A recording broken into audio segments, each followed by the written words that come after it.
up, which would take a second. All right. So today we're going to be picking up where we left off on our playthrough. We still don't have bees, but it's also one of those things it's really hard to find bees during the winter, unfortunately. But otherwise, what we've got is we've got the building for steel is partially done.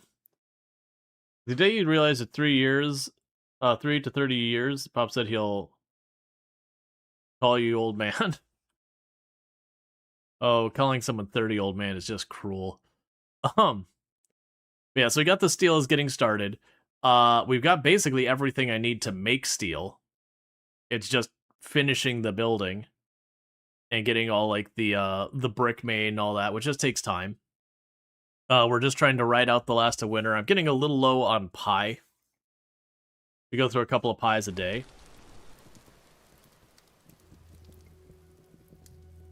Right, we had just killed a bear.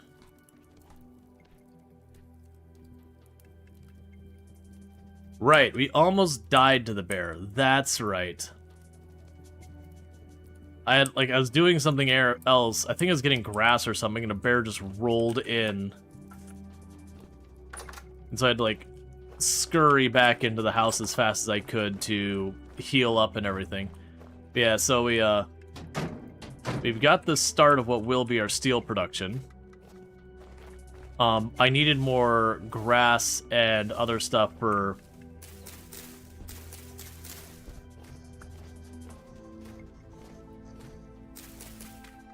you know, for trying to get my pit kilns going.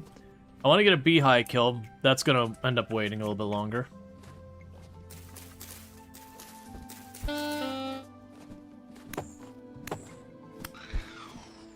Would everything stop assaulting me suddenly?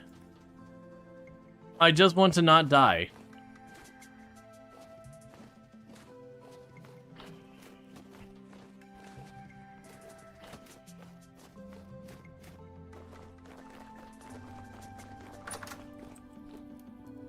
You know what? We're going to bed. We're going to bed and healing. I keep getting knocked down to 1 health, and it's not worth it. Wakes up with 1 health, what a wonderful day. Pretty much.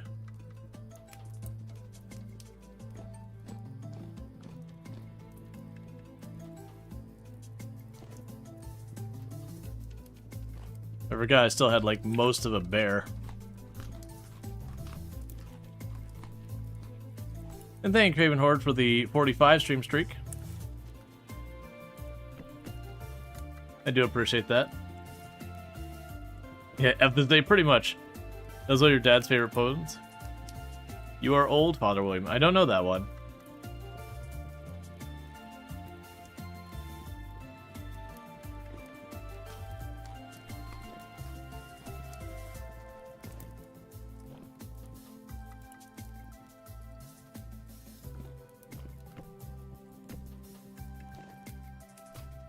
Get our pie real fast.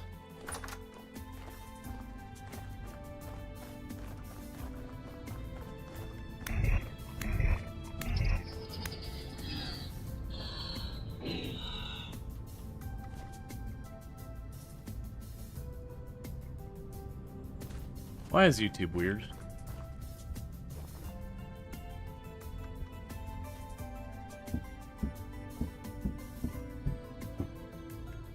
Okay, so we've got that.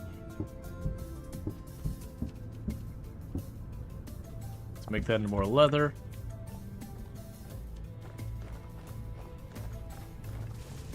"30 seconds into stream. YouTube's already being weird."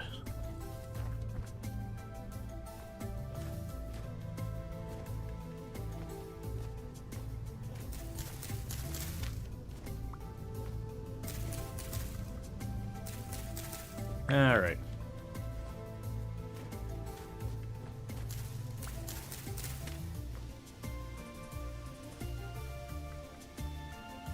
Not that that's exclusively a YouTube problem. We certainly had someone popping in here calling me uncle yesterday. I was like, don't do that, please.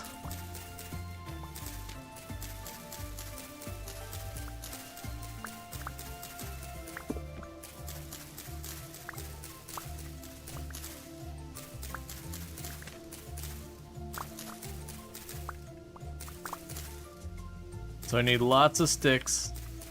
Lots and lots of sticks. I also just want the underbrush to not be quite so overwhelming, so...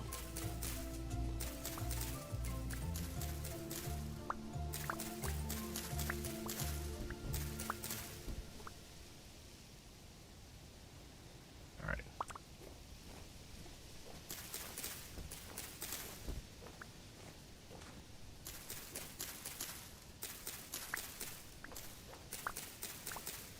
Yeah, no, it's like, I am an uncle. This is the truth. I do have a niece and nephew. But unless that person is, like, my niece and nephew, or, like, otherwise, you know, a family friend that's close enough that that would be an appropriate thing, which... I could see a couple people that maybe... It's like, well, I'm not technically their uncle. I'd be like, yeah... You know, they're like close enough family friends. I'd be like, yeah, that wouldn't bother me. But some random person, first time chatter popping in, being like, uncle, is like, don't, no. That's just weird, man. And we've got Code Sage with their 30 stream streak. I really do appreciate that, so thank you so much for that. They were shown patience. Yeah, no, I definitely was like, hey, could you not, like, twice, and then they weren't here anymore. Funny that.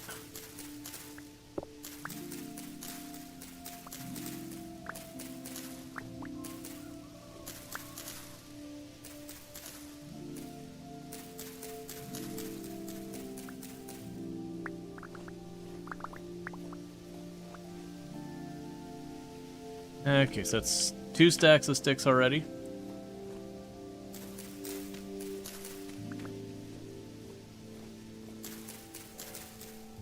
We did find a bunch of fire clay the other day. The reason we're going for all these sticks, by the way, is I need it for my pit kilns. I've got 8 of them. So I need this in grass.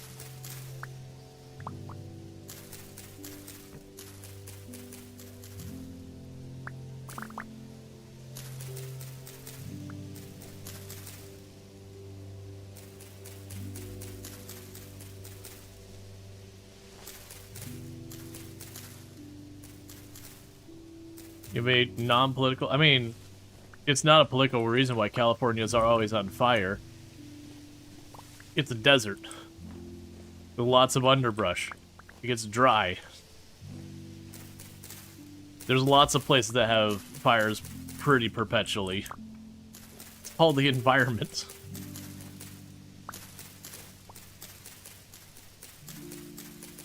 Like, it's not political that Michigan gets snow every year. Or that New York plate, like, you know, airports get shut down when a blizzard happens, or that Florida gets hurricanes. That's just the environment.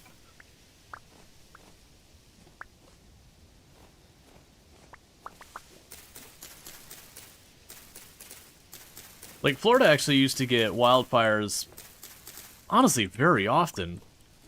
And then we started doing a bunch of controlled burns for a while, and then we stopped doing those. We haven't had too much of wildfires, but I think it's just we've gotten lucky.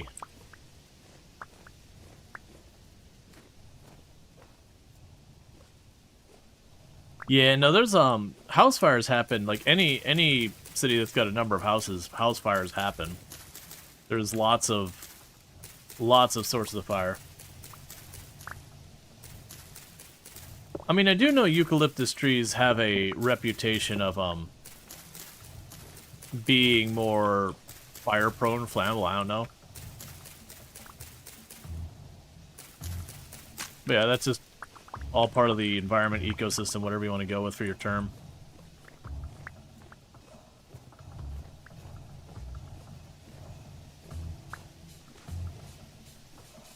Okay, so we got a bunch of that. I'm kind of hoping, since I took the time to get all those out of the way, one, it'd make my life getting the grass a little bit easier.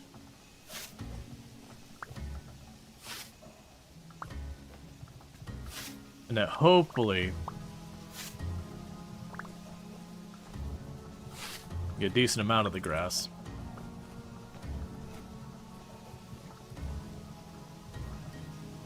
At least we don't use kerosene lamps anymore, there's that. Set them really low bars. Still. And check out the Ints playing some PC Builder recently. That is a game I own that I've always meant to play and never have. Because low-key, before we got into software development, I worked the IT side, and that's like something I've discussed a number of times. And one of the things I did enjoy is I did really enjoy when, outside of like my IT work day to day, but like kind of working with individual clients on the side type deal, and like when I ran my own business and everything, a lot of it was stuff like, oh, I want a computer that could do X, Y, Z. Here's my budget, and like figuring it out, figuring out the piecing out everything and all that. I really enjoyed that work. I know it was a bit stressful when you'd sit there. It's like, okay, it's time to do the CPU. I've done this 100 times, but I also know if any piece is gonna go wrong, it's gonna be this one, because those pins are fragile, and one bent pin is the end of it. Sometimes you can bend them back and all that, but that's always the nightmare. Is back when they used to have like the little pins that came out of the bottom. If you just slightly had it offset, you could bend one of the pins, and then just that could be it. That CPU is just done. Bent a bunch and you came back. Yeah, I never actually had it be a problem, but I definitely knew a couple of people who bent pins installing, and when they went to bend it back, it just snapped off, and that was that.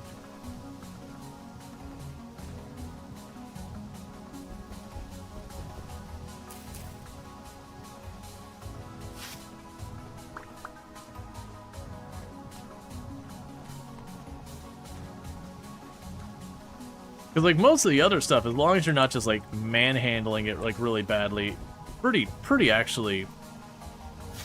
A lot of people think building a computer is way harder. Like, the hardest part is, like, selecting parts and making sure, like, oh, does this piece have a known incompatibility with that piece? Oh, this motherboard, it looks like that other motherboard that has really good reviews, but it's like... Thank you, Shadow Peon, for the Prime Gaming sub. I do appreciate that. Means a heck of a lot. Thank you so much for that. But yeah, but you'll have, like, you know, the Asus Hero or the Asus Dark Hero or whatever. And it's really easy sometimes to mix up one name from the other. And, like, one will be a really, really good, you know, motherboard or whatever. And then the other one is, like, the budget version of the same motherboard but has all sorts of problems. For the record, those two I don't believe have a problem between them. I was just trying to think of names that are very similar, but you'll run into that. Like, you'll have, like, one board that has a, you know, one chipset versus the other board that has almost the exact same name that has a different, much, much worse chipset. Because that used to be one of the things I'd warn people about. Is you have a lot of people and, you know, they're trying to buy their parts. Yeah, no, it's fine. I gotta remind myself I'm alive by, you know, suffering a little bit of pain here and there.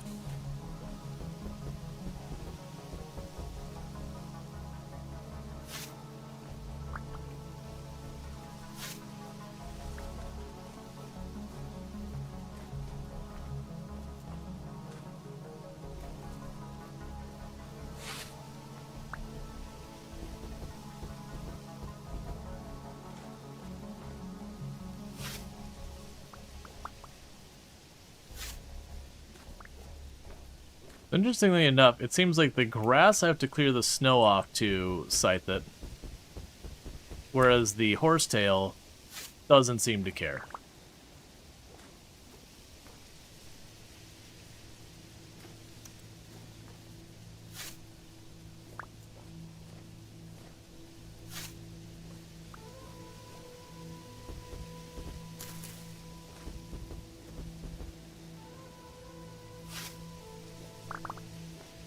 You're glad you don't have to deal with manually setting IRQs anymore. Oh my god.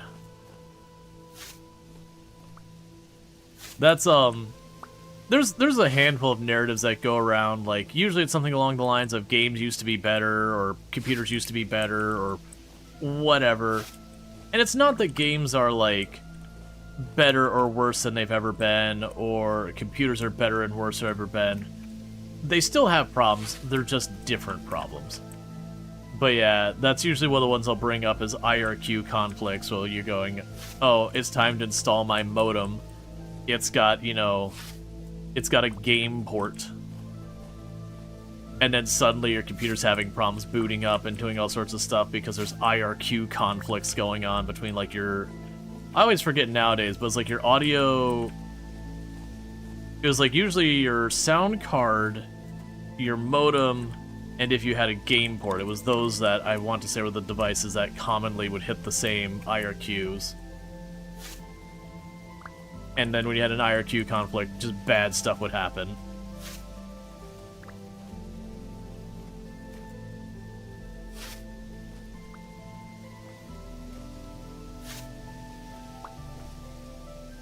But when you think back about it, it's one of, like, when you think back about, like, old gaming, old computer stuff, it's either, one, you had a bad time and you think of nothing but the bad stuff, or you had a good time and you kind of think of nothing but the good stuff. You tend to ignore the stuff that doesn't fit. And that's true of more than just, like, gaming and technology. Like, you'll have some people think back to, like, high school and they'll be like, my god, high school was so awful, it was terrible. And then you'll have some people think back to high school, it's like, oh, it was the most amazing time of my life. And usually both of them are kind of wrong to a certain extent. That, yes, there was bad, there was good, and all that. It's not saying that part's not wrong. But usually when you're thinking back that far, if you had a broadly negative experience, you're going to end up focusing on the negative. Just the same, if you had a broadly positive experience, you'll focus on the positive. So, like, when you think about games in the past, or thinking about games like Chrono Trigger and Secret of Mana and, you know, Castlevania Symphony Night and Mario Kart and, you know, whatever games are, like, your go-to, like, oh yeah, I remember that game, it was amazing. You'll be thinking about a lot of those games. And then you're not thinking about games like Superman 64 or, you know, some of these other games that were, like, very, very publicly panned as being just awful games. Whereas we still have the same kind of thing nowadays. You'll have some games that drop that are absolute gems that are wonderful, and then you have games that you drop that are like, that game is terrible.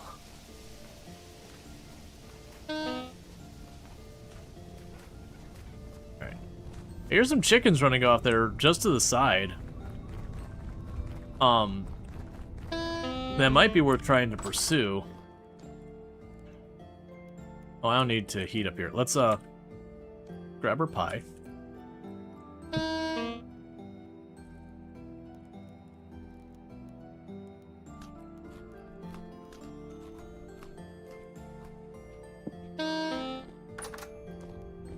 You'll forget how much games back there are just complete dreck. Oh yeah, no, absolutely.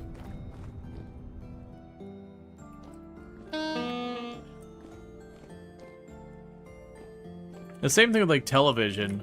People be like, oh man, TV's so terrible nowadays compared to what it used to be. It's like, man, I remember some of the shows I grew up with. Don't get me wrong, there were certainly shows I loved from back then. But there was some outright rubbish back then, too.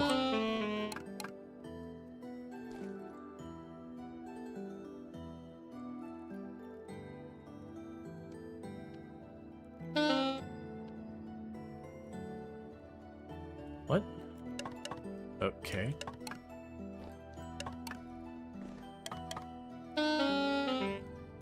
Used to be a Terra in Wii Boxing. Aw, man. What was... Oh, it was, the Pete is over here. I'm trying to remember what it was. Oh, man, I can't. It was discussing, like, you know, where we kind of circle back to, like, how often we don't realize how much time has passed kind of things. And it was just kind of being like, oh yeah, you know, I played the whatever system. You know, it's been out a couple years, you're like, friend, it's been almost 20. and it was Nintendo that kind of came up. Because they're like, yo, you remember the N64? Like, such a great system. You know, that's been not too long ago that was, I'm like, I don't want to hurt you. I really don't want to hurt you, but it's been a lot, like, because I think it was I brought up that Superman 64 being, like, you know, an old game that sucked, and the person was like, oh, it's not that old. The N64 is not that old. I'm like, I don't want to be the one to bear the bad news. But we've got the Switch 2. We've got the Switch. Then we've got the Wii U. Then we got the Wii. Then we got the GameCube. And then we have the N64. You're going back like 6 generations of consoles here. And those generations usually come a good 3, 4, 5 years apart. So I just want you to do that math in your head and realize when you say it's not that old, I don't want to hurt you, but you know, not calling it old is not really being accurate. It is definitely not a fresh, spry new system.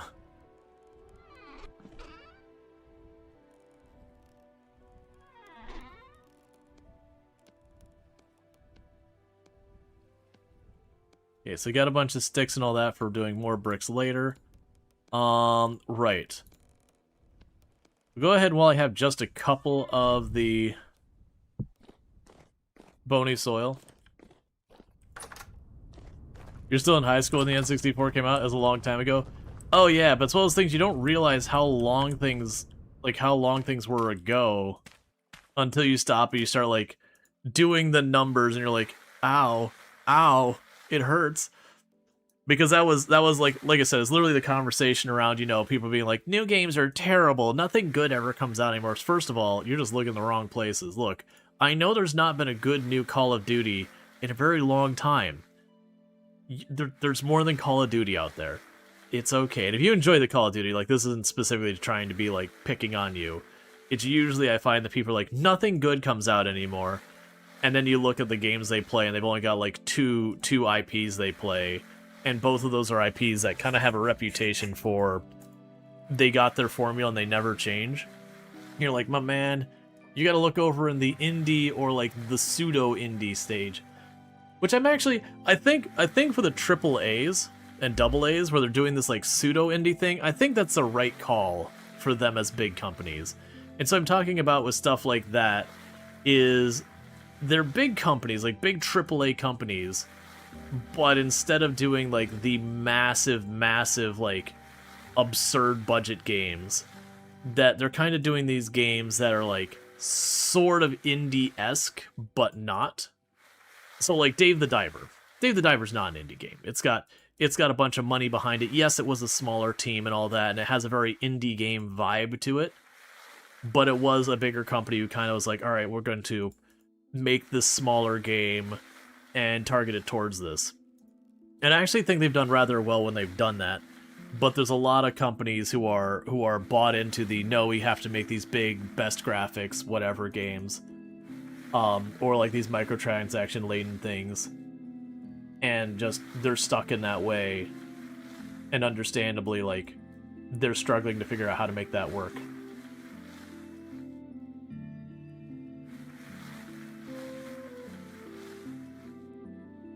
Yeah, so I'm just pulling this. If we get a candle out of this, I can put a light in my extra storage room so the enemies stop spawning in there. And then what would end up happening is that just become a much bigger winery, vineyard, whatever. I'm low-key, whenever I stop streaming this playthrough, I low-key feel like I want to keep playing this, like, off-stream when it stops being as relevant. Just, you know, for my evening, I'm after stream, I got an hour and I just want to kill it doing something. Just work on the vineyard, do a little building, all that stuff. You know, the kind of things that wouldn't end up being particularly entertaining on stream of just grinding whatever. But yeah, we still need to get back to the Product Zomboid run we got alive, because I figure regardless the Product Zomboid one, even if I was like, alright, I want to start rapping, I don't think I'm there yet. But even when I get to that point, I think what to do with Project Zomboid is I would make the call to, sorry, I'd you know, want to wrap up whatever outstanding run I've got. Okay. Oh, we can put one more there. I've got an hour to decompress 5 hours later. Mm-hmm. You're not wrong. No lies detected.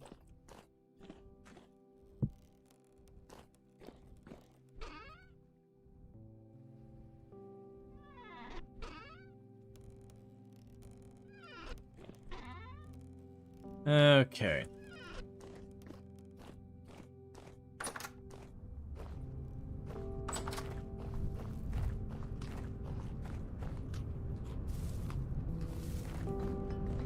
Okay, so we've got not a whole lot more refractory bricks just laying around. So what we're going to want to do here... There you are. What we're going to want to do here is...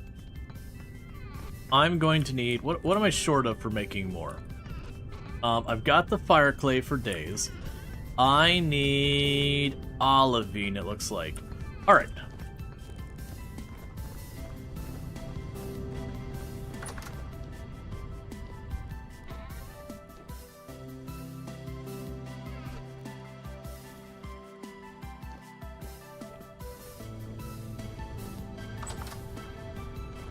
You know, because we have YouTube and Twitch open, but watch. Oh no, I'm not saying that like YouTube in itself isn't weird. It's you pop onto YouTube and you just have like exactly here's exactly what we got going on. Is like right after people saying just weird stuff, calling you uncle and all sorts of nonsense. All right, so we're looking for olivine. So it's not like the entirety of YouTube is the problem. You deal with a lot of more people just doing weird, unhinged stuff. Why am I not seeing olivine?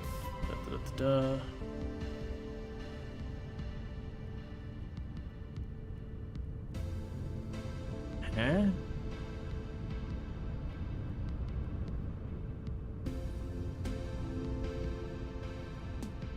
That's fine. I know I've hit multiple veins and all that.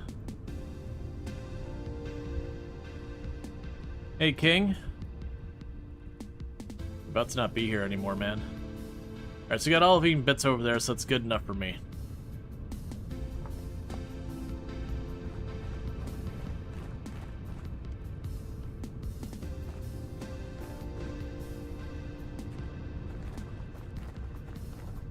Well...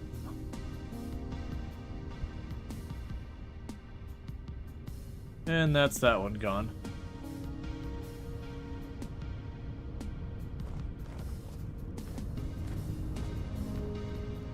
Yeah, no, my comment was more like, we get them on Twitch and YouTube both. Like, you definitely deal with moderation on both platforms. But it's usually one of those things on, like, the Twitch side. It's not even every other day. Oh, I don't even know if the button's gonna work because it resets our thing. Yeah, no, the button doesn't work. This is one of those things. I like the button. 1 second, let me see if that'll be 2-second fix. I like those things, but the Stream Deck stuff, it's one of those ones that everything... Oh, it just lost... What is your problem? Why can't you find the file? Okay. Oh, it would be when I did the backup stuff and everything got moved. That's right. There. Open. Save. Output. There.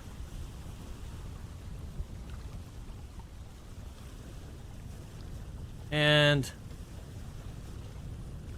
there we go. You know some cultures where you called older males uncle and older females aunt and auntie?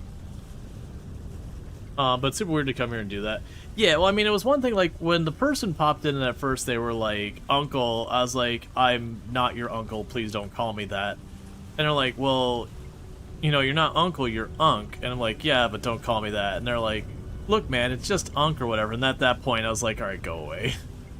Like, it was kind of like the 3 strikes you're out being like, okay, you know, you did the thing and asked not, and then you tried to clarify. I was like, yeah, but even the clarification I'm not a fan of. And then they're like, well, I'm still gonna do it.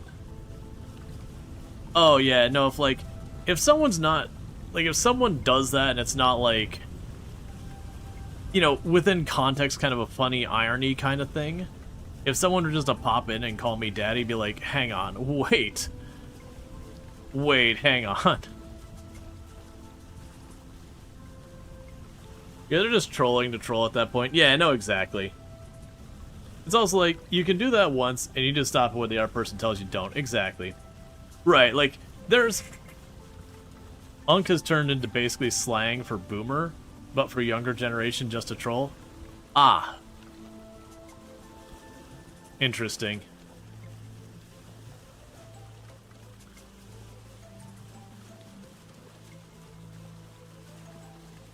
Oddly, they were characterizing this as the old people game and Minecraft the young person game.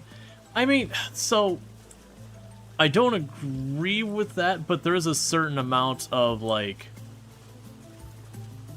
it's not true on paper, but it is one of those things that Minecraft is a far more accessible game. It is, I would say, a game that's far more appropriate for, like, younger audiences in the sense that, like, you can just, you know, computer Legos it kind of thing. So in that regard, it's like, okay, sure.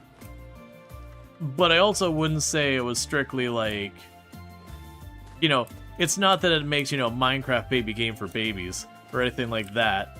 I didn't bring any food with me. It's fine. It's just Olivine. We'll go until we start starving, and then we'll go back. We left home without pie. Now we gotta be all angry and crabby for the whole day. I don't make the rules, it's just how this works. Yeah, another person's just being immature. I agree.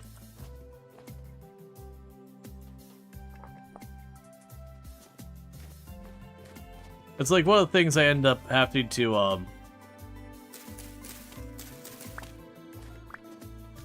push on here and there.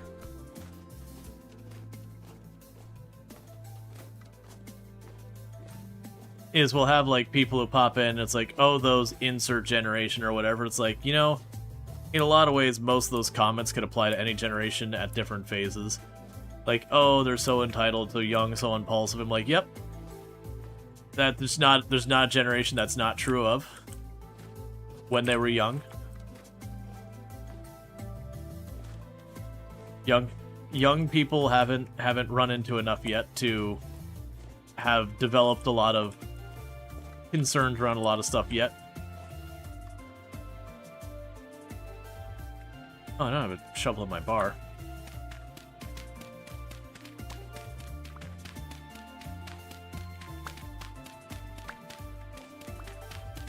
I also don't have the lantern on my bar. I was like, man, it's dark.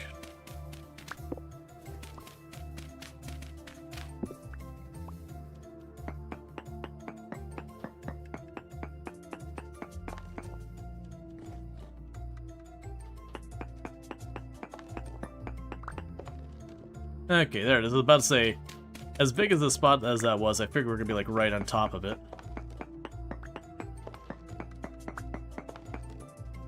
Yeah, this worked perfectly. We can zigzag down there.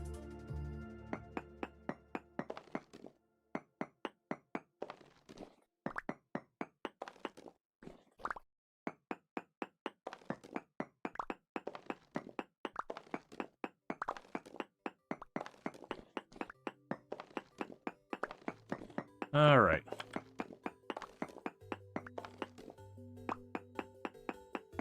So, my other hopes here is that, we'll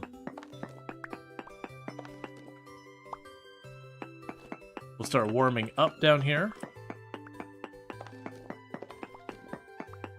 lot of younger people like to lump everyone 30 as old AKA and all that. Yeah, and to be fair, it goes the other way too. You look at a lot of people who are starting to push like 50 and 60, and they have a tendency to lump everyone under 40 or under 30 as the same group. Like, I still have where, like, I'll be talking to people in my parents' generation, and they'll be like, oh, those millennials, and they're, you know, they'll learn someday, like, they'll grow up one day, and they'll see, and it's just like, dude. Like, the comment is like, dude, I'm getting, like, prostate exams because I'm at the age that's considered something you should do, and taking fiber supplements. What is this old you speak of? Like, I'm starting to track my dietary fiber. Like, we're, like, millennial doesn't mean young anymore. Millennial is solidly middle-aged now. Like, the youngest of the millennials are pushing solidly middle-aged now. Like, are you saying when I hit retirement, or, like, when I can get the seniors discount at the movie theater? Is that when I will finally know? Yeah, no, I'm relatively early millennial, and yeah, same. Jeffy's like, I'm not lurking here to be attacked. Kids and their fiber supplements these days. Also, unrelated to any, well, I mean, loosely related to all that. Yeah, when you hit the ages, get your screening. Do it. It's one mild inconvenience you do like once every 5 years. And while most likely, statistically speaking, it's just going to be an inconvenience, it's worth doing, because the alternative, if you're not prompt about it, is real bad. So we're not going to stick with like the super bummer talk, but very genuinely, get your screenings. If you regularly see the dentist, ask your dentist to do a screening for like oral cancer and all that, because it is regrettably getting more common, and it is a big old nothing burger of screening. Like, literally all they do is they go, you know, kind of feel up here where you have your lymph nodes and all that to see if they're swollen. They'll, like, lift your tongue, turn it 2 different ways, and then, like... But again, they do that, they can catch it super early, and it ends up being just not that big a deal. But if you wait till it's noticeable, that's no fun. We'll go ahead and move off of that topic, because that's a big old bummer topic. Just, you know, your PSA for the day, go get your screenings.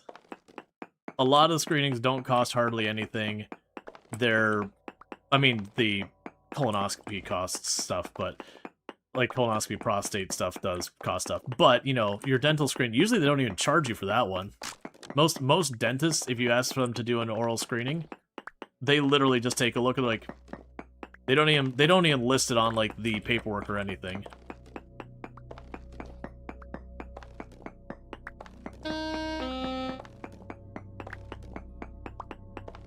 Fine.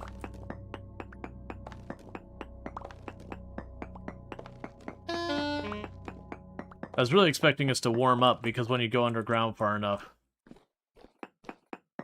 you start warming up. Gonna have to deal with this, aren't I? Alright.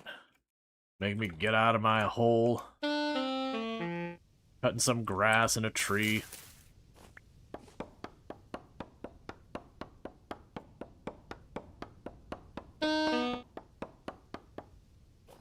I don't want a tree that big. I just want like 1 or 2 logs. Perfect. Perfect sized tree. Because it'll cut down faster. You make my little fire.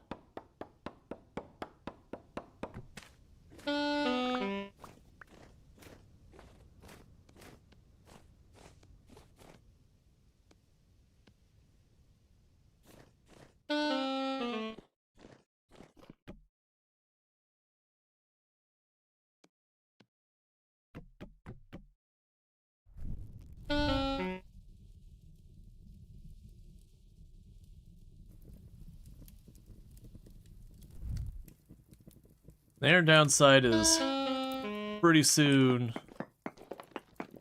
hunger is going to be a problem.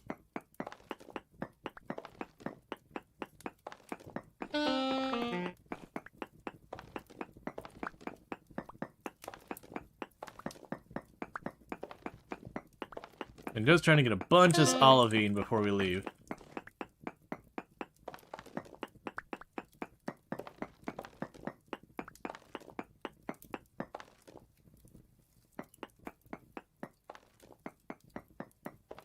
Okay.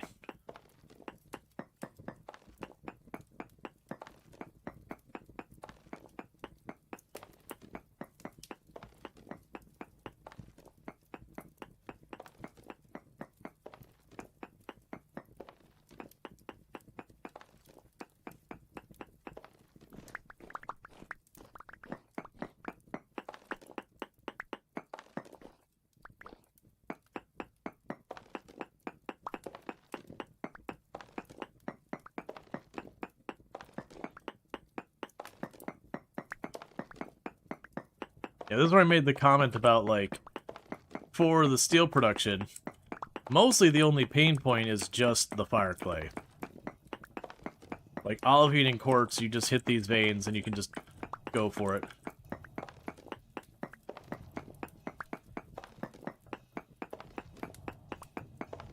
Like, I don't think we put that significant of a dent in this olivine vein yet. I think we're already at like 4 or 5 stacks. And you do need a lot of it for making your steel. Like, that part's true. I gotta get out of here. Because we's about to starve.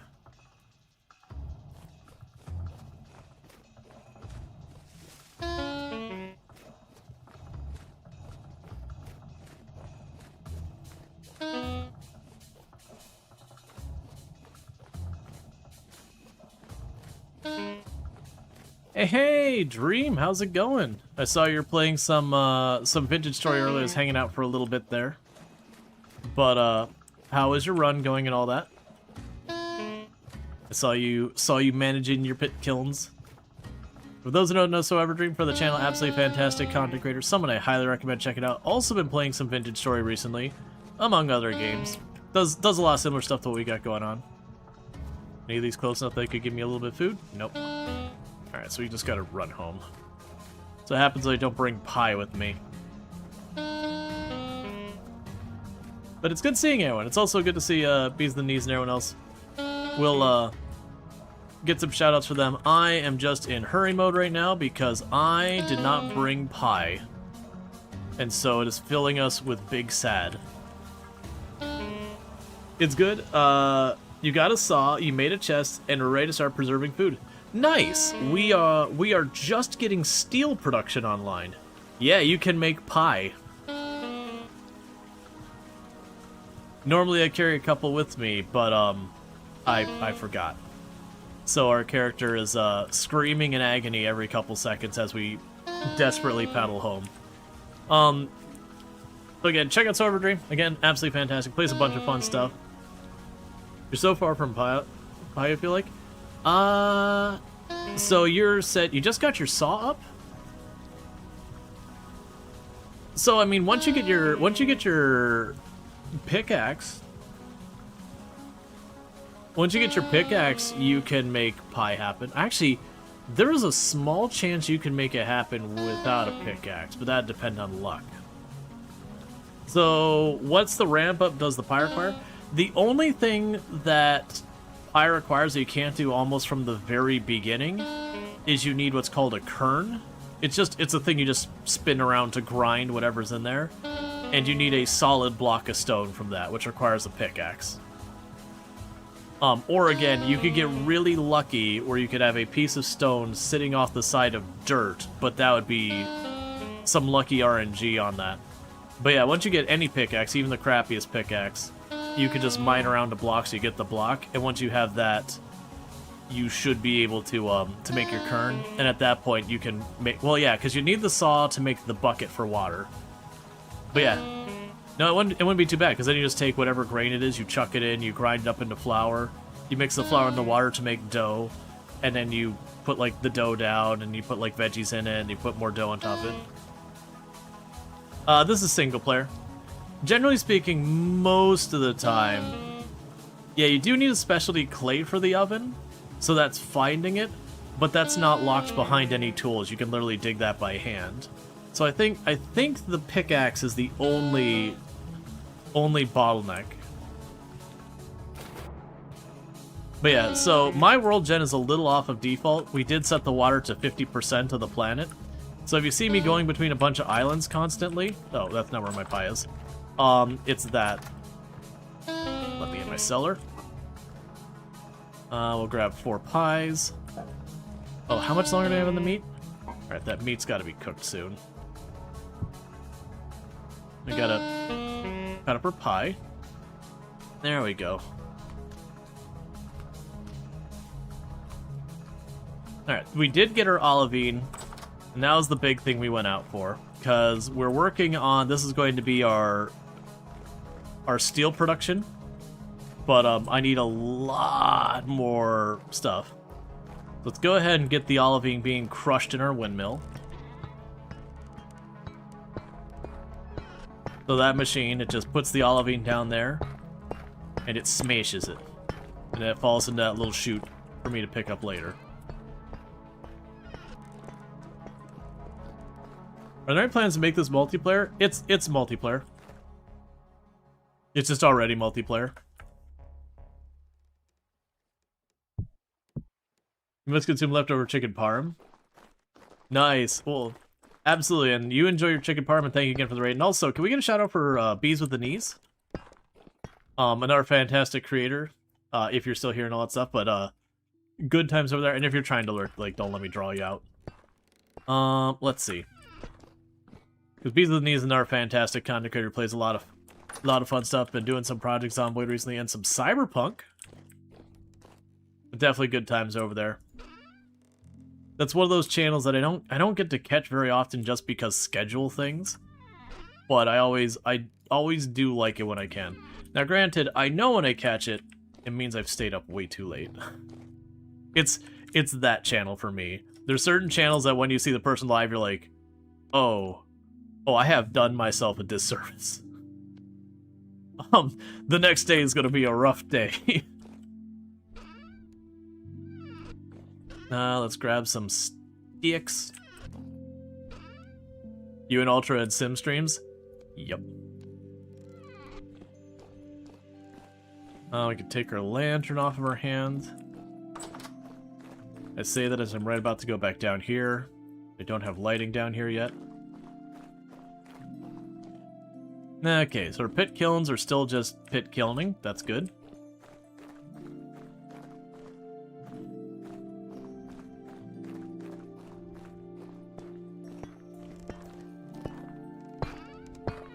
Yeah, so it's gonna just churn away for a while. Every time you're in there, you're like, why am I awake? Yeah. Alright, so we're gonna want the crushed bauxite. We need the crushed quartz. There's some crushed quartz. I'll need 2 stacks of the fire clay. Let's see, how high does the tech level go in Vintage Story? You take it went from technology versus Microsoft's magic nonsense. Yeah, so the end game so far as like normal materials is steel, is as far as it goes. And like as far as technology, it's mechanics like windmills and all that. They do have some like sci-fi pseudo stuff, but it's very light on that side of things. Oh, the bear skin is ready, so we can go ahead and scrape that. And then you need to go in with some weak tannin.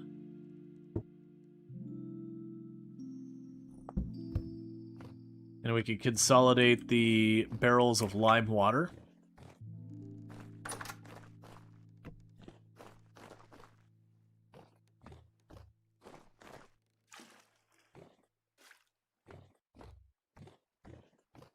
Pretty soon we have to get more of that stuff going on. But yeah, and the game has a lot of cool things you can add that are totally unnecessary, but you can do. Like, for example, we have a clutch and transmission, so I've got my Helve Hammer here that'll bang out ingots and all that for me. I've got a thing where I can turn it on and off, which is the only one I've got hooked up to that, because listening to that go ting, ting, ting in the background at all hours of day and night is a recipe for losing your sanity.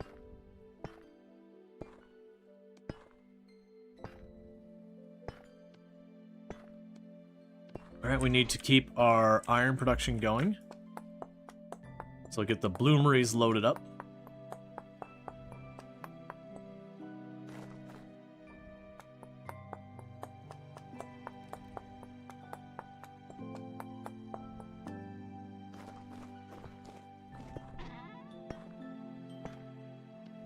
I'm gonna keep using the charcoal for now.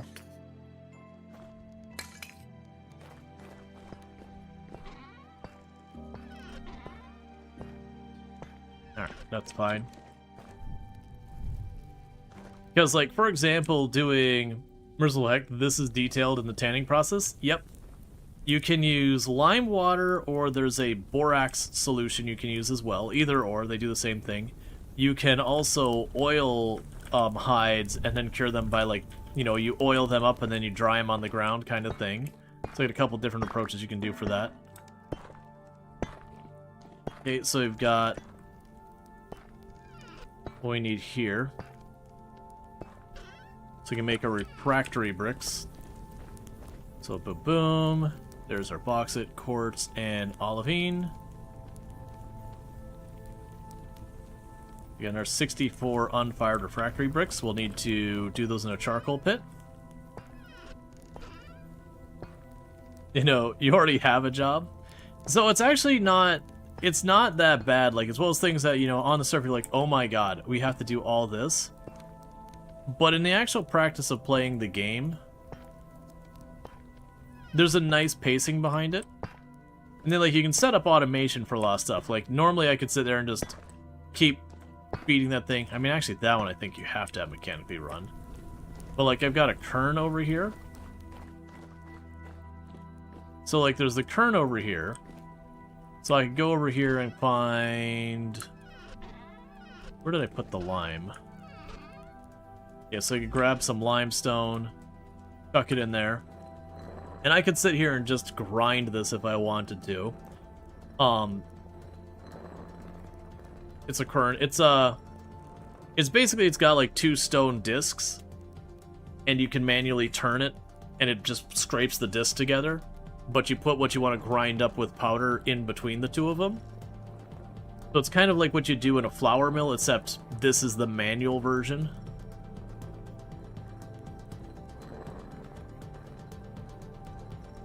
Yeah. Well, this is Quern, Q-U-E-R-N. Yeah, so I could do that. Or, when I don't have this machine busy over here, we could yoink this gear out and I could shove the kern right here, and then the windmill will turn the kern for me. Yeah, that's what I kind of figured, is the kern is like the super old school version of it versus our more modern versions.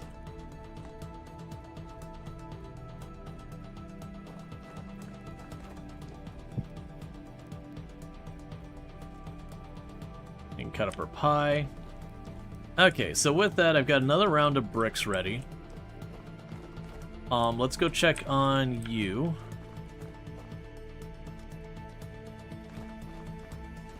Oh good, they're ready.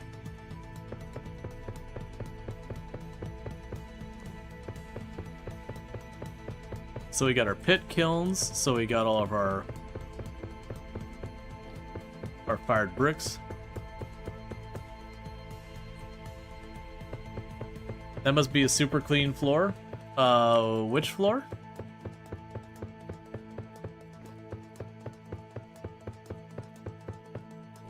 Like, this is just exposed stone that I've ground, like, cut up.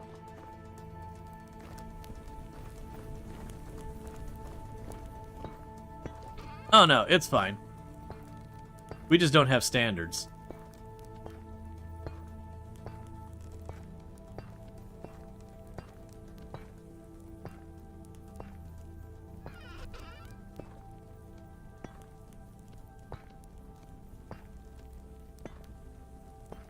Wait, where? Oh, they're down here, okay.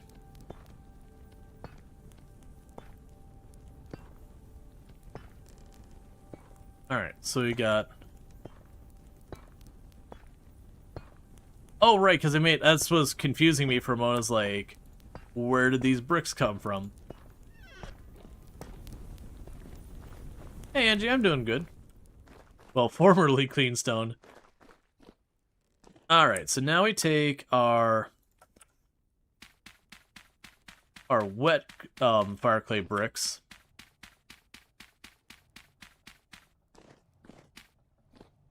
And we need to keep doing our pit kilns. Because this is basically what the holdup for steel is right now, is I just need lots of brick.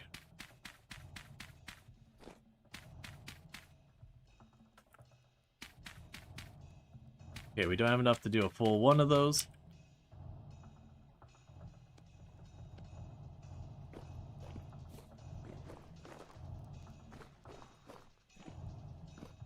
You can't do it 3 high? I mean, I haven't tested, but I assume you couldn't because you fill it up with grass and then you put sticks on top and then you put peat on top of that or firewood. It's a capacity thing. That may or may not actually be a problem. Because they don't have enough of those to be worthwhile and all that. So before I fire those up, let's see, do I have enough olivine for another go? I do. Let's grab 2 more olivine. Grab a stack of quartz. Just grab a stack of bauxite. 2 stacks of fire clay. We're already almost out of fire clay again.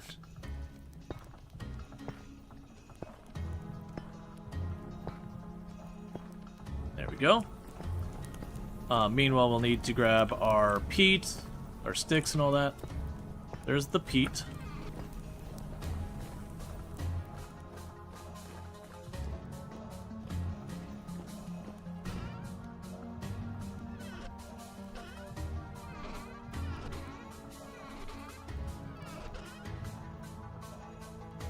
Grab 2 stacks of both of those should do.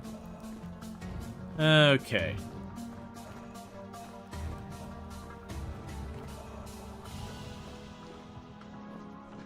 Get the last of these filled up. So it seems like what's going to need to happen here. We're going to fire these up. We're going to go for another round of fire clay. We already know where more is. We just need to go and actually get it. So we're going to fill all that in with grass. Dried grass.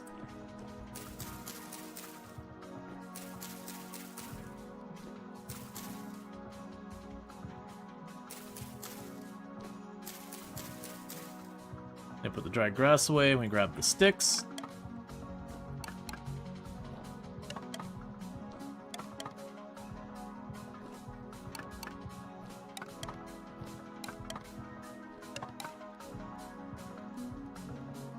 And then the peat.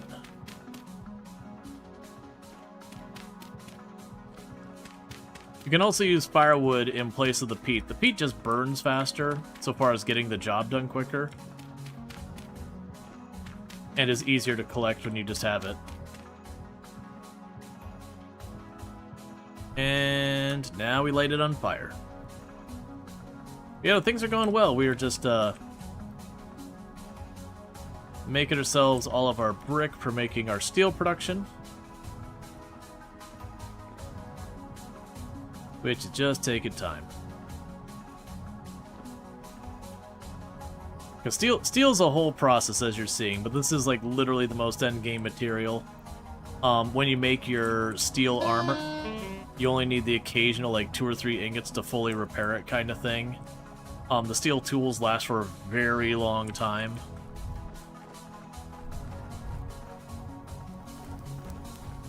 So now let's grab the bricks we did make.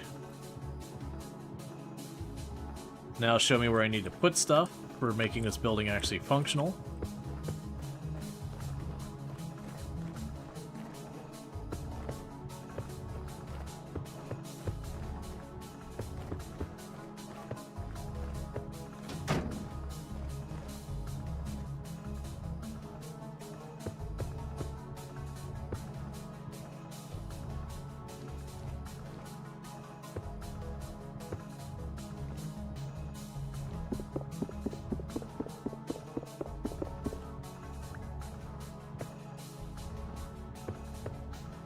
Okay, so it's like 1 or 2 more batches.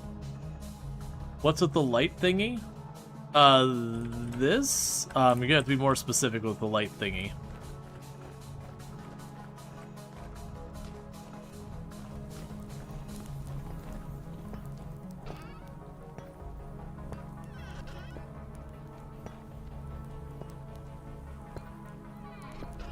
They turned off? Oh, the outline? That's just showing me, so... One thing that's weird about the steel and the beehive kiln is both of those buildings have a very specific shape they need to be. So it's just like a guide to be like, here's where you put that. And that's not a mod or anything, that's just the way the game works. Like kind of help you out with that stuff. Let's grab that for making fire while we're out and about. Which is good. I still think what they need to do is very genuinely when you go in here and you get down to the steelworking, right here it tries to describe in words how you do it. They really just need a picture. Like, they can still have the description, but they just need a picture, because reading the words, you just kind of stare and be like, what? What do you want from me? What language are you currently speaking? Oh, we should probably get that cooked. That's gonna be pies. Alright, let's go ahead and get some pies made. So grab a stack of a rye flour. Get a stack of the veggies. And grab that meat, because that meat's gonna go bad soon. Now I've taken it out of there, it's got about a day left. So you get the idea. If I'm gonna do pie, we need to do pie.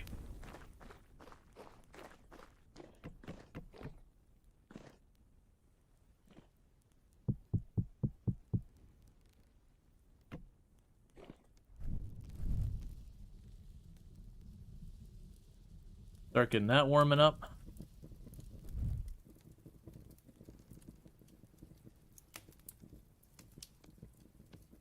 Get that going. Move you off the bar here. Oh, I need my buckets.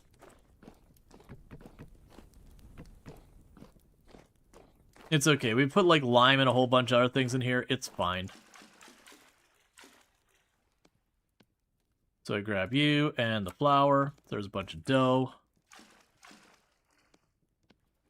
Grab you and the flour.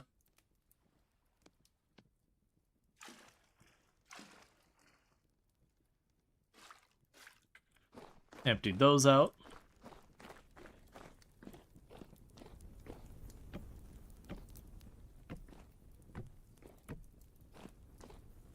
So now for the pie, we need the pie assembly line, so we grab you and you.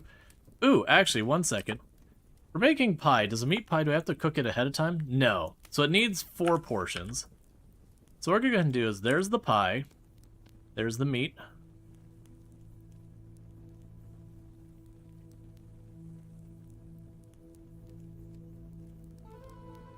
Well, that's not exactly how I want that to go, but that's fine.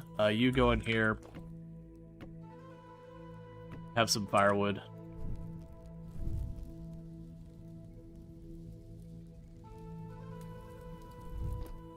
I wonder if that's even going to work.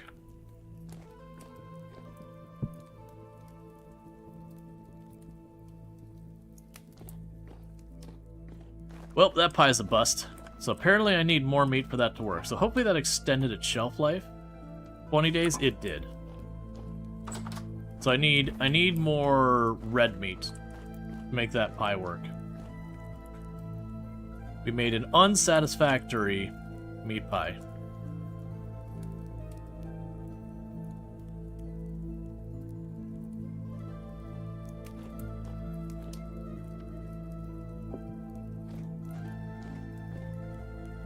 So now I'm just going to load these up with turnips.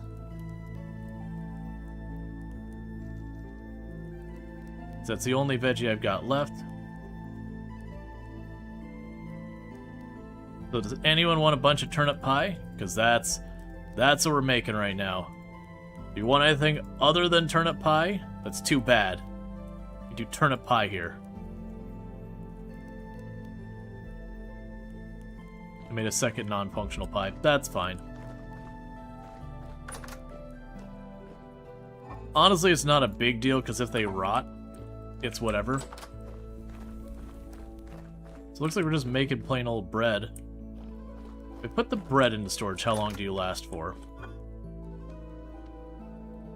20 days? Probably what I'll do for right now.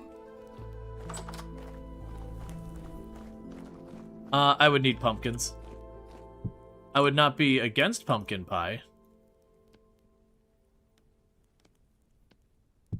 But one must have pumpkins for pumpkin pie. Yeah, your only choices are turnip pie or snow. Correct.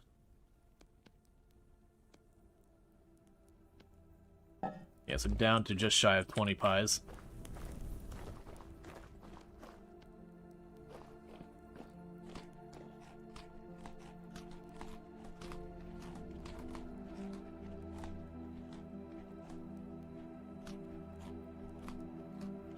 Alright, so we're doing pretty good. We don't have much fruit in our diet, which I can solve by just going downstairs and drinking wine, but you know, I haven't done that. It is something I actually should do. For those who don't know in the game, these stats over here, you don't die if you have only one group or whatever. You do have to eat enough. I didn't see what it... Okay. Like you have to eat enough to avoid starvation, which means you'll always have at least one group having some presence here. But, like, you don't actually have to have a balanced diet or anything. The thing that it does do is if you go and you have this board balanced, you'll notice I have kind of a weird 21.3 health point max. Basically, the more different foods you eat, the higher your max health points go. So there is a benefit to, you know, going out of your way to eat, like, some meat, some dairy, some bread, some veggies, some fruits, all that.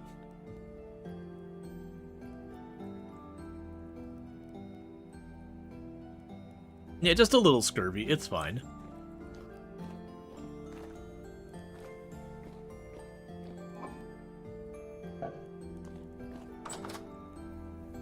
But yeah, and this game also does have functional cellars. So by putting them underground in that cellar in the containers, they do last way longer.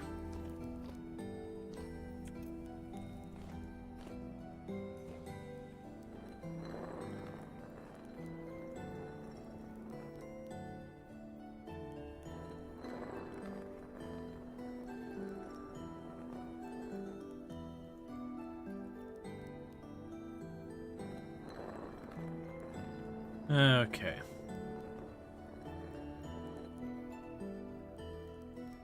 It keeps looking like that thing's moving. So I keep thinking I'm gonna miss where it flips from partially baked to baked.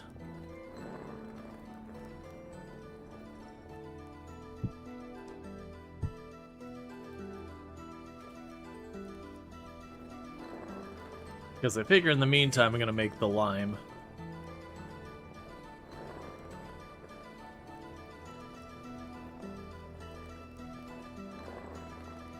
Having scurvy boost your immune system? Not really, I think. You're still practicing for T1 Gauntlet, and you mentioned the other day, progress is bleak. T1 Gauntlet. Are we talking Path of Exile?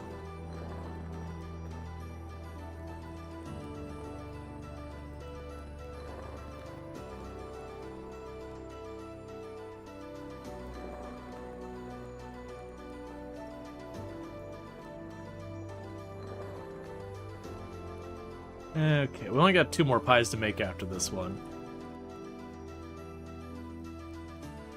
I'm really hoping... Counter-Strike source stuff? Gotcha, yeah, no, I don't keep up, unfortunately. So, like, something I'm blissfully unaware of.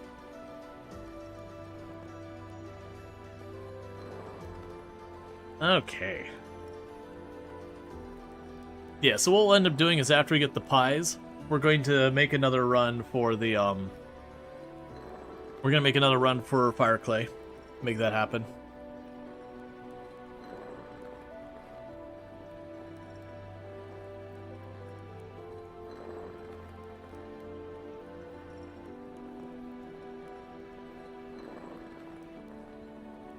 I'm also worrying we're starting to get to the point that oven's getting too cold to keep cooking.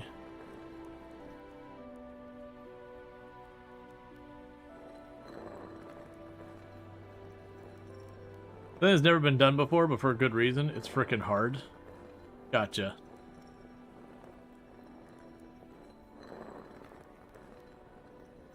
Can we get bring food, maybe fire? Yeah, no, I've got 3 pies, and I just need to bring some firewood, and then we're good for the fire. See if we can get that last one cooked. Yeah, once I go to leave, I'll grab a bit of firewood. The good news, because we're just going over there and going underground right away, it shouldn't be a big deal, because that deep underground I shouldn't have to worry. I'm honestly wondering if I'll be able to just dive under and just go directly in the side, because where we were at, I actually ended up digging out the side directly into the ocean. Which is how we found that there was a whole extra layer of fire clay there. I just have to get to it. It looks like it was like two coal layers on top of each other.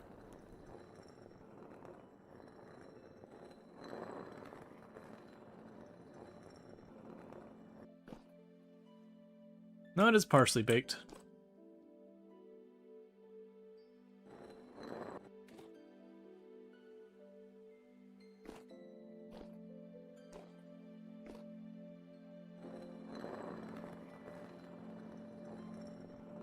Okay.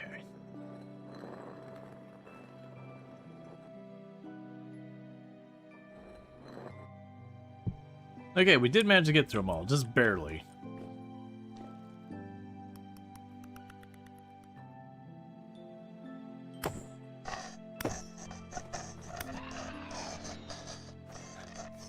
Okay. Just watching it run by is like, alright. I guess it's one of those ones. Man, high risk activity. It's still what's going to be holding us up, so I'm still going. Yeah, normally with like high rift activity, you probably don't want to be going. Because even if you have the rift activity turned off, that high rift activity warning, it still means you're going to be dealing with a higher frequency of spawning enemies underground and all that. Okay, and let's grab a little firewood. That should be plenty. Okay. Alright, so I'm down to that last pickaxe. Alright, well, I'm not going to make the other pickaxe right now. But that is kind of a note for the future, is we need to make our pickaxe. Alright, so first of all, unpin you. Yep, and we go right on over. Like I said, I think I'm going to try and go by it where we just dive down to the ocean and try and poke into the side. Hey, Infinite Simplex, how's it going?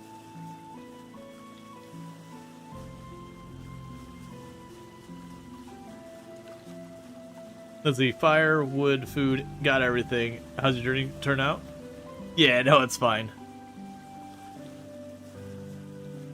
Yeah, no, we're going out on a high activity day, so that's probably not the play. This is where we could potentially get down there and have some nasty stuff appear down there with us, but my alternative is to just sit around and wait, and I don't want to do that.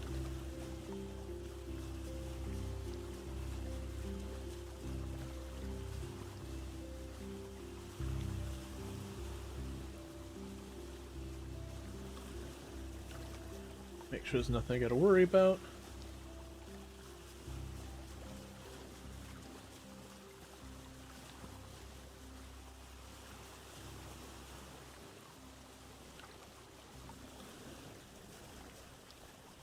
Alright.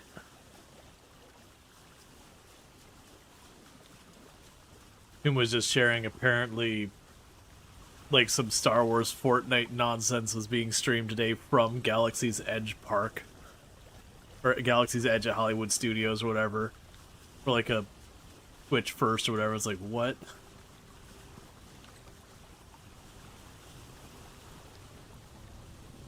Okay, so you should be able to pull up this island, ditch this, and I genuinely think we could literally just dive into the ocean. Because I did dig a hole through the bottom there, where you see like the clay marker right here. So my thought is I'm going to park the boat the same place I have been parking it. And part of the reason for that is to like not be in the whole area, just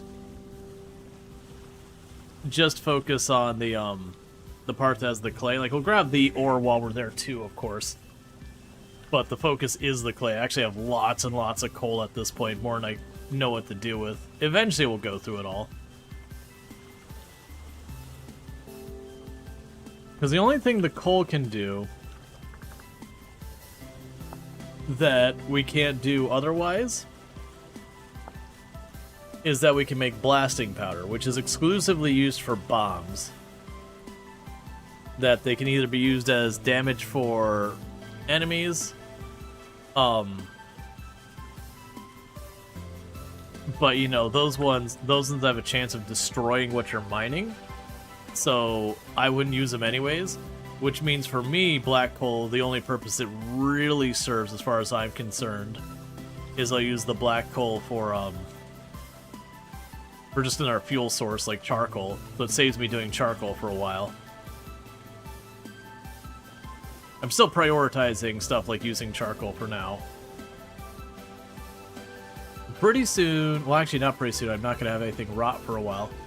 But once we start getting into next season, we'll probably end up wanting to set aside some charcoal for making more Terra Preta soil.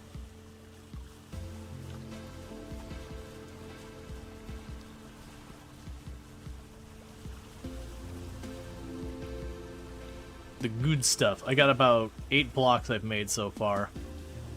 But you depend on composting rot to make it, so you can make compost. Because you get that, charcoal, bone meal, and I believe that's what's needed to make it. You hate being sick? Yeah. Yup.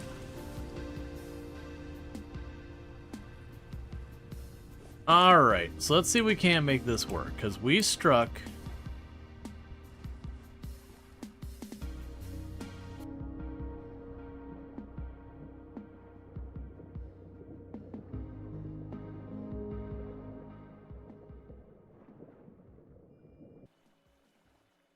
No, I was looking for it, but also... interesting.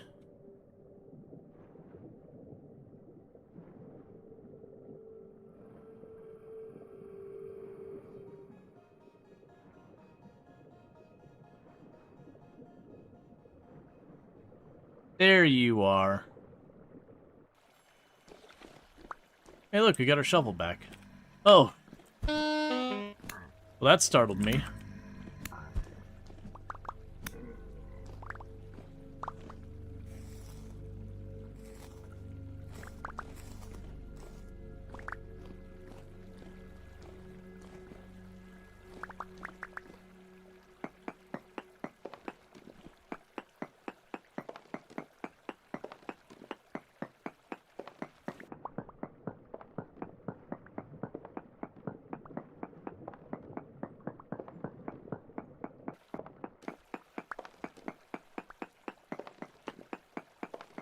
Okay. As I mentioned before, I believe just above us is a little bit more, or maybe a lot more, but there is more, fire clay. Because we had like one layer of coal on top of another from the looks of it.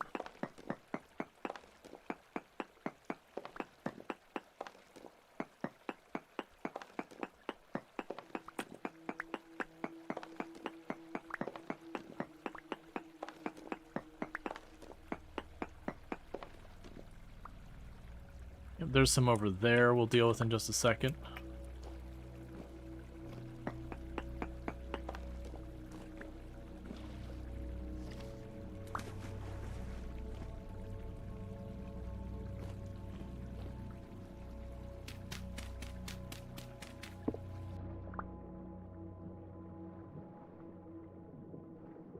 Yeah, so got all that out there.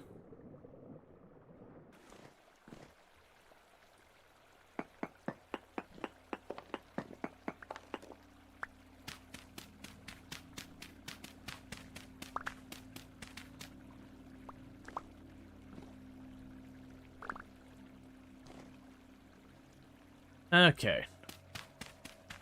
So we're gonna need to get up there.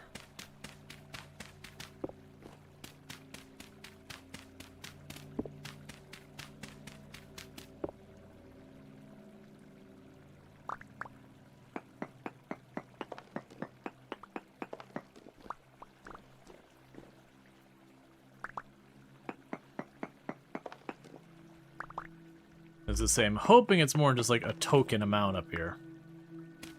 Even if it's just a little, it still helps. I'm just hoping it's a decent amount. It looks like it might not be a separate vein. It looks like the vein might have just kind of poked up the edge here.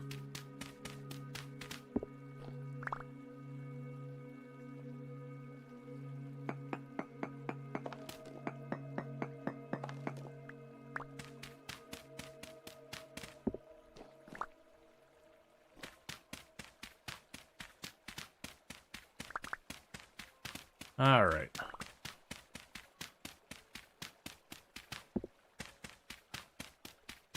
I'm expecting any second for this to rupture into the water and shove it all in at me.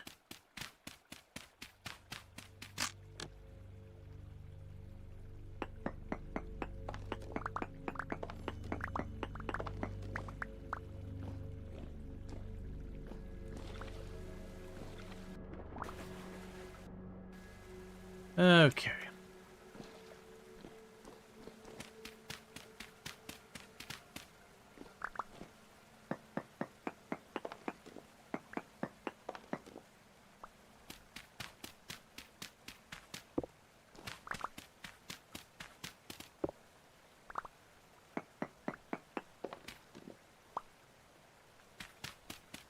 Yeah, so that's what we're here for, is just all this fire clay. The charcoal, or the coal, is bonus, but we need a lot of fire clay. That's a mod water physics? Yeah, it's the same physics as Minecraft. It's like one of those things that, like, the game has departed from Minecraft in so many ways, but there are just a handful you're like, yep, no, clearly you had your background in Minecraft. Because to be clear, water in voxel-based games has always been kind of a weird situation. Because it's never really been good. Which makes sense. You're dealing with everything as a cube and fairly large ones versus something that's fluid that should be far more dynamic and trying to come to terms with how that's supposed to actually work.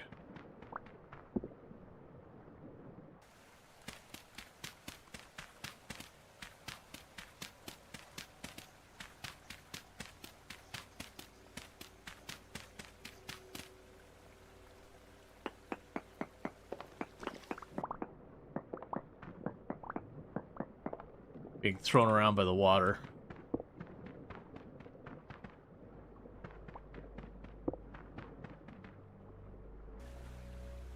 Go enjoy some pie real quick.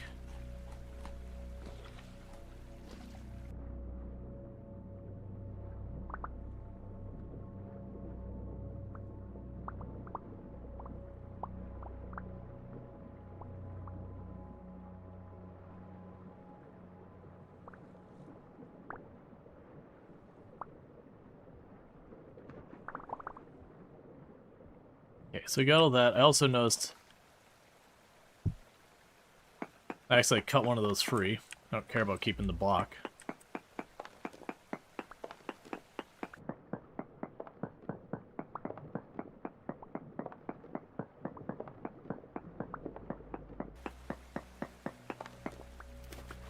Okay. It's almost like when you're in a mine and you have, like, water intruding in it, it's a bad thing. As I'm just getting hucked all over the place in this current. You know, not the fact that the whole thing is, you know, it doesn't have like volume to water, so it's not like you can actually fill up the tunnels. But it really feels like that'd be what's going on here, is you'd puncture through the side and you just evacuate because you've created yourself an underground lake.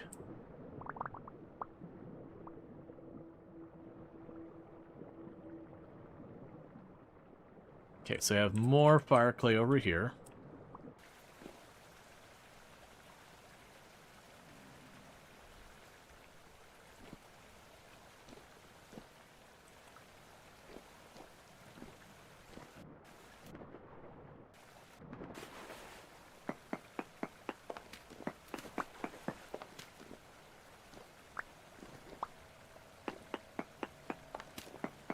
And thank you, Sniper, for the 7 stream streak. I do appreciate that.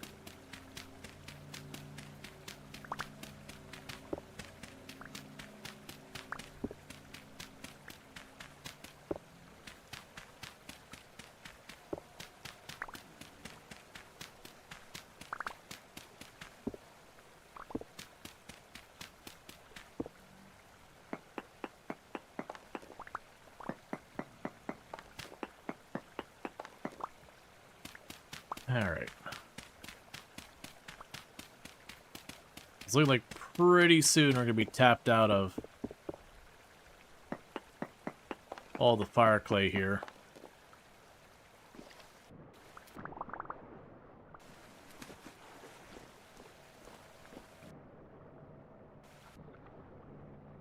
Okay. We've got some sulfur there. Got a little tiny bit more fire clay way over there on the edge, and that looks like it might be it.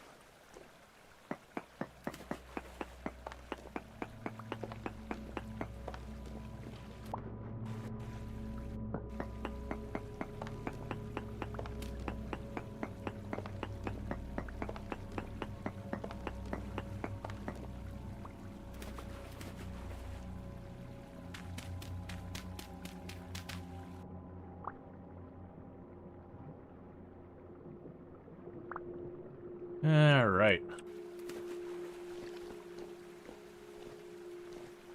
Well, barring any surprises, we're just now in cleanup.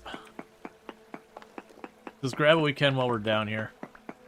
Maybe we'll get lucky, we'll find some more. But it is looking like we may have gotten all the fire clay that's in this area.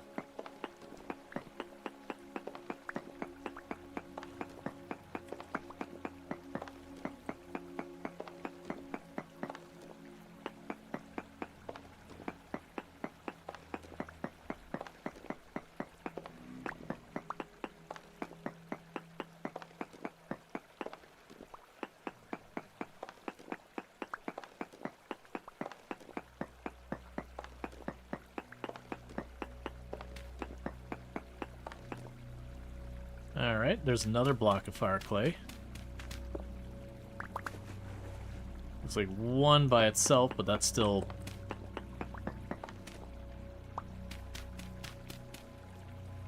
I thought I saw some move over there.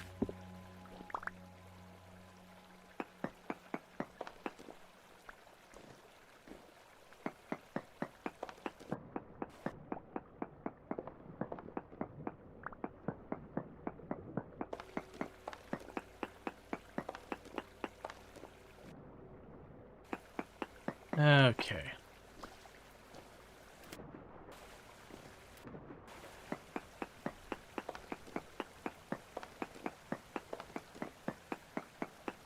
I have a bunch to clean up off the ground here, but that's fine.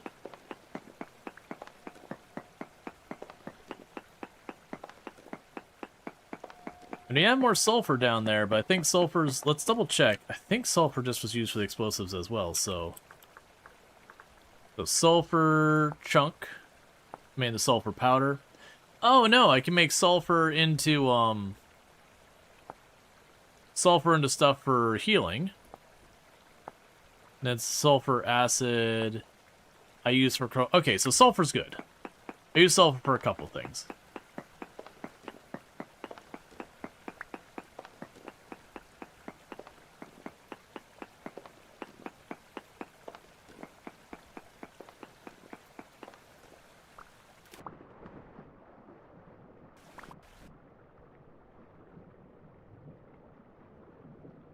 Stop pushing me around.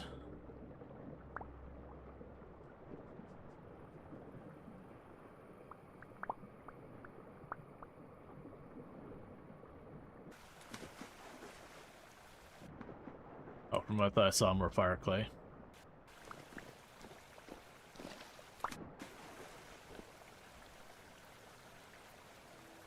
Alright.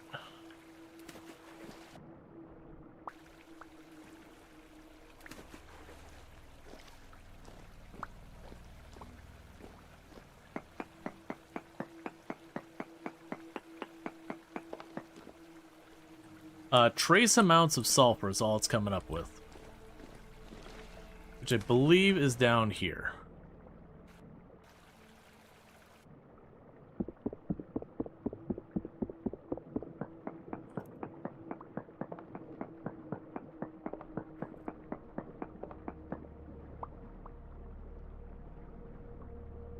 Stop.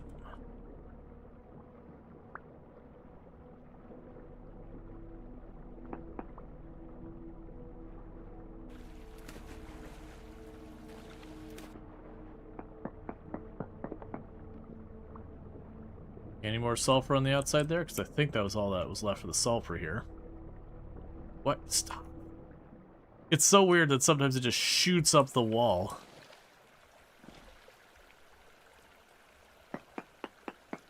Okay, and we can check here now. Trace amounts of both. That's probably going to be over this way.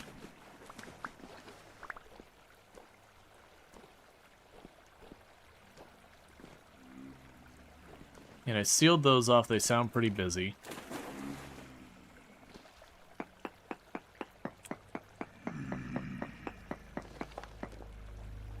Small amounts of sulfur, trace amounts of that. If we go out here, probably nothing. Yeah, it's fine. It's probably worth considering.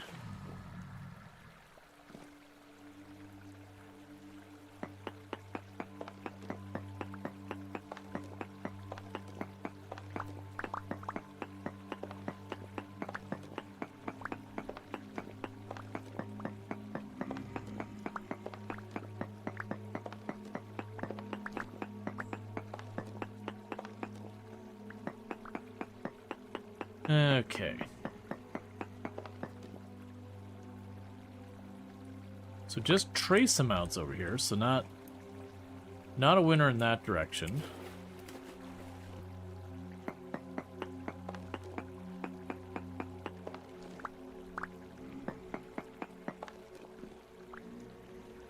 Ah.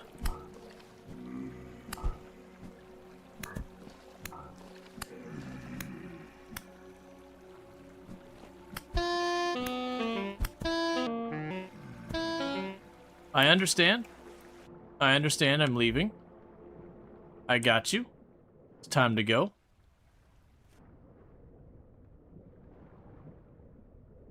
Yeah, as I mentioned, it's a very high activity. That's why I made the comment of it's not really a good day for me to do this. Oh, my ore's in the box.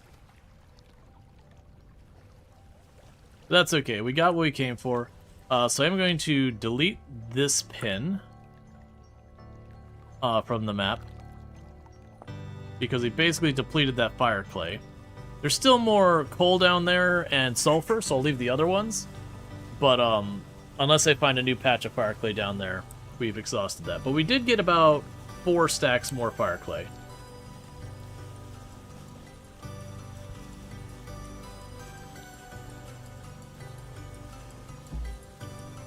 And bear with me one moment. I'm going to snooze this next ad break for as long as I can. So that way we can have that go on when Tomb gets home. Because then I'm going to throw a roast in the oven. Or basically I'll go down and throw the roast in the oven because that takes like half hour. So it should be ready about the time she's home.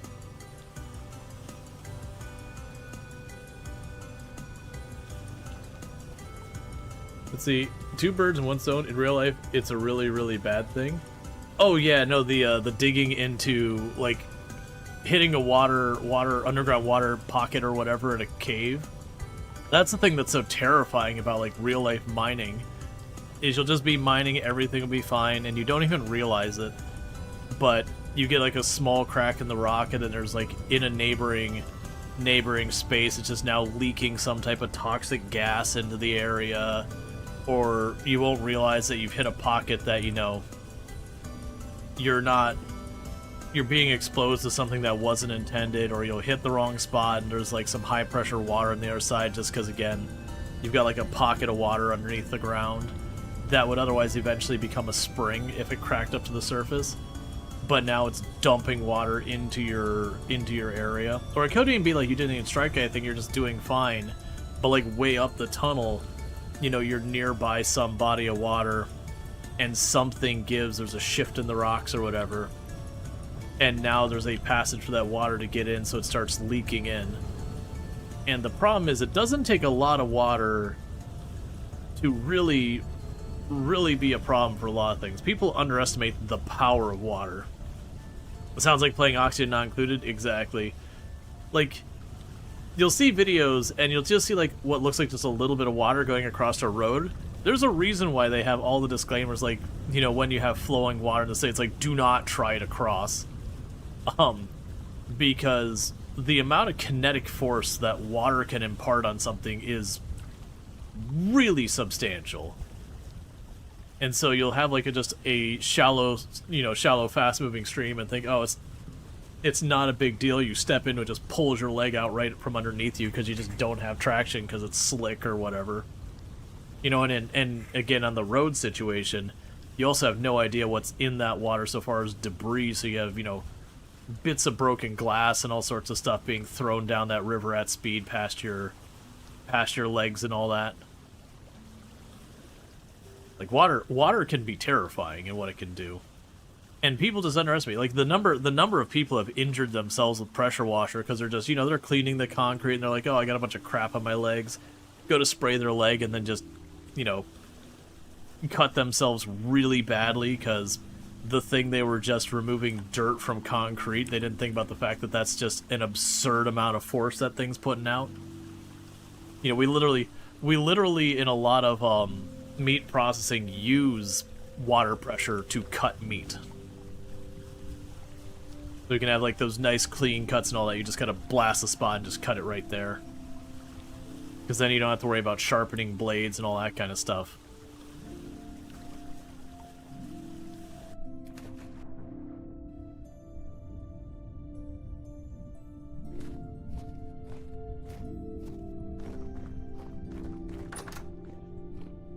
Okay.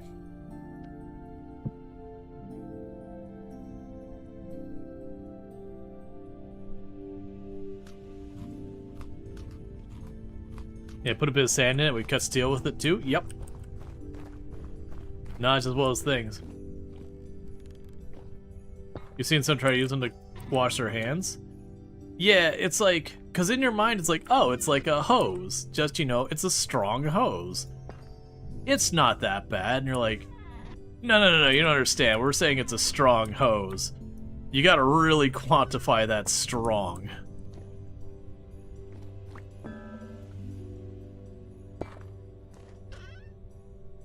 Like, strong is underselling it by magnitudes.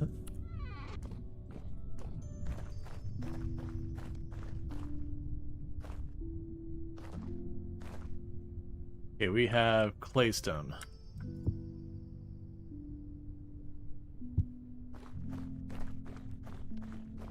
Got more limestone we can drop off in here. I hadn't planned to get full chunks of claystone, but that's fine.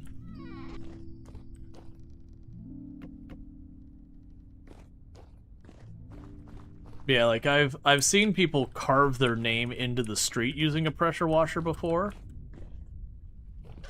And it's just kind of one of those things you sit there and like, you don't want to try and wash your hands with that. If I can cut concrete, like cut my name into concrete, that's something you should never point at yourself.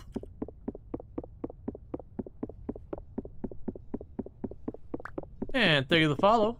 Welcome to the stream.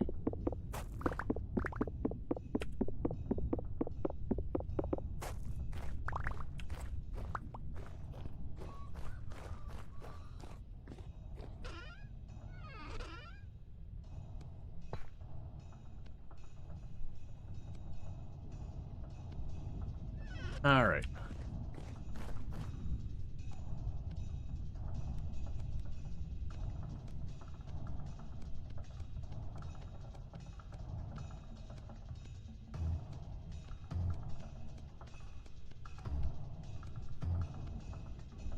And I'm short of being able to do another one, but that's okay.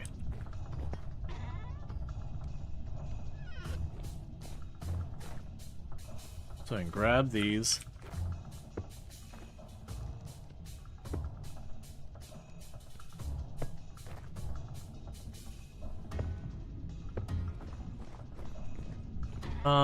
Do I have any more hematite? I think that was it. Yeah, so I think we're settled on the hematite for now.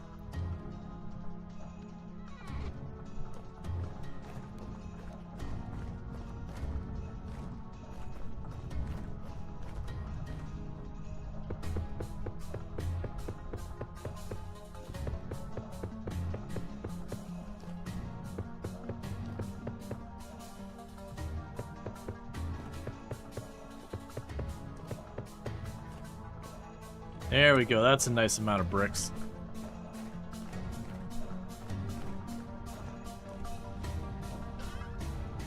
Luckily you noticed before they got to the point, yeah. Yeah, because like I said, it's definitely one of those things that you can understand how people wouldn't realize the amounts of force you're talking about. Like, not that they shouldn't know better or whatever, but, you know, just how easy it is to underestimate how powerful it is. But then also it's like, yeah, this is not something you want to be underestimating. Okay.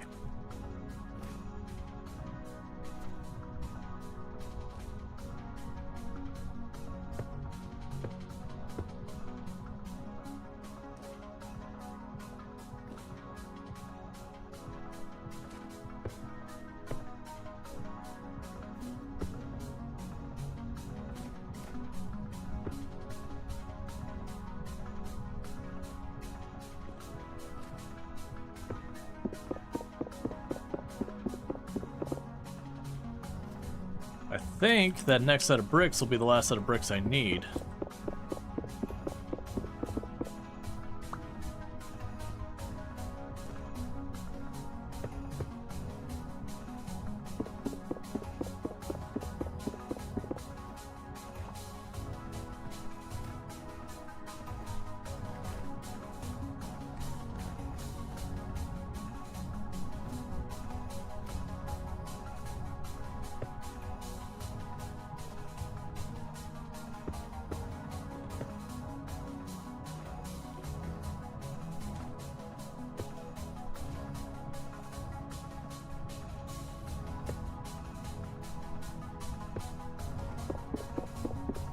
Might actually be good with this. We're gonna be really close.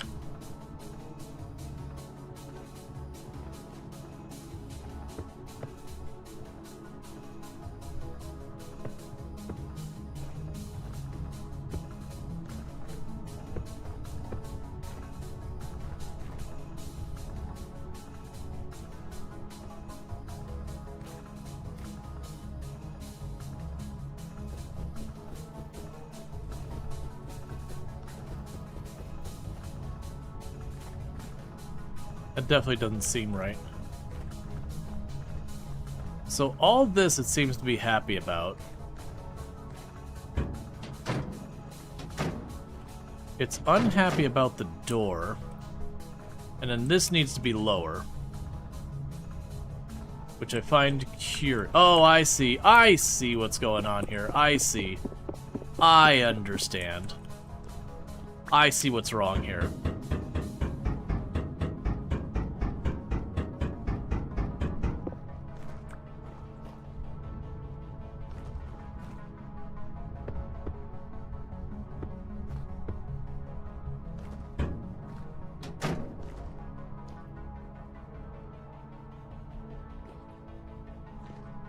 I think it's good. I think it's done.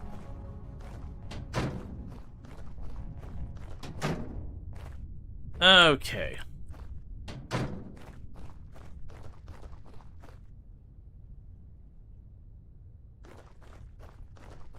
So that means we can get steel production online.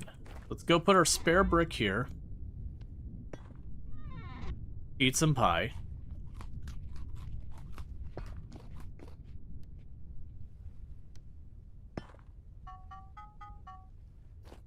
Grab a bunch of iron bricks. Or iron ingots, whatever.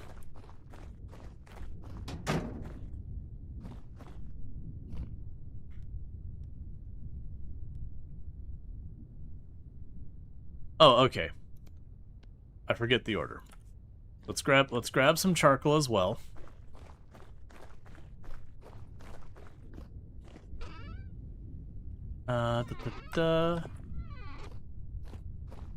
So get this all set up, and then I need to make a tunnel underneath it to actually do the fire. Okay.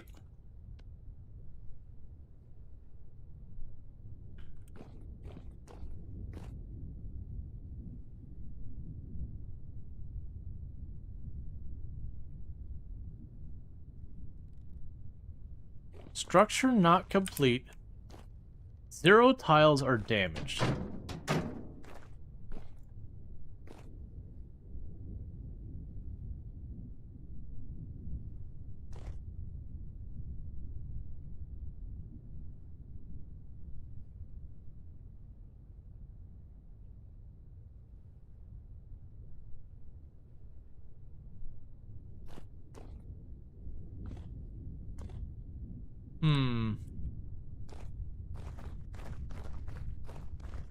Yeah, so like I said, it's a bunch of ingots at once, considering that's almost all of my iron.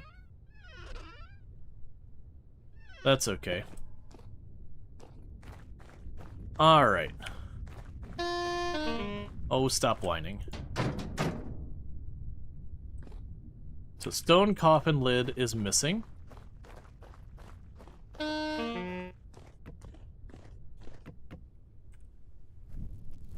We'll warm ourselves up real fast.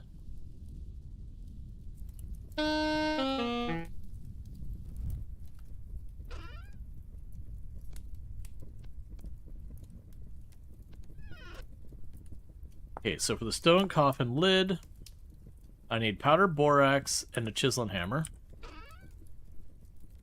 And that's all in the other room. Alright. But yeah, like I said, the next thing I'll need to do is get underneath there.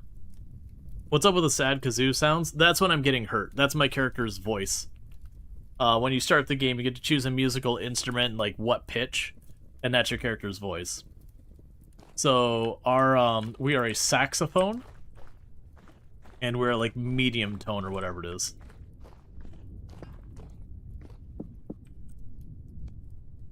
Oh, we also need the powdered borax.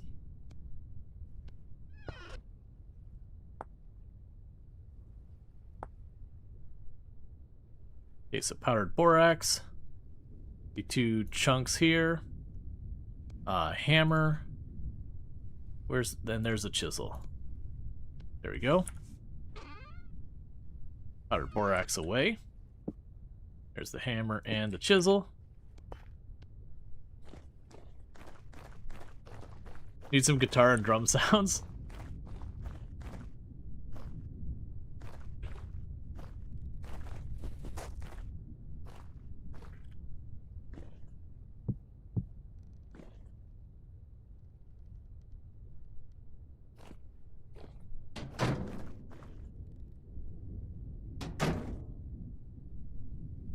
Ready to be fired, ignite a pile of coal below the coffin of each coffin half.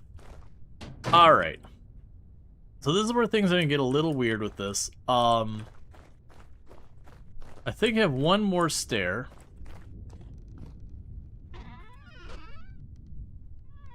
From when it's setting these up, yep. I'm using this as a marker.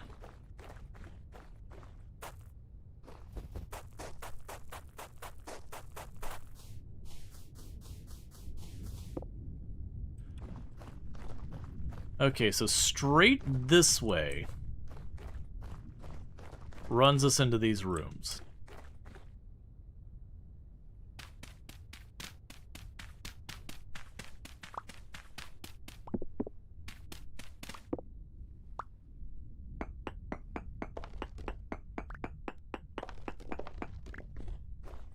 Let's see, so here 3, 1, 2, 3, 4. That's the wall.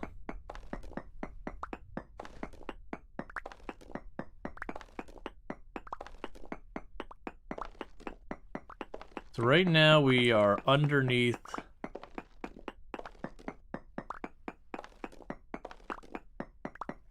here.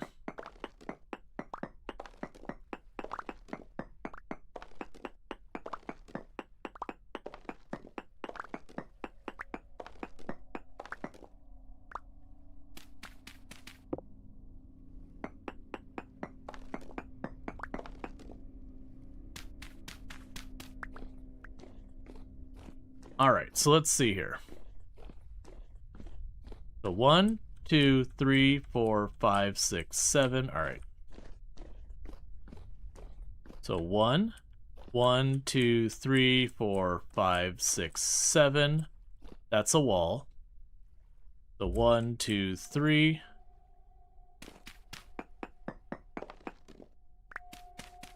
4, 5, 6, 7. And then that's the wall.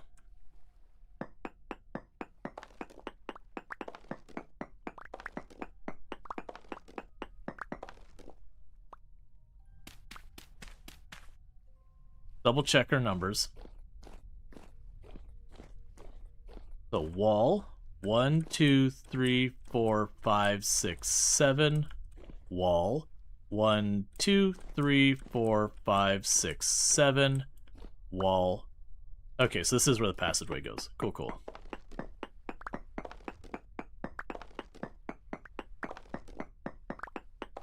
And I'm doing this that way I have room for more of the cellars over here, even if we never use them.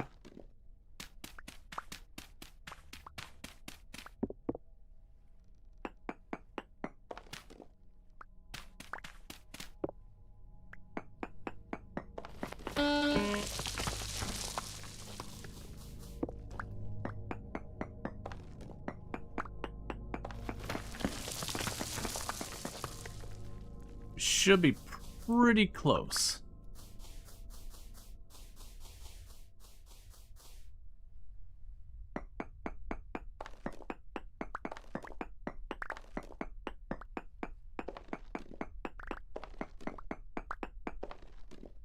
But somewhere around here.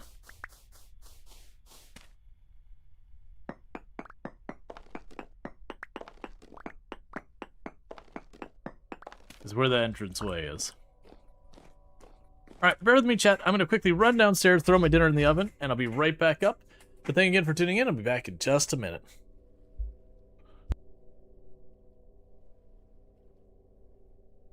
That was the wrong button. That was not the right button. Give me 1 second. My button for making it disappear didn't work. Alright, let's try that again from the correct buttons. Alright, I'll be back in a minute.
Okay. Oh yeah, no, it's all the sim games, the physics get cursed. Alright. So we've got this spot. So we are right here. So I'm gonna go ahead and just poke a hole through here.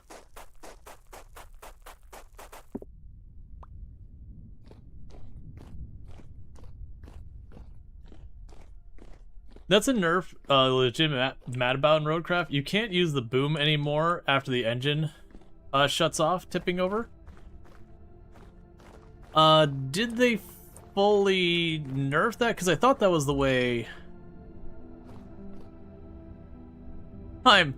That's how close I was.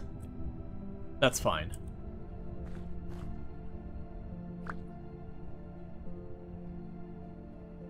Yeah, I could have sworn once it tipped over, you couldn't use it. Like, that was still just how it worked.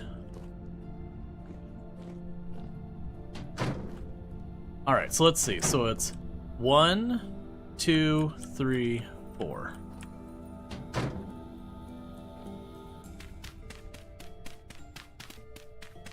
Oh, you used to be able to rate yourself with it? Gotcha.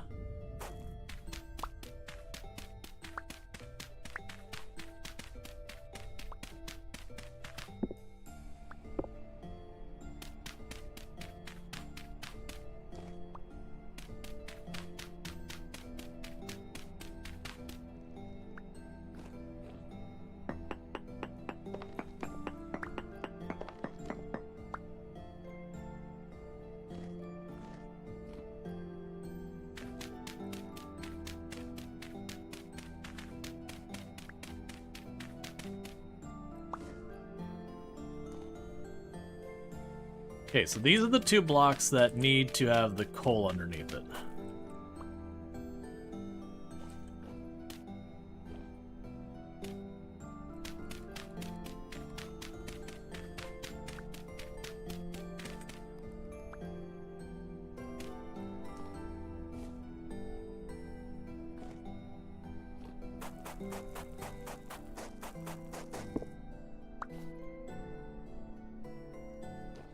So I'm going to need to do...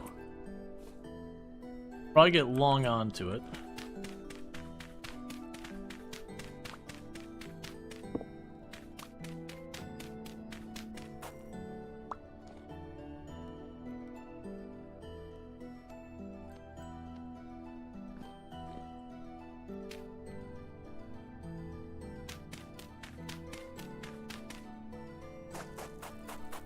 And this should have the staircase above it.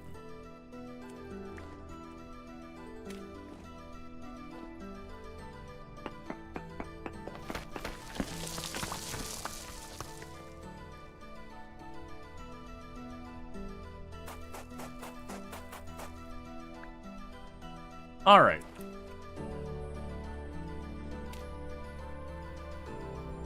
So yeah, so then what we would do is we'd pile the coal here. And we do this the way I did last time.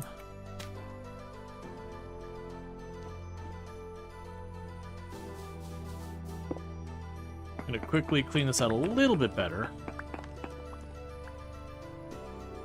Yeah, and then what I want to do is put a block here that I could carve a little window through, and that should work.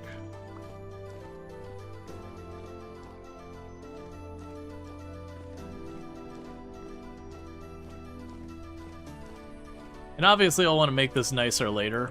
Right now I'm just shaping it out. So let's go here.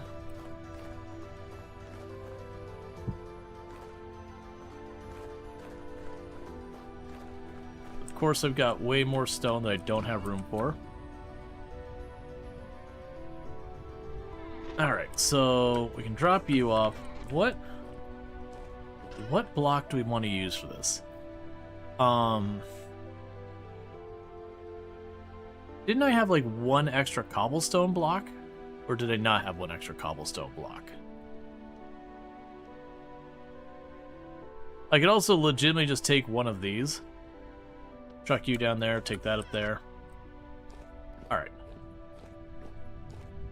So let's go over here real quick. Have my pie. I need to grab the chisel, and I'll grab the spare one as well. Okay. Yep, so from the top it looks fine. So what I want to do is I want to put the peridot block there. Peridotite block. Oh, let's grab the charcoal while we're up here.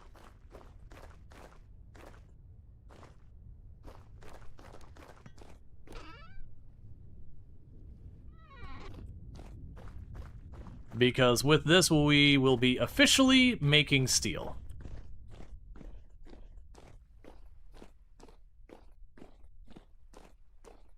So we can go over here.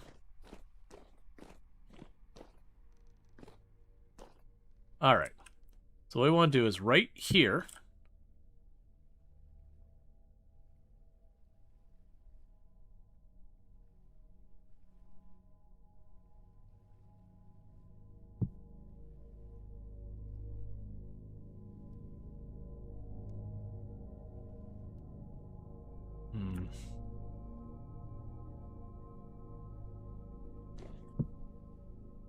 Why do you get so dark?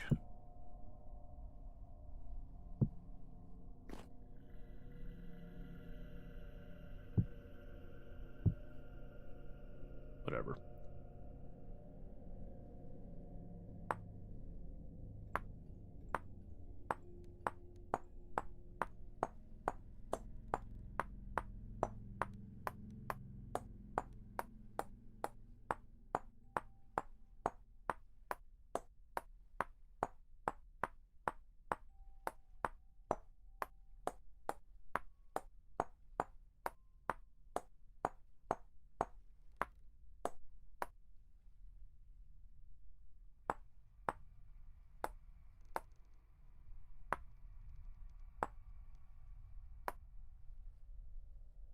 Okay.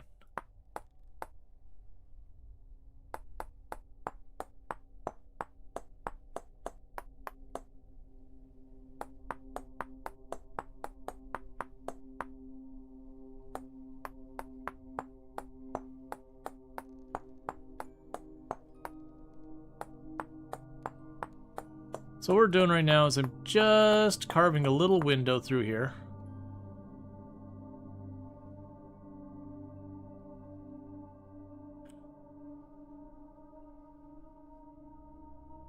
Because then the hope is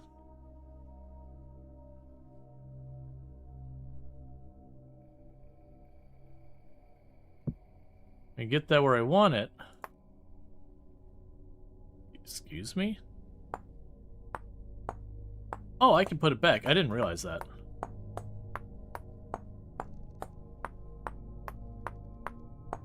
Because the hope here is to open this enough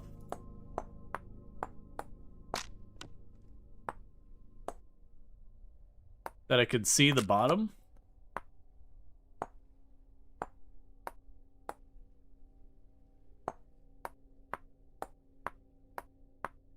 Because then I can just use this little window. It counts as an enclosed space.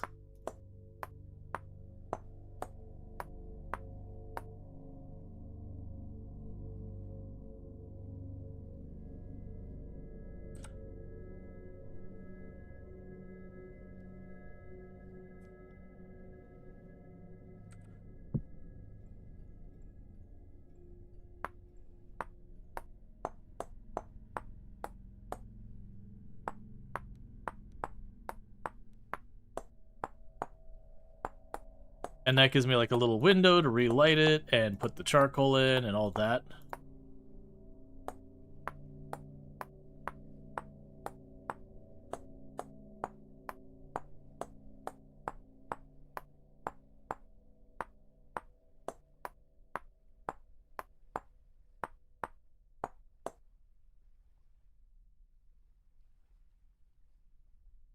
There we go, that'll work. Maybe.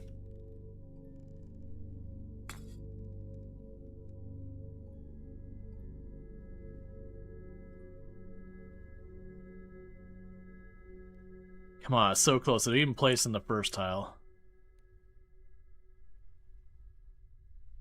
Alright, that's fine.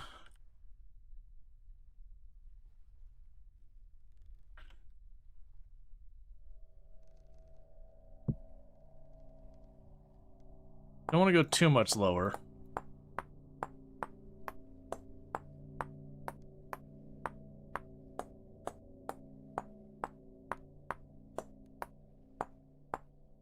Yeah, as you can imagine, this being able to go tile by tile like this does let you do some pretty cool things. There we go. Okay, so we got it all filled up. Now we light it on fire. And with that, we are making steel.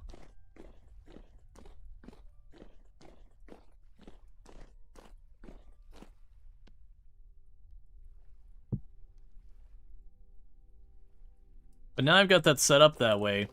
All I do is periodically go in, chuck some charcoal on the bottom, relight it, that kind of thing. That's what you want to see.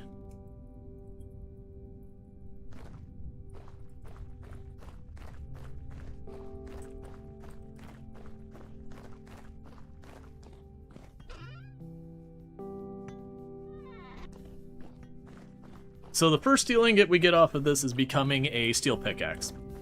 Because then we can make the better refractory bricks.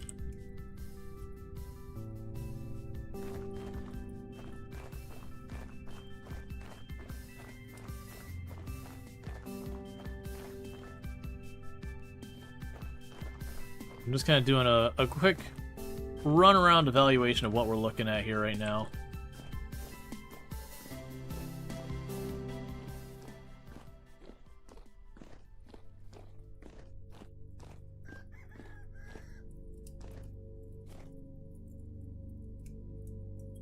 Yeah, it's trying to see with any of that if it was going to mark a timer of some kind I could see.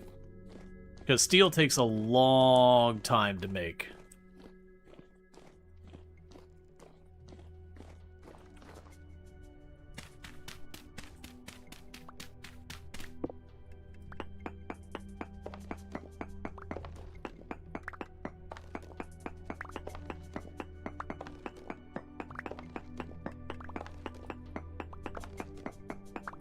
Alright.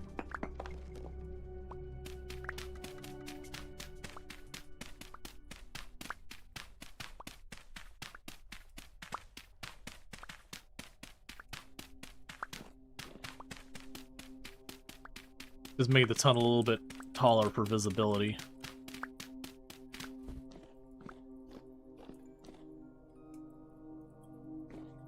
Cool.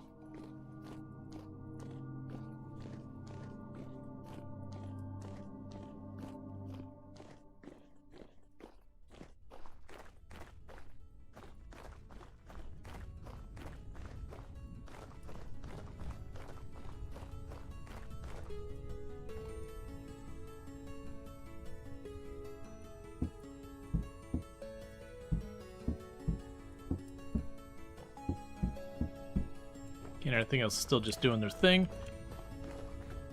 Alright.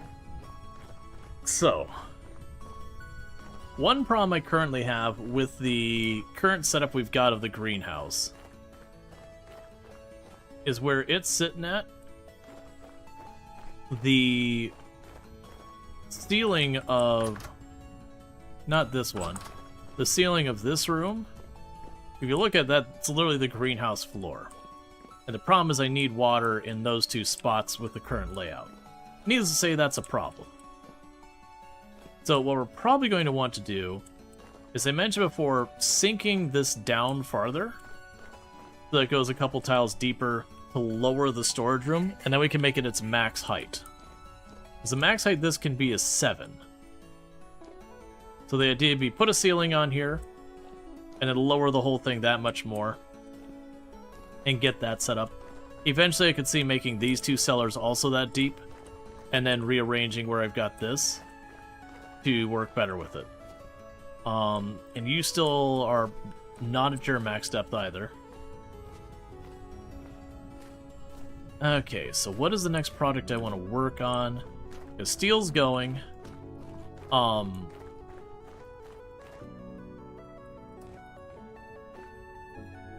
That's what you want to see. So, realistically, what's going to have to happen for the steel is I'm going to have more iron happening. Because that sucker could take like 16 iron or 12 iron or whatever the crap it was per round, which is a good thing.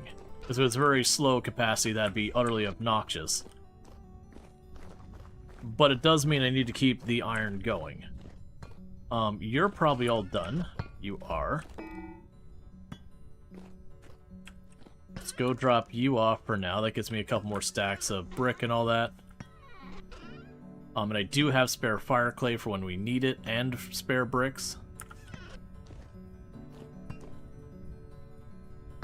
So, what we'd probably want to do here is I've got a ton of iron blooms. 34 of them. So it's time to yoink you. What would it cost me to get the transmission, or the transmission is 2 of those, so I will need all that stuff. Let's try and get the transmission and clutch set up on the other side.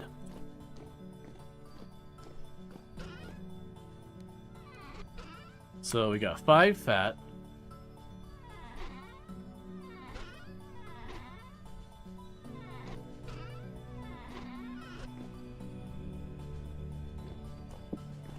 Got my saw. Got those 2. Where's my resin? I know I didn't run out of resin. Where's my resin? Thought I'd put it up here, but I don't see it. There you are. I already know we'll need the planks and those. Okay. So, I need 2 of these gears. Let's get those sorted. Gonna need a new chisel soon. Oh, I need wood. Like log. That's fine, we can go chop down a tree real quick.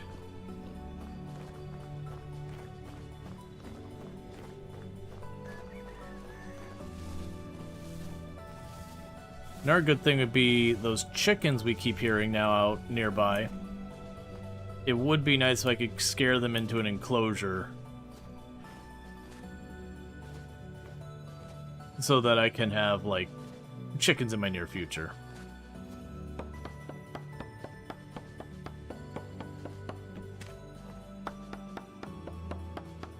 Alright, and then we could use this for making a bunch of that, because that way we can make a second transmission and clutch.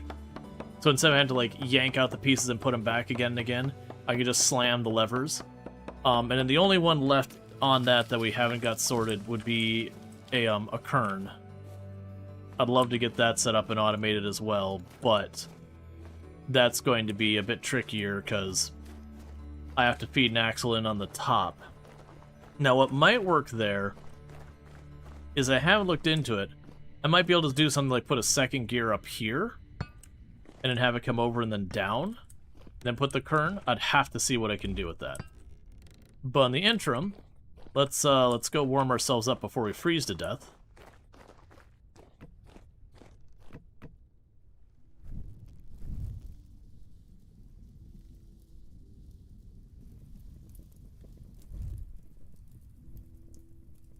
Okay. So we can go here, check the fat recipes, grab you. Alright.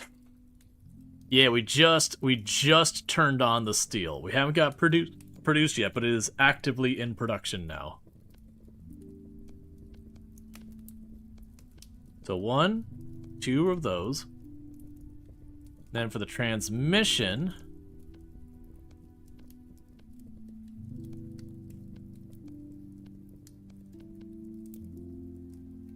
I need that. And then we need the clutch.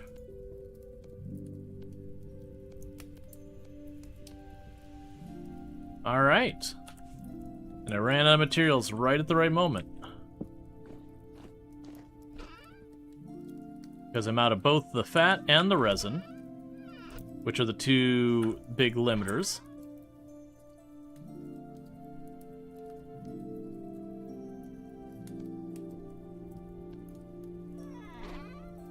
Honestly, for right now, I'll just toss the logs themselves. Well, we'll make it into firewood. I'm short on firewood.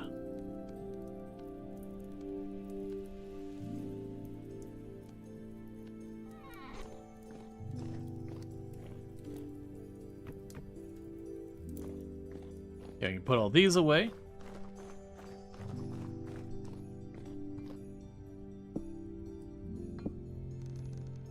And we have the transmission and all that. Alright, so all of this needs to move.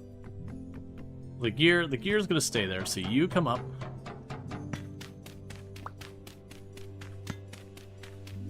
And you go here now. You go there.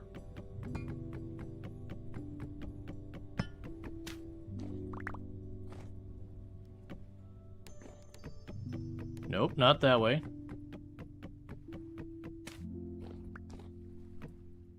There we go. Grab you. Grab you. Grab you. Get those put in.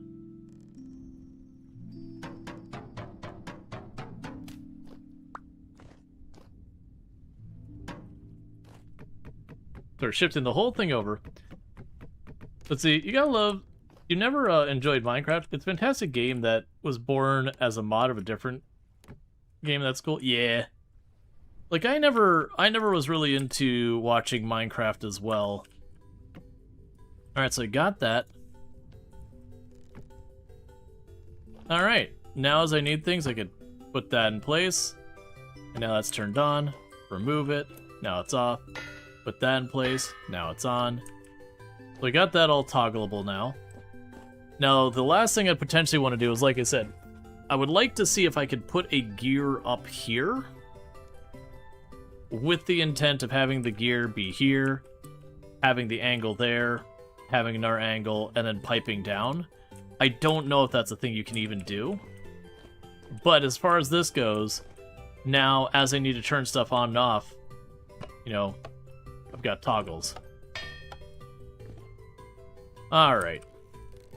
And I'm kind of not looking forward to dealing with this, but I know I need to. Let's grab a whole stack of the charcoal. We got work to do. Grab my hammer. Grab you, switch hands. Wait, what are the chunks of? Are chunks more hematite? It is.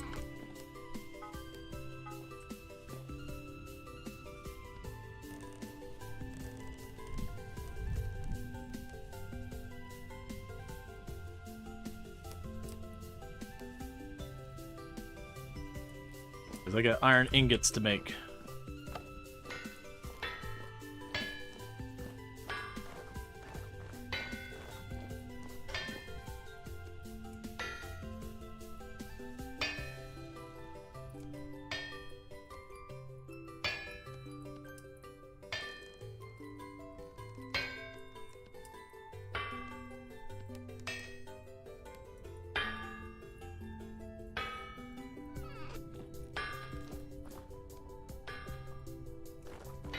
So those heat up, we can start getting all this going.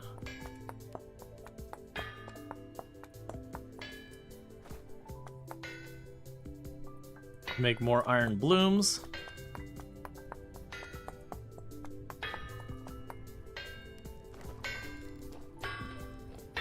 Yeah, normally I feed the... Like, the times I've done, I fed power on the bottom as well. But it's just the fact that I am bothering to set up the toggles and all that. That's like, okay, well, if I'm gonna take the time to do that, let's see if I can't make it toggle between all of the things.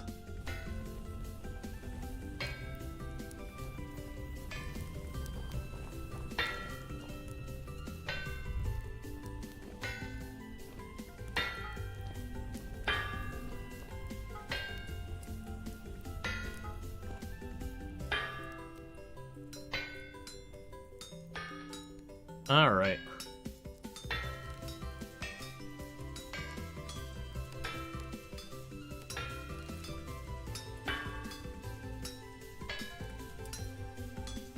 But I'm not trying to get necessarily all 30-something blooms done.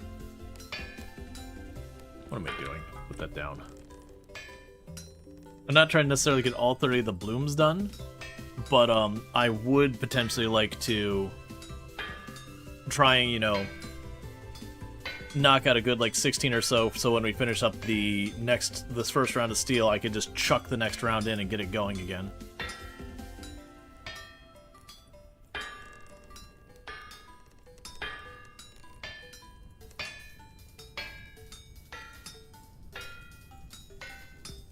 All right.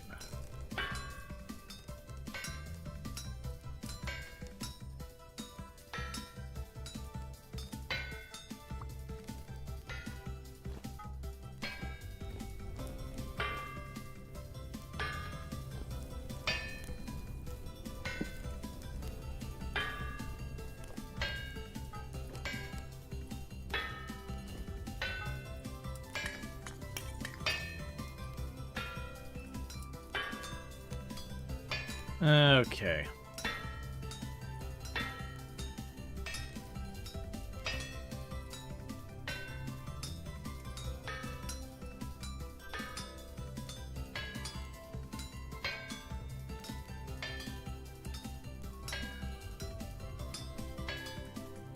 It does make me wonder if you could automate well, no, because there'd be no way to automate the feeding the thing off the furnace.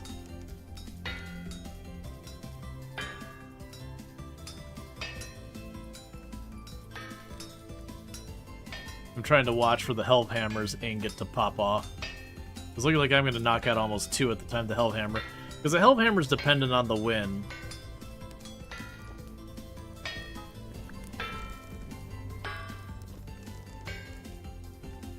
And sometimes the wind will be going fast enough that it'll almost keep pace with me. And then sometimes it's considerably slower.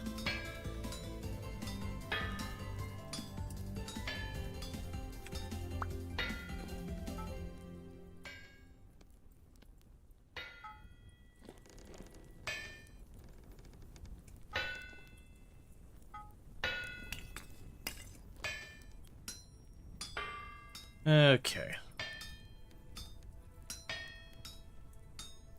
And periodically I'm going to have to check on the steel. What ends up happening is the charcoal beneath runs out. It is one of those things that I know there was a place you could see how far along it was so far as becoming steel. And I thought it was you pointed at the door and it'd be like, okay, you've got this long left, or there's some tell, but I don't remember what it was.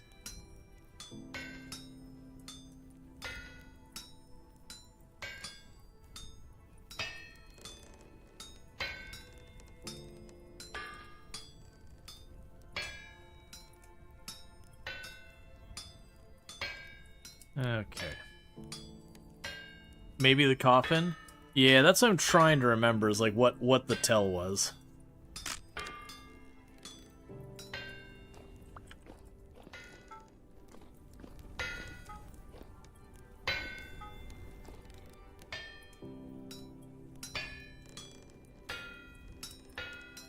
Okay.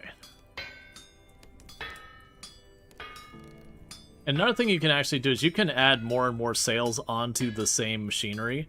So I can literally go here with this, do an angle, go ahead, put another angle to another big gear that then goes up, and then put a sail on that to have like 2, 3, 4, 5 sails all running the same machinery to keep them going at speed. Or, you know, for like later if you want to do like mass scale, I could have like 5 of these furnaces and then 5 Hellhammer going, so I could just kind of swap them out. Where they're going fast enough that all I need to kind of do is rotate through moving the ingots around.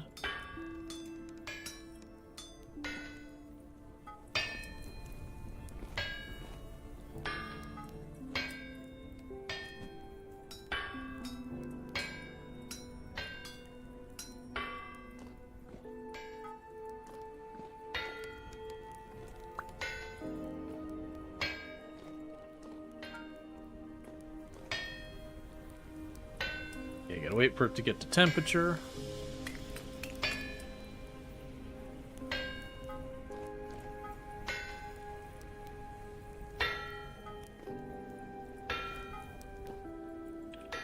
What I'll do is if I run myself out of the charcoal on me, I won't refill. That way I'm not sitting here for like the whole day just doing this. Like I said, the big thing is... Excuse you. Sir, I am just trying to work my job and enjoy my business. Fine, I'll close my door. Can't even live out in the middle of nowhere all by yourself. You can have 3 auto hammering and on 1 anvil. Oh, yeah. Yeah. Just to make the one thing go way faster.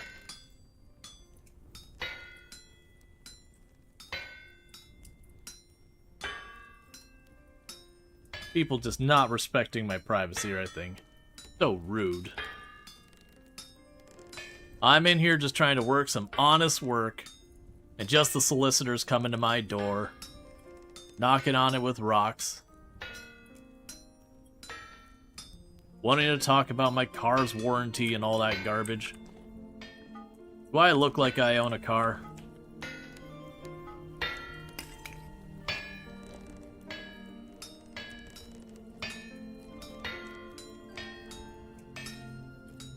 Just need more windmill? Oh, yeah. That's more resin, more fat.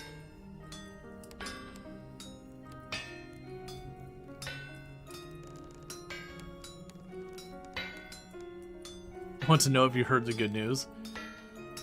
Yeah, we used to get a lot of that in our neighborhood. People coming by and, you know, soliciting in that manner. And it'd always be like, hey, you know, there's an entire thing on the neighborhood about no soliciting and everything. They'd be like, well, we're not soliciting. It's like, yes, like, literally, if you look up the laws about it, you know, approaching people with religious texts does qualify. I'm not saying there's anything wrong with, like, your religion or whatever, but it is soliciting. Like, if you approach my house with a charity, it's no different. There's only a very, very, very few exceptions.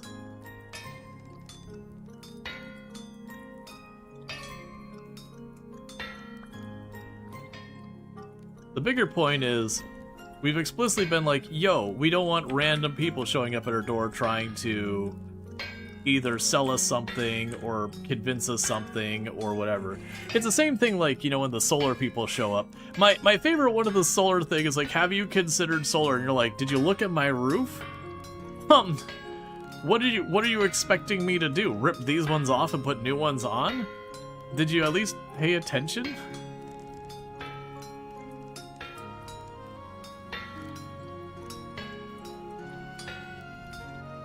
Yeah, no, Mormons generally have some pretty strict rules around the things you imbibe. Like I want to say Mormons didn't drink coffee and all that. Like it's very strict because the company I worked for was based out of Salt Lake City, so there was a decent number of people we had that were Mormon in the group, and they were all fine. Like I had no problems with them, but they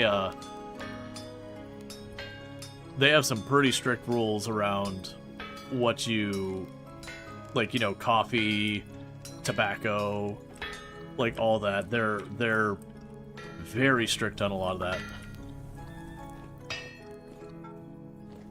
You're aware of it, you know, rat. That's fair.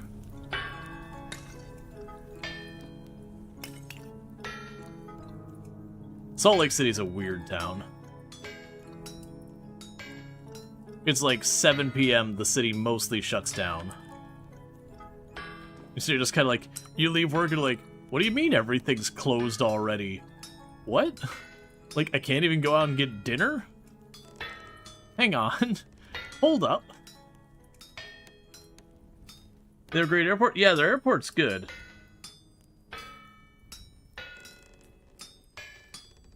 It's not that strict? Been a member your whole life? Gotcha. Well, I imagine it's probably one of those ones that you probably have like almost with every religion, you have ones that are like very, very strict about stuff, and then there's more of like not lax, but not as strictly interpreted and all that stuff.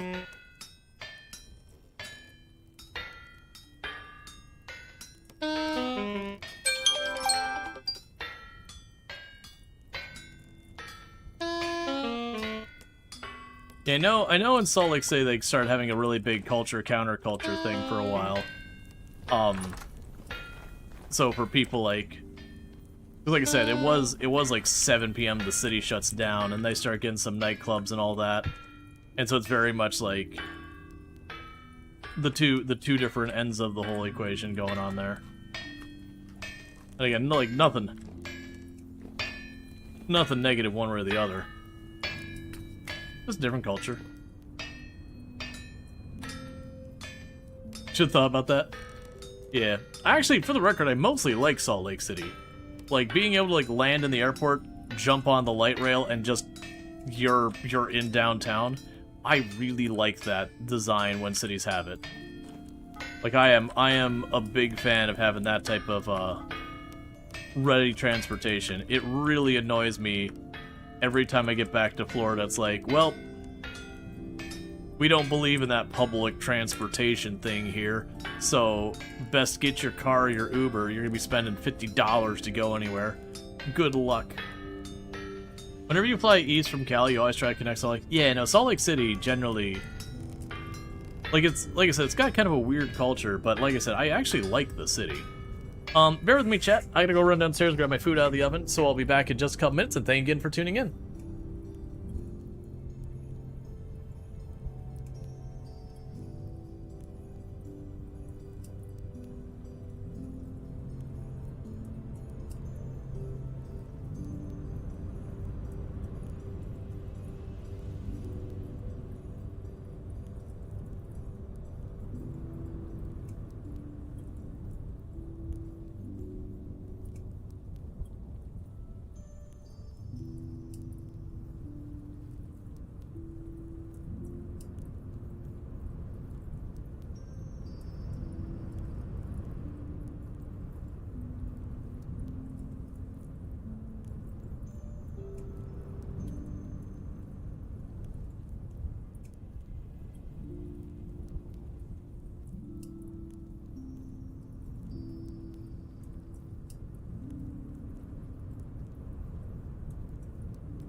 Okay, and we're back. And Doom just texted me that she's basically stuck in traffic, so she's running late, which is not at all a surprise. We live in a very touristy area, so between Christmas and New Year's, like, you try and just not exist outside your home as much as possible. I feel like most people door knocking here these days, just straight up scammers. Yeah, for us it's not really scammers so much as like we would get a lot of the ISPs would kind of go through and they'd be like, oh, you should sign up for our new thing, and they're primarily targeting older people. Like, obviously they'll harass anyone they come by, but like for the ISPs they'll be like, oh hey, you know, you can get that show you really like. That's not what I want. You show that you really like, you know, you just got a bundle. And a lot of that kind of stuff. We don't really have that many scammers here.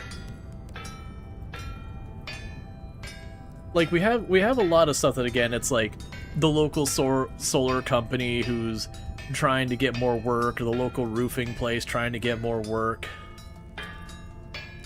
And like, it's one thing when, you know, you have like someone's getting a solar panels installed and they go like the house next door to and be like, hey, are you looking? Even though they're not supposed to do that here, that one I'm okay with.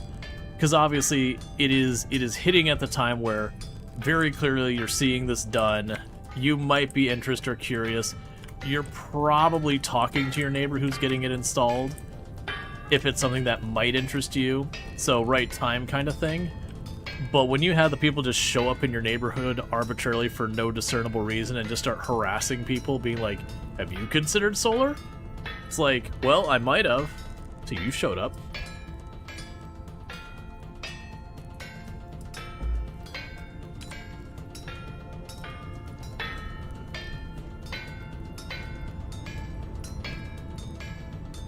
I mean, I have solar. For full disclosure, I do actually have solar panels. I did that a while back. I seriously just stepped out long enough to move a thing.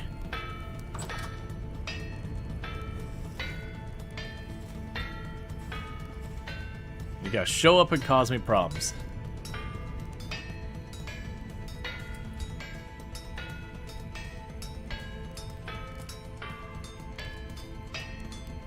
All right.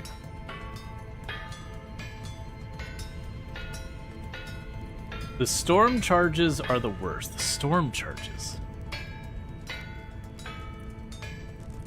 Let's see. We've been getting many solar people, but they're all scammers. They usually trying to get in between you and the grant.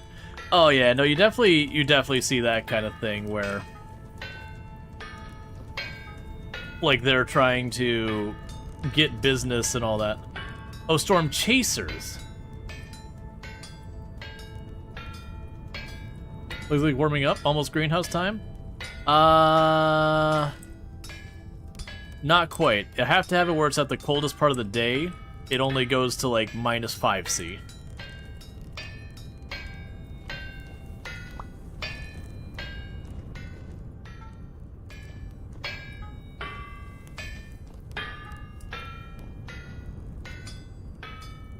Alright. We're not grabbing any more charcoal for this, so once these two forges run dry, that'll be it. Because I've knocked out about 20 or so iron ingots.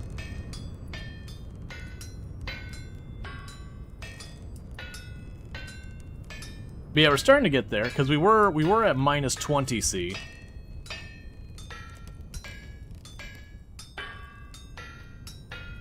Yeah, no, that's right. The mod is showing Fahrenheit, but the character sheet shows Celsius, and the game primarily operates in Celsius.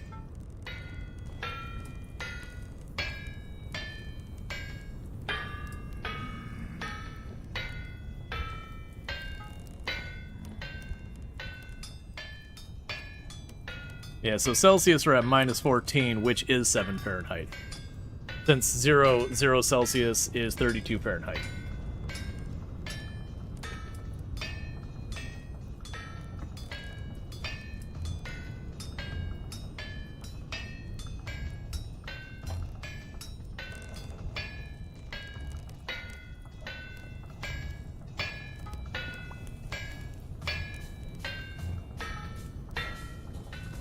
Until the wind picked up, because suddenly that hammer is outrunning me.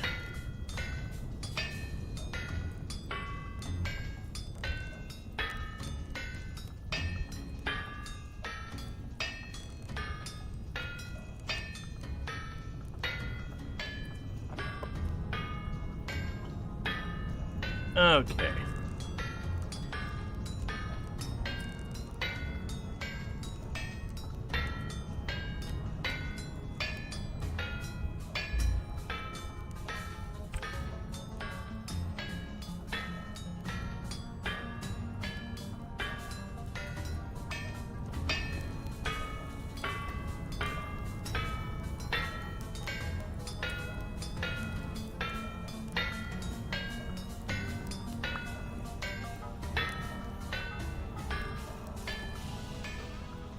We're not gonna get any more of these done, I don't think. Even if it could potentially get one more, I'm not sweating it.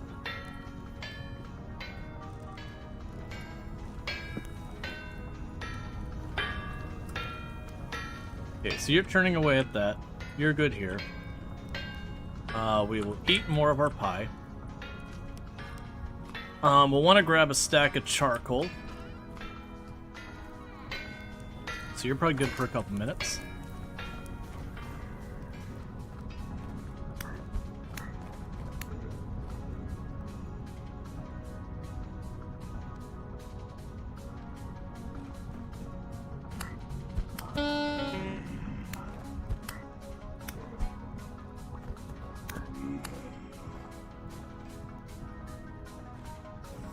Okay.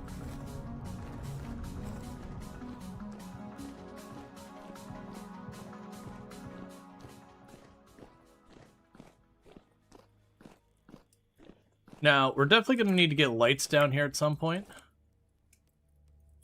Okay, so you're still going. Can't do much about that. But every once in a while, I gotta top that off.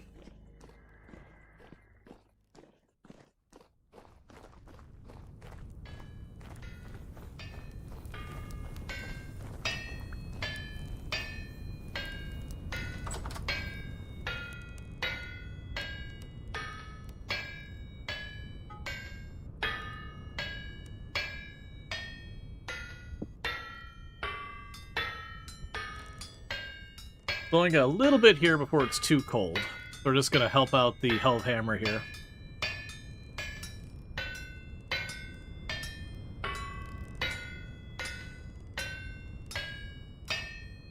And then once it's done, we'll pull the arm on the Hellhammer to turn it back off.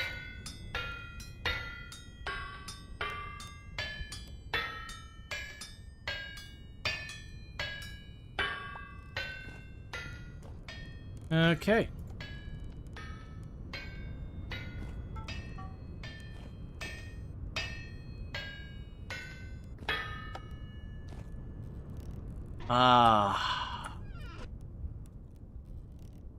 Have the ting noise gone.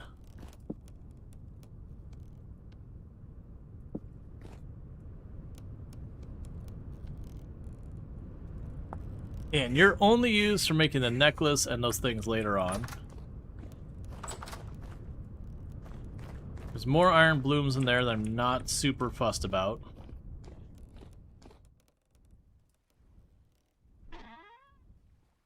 It's just the ting, ting, ting, ting, and you're like, please. Please stop. It needs to be done, which is why I'm doing it, but also please stop.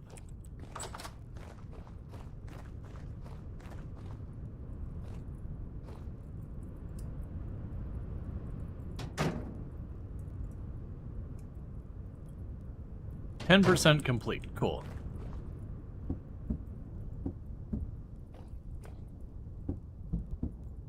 we got you two ready. So that we could chuck you in here.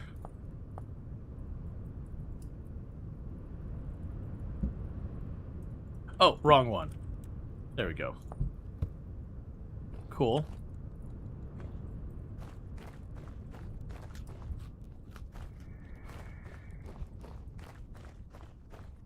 Alright.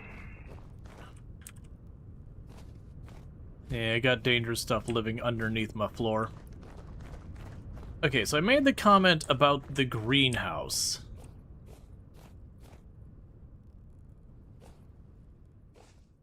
So the question then comes, to accommodate the greenhouse, and let's go ahead and rip up this. That's soil.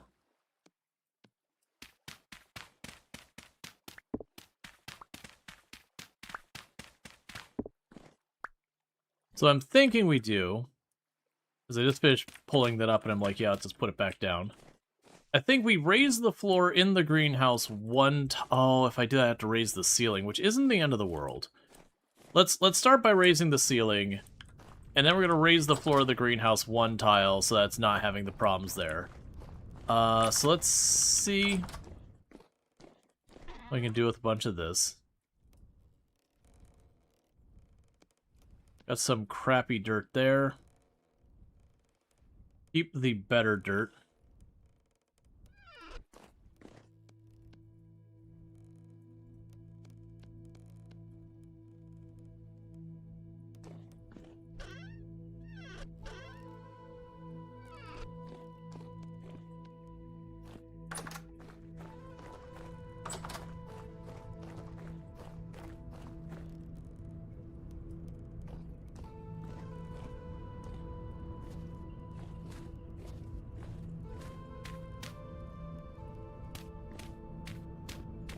We're gonna raise the roof 1 tile.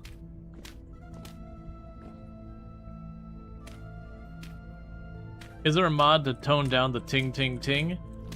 I have not seen one. There probably is, but I haven't looked for one. The good news is I only have to do that every once in a while, so we should be good for at least like 1 or 2 more goes of steel, so it's gonna be a number of hours before we have to do that again. Like, I've only had to do that maybe once, like, every stream or every other stream. That's weirdly a perfect amount of tiles.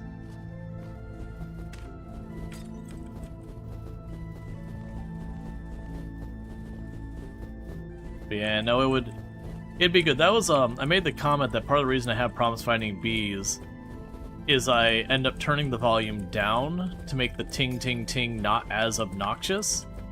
But the bees are so quiet, you need to turn the volume up to hear them. And so you get kind of in this weird situation of going, okay, well, which do I focus on?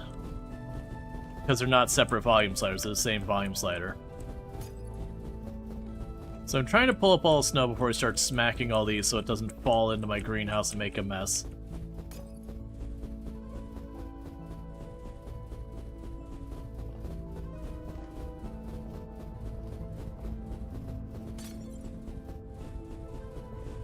Okay.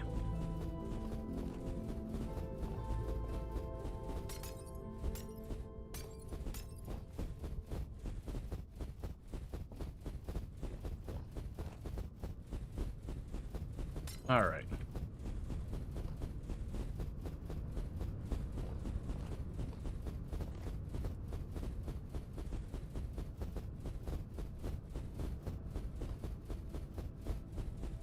And then they'll peel up all the glass and all that and try and get placed down before the snow can pick up again.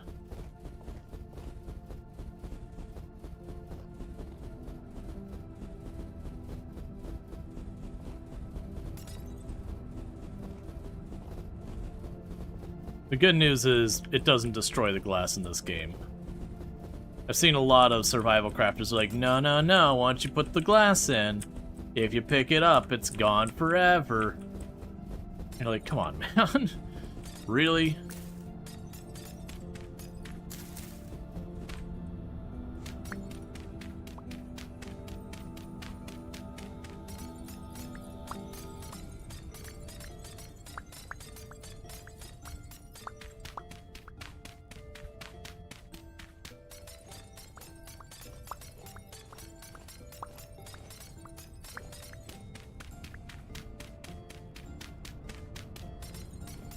Okay.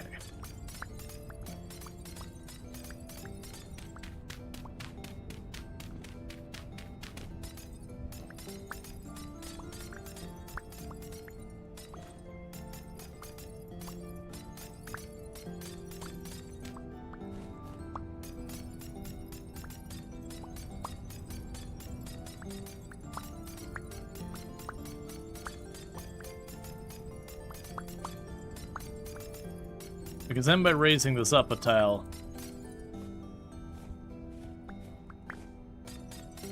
I can go and make it a lot easier to work with. Like, we'll also need to move that door up a tile, make like a staircase for it and all that. That's fine.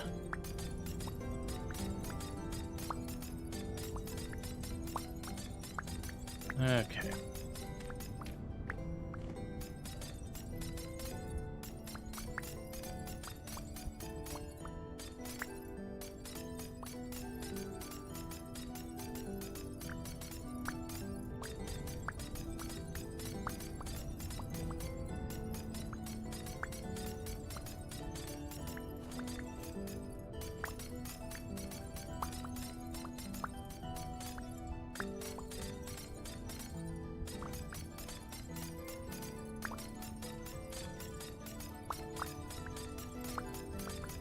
Okay, last little bit here.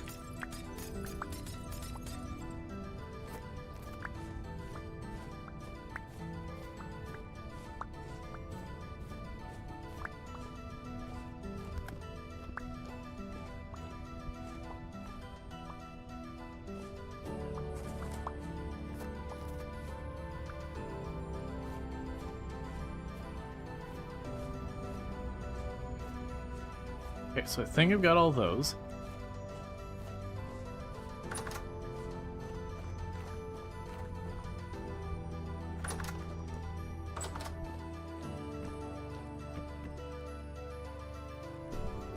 We can warm ourselves up real fast.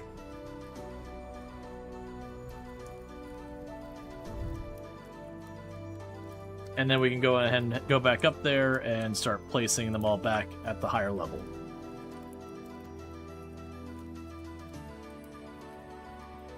And that should go ahead and get everything sorted out there, where we have the greenhouse a little bit taller.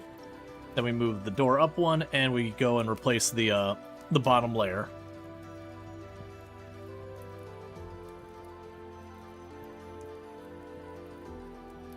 Because that'll also make it so I don't have to do anything special with cleaning a bunch of its stuff up either.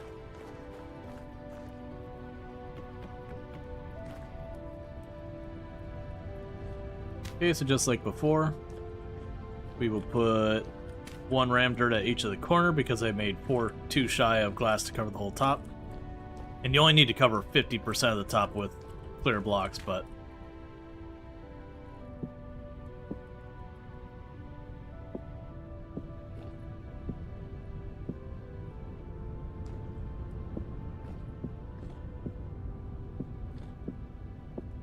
Alright.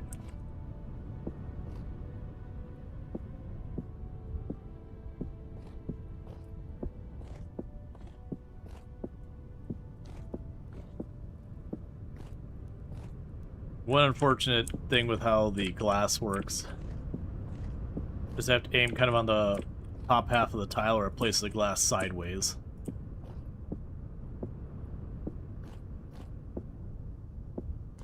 So it makes taking the time to position all the blocks take an extra second. See? There's a perfect example.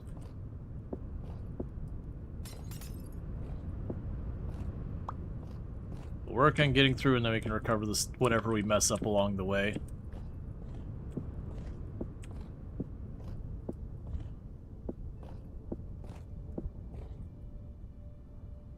There's one stack.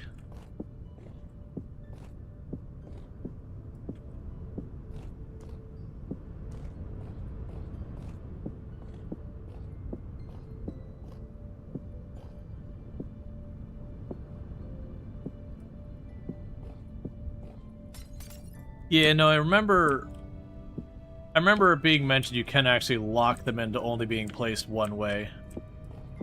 And I probably should have. But I didn't.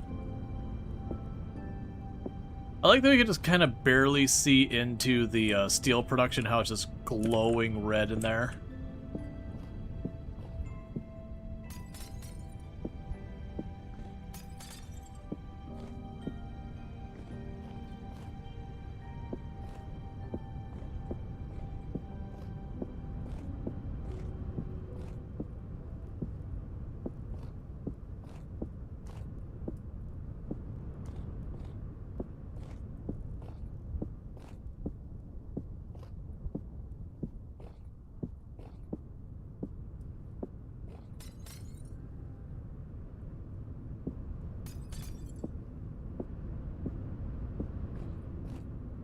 It's also part of why I use the rope ladder versus jumping across this time. It's like, yeah, I'm gonna have to go back up here.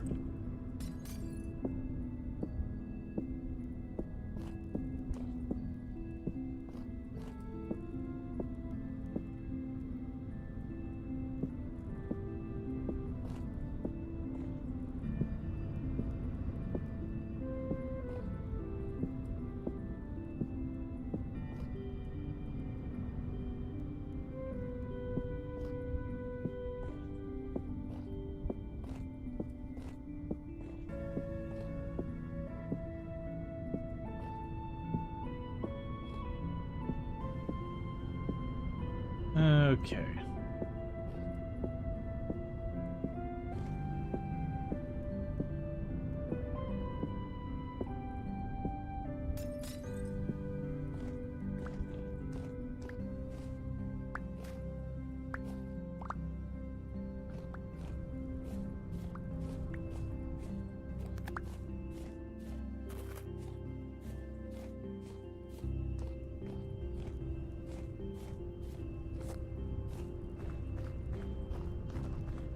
And the last couple.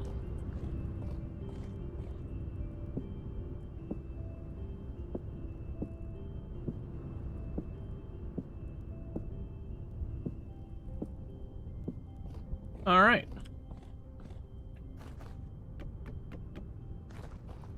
So we go in there. We've got the greenhouse icon, so we're good to go there. Gonna remove that spot of dirt here. Get my door.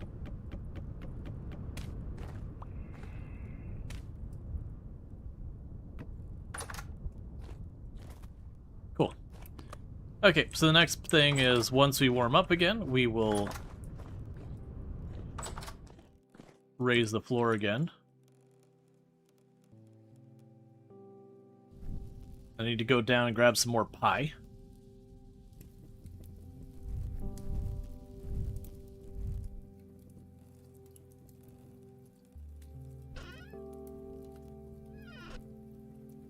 Alright. We'll probably also be getting pretty close to due to go to the steel production and top off the coal. But I do know it does take a good number of days per round of steel production.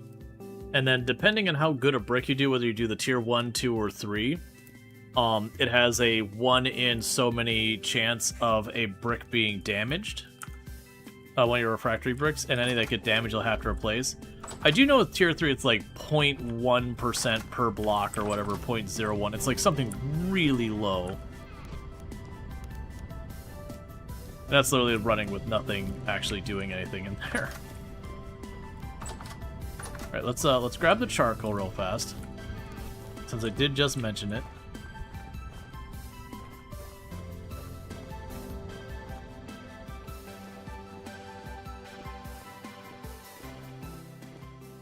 I can also see widening this tunnel.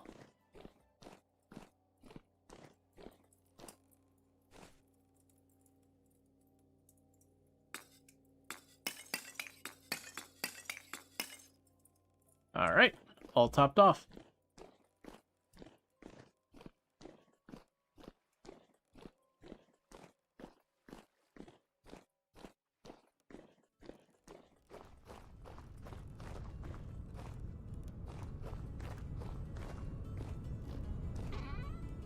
Yep, because I just kind of drilled through it with the chisel, it still counts as a solid block for the purposes of heating and everything. But, you know, then we can feed it in and it all works.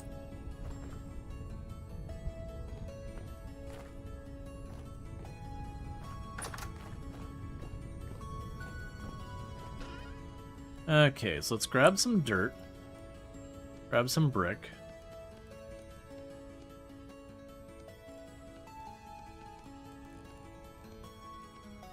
And there's our stair for our greenhouse.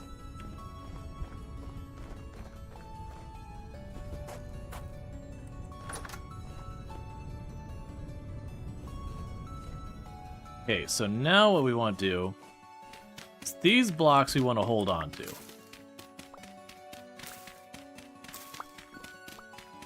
Because those are the ones we made that are like the really good stuff. Most of the rest of this I can go either way with.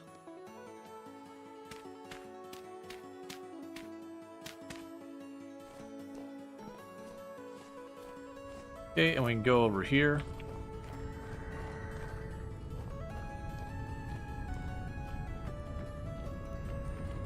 Grab our buckets. I need to go grab some pie.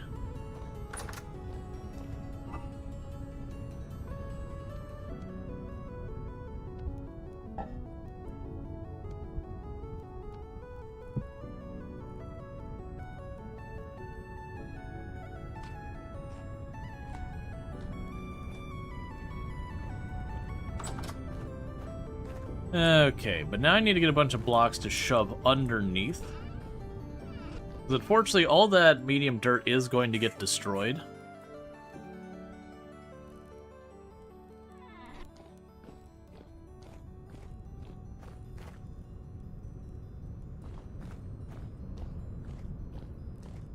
You're wondering why you don't make glass walls as well to take advantage of low solar position in early end winter?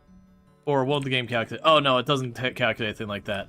If you want to know how this works under the hood, literally all it does is if you look next to my my toolbar down there, you see that little icon that's got like a little house and a flag. If I put my mouse over the dirt, it says it counts as 5 degrees hotter Celsius. So even at night, it still counts as 5 degrees hotter Celsius.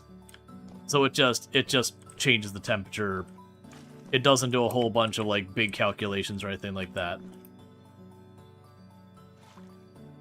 I also just realized I don't need all the buckets on me, but that's fine.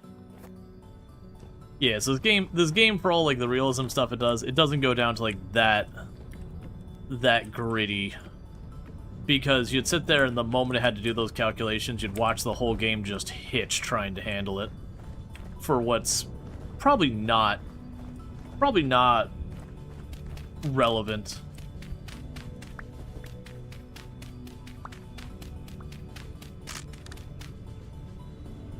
Yeah, no, it's good.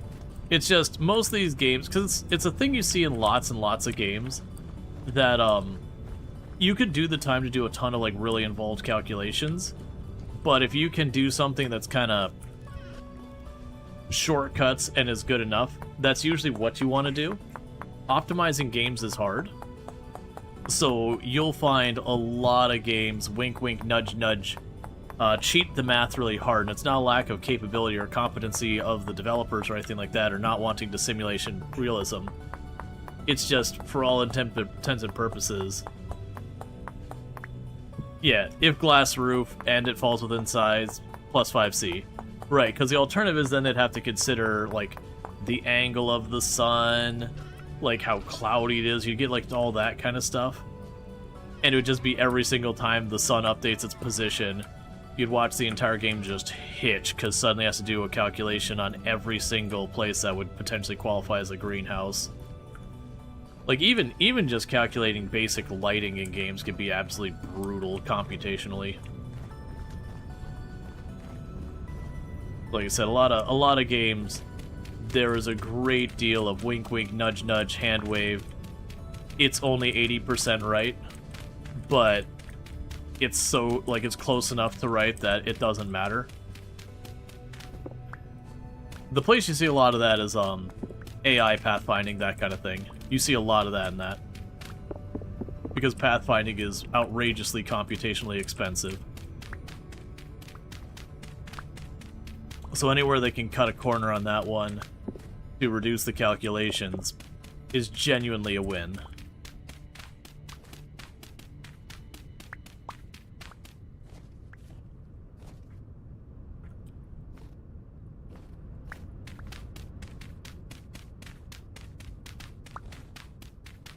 So I think one of the things we can work on while we're waiting on the steel is I think we start carving this mountain down.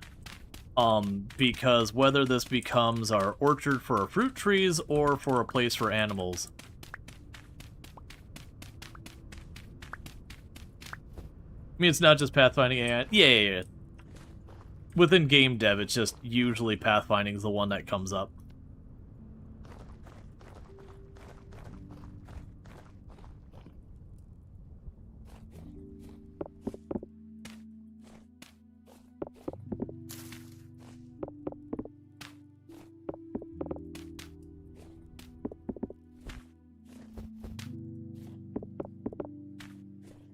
So unfortunately, because this is farmland, I won't get it back if I dig it up.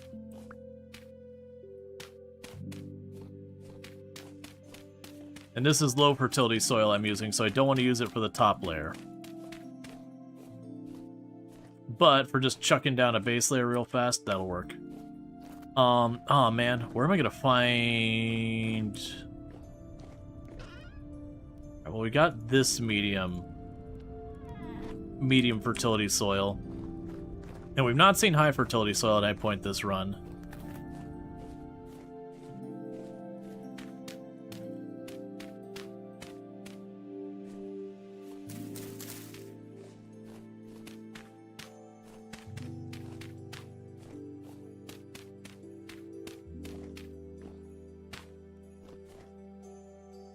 Alright, what do we want to do with this space?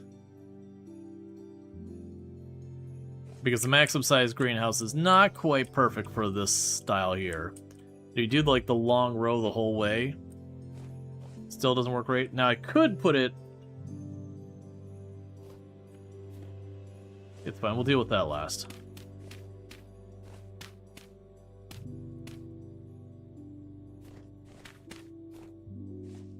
I could put it where it goes a second tile and all that, but I just realized I missed a spot there. That's fine. Alright, so a big problem we have with this island is there is really not good soil here. Like, almost the entirety of the island is forest and low fertility of soil.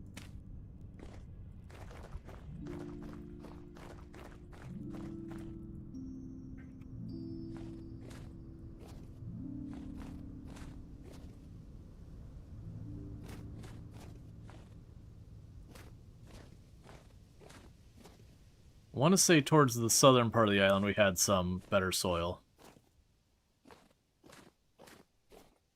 Because we're going to need like 2 stacks of not crap soil.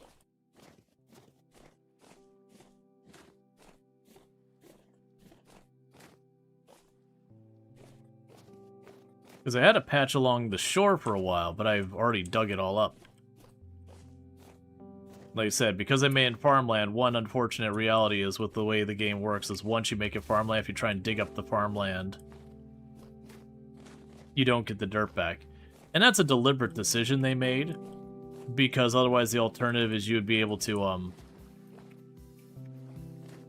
sit there and like dig up the floor again and replace it, and it'd either have to like store every single block and what's fertility was in your inventory, as opposed to taking advantage of stacking.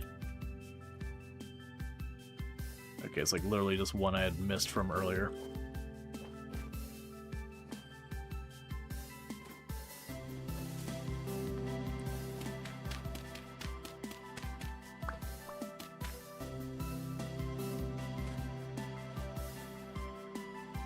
Just so little here.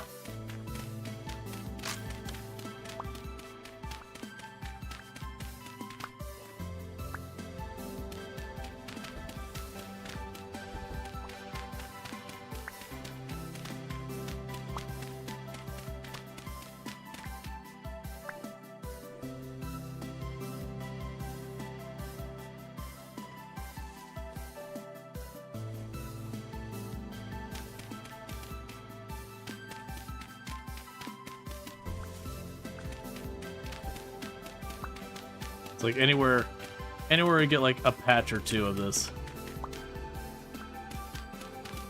And normally this isn't a big deal. Like, most of the times we'll be playing, like, a planed area.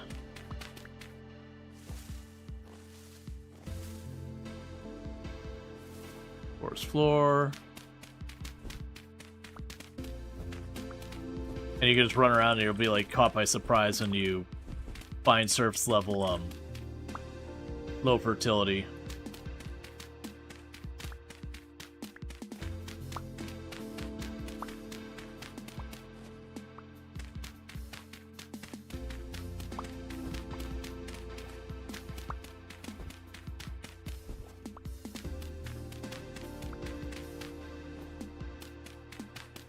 Okay.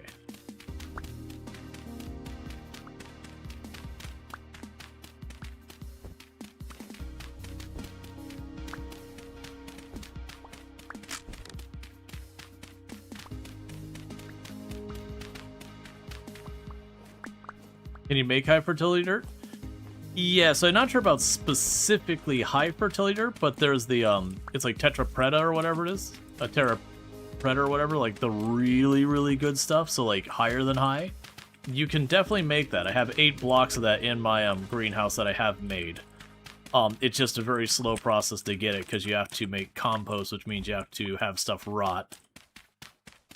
And then process that, and that's just a matter of getting everything you need from it.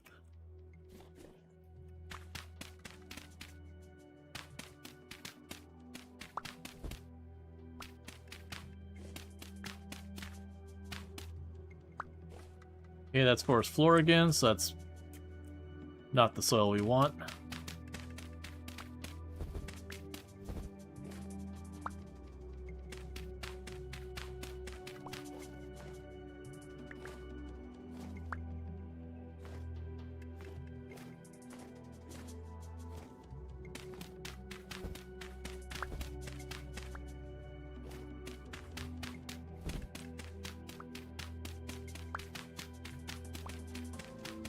Looks like we might be hitting the edges of this patch.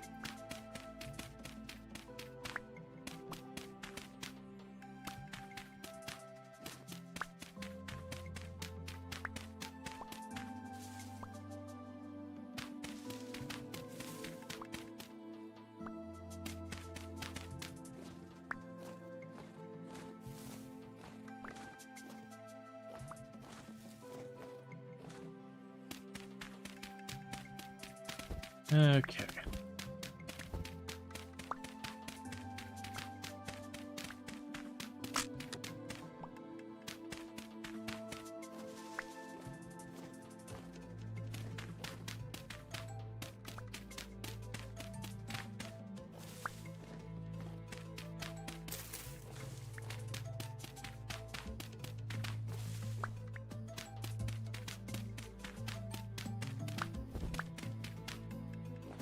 It's back to forest floor.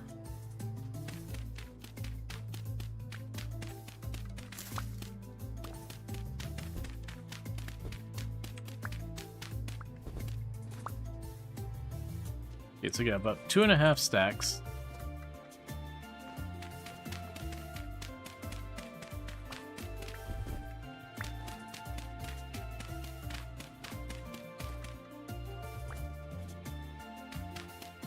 Yeah, so it looks like way down here by this pin, we've got a decent amount of medium fertility.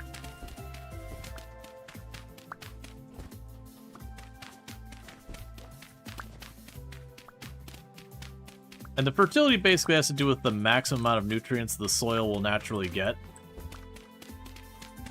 So it's kind of one of those things, like, if it's below medium, it's probably not worth your time. You're better off just going someplace else and doing something else. Medium's fine. You obviously want higher, but it's perfectly manageable. But low is just not worth your time. All right, let's take the 2.5 stacks I've got now, because we're gonna start taking damage from cold soon.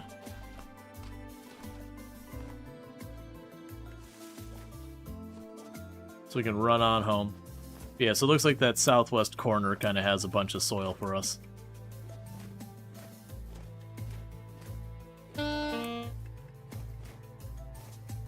That'll be the cold hurting us.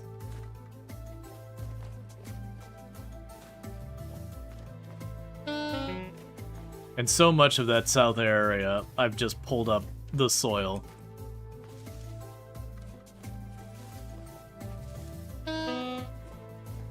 Because the porous soil is such garbage.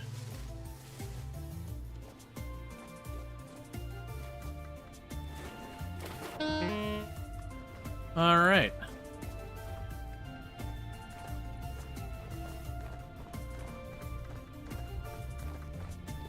So we can go ahead here. Chuck you in the box, grab some wood. And get that fire going.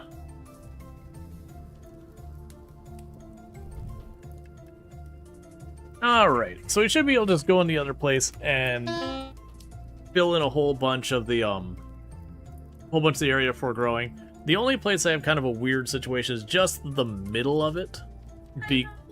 Hi, wifey. You're the greatest hubby of all time, and I love you. I love you too. Thank you for cooking dinner. No problem. I love you. I love you too. And I love you more than that.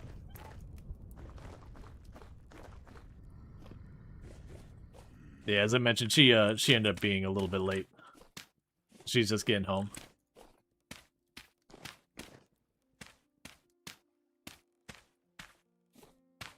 Am I blushing? I didn't notice myself, but okay. But yeah, so like if you look at this is the medium quality dirt, and this is the Terra Preta. Terra Preta is the best of the best of the best dirt, and I can craft that.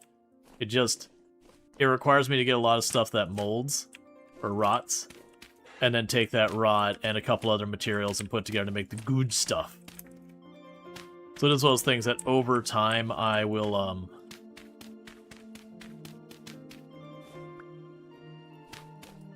suddenly realizing it's going to have the same problem this way, so I need to be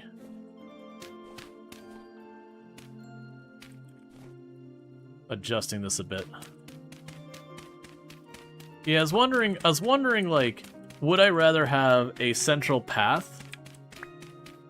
You know, as we found the wild, but it's... Can you find the wild? Because I think my understanding was it could only show up at, like, certain, not story. Oh, that's not right. Not story, that's the wrong word. But, like, with certain kinds of ruins or something. I don't know, I've never found the Terra Preta. Just down and about. I have found high fertility soil in the wild plenty, though.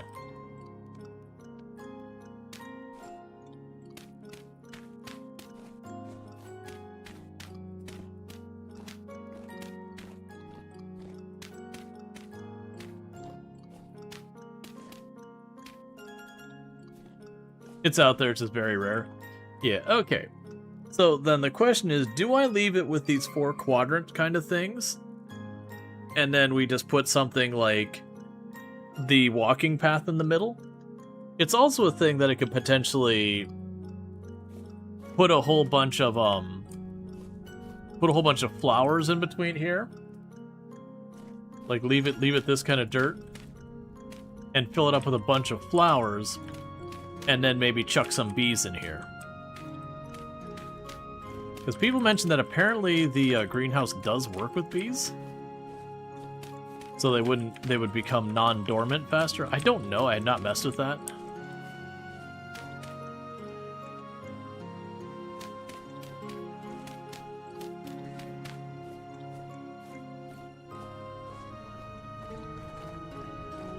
Okay.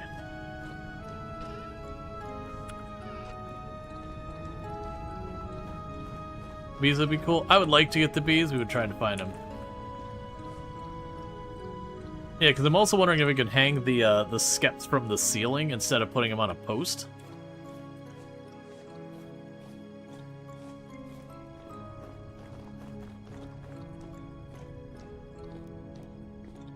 Alright, let's grab a bucket. Fill in all the water in between stuff. And thank you for the 25 stream streak, Stoka. I do appreciate that.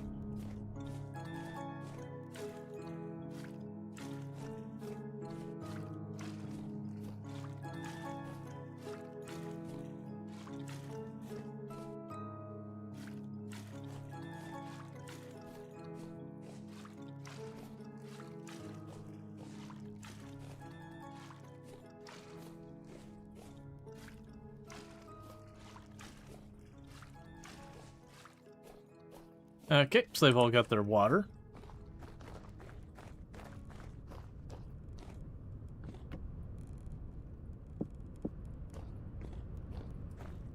And even though it's too soon to do anything,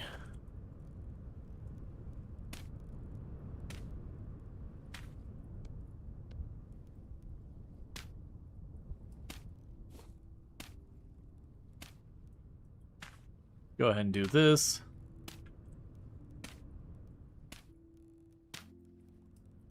So I don't believe it'll, like, reclaim the farmland. Like, grass can grow on it. But then you just remove the grass and it goes back to being functional.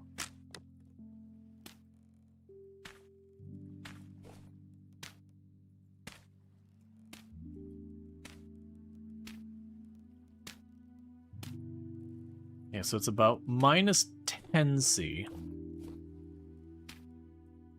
And thank you for the follow. Welcome to the stream. Yeah, so we look at the Terra Preta, it's at 107. Well, nutrients levels are at 80%. But these are at 50%.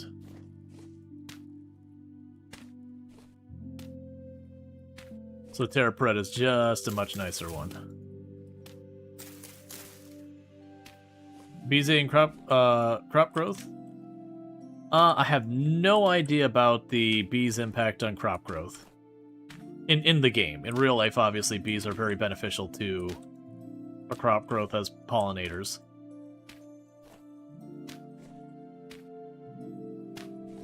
But regardless, I want bees.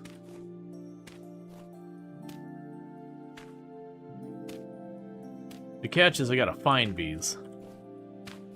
That's not gonna happen until it's not winter anymore because the bees go dormant.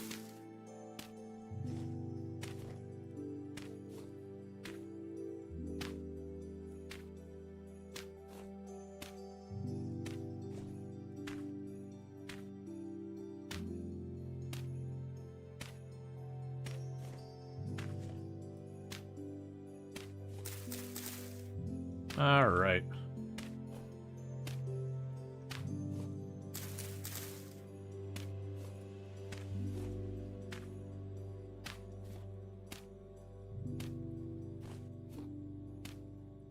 And all of our stuff.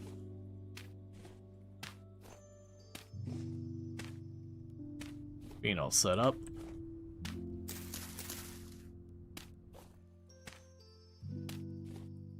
Because you can always imagine running around here and making more in one greenhouse. Maybe. Like, very genuinely, if I'm taking care of a greenhouse, food should not be a problem.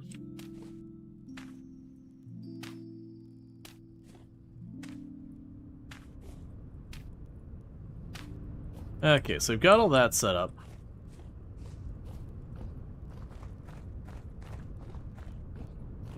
Put you back on the wall. And I don't think I had much that counted as flowers. I mean, I do have the horsetail, which is an interesting consideration. But, I'd kind of like to grab different flowers. How many flax seeds we sitting on? A pretty good amount, if I'm not mistaken. Flax seeds, I've got 63. I actually have more flax seeds than literally any other kind of seed.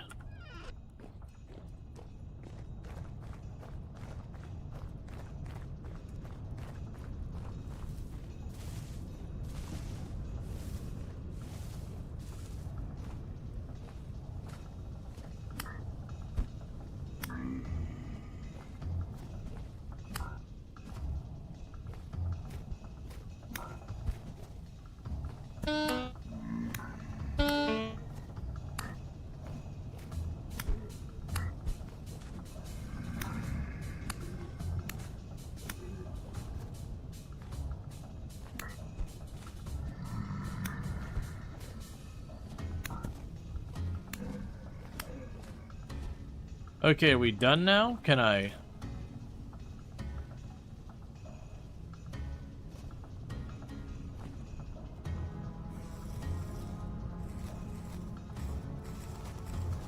Okay. So I'm looking for... There's a bunch of little flowers you can get. It'd be nice to grab some flowers for putting in there. Because like I said, the bees require flowers.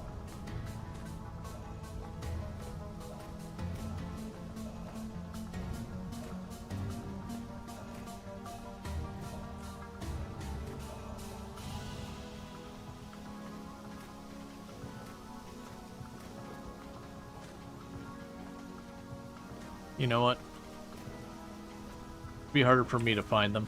Right, let's just go back to the project of starting to clear down that hill, mountain, whatever. For purposes of giving me a place for either animals or an orchard or whatever. Because that's something I work on with some confidence of like it actually happening.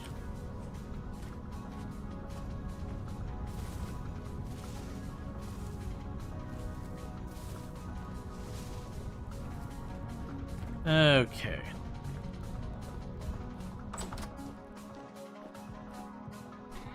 And plus,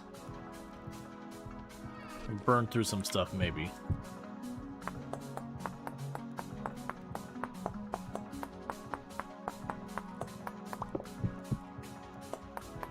Now, one of the problems we have is for a lot of that stone is I just don't need the stone.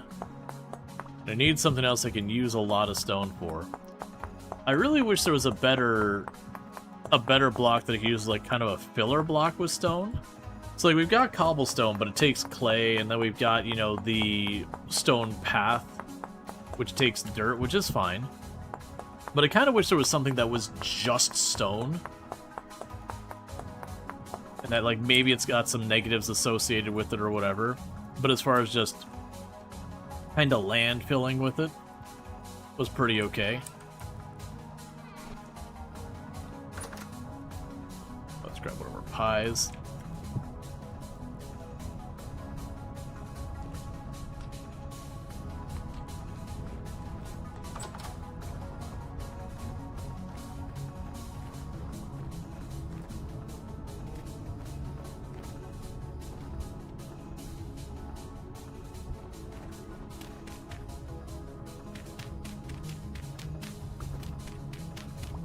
Okay.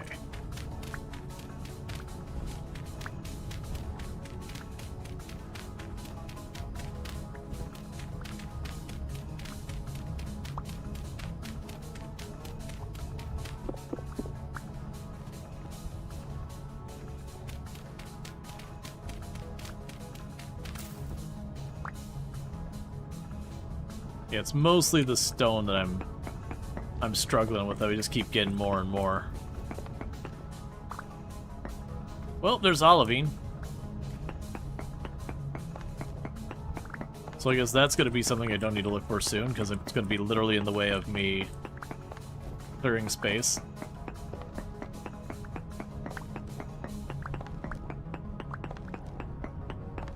I'm trying to remember, the crates were just wood, right? Yes, wood and a saw. Yeah, it's fine. Probably what I'm going to need to do is just make more and more and more crates.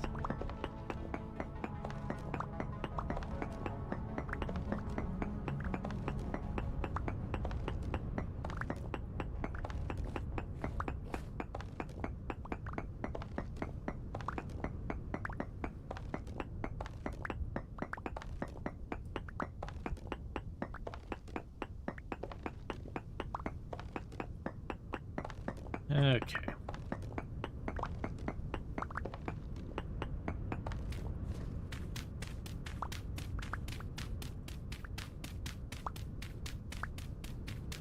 Yeah, what we can do is we can pack the dirt, we can move it over to the reed side. So that way we can continue to expand where our reeds are going to go. Now keep expanding this area over here. Or again, where we go to plant. Like either it's going to be a place for, you know, chickens or whatever. Or it's going to be a place for the orchard, or maybe both. I have to look at what it takes to do all these things.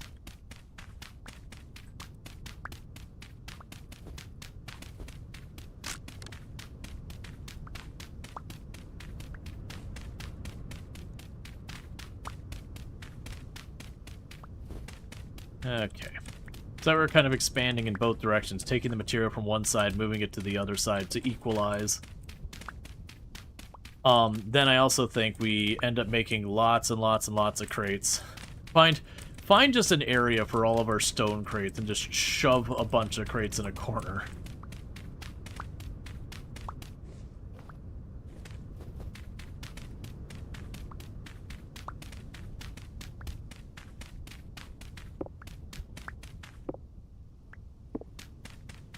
Okay.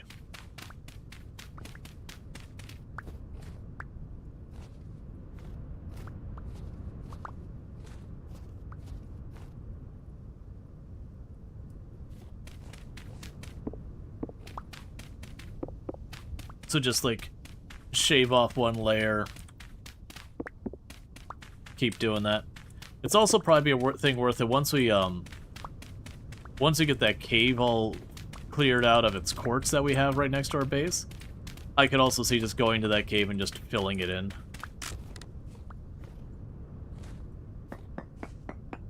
Just so we don't have to deal with that anymore either. Because I think that's where most of the enemies are spawning that are wandering over to us. It's that little cave, because as I've made it bigger and bigger, it's more room for them to spawn. Alright.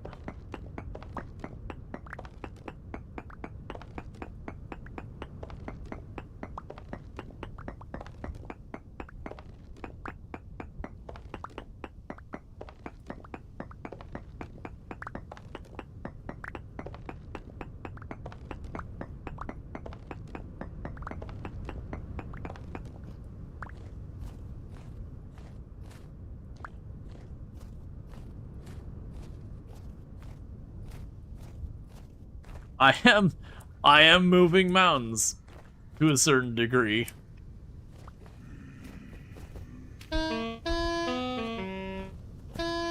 Stop throwing rocks. It's just rude. It doesn't even hurt that much.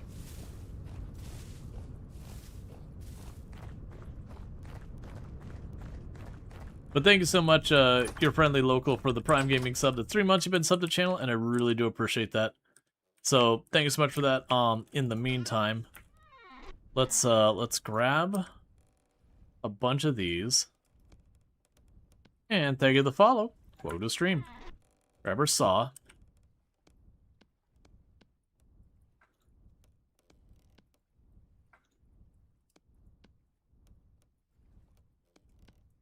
Just burn through a giant mountain of planks.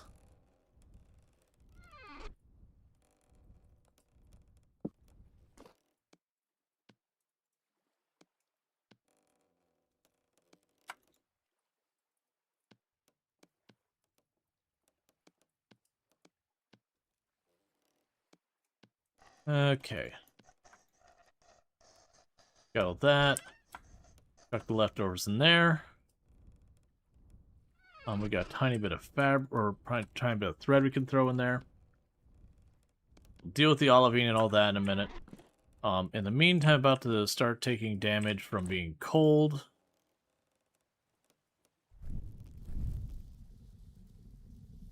Alright, February is almost over.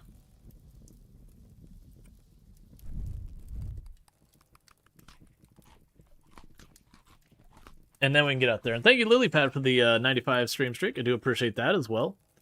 Heck, long stream streak means a whole heck of a lot. And all that good stuff.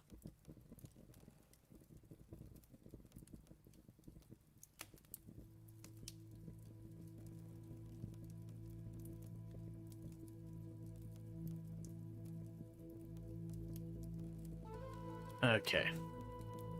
Just checking on one thing real fast while we were warming up.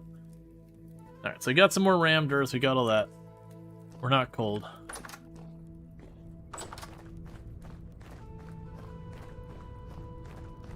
So let's start working on these things. So we got a rammed earth for over here for a reed farm. Is there other ways to make flax other than, there's no way to make cloths other than flax? Not that I could think of. I'm not gonna swear there isn't, but I'm pretty sure that's the main way. I mean, other than, like, recycling stuff made with fabric, there's a couple things you can tear apart. But, you know, that requires you to make them or loot them.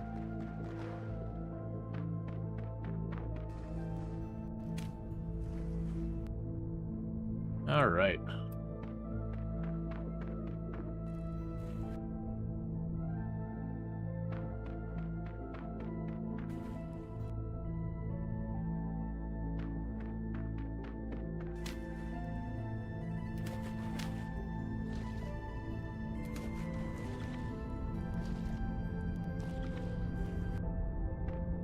I'm doing this one so I could walk around the house. Two, I'm expanding the area that I'm growing reeds, so that when we hit spring again, I have more of a reed farm.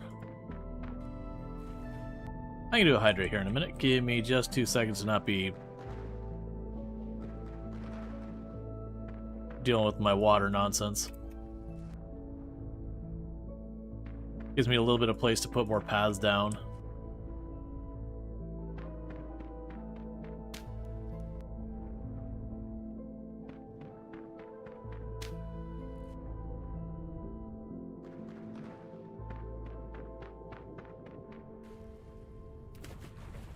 Okay.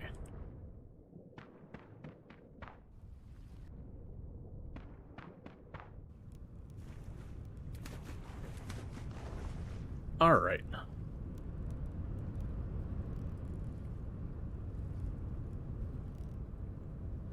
I eagerly await the melting of the snow.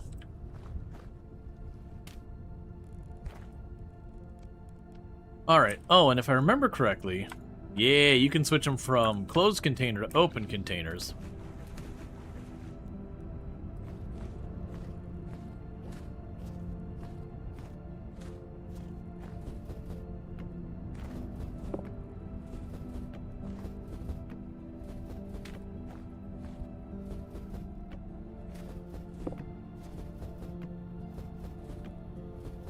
That kind of lets you peek inside to see what's there.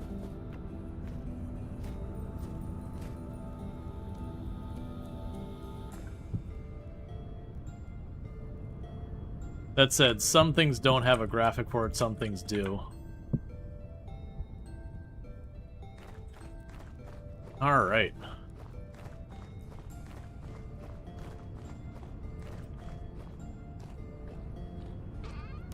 Put the olivine in there for later. Let's also grab the charcoal.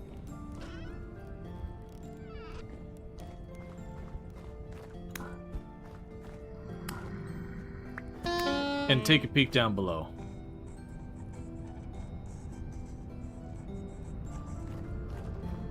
Let's see, enjoying the playthrough. Apologies if this has already been an answered question, but is there a reason you tend to build out land into the sea rather than flattening the land above water? I'm doing a little bit of both. You can't really see it very well because it's super dark. But if you look at this land, it is just straight up mountainy all over the place. Like, I've got like one little spot I might be able to expand into a little bit easier. It's just the elevation is pretty awful. And if you're wondering why I started my base here, we did set our water to 50%, so when I started I couldn't see any of the land around me at just the one island. So I decided I was going to live on the island I spawned on. So it was those things, I kind of found the flattest area I could on the island. And then just, you know, slowly I've started making it work. But yeah, so I'm actually doing is I'm flattening the land slowly on one side and then filling it in on the other side.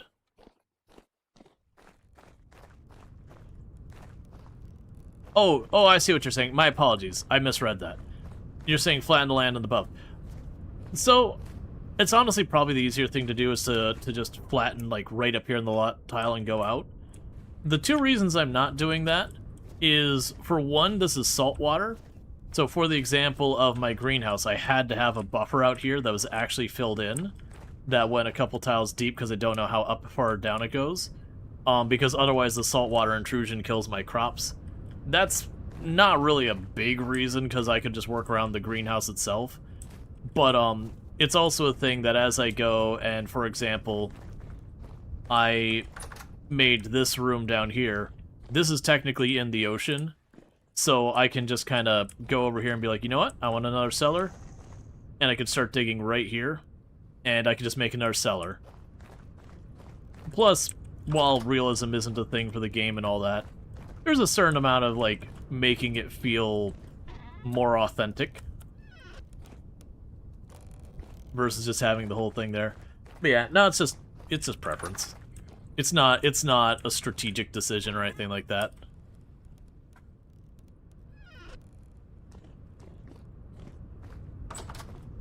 It feels like it's been nighttime forever.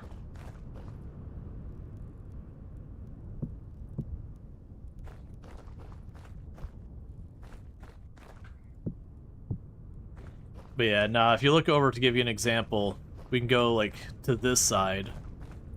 You can see where I've been carving away what's effectively a sheer mountain. And that thing came out to around...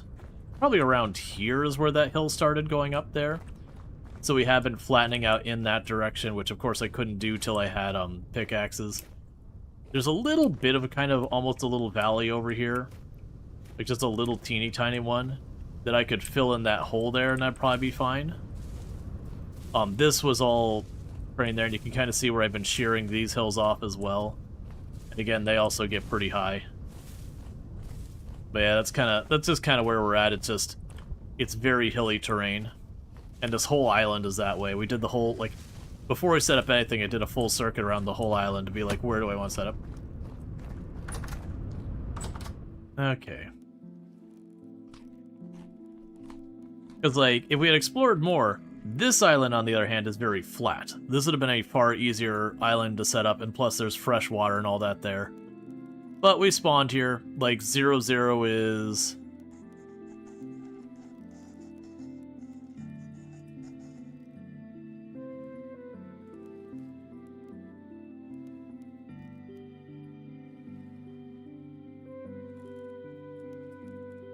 Zero zero is right there.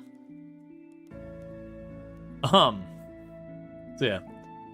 You keep forgetting that your ability to flatten land is very limited without pickaxes compared to other games. Oh yeah, no, that's the whole thing. Yeah, like replacing the tools are fine. But it is just a thing.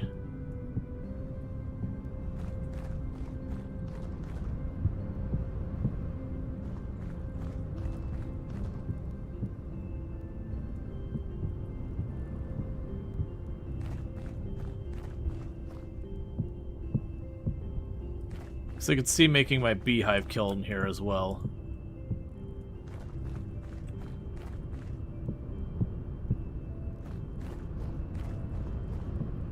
I don't want to sit here and do all these, but like knock one crate out.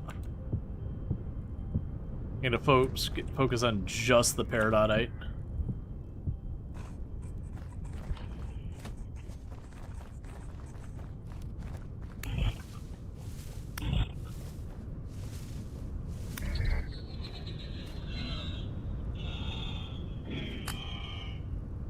Okay.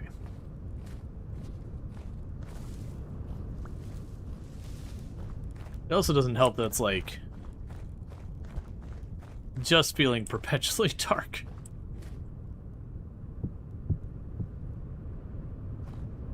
Okay, and that's the first crate full. And that's my character screaming in agony. As you do.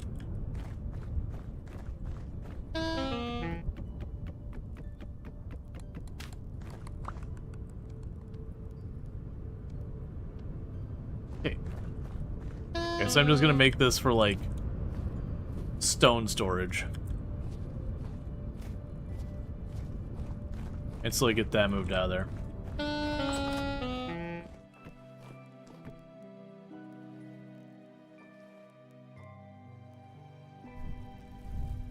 Alright.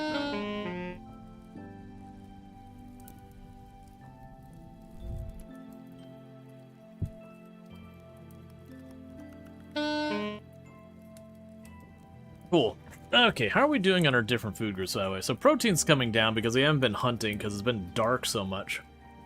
Current rift activity high, which is part of why we're seeing so many enemies. Relatively soon I'm going to patch up my leather armor. It is getting pretty damaged. But we do have plenty of spare materials for that.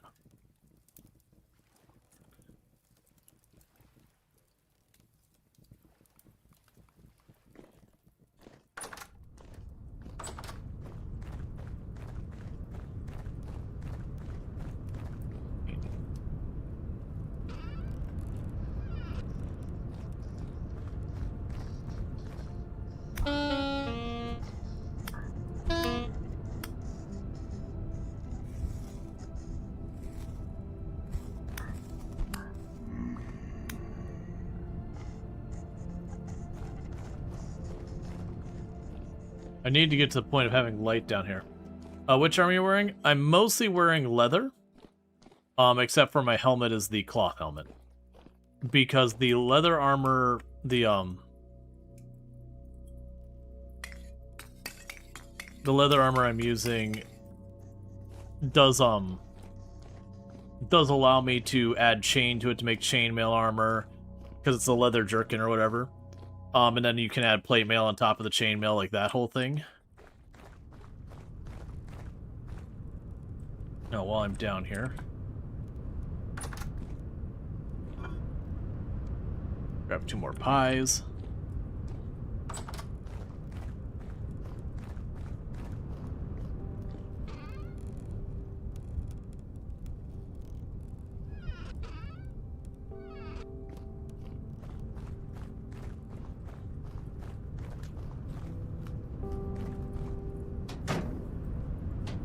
Okay, 30%.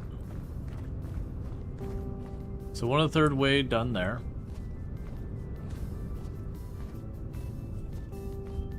It's just all hilly all around.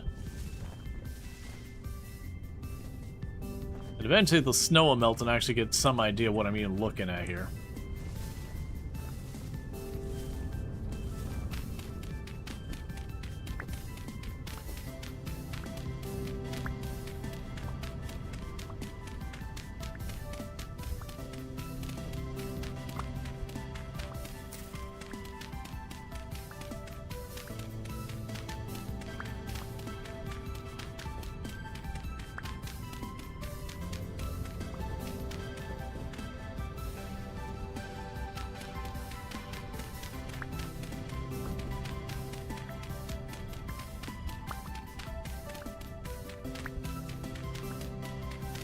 Winter's near its end? Yep. We're just about the end of February. We'll start into March, and I believe March is when winter ends. Like, during March. I don't need, like, the actual official winter to end. I just need to get warm enough that we can start growing things again. Like, right now, we're unfortunately at minus 20 Celsius, which is not gonna work. I think the hardiest plant can handle like minus 10 Celsius. In the game, that is.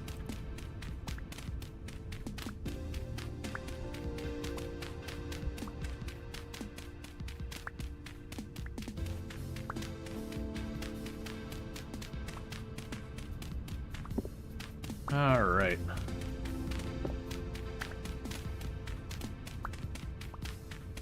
The good news is this is giving me plenty of dirt.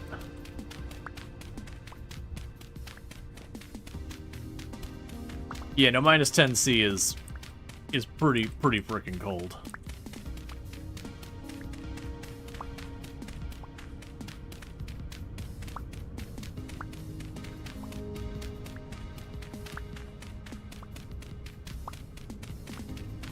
Because right now the alternatives are I can just wander the world. I don't have a particular material I'm hurting for or need to seek out or whatever. So I could explore for the sake of exploring.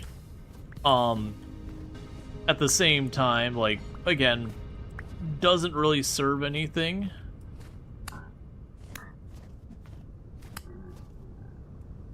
I probably wouldn't bother with any of the story stuff right now because it's so cold. I would just spend half the time just dealing with that. Plus, I'd like to actually have equipment for doing it this time. The last time I did the story stuff, we were running around, and I actually ended up finding okay armor while I was doing the story stuff, which worked out pretty well. But as far as the rest of it, it wasn't a big deal. But we've got our steel going, so I'm more leaning towards wanting to stick around to keep the steel going, because if it runs out of charcoal, it just sits until I come back and I refill and re-up it and everything. So you kind of want to hang in the area to do that. The only thing I'd want to look for is I'd want to look for bees, but during the winter the bees don't make noise; they're just dormant. So I kind of have to wait for it to warm up enough so that the bees come out, and then that's That's always one of those ones that can be pretty rough, like when you're specifically looking for bees. They're pretty hard to find. You just keep jumping around and kind of hoping you hear them. So that's one I can't really work on until winter's done. There's not much, like, farming to be done. This is kind of the time of year to be, like, you know, working on base stuff, that kind of thing. One thing I could do is where I've got all these walls made out of ram dirt. I could turn around and take the time to grab a whole lot of lime, and I mean a whole lot of lime, and start making plaster walls.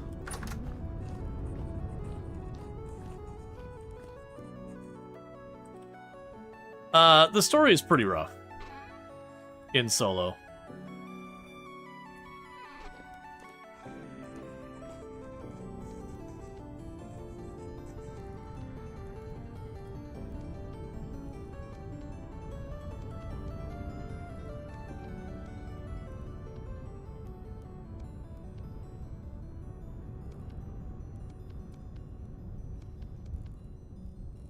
Okay. Bring like 10 stacks of bandages. Yeah, no, I brought some stuff for healing myself the last time I did the story. But yeah, no, I ran out at some point.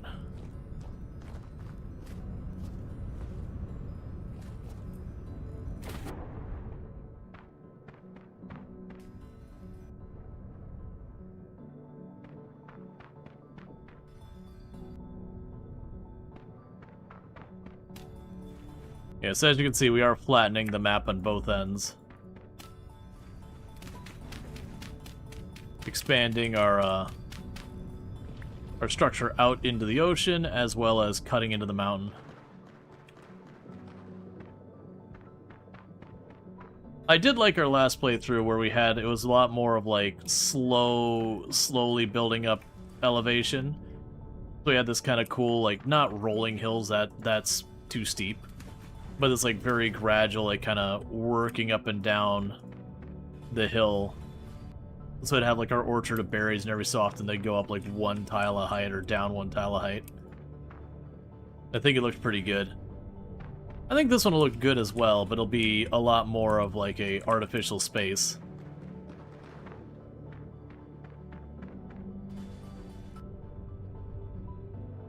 Okay, let's grab the sand after this so I can take the sand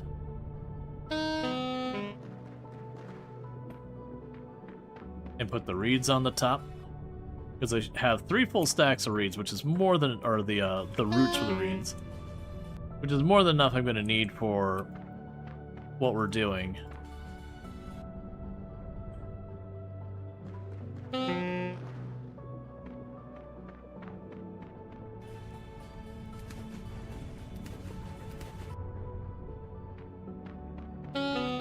Okay.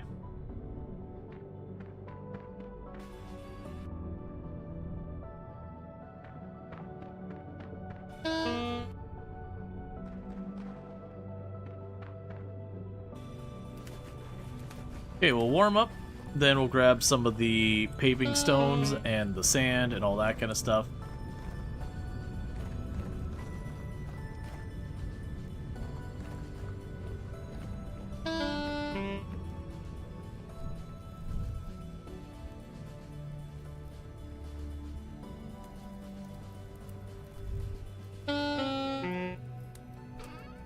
Okay, so there's a stack of the sand. There's a stack of you. There's a stack of the paving stones. Alright.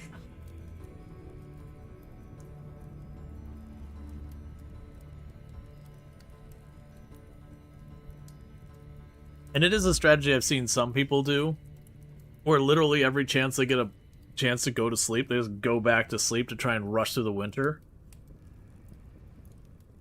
I don't need to do anything like that.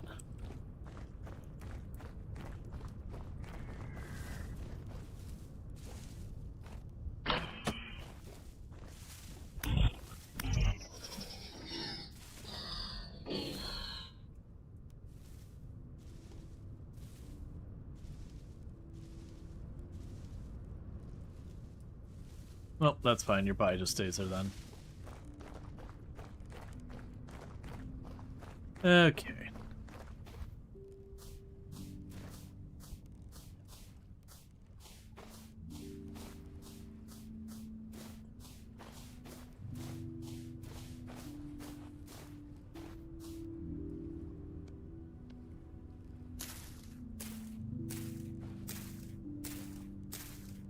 And now we plant all of our reeds,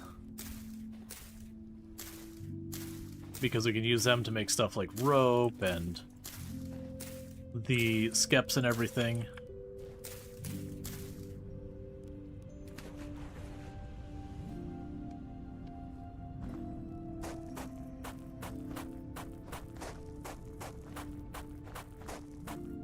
Yeah, you've almost got it where it'll be able to go around. And I figure eventually I'll probably want to take the charcoal pit, shift it out of the way, or move it someplace else, but that's fine. It's functional for the time being, so it stays. Let's see.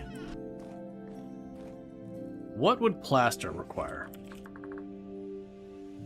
So, plaster with diagonal, so it's plaster and wood. And that's quicklime and chalk sand. So it looks like it's almost any sand.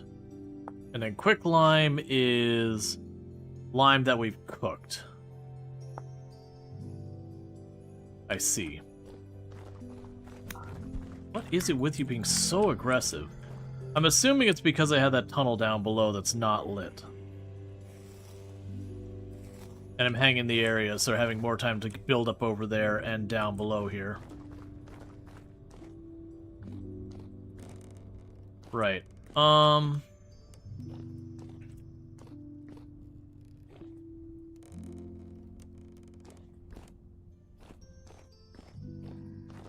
Let's grab the kern.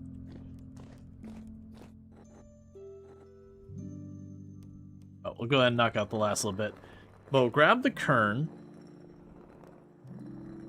And then what we'll end up doing is I'm going to see if I can't sneak it under the floor with that gear and see if it works. The other thing to see is if I can get the gearing to work with it.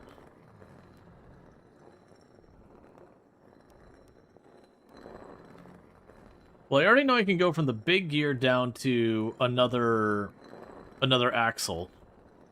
So, with that logic, I should be able to make the kern work on this. Where I can put another big gear up a little bit farther.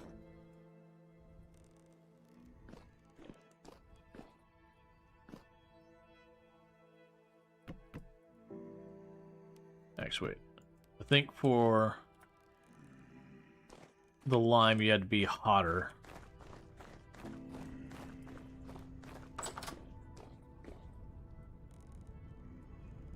Cooking temperature is 825, yeah. Grab a stack of you.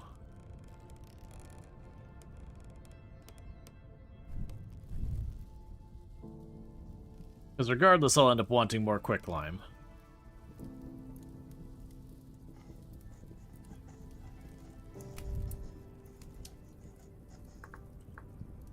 Because quicklime, we can also use it for slaked. Oh, I'm not going to need it for the mortar. Oh, well, we have the mortar. Okay, hold up.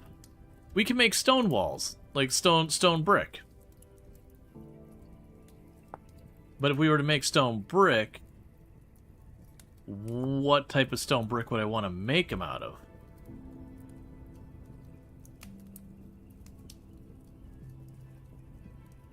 That is a good question. Deal with that later, actually.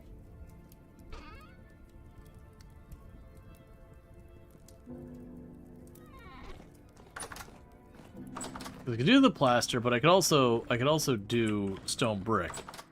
And it feels like stone brick might not be a bad choice. Well, we could do the peridotite. It'd give us kind of a green color. I haven't collecting that, and that's what my walls are made out of here.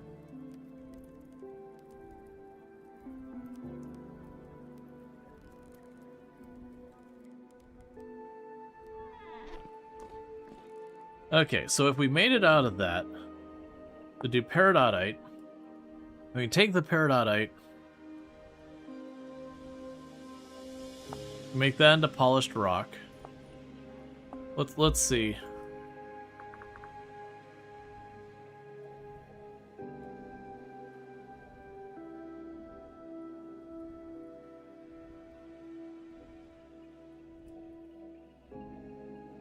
I'm trying to figure out.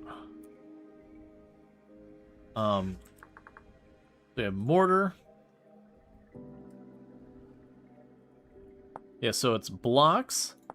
You make a block by taking a slab and chiseling it.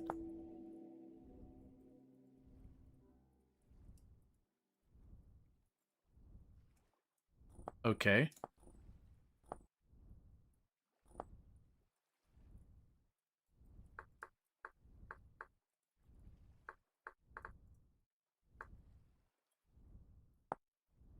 Alright, so that has to come from a polished slab. Okay, I see. Let's do that. Let's see how that looks. I'll make a couple of those bricks. That's something we can work on, so give me these. The first step, which is what we're going to do with these anyways, is we polish them. Done. And that gives me a slab. Done. That gives me bricks. Done.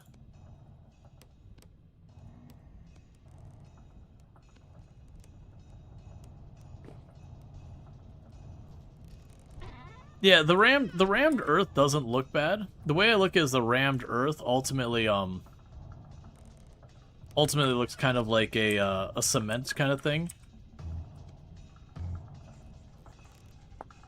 Yeah, for making those into walls.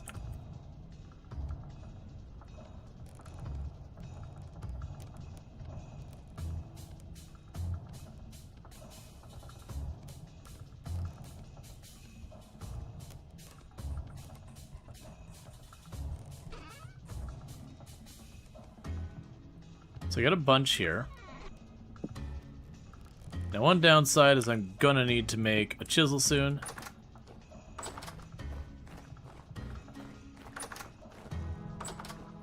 Alright. Actually, I can do this from outside on this side.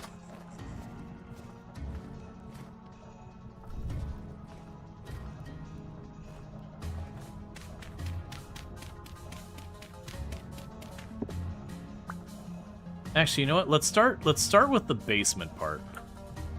Let's leave that up there.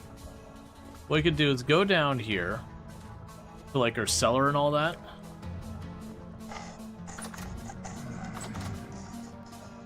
And slowly replace this.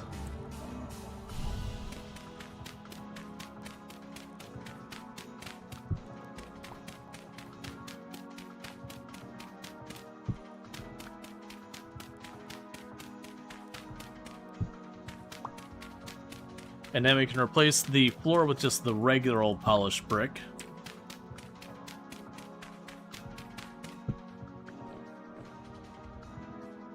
I think that'll look good.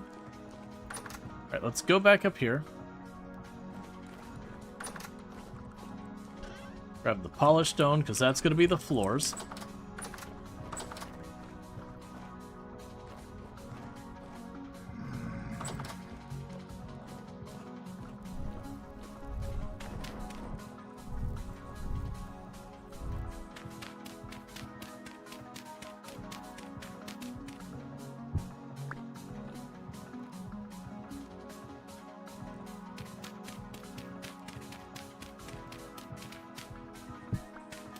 Okay.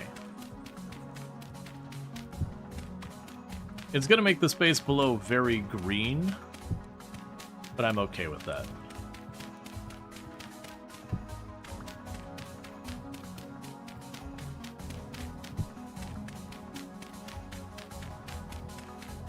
It also gives me rammed earth to use in the other areas. Love green? Oh yeah. I think it'll look good.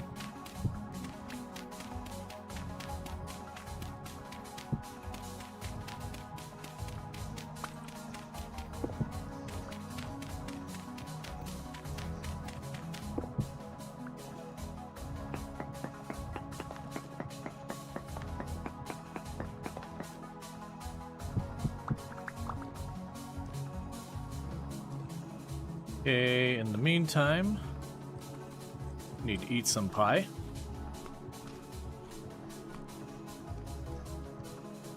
Cut up another pie.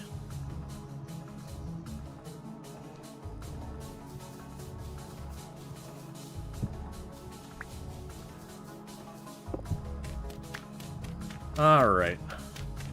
Yeah, so I was figuring we would start down here, you know, stone off the underground, because like I said, the top area kind of sort of ish gives itself like in a look that's kind of, you know, cement, concrete, that kind of thing.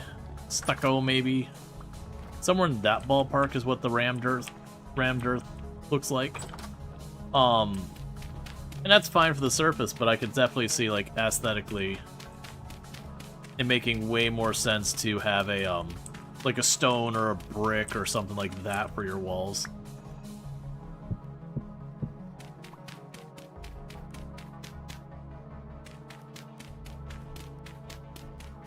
Okay, so it does dig much faster this way.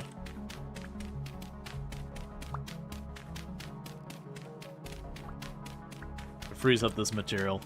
It also means what I'll do is, as we go and we cut back where you've got like the weird walls where I've got like those slots on it, that's from me taking the time to cut peridite blocks out as full, which is what I need to make the bricks. It gives me a reason to do that. Oh. There is a single tile of water I missed there.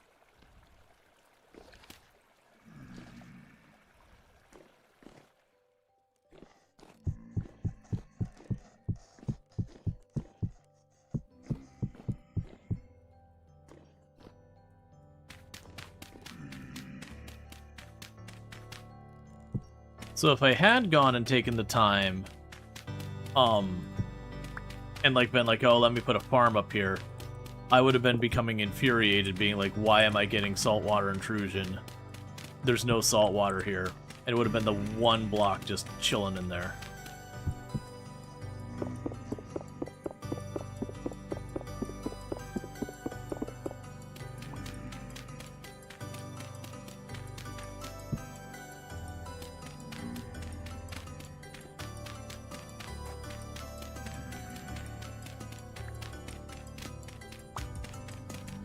Alright, so little by little making our cellar nicer.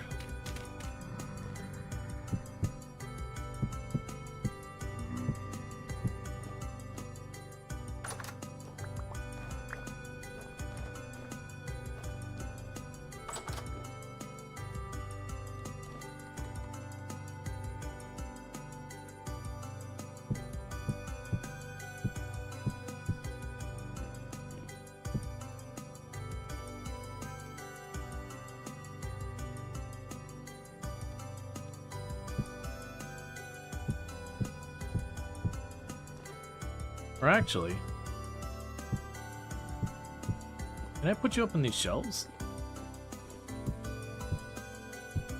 There we go. So one concern I have is if I take the block from underneath the barrel, will it destroy the barrel?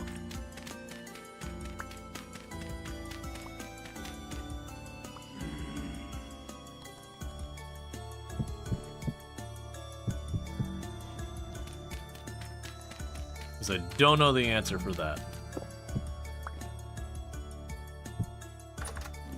Okay, you don't need to be down here.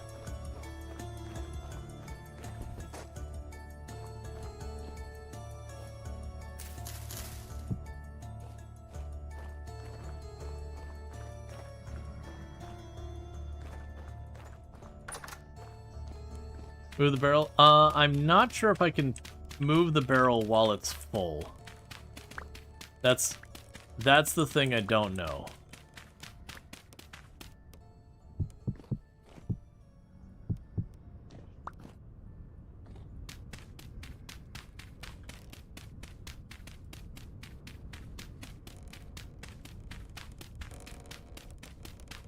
Because some stuff you can move the blocks from underneath of, like you just saw there, and it just doesn't care. Other stuff it very much does.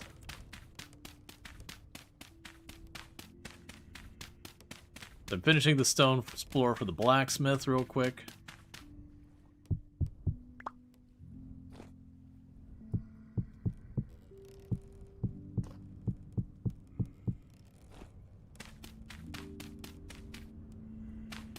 Okay.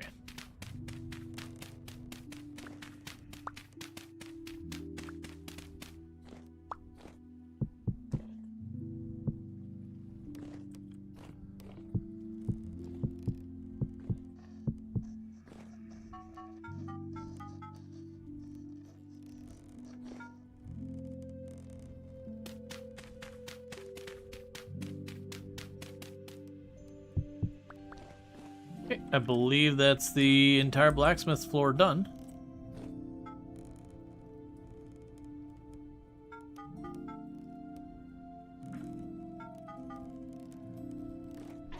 Chuck you in there. Chuck you in here.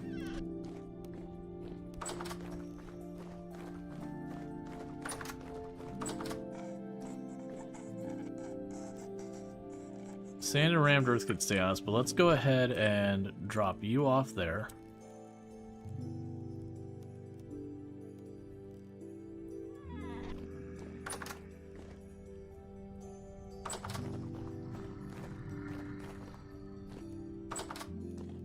Okay.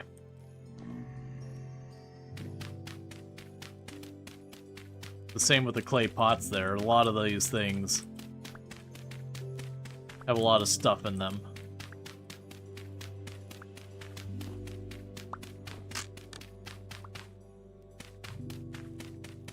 We'll go ahead and keep working on it. It's all projects I can work on while we're waiting for the steel to get done, as well as for us to be able to start growing again. And it is using a lot of material. That's boost for the space draft apocalypse. Yeah, I mean, we gotta make sure Jeffrey's got stuff to keep them happy. Okay, so you're empty. So if I remove the block beneath you, do you fall? You do fall, but you don't get damaged. Alright, that's test number 1. Test number 2. I'm gonna go ahead and chuck the rod over here. I'm gonna deliberately leave the mushrooms in there. So the mushrooms pop out. So as far as these go, the ceramic stuff, not a big deal. Gonna have to put those someplace else so they actually do rot eventually.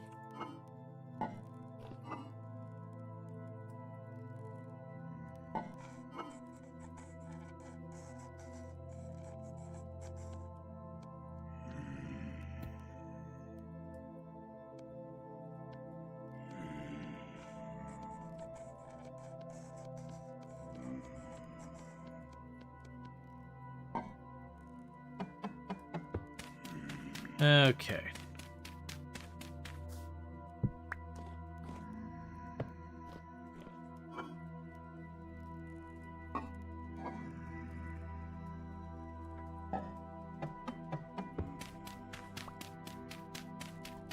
Close barrel pickup. Don't you have a single block chest upstairs for rotting things? Oh yeah, that's right. Because I didn't have that originally.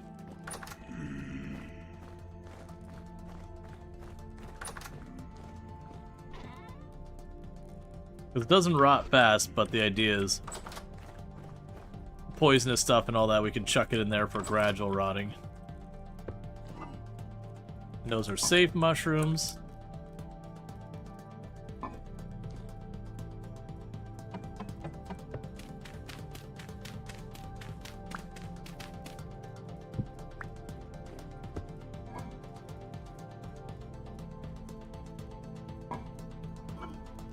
There's all the flour.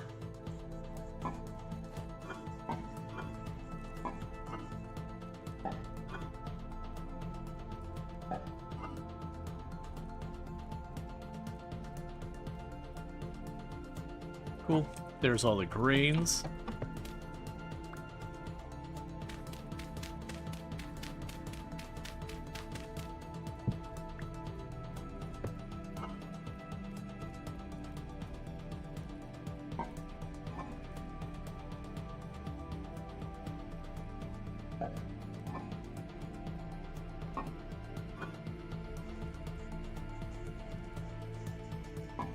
Okay, we got those grains moved here, and then this is the last tile of the floor here.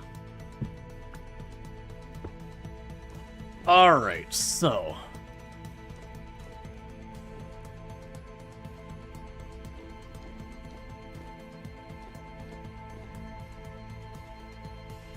what I can do...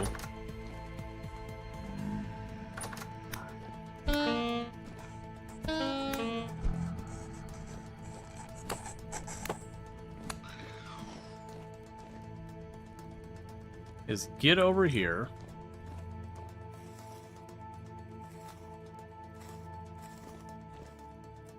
Because this room is meant to be like our vineyard or whatever. Or not our vineyard, our...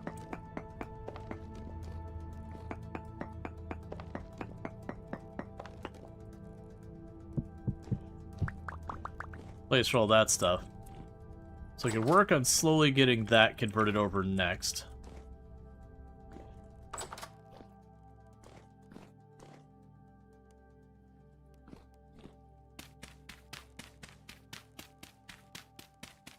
All right.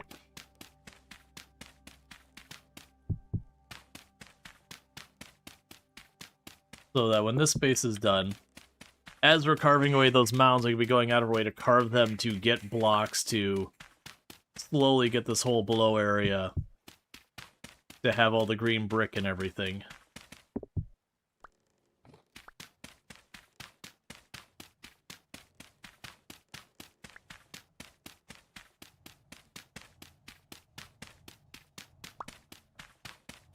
Okay.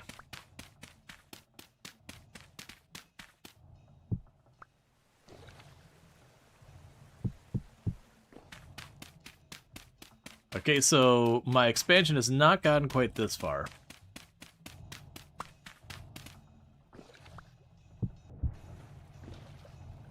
Alright, we'll come back to that wall.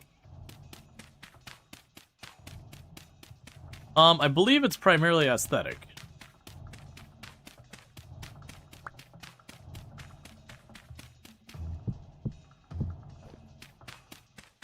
I know there was mention about that, certain materials affect your quality of your cellar, but I don't know how important, relevant, or whatever it is. Like, I know if you use just, like, dirt and all that, it's only okay. It's still massively better than not using a cellar. But I never really did look into the details on any of that, because it was just like, okay, well, that thing. It's partly to get rid of materials. It's partly so I have things to work on while we wait for other things to process. And then there's also the aesthetic.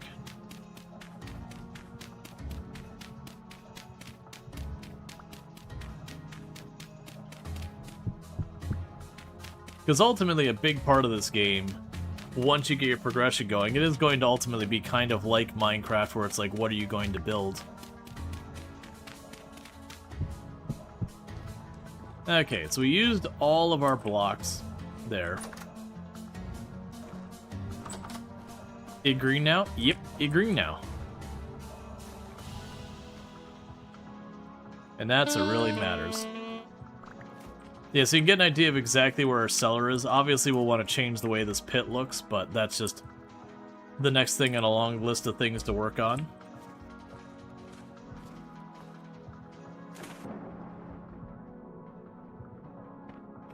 Yeah, there is marble in the game. And I think I saw you can make it, make limestone as well. Block. So you go do the whole thing. I like the green. I think the green looks good.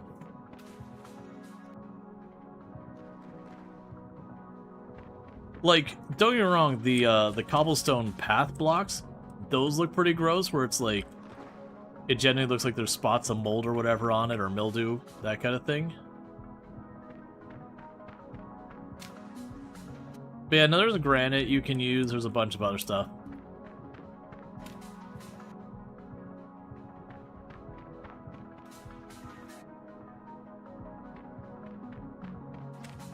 Yeah, no, there's granite. Or if you want to, you could also go the other direction and do something like slate.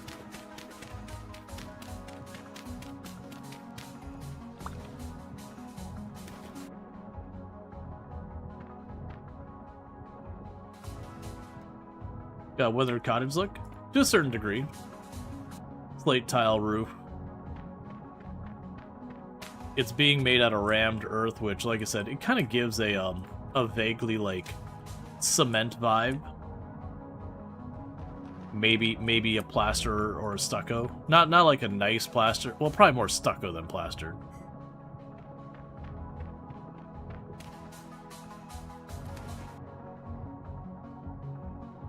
Just like a textured wall kind of thing.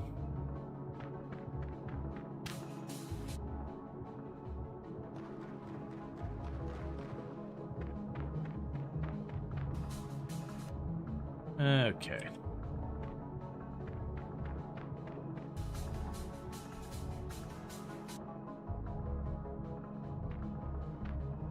Do they have diorite? Not that I'm aware of. They do have a lot of materials in the game.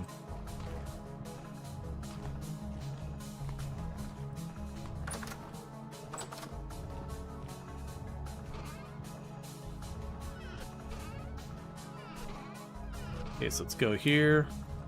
Grab a stack of these, grab a stack of the sand.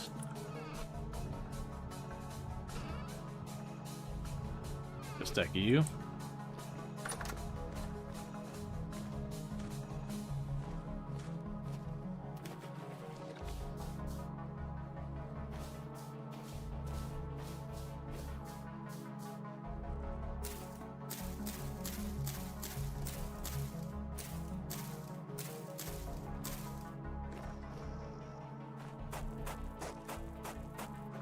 Yeah, this is the one that is... Well, don't you run. Don't pick a fight unless you're willing to finish it.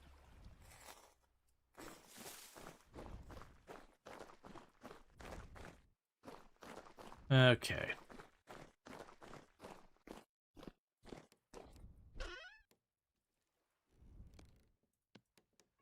Okay, so I got 1.5 stacks of that left.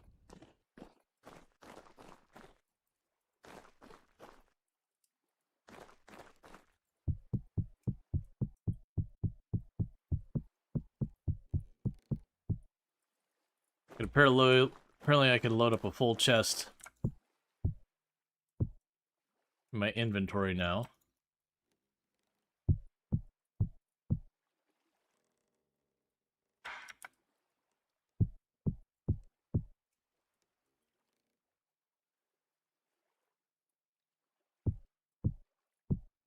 That's the cobbly one? Yeah, there's one where you just use dirt and the stone. It's that one. It does have the benefit of you get a really significant running speed bonus on it. And it doesn't look bad. Like, I think it looks fine. I think, like, an area looking kind of weathered makes sense. There we go.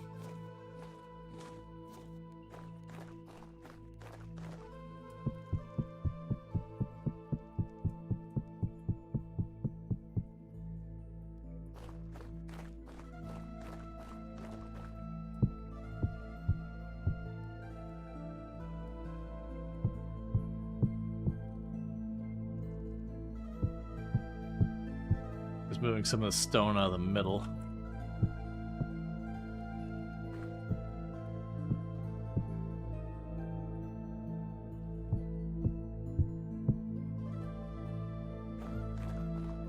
Okay.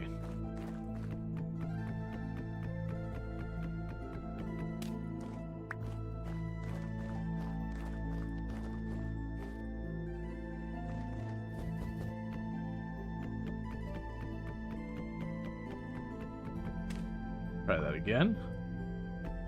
There we go. Cool. Yep, so we're just getting a bunch of those storage containers going back and forth.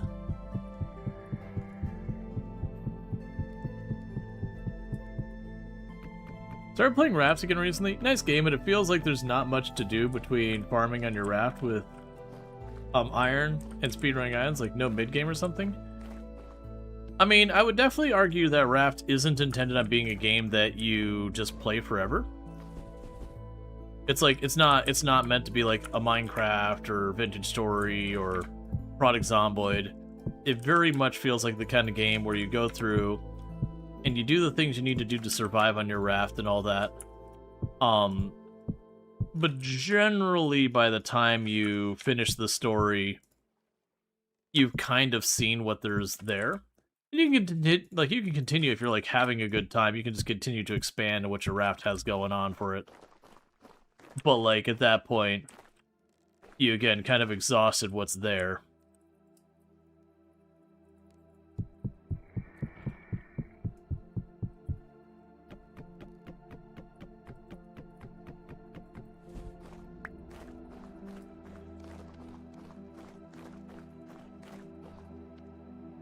Have you tried Flotsam? Yep, we did a full playthrough of Flotsam on the stream.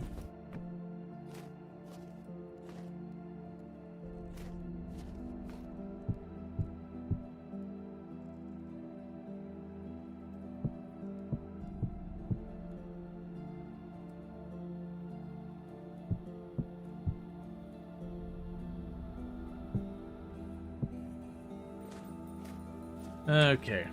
You like Raft for multiplayer? Yeah, no, Raft can... Like, I enjoyed Raft. We've played Raft on the channel as well. I think we did like a full playthrough at one point. And then prior to that, we had done a playthrough where we had done the content that was available at the time.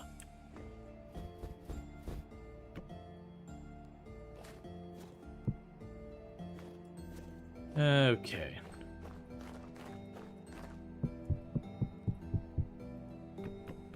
We're close enough, I'm just going ahead and taking the rest of this out of here.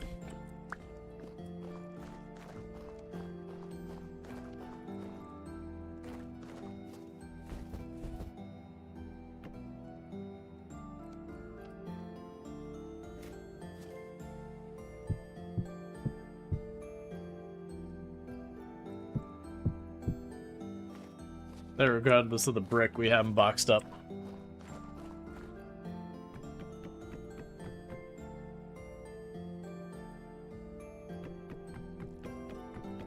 Do you remember the Bee Bear Island was endgame content? Yep. I think there was a little bit more when I had played it the first time. But, like I said, we did revisit it.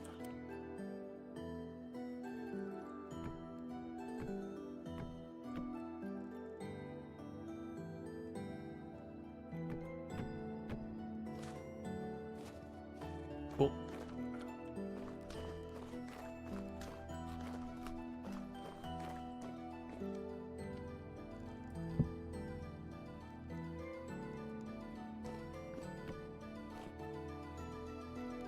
And we can heat ourselves up. And I need to be checking on the steel production.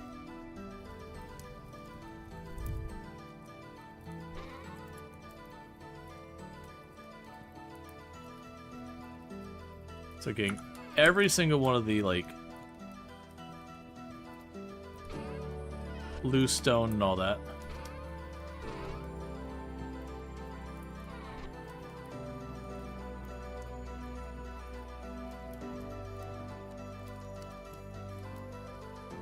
Because we'll take all that loose stone and again put them in the boxes. Just crate it up, make our lives easier.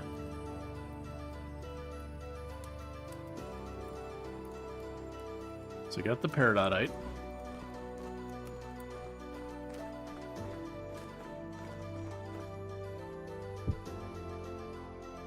Got the clay stone.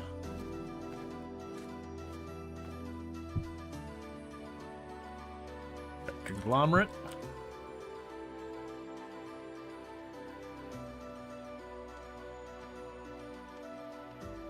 Now I got slate.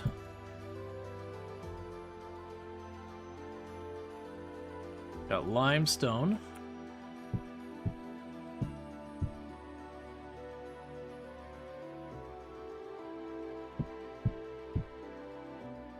chalk. Okay, so that's all the loose stones shoved in the corner. Okay, so let's take a peek. How are we doing on the coal front for our steel?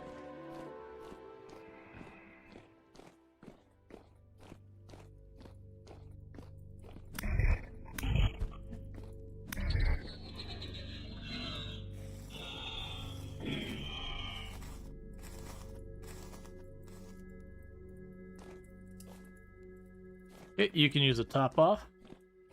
Yeah, this is what I think is the issue, is I have no lights down here. So it's just a monster spawning area now.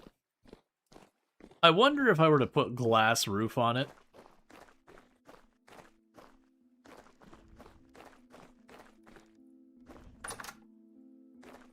How any of that would go.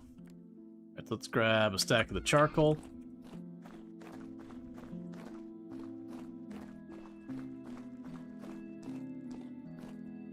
It's actually, yeah, no, it's gonna definitely have more time left. We'll go ahead and stack that up. I'll be surprised if we're over halfway. That's like the big downer of the steel is it just takes a while to process steel.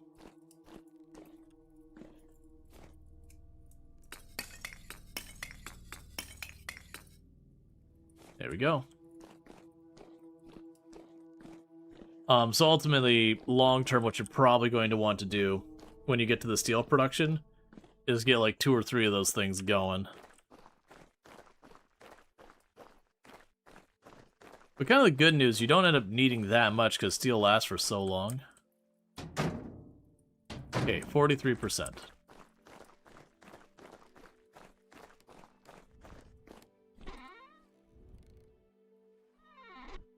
Alright, let me go and get that stretch.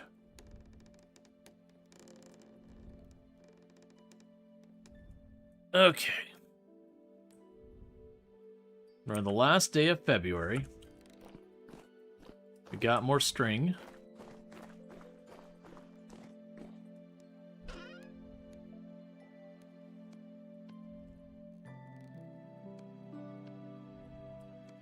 It was enough to push us into getting one more fabric. Right, so we probably can't do the chromite or the titanium until we have the steel pickaxe, so that's off the table.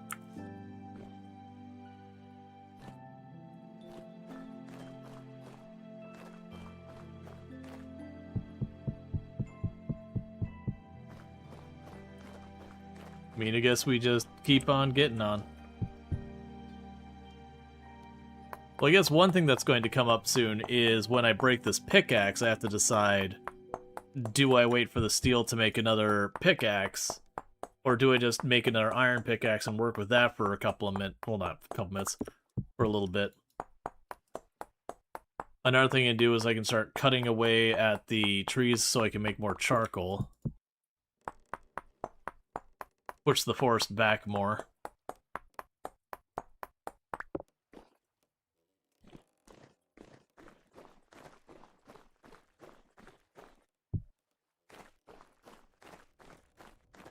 Okay.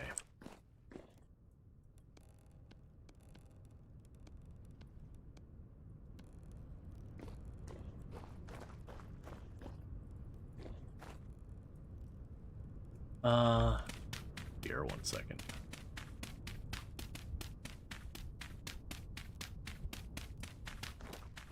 That's no fun, but I hope you've ended up feeling better. I know you've had like a go of these things, just not feeling well recently.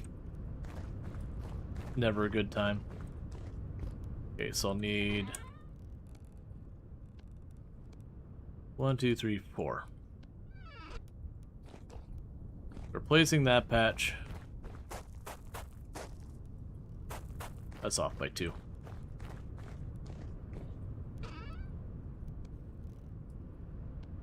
More of this. Yeah, no, the other playthrough I didn't run into this issue because I was making roads everywhere. Like fully fleshed out developed roads. And so as a result of that, when we were looking at our roads, it was just a thing where I would just, you know, I would have like a river and just make a bridge straight across the river and just keep on going. Because we're a water world, there's no reason for me to do that. It just, like, it wouldn't serve a purpose.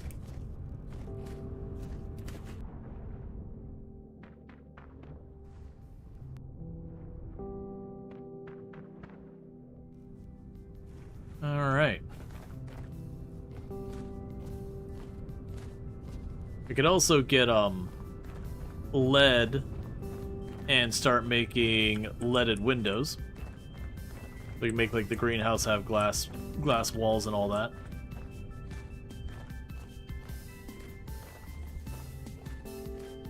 That's I don't actually think it's a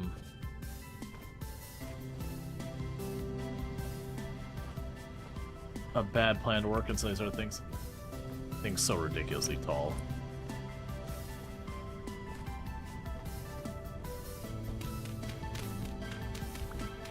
Alright.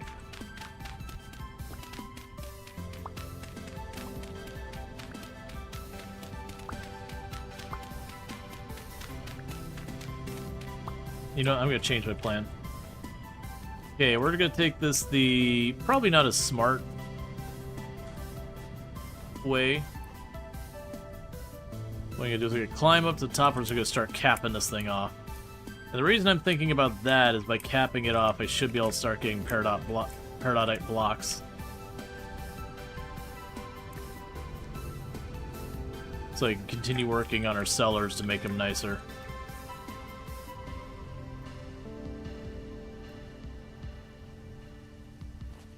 I believe we had begun that process.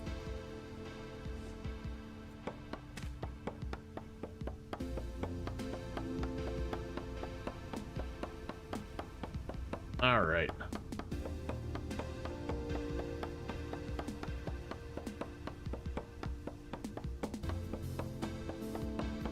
That's a durable tree.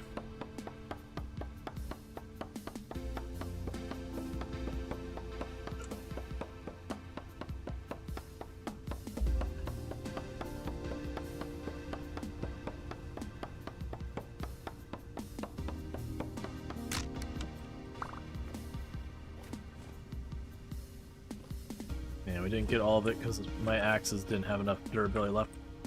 That's fine. We can circle around in this layer. It'll very quickly hit a point where we'll see stone. And I can use that stone to make more.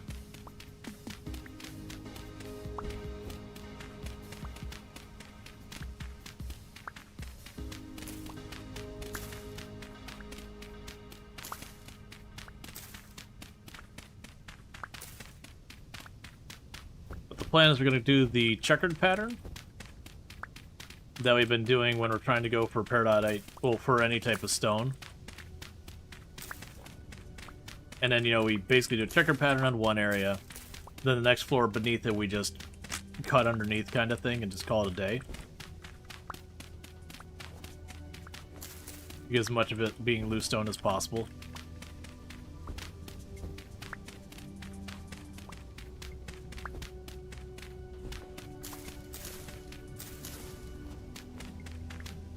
This won't clear it as fast as the way I was doing it so far as giving me a little bit more space. We can get that all figured out. Okay, so that means we go here. We apparently got an... Oh, that's a larch seed. Okay. And realize larch also used what's effectively an acorn.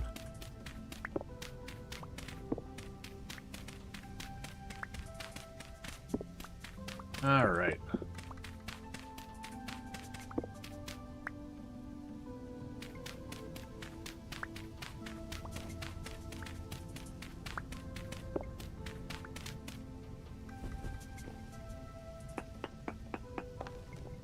That spot goes.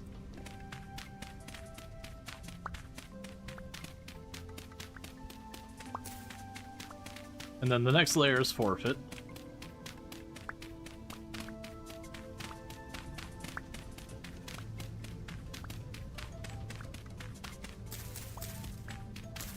Alright.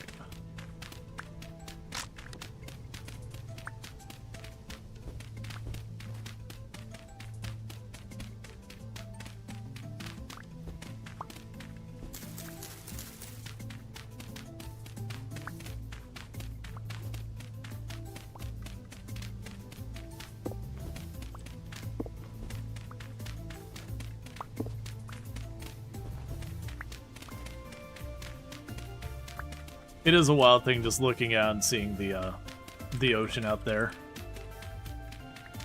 I'm glad they added oceans to the game. I think that's a very nice addition. I find a lot of these styles games just, for whatever reason or another, don't seem to put much, like, large bodies of water in them. It'd be kind of weird going out into the world and be like, oh, you know, I found a small lake and that's about as big as it gets.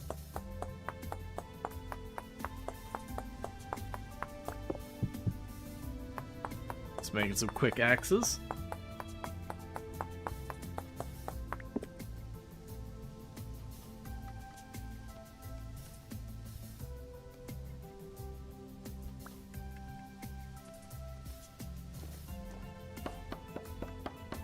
So I can get these cut down.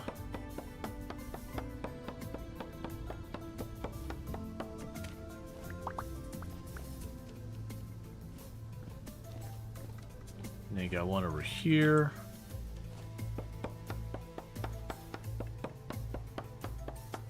All right.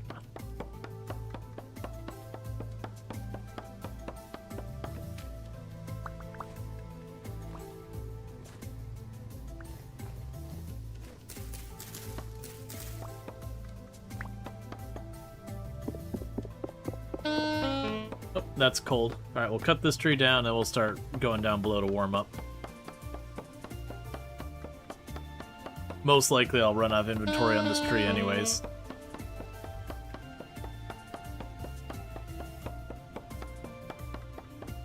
Alright, come on.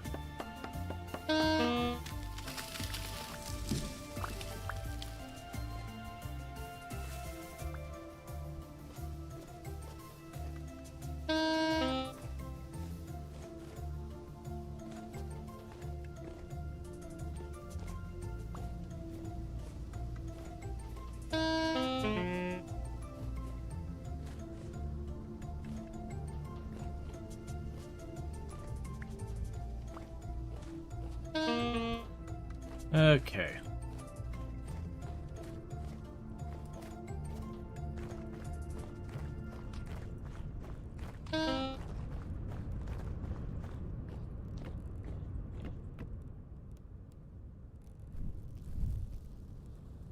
And get this warmed up and do a little bit of cleanup of our inventory. Honestly, for right now, we can put the larch into a box. We can grab all this stuff and start chucking it in there.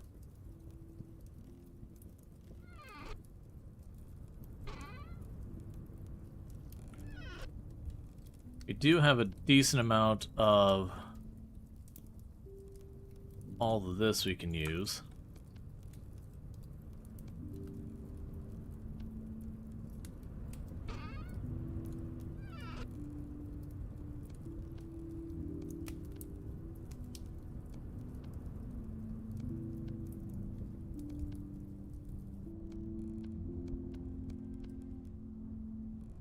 And that'll be rammed earth, and we have now had enough to take care of ourselves. I don't really care about keeping the larch wood. Let's make it into firewood. Be done with it.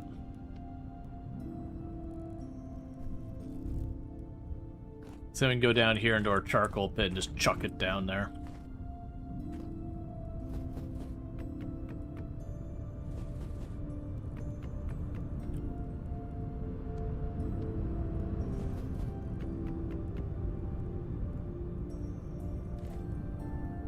It does feel like one will take care of eventually.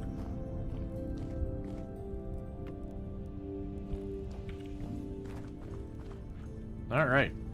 Oh, that's not where I want to go. Yeah, because each time I go up there, I'm getting like 2 full stacks and some change of this for expanding our platform.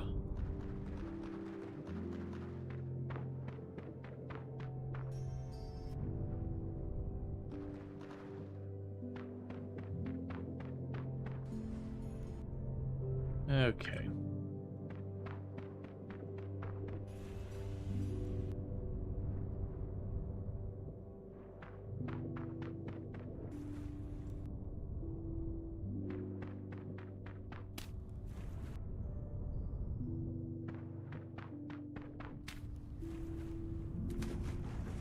Okay, so I think we stop going that way now with these. We start going over here. And the reason for that is it is just getting gradually deeper and deeper in that direction. Because we are going farther and farther into the ocean. But on top of that, I'm going to want to have that path turn.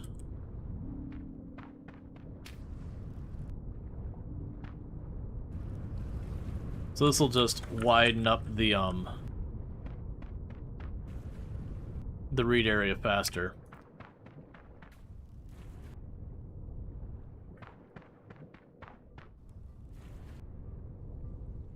Okay.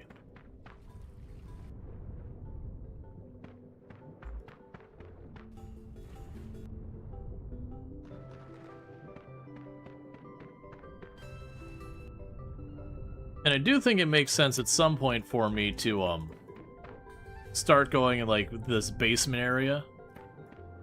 We could start making like more cellars and that kind of stuff down here and just kind of shove it in there and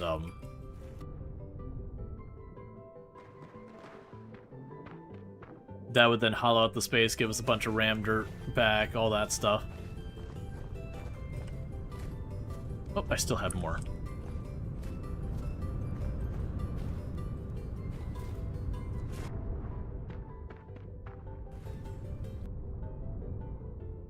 Because then when I go and I do something like make a cellar, which can be up to a 7x7, you know, that's suddenly 7 cubed worth of ram dirt I get back that I can just repurpose elsewhere.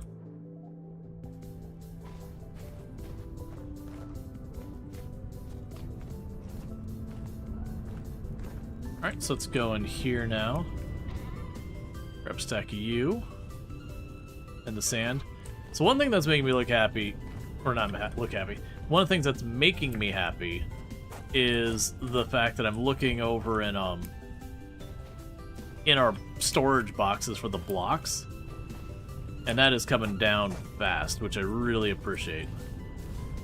Because that's one of those things that is just always I have too much of. So we can just keep chipping away at that. Helps with the inventory management by just not having a bunch of stuff taking up space.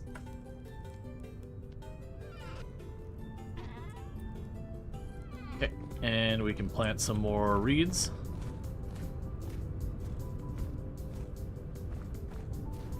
Okay, so it's minus 11C.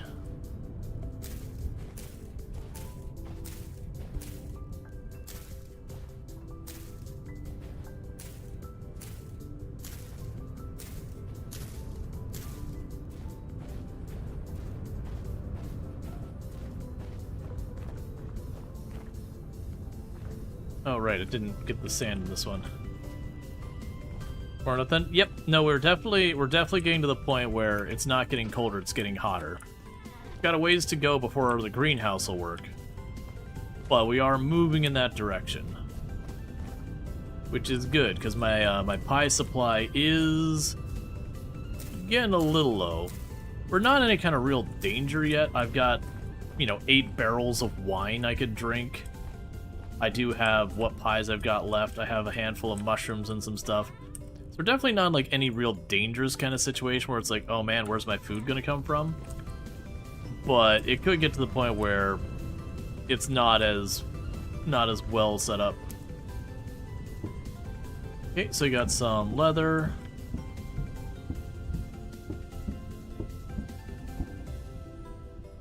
So you're prepared. So you need to go with some strong tannin.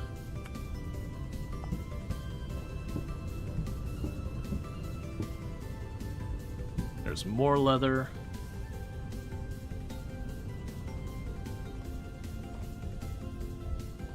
Okay, so if I grab a barrel, I can combine those 2 weak tannins. They're talking about 400 liters of wine for one. Yup. So grab you. Chuck you over there.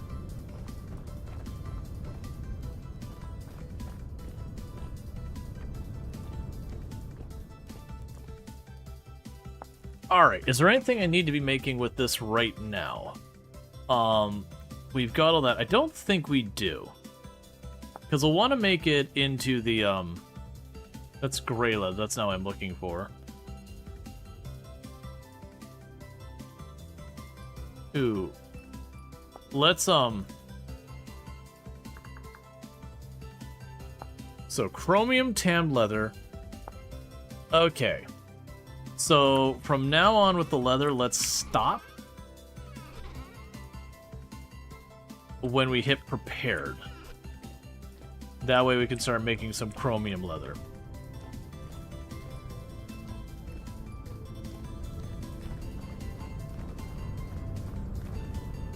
And you're all doing good there. You're doing good here. I do have a couple random, like, chunks of tree in the sky I'd like to get rid of. My hope is that when the snow goes away, it just disappear.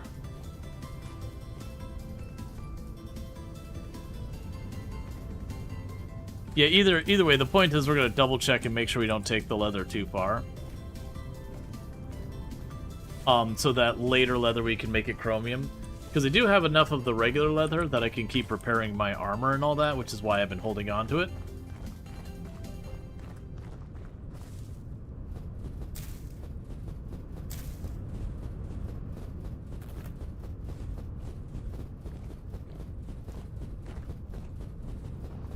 Here's another place we were filling in.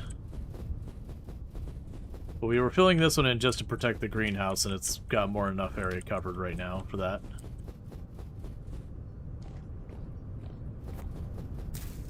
So you got just a tiny bit of farmland still exposed over here.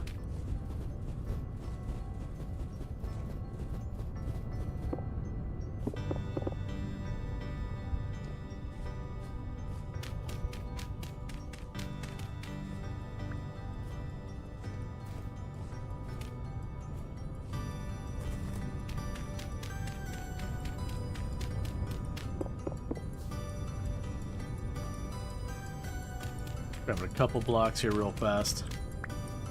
Just trying to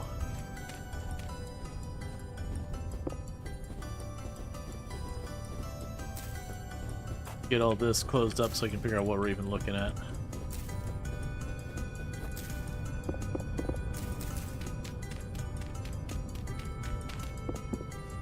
Okay.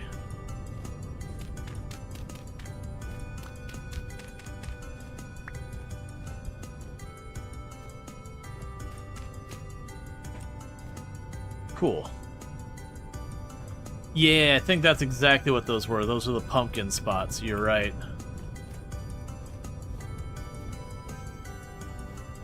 So we got a cherry tree cutting. Yeah, these trees are obviously not going to plant here. Like, not going to grow there. I'm trying to decide how I want to deal with the orchard side of it. So some of the thoughts I had were making the fruit trees kind of flank the sidewalk. So, like, in this case, I could put, like, little planters along the edge here, like, along the dock. The other one is we can clear up this space back here, make it grass, and then start putting those down so I can also chop the grass. Because right now, where they're against the greenhouse isn't going to work, and I planted those forever ago. I'm going to just accept that they're going. There's a good chance I only get one of these trees back.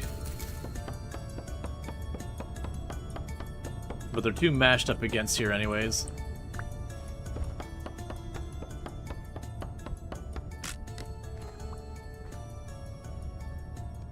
Alright, so we got 2 and 2.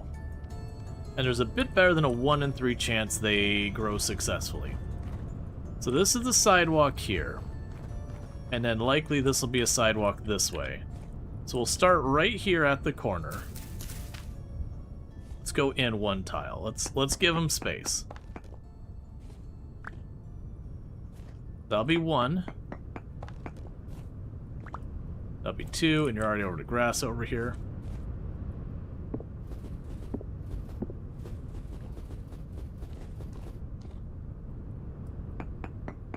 This will be 1 here. And 1 there. Let's grab our shovel and grab more dirt.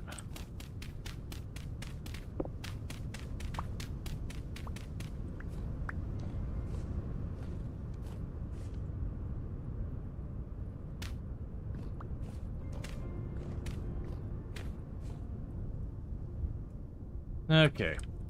So pear tree, cherry tree, cherry tree. And may they survive or not, it's honestly whatever.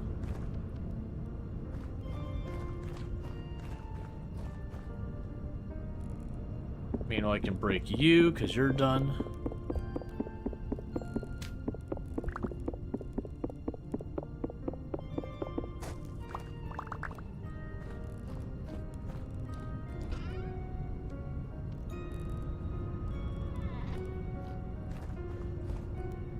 Okay.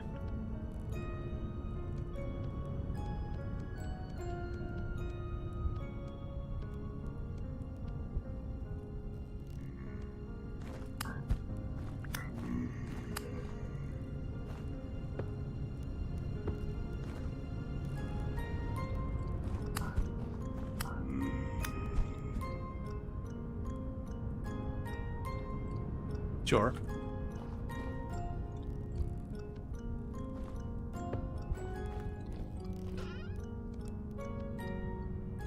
Okay, with that we can go up here, or down here was it? Grab the hematite.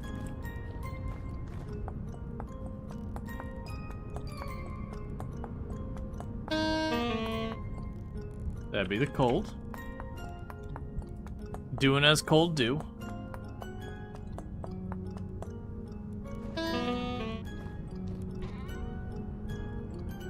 So grab you.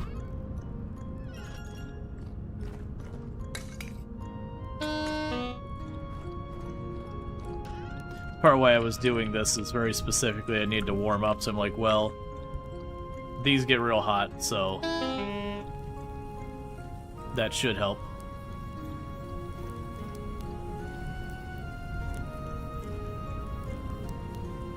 Alright, so we're at -9C during the day, but again, it's the coldest it gets during the day that matters, not the hottest.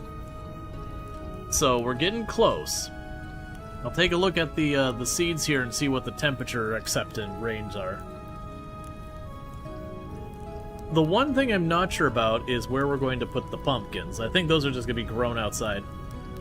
Hey, Tentu, how's it going? Alright, so we're just warming ourselves up on our blooms. Okay.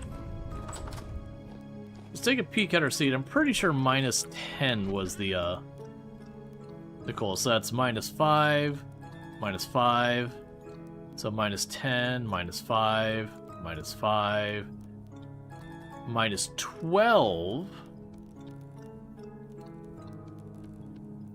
-1. Okay, so as far as all these go, we've got you who can't handle heat at all. How am I playing this game for? If you mean broadly speaking, the game in general, I got a couple hundred hours. If you mean this playthrough, we're probably approaching like 80 hours, 90 hours would be my guess. Maybe not that high, maybe like 60 hours, I don't know. You know, in total, because the game doesn't track your hours, we're probably in a couple hundred hours that I've been playing the game, just broadly speaking. But the game doesn't track it like on Steam and all that. Yeah, so you can handle -12. We're getting pretty close to the point I can start growing that. Well, actually, because you make it 5 degrees higher Celsius, we might be able to start growing that. Let's check the temperature around like midnight, 1 a.m. See how cold it is. Because I imagine that's around like the midnight, 1 a.m., 2 a.m., that time frame. I'm willing to bet that's the coldest we'll see.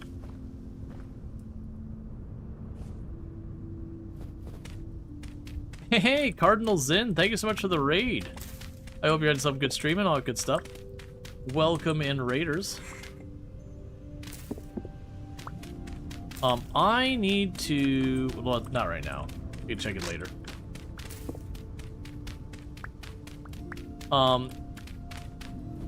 And thank you for the follow. And thank you again for that raid. You're playing some Repo. I hope you had fun with that. That's a fantastic game for playing with friends. You're saying so 4 a.m. is the coldest? Yeah, that's fine. Why is the water swaying like that? Is it California biome?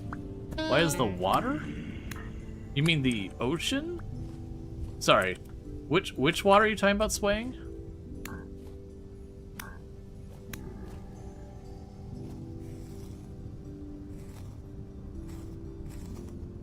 It's friends of the I've been amused by, like, people have been calling a bunch of games friend slop, and it's like normally most games you hear about, you know, like when you hear slop you think like really bad. And it's been interesting hearing people use the term friend slop, because a lot of times they use it in a relatively positive manner, being like, hey, this is not a specifically like big kind of game or whatever, but you know, and I get it, it's like low effort. I shouldn't even say low effort, that's not fair to it either. It's not a high budget game. There we go.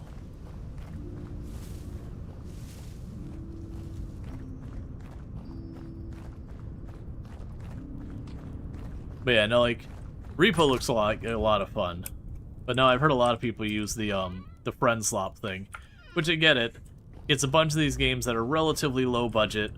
You know, they go in, they have the thing that you could do together real fast and have a blast for it, that kind of thing. Can't get enough of the slop? Gotcha. Yeah, no, so most of the time when I hear someone use the phrase slop right now, it's like, oh, you know, it's Gen AI slop or whatever, asset reuse slop. And so it's often used in a negative.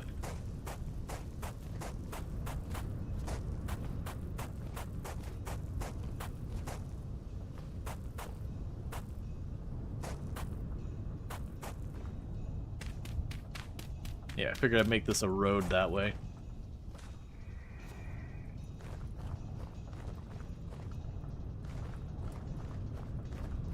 Okay. So that also eats a bunch of those bricks, which makes me happy, because my inventory's been perpetually dealing with being full.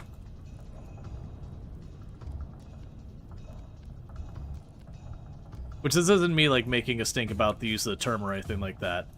It's just, it's literally an interesting thing that there, you know, certain words or phrases will usually have a negative connotation. And so it's always interesting when the same word or phrase is a positive.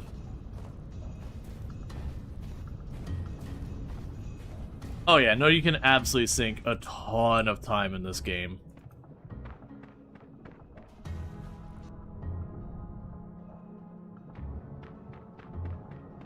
But yeah, no, Repo looks good. I got it with the intention of playing with some friends, but I was kind of someone who got into it really late. It was kind of one of those things that, you know, the group of friends that probably would have ended up playing with it had kind of already moved on to the next game, which happens. It's always a tricky thing with the those kind of games that, you know, you're not going to be putting hundreds of thousands of hours into or anything like that. So, you know, your friends play it, they get, you know, their joy out of it, and if you're not kind of there when it's pretty early on, yeah, very, very flash pan, exactly. They got their 30 seconds in the sun.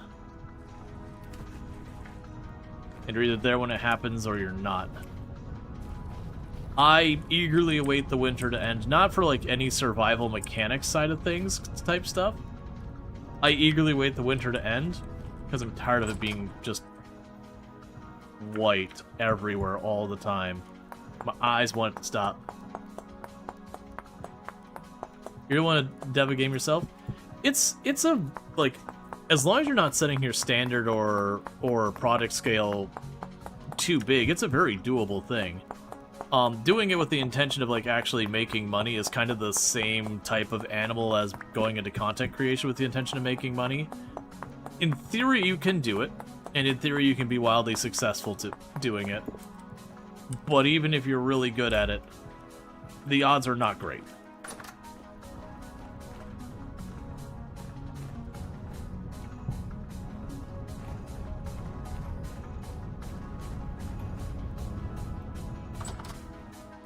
Oh yeah, no, exactly, Cinderlash. This is very much a kind of game that you'll set up being like, here's the thing I want to work on today. That's the important thing I want to get done in my game right now. And then you look around like 2-3 hours later, and you've got a whole bunch of other things done, and you haven't even begun the project that you said was the one thing you wanted to work on today.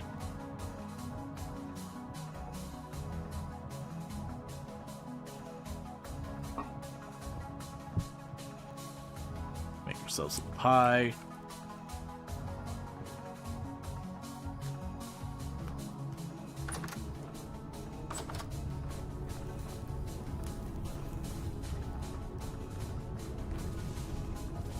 Medium activity. If we see a day that we have column activity, I'm going to go into the deep underground area we never did explore nearby. Okay, let's take a check on our charcoal for our steel production.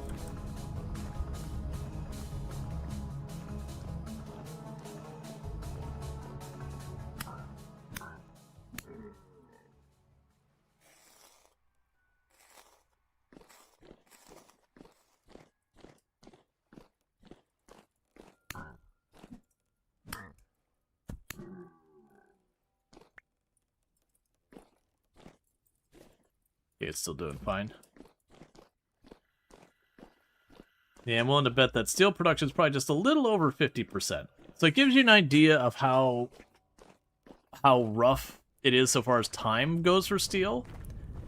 That we began that steel about maybe 30 minutes into stream or so, maybe a little longer than that. We began actually, like, we fired it up. That's what I'm looking for. We fired it up. It's no longer discussing producing steel. It is now producing steel. But it just takes that long to actually get the production part going. All right, let's go warm up by our blooms again. And then we're gonna go climb the hill and start digging up more of the mountain.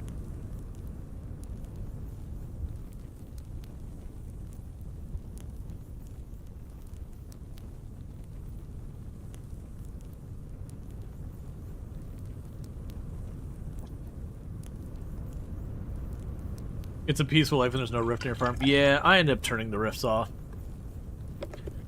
It's the one negative about the game is just the spawning mechanics. That the combat can just kind of be in the way of doing things. Like, we obviously still have spawns on. I'm getting attacked constantly. And that's with no rifts. Sometimes you have a rift that just plunks it down to your farm. You're like, well, I guess this is what I'm dealing with now.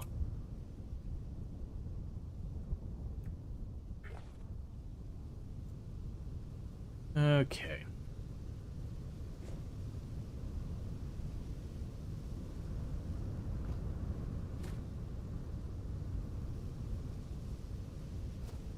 And I want to actually be down there by 4 a.m. to check the temperature. Because very genuinely up here, because of the elevation, it'll likely read higher. Alright, we can go right here. Break that one.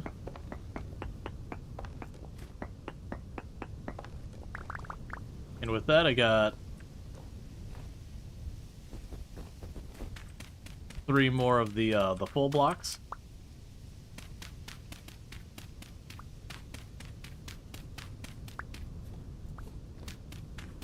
But you really don't do vintage story short runs. This will be your vintage story life for a while. Yeah. Well, it's one of those things that, like, very genuinely, I like the games that take just a long time to do stuff. Like, I like the slow burn kind of games. But it's been a difficulty since I got into content creation that, like, outside of stream, you know, the heart wants that slow burn kind of game. I also realize I just outside of stream do not have the time to do those slow burn kind of games. Which a lot of times ends up with me in the evening being like, okay, I want to relax for a little while before I call it a night. You know, maybe I'll play a game for like an hour. Like, what am I going to play? And the games I want to play, an hour is just not enough to be... Like, it's not worth booting up the game for an hour. But at the same time, what I want. And then I just don't end up playing anything.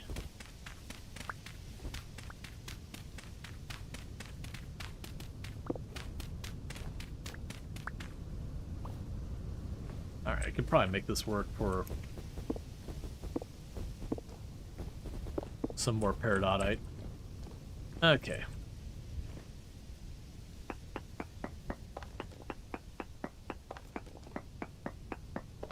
So we checkered pattern it. So when we dig underneath, none of these blocks are connected, so we get the whole block.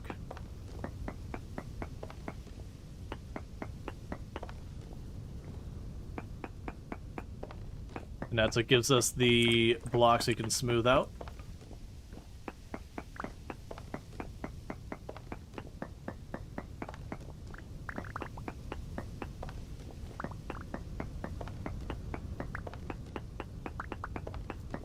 Things are kind of good if you have a lot of time on a weekend, do a big project. But you have like 1 hour, you'll do a wood run. Yeah, but you can do that. But it's definitely one of those ones that, you know, when you're like, I want to do some vintage story, you kind of want to actually get some like major things done, not just, I add a little wood to my fire pit. Okay, so it's only about midnight.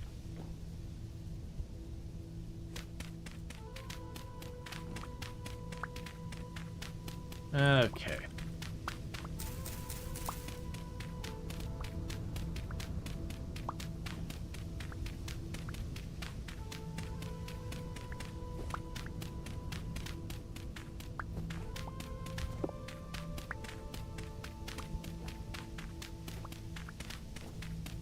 And then when I get a full stack of the peridotite,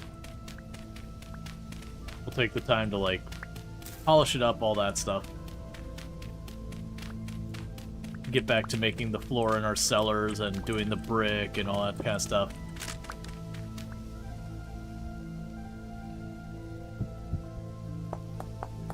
Okay, gotta make myself some more shovels.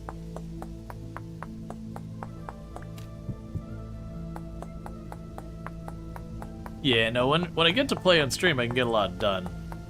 I just generally have... It's not like a rule, but I generally try to not play the same save file on and off stream, unless it's something that, like, it really doesn't matter, which is pretty rare I'm playing a game that's the case.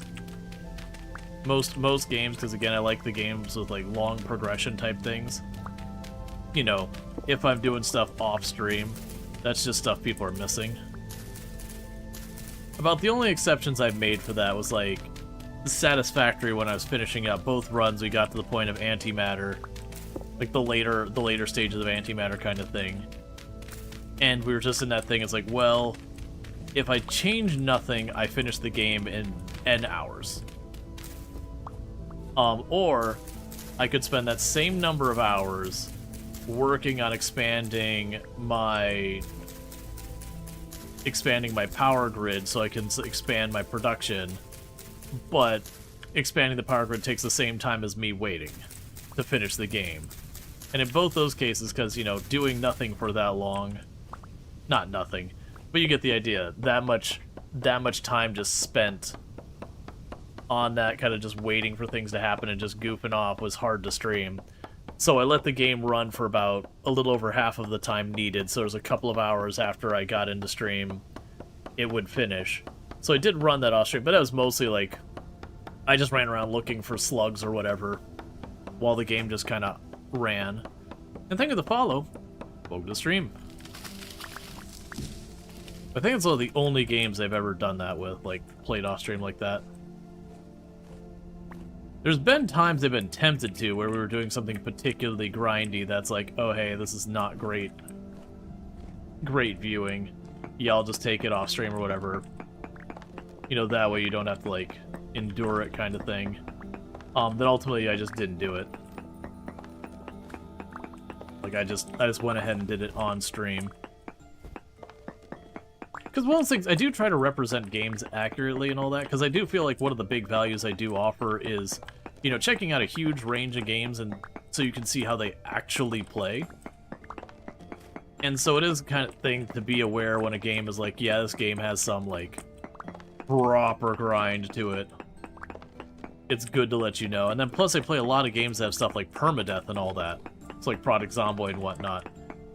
And the number of times I've known people who were doing their permadeath stuff and, you know, oh, I'll just do this one thing off stream, I'll keep it nice and safe, and then something happens and they die in the permadeath character off stream that everyone's been following for weeks or whatever.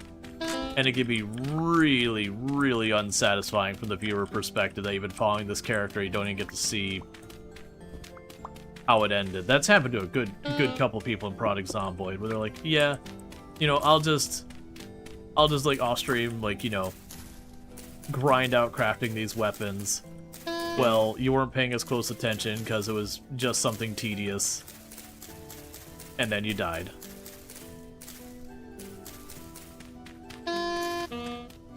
And we're freezing to death. I'm just getting this dirt up here real quick while we're here.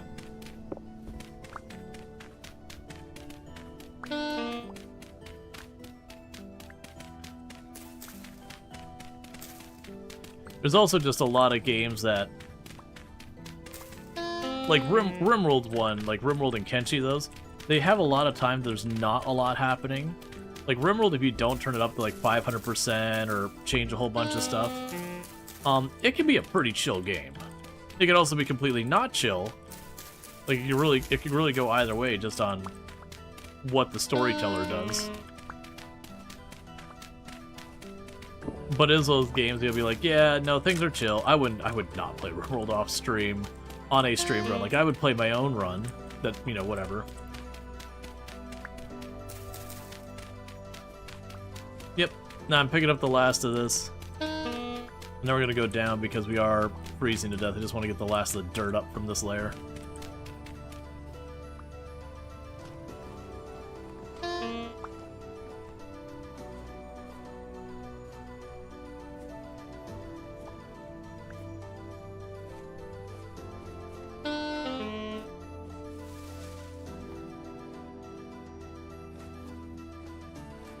Okay, the bloomery's still going? No.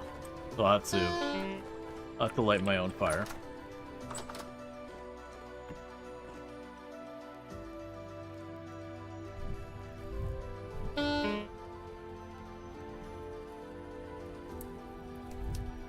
The current temperature is minus 18.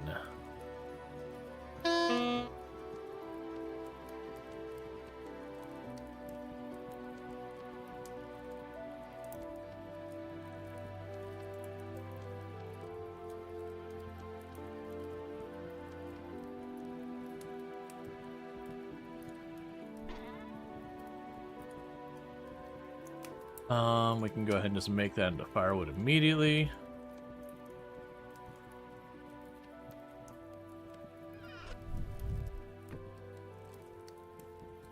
Also, let's chuck that there too.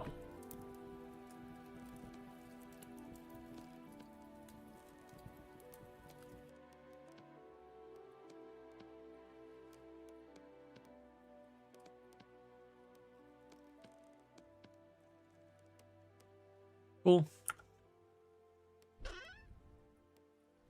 Yeah, so you still have a couple more days? Yep, pretty much.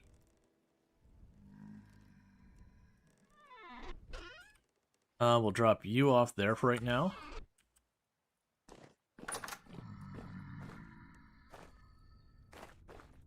Okay, you have a good one.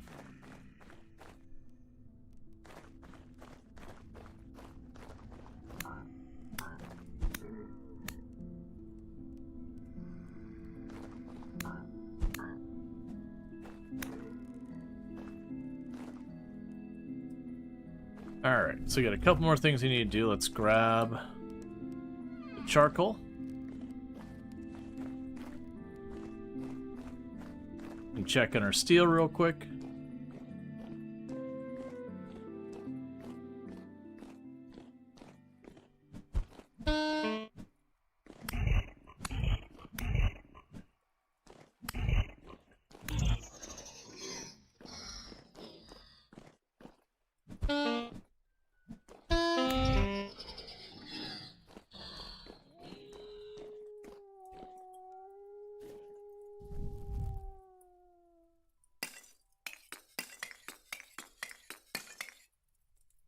Okay, steel's still going.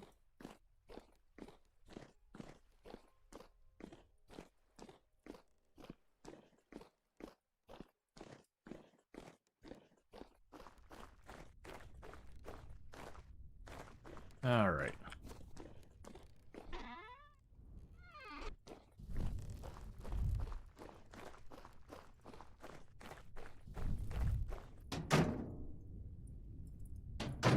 %.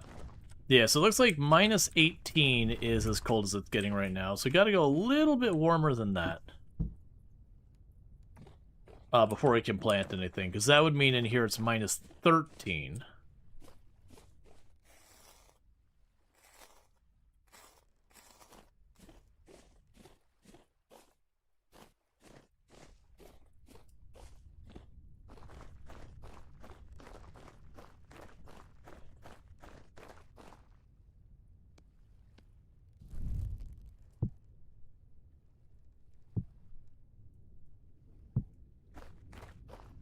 Okay.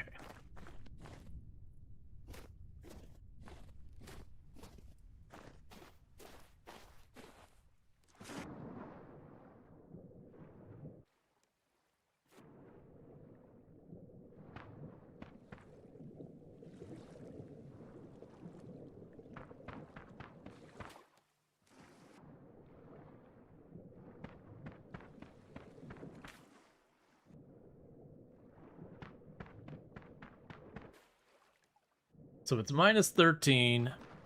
I don't have any scope of how long it goes. We are in March now. Like I said, pretty sure that this is the point we started having it warm up properly the last time I played, where I kind of got away. I had a couple crops I did end up planting a little early the last time I played. You know, so they got they didn't die, but their growth got stunted because it was too cold. Which wasn't that big of a deal, in all honesty.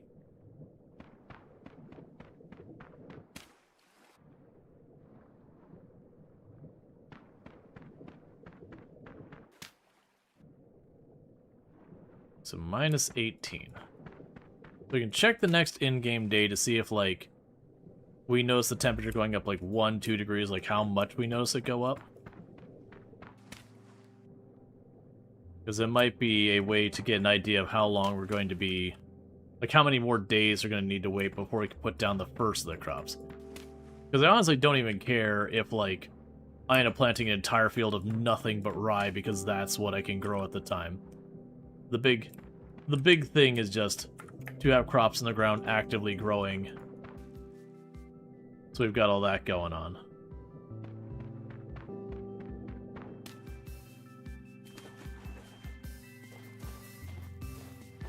Alright, that'll be time to grab more sand and all that.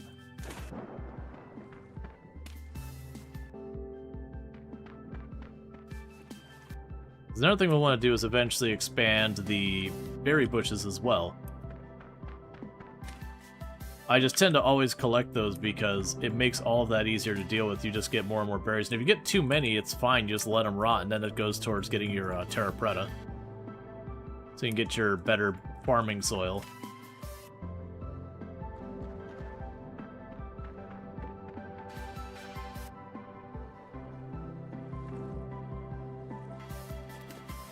Okay, so we're good there. Complete our piece of pie.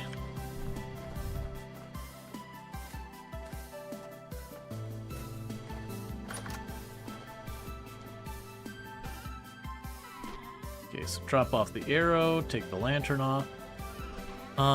There's those. Well, actually, I shouldn't have any of those blocks. Grab the sand, grab that. At the rate we're going, we might even run ourselves out of sand, which is honestly a problem I'm not really upset about.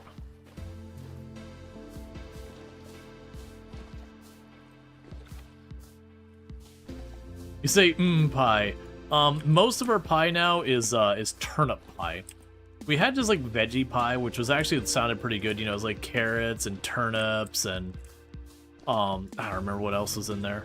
Like, you get the idea. It was a handful of, like, different vegetables and all that. You're like, okay, you know, that's a nice solid savory pie. And then as we started getting low on certain certain vegetables, you know, the amount of different vegetables would go down until we were just filling a pie crust solid with turnips. And nothing against turnips. I actually enjoy a turnip. It'd be like having an onion pie. Like, okay, well I like onions. I'm not sure I want a pie that is just onions though. I do feel like I'd want a little something else going on there, some like potato or something.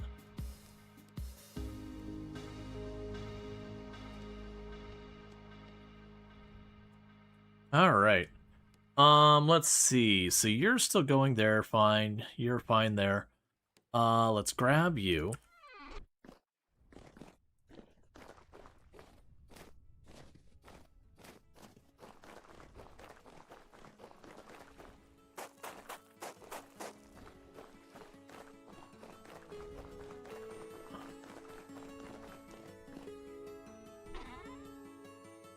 Okay, so we've got food.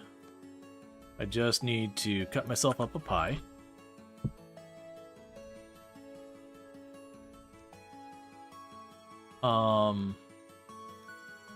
Still medium activity.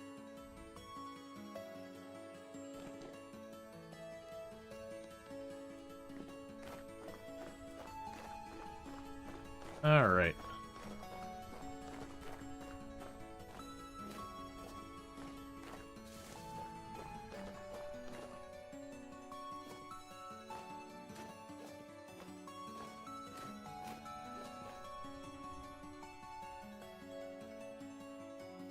Yeah, because the only other things I could be working on right now that I could think of is basically just going to the various ores we need and just hoarding, which isn't even a bad move. But I'm kind of seeing this as like expanding my territory, trying to give me room to work. And then on top of that, you know, we might find something worthwhile in here. Alright, so we got all the dirt cleaned up on this. Let's clean up the snow. And we're going to get a bunch more bricks so we can work on our basement again. So we do our little grid pattern here.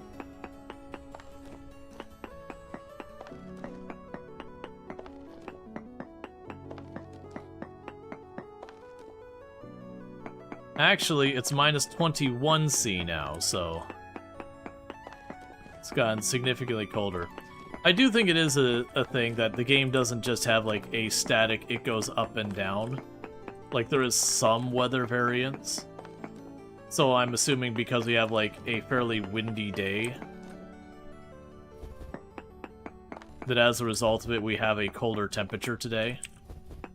Like I said, that's kind of where I got myself in trouble the last time I played. Not even in trouble, where I wasted some, you know, resources, is I saw it hit the temperature and immediately was like, alright, let's plant. And then like the next day it was cold enough that a bunch of the plants got damaged due to it being too cold. But you want to get them growing early so you can get as much yield, because then you can get a couple rounds.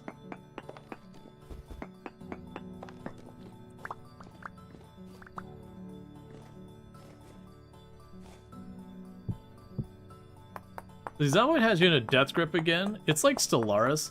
You return about once a year, like once or twice a year, but every time you do, you sink their teeth in you for like 2 months. Oh yeah, no, absolutely.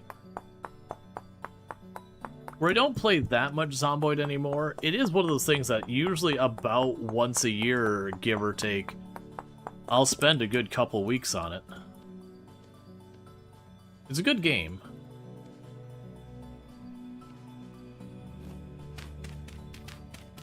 Just, you know, going for that record. That burnt me out pretty badly.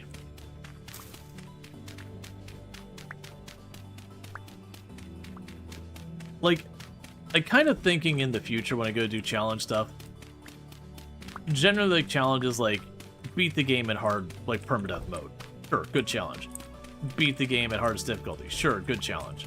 I think for like open-ended sandbox games where you can just kind of send it, I do feel like those ones, I need to, in some way, limit the challenge.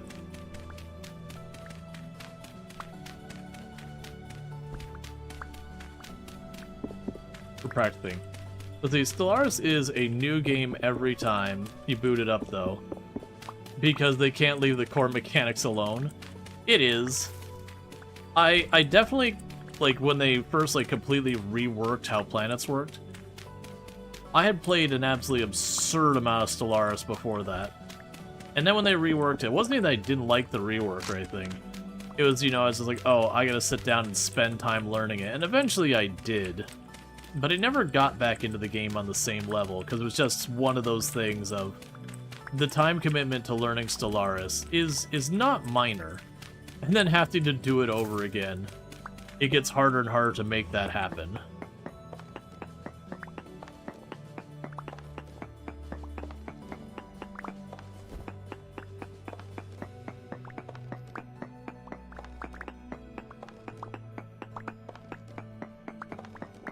Okay. Kim would be proud. This is how she plays Minecraft. She just goes in and flattens the world. Just flattens the world. Hey, Blue Zest, thank you so much for the raid. As I mentioned earlier on stream, we are participating in Stream Vester, which is basically it's a raid trade thing with a bunch of other creators and all that stuff. But how was your stream, and what were you playing, and all that good stuff? I will say, Stream Vester has come so fast. It's like, oh yeah, that's going to be on the 29th and 30th. And it's here, oh, you played My Winter Car? How is it? Because I like a lot about My Summer Car, but not... The trolly obtuse side of it really kind of makes it rough for me. And I'm curious if My Winter Car did the same kind of thing, because I like the car working on it. I like the hard difficulty, but it was the arbitrarily needing to know where Grandma was. And I think you don't recommend My Summer Car or Winter Car to anyone. Great, I can understand. I hope you had a good time with it. But again, thank you so much for the raid, and you know, participating in Stream Vester and all that stuff. But I hope you had a good time. So again, if you're looking for, like, what is your regular content, by the way? I think this is my introduction to you for, like, the first time. So, like, what is normal for you? By the way, say that after putting hundreds of hours. Ah, so you're a hostage. That's how I feel like the experience is. But yeah, so again, thank you so much for the raid, participating in Stream Vester. That's just me freezing to death a little, don't worry about it. You feel like your winter car is missing the car building part? That's one of my favorite parts of My Summer Car, which is saying something, because, you know, there's only like 3 or 4 parts to it. Like, you'll trick people into playing it with shenanigans and feel bad because they're miserable. Alright, so we got that. We are freezing to death, so let's go ahead and deal with that. If you are someone who wants games that are challenging as well, have you checked out Vintage Story before? It looks like Minecraft, but it's like Minecraft if every once in a while it just punched you in the kidneys and said, you like it, right? And you keep playing for some reason. For the record, I say that as someone who absolutely adores this game. Gotcha, cool. So you also play variety and all that stuff. Yeah, let me, before I forget, let me do a thing so I can check this later. But yeah, so thank you so much for participating in, like, the Stream Vester and the raid and all that good stuff. For those who don't know me, I am Rual Storge. I do play a variety of games here on Twitch. I'm most known for my exploits in Project Zomboid, as I used to hold a world record in Project Zomboid. For the highest kill count run ever streamed. That said, you notice there's a past tense on that. It was 135,121 zombies killed and 1 character in 1 life with no mods to change itemization or vehicles. But that said, I do play a whole range of games. Today we're playing some Vintage Story. It's been kind of the thing grabbing my attention for right now. But we do like a lot of like simulation, settlement builders, city builders, so stuff like RimWorld. We've done plenty of Project Zomboid and all that. And whatnot. So I do definitely like games that can kind of be unfair. If you like Zomboid, you might enjoy CDA. Yeah, I'm familiar with Cataclysm Dark Days Ahead. I didn't I didn't end up jumping into it. Community Days with Stellaris. Interesting. Space Station 13, that seems one. Stellaris is an interesting choice for community. I can see it. I just hadn't heard someone say that one for a community day. It's mostly off stream as a comfort game. Fantasy of running away from all the BS of life, making your own thing. Yeah. No, I hear ya. But no, it's good. Who the heck beat that record? Yeah, so I had the record where it was 135,000, then Mr. Lamprey beat my record. And he ended up taking it to around like 970 something thousand, like is way up there. And a lot of us are like, okay, that's going to be the forever record. And then just in the last, I think it was like 2 weeks ago, Twist on Fire ended up beating the record. And I know there was someone right on Twist on Fire's heels. I don't know the creator though. And I don't know if they beat the million yet. Remember Zomboid back when it was 2.5 D days? That's the version I liked. Really liked, I think. Yeah, I've got several thousand hours in Zomboid. It is a game I adore, but I would be lying if I didn't say that I liked Build 41 more than Build 42. Like, Build 42 has a lot of good stuff going on. I do like the increased depth of crafting and all that. And the basements are wonderful. But when it comes to the balance between like how much time you have to spend crafting versus fighting the zombies versus everything else, it feels a lot more and more like you're just kind of, whether you want to or not, forced to put more and more time in crafting if you're playing on any meaningful zombie populations. And so it's kind of like the game is getting in the way of me being able to do the thing I want to do in the game. That said, I still play it. But it's definitely one of those things that makes me miss a lot of Build 41 things. Yeah, you spend more time crafting than fighting in high pop. Yep.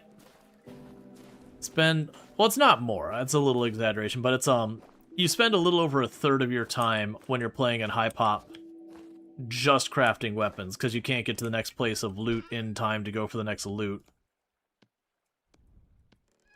And that's fine, but that means like in an in-game week, you're just watching bars fill up.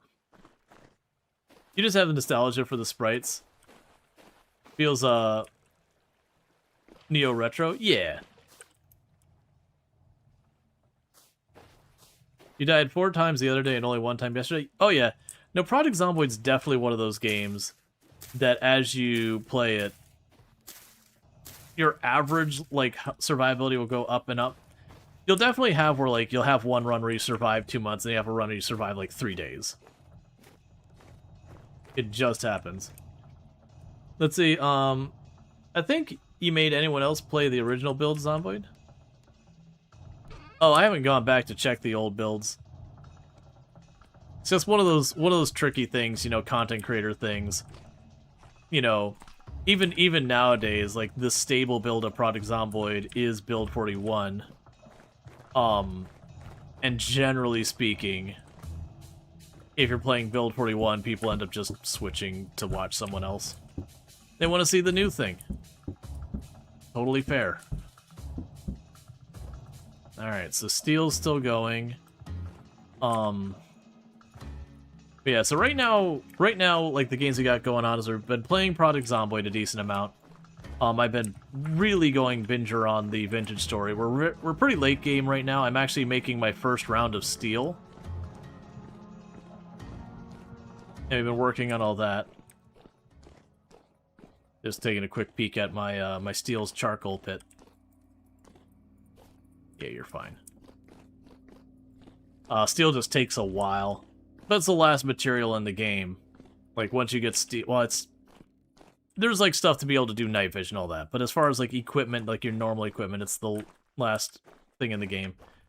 Alright, so we've been working on that. So I do have a really deep pit.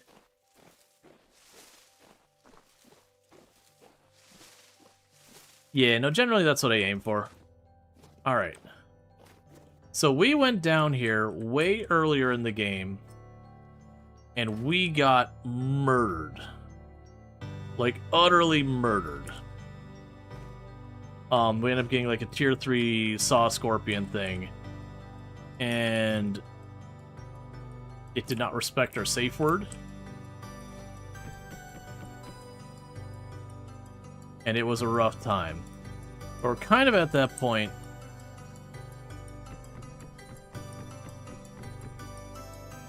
where I should be exploring these because you can get some pretty good goodies in them.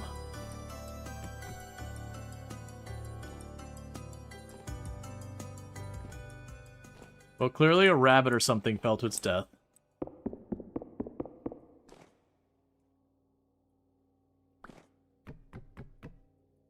And I'm just doing it that way, so I have things reminding me, like, which way is out.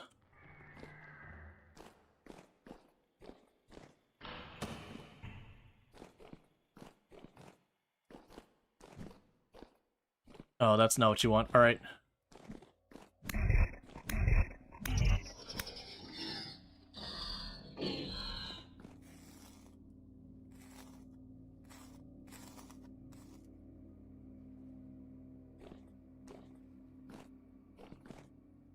See, there's more to this cave. I'm thinking of the follow. Welcome to the stream.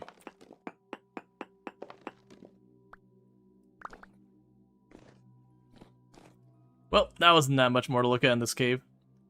I'll check over there because it does go up. I don't think that's going to go there.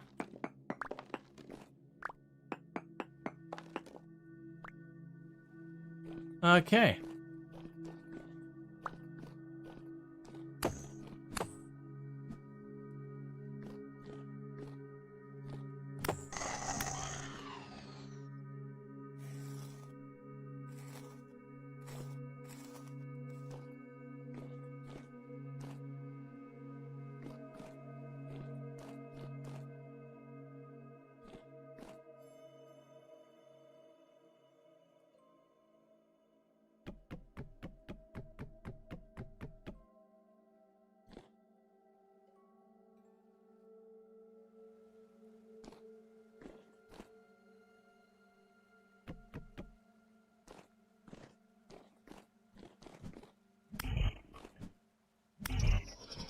Well, that was a bummer of a cave.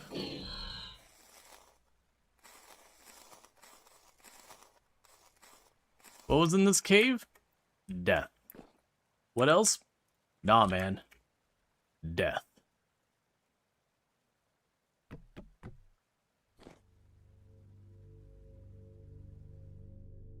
Because what we had hoped to do is sometimes you could find, like, a door off the wall, ruins, that kind of thing.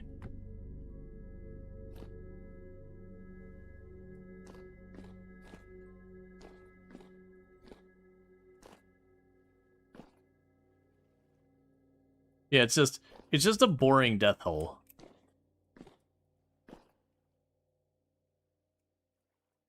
Where did I put my next ladder?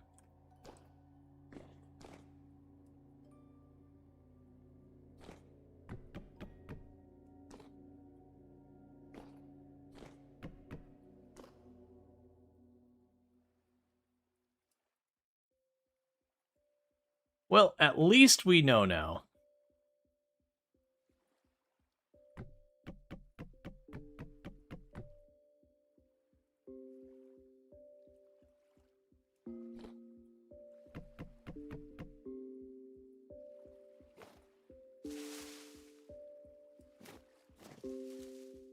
Alright.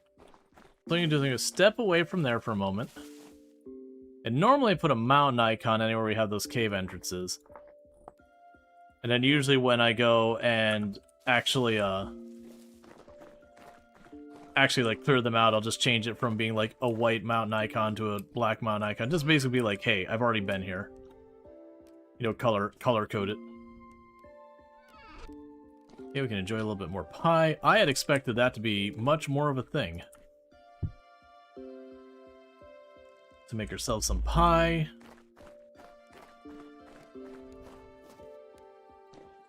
Grab some charcoal.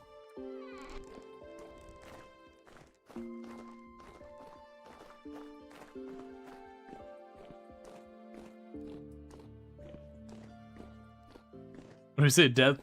Not today? Yeah, no, realistically, not again. Yep. Oh, no, it's too high for me to fill it up. That's fine. Because they should be about 70-ish% of our way so far as, like, the steel being produced. We're not near enough to done to be worth checking, but we're getting there. I'll take that, so we're not burning our hunger faster.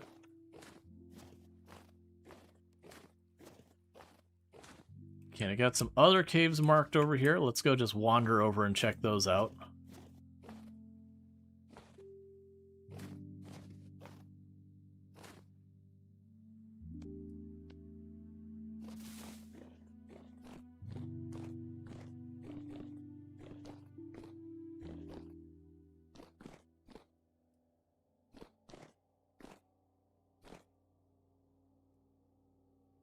Okay, that's an interesting spot.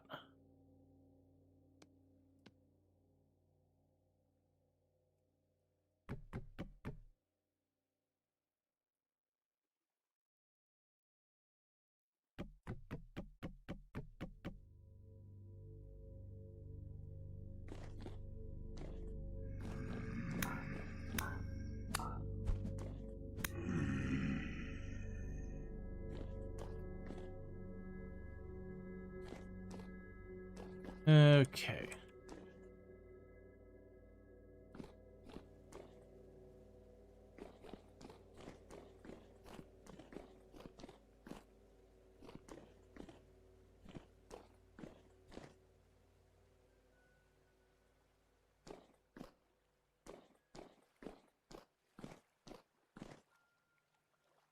Well, this cave certainly goes on a distance.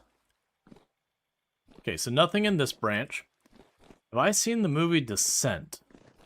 It sounds very familiar, but not, like, I probably have, but I don't remember much on it. I saw a lot of movies that, you know, whichever. I don't see that many movies, though, so there's a good chance I'm just thinking I saw it. Okay.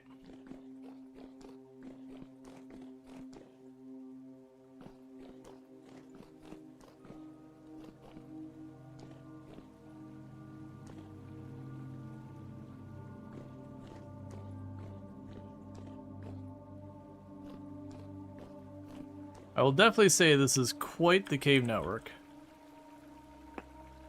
He'll tag that there's olivine there.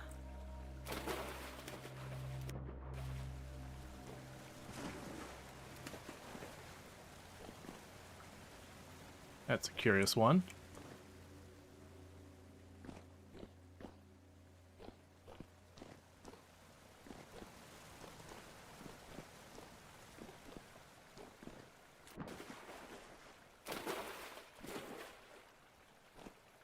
Going to the caves are your favorite, but you always get lost in them.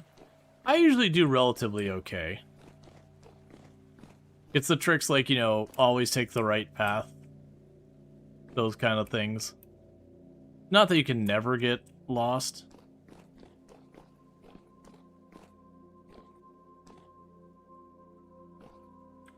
Yes, we already went down there.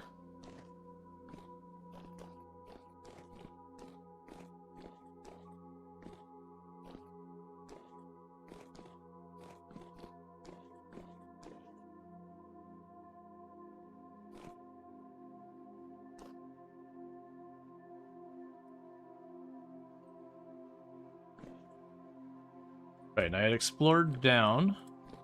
Here we go. This is what we're looking for.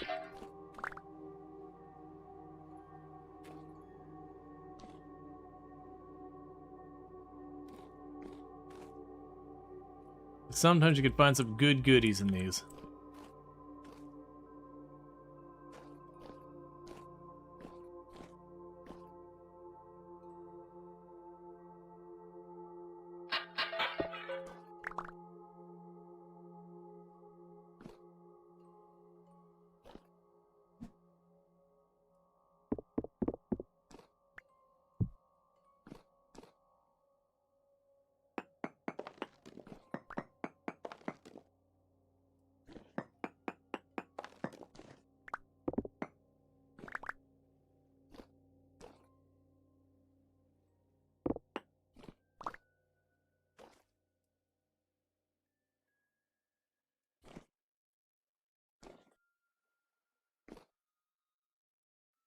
Granted, sometimes really hard to tell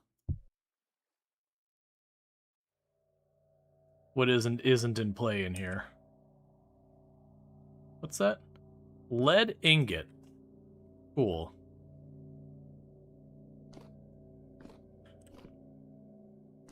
How good are the goodies? It varies wildly. Sometimes they can be really good stuff, and sometimes they're pretty mess. So far, this one's just been okay. We haven't found anything too exciting, but you can find, like, genuinely good armor, bunch of good stuff like that. Yeah, those are more sleeping spots.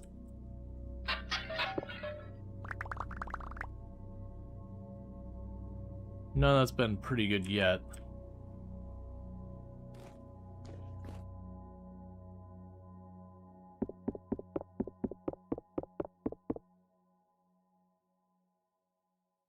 Yeah, if I get glue, I can take this bed for my own, but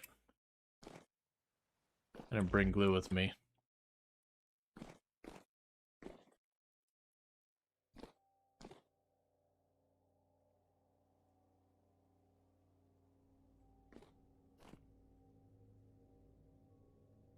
Alright, we got a torch holder. Those are good. They let you put torches on the wall without them ever going bad.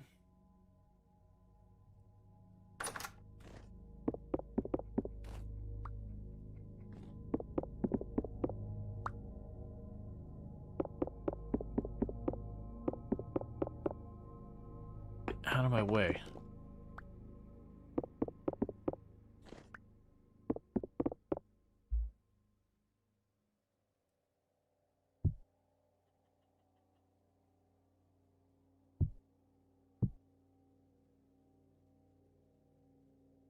Okay, that room was a bit of a bust.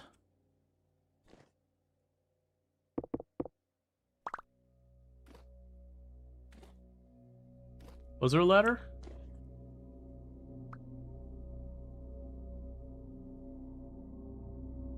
I thought that's a shelf. Yeah, these are shelves. Oh no, there's a ladder. Okay.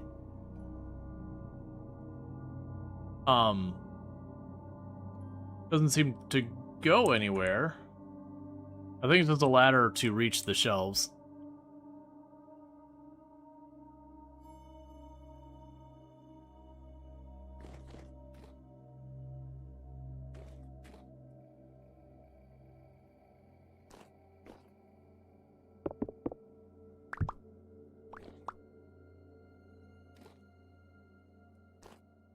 We had a ladder up here.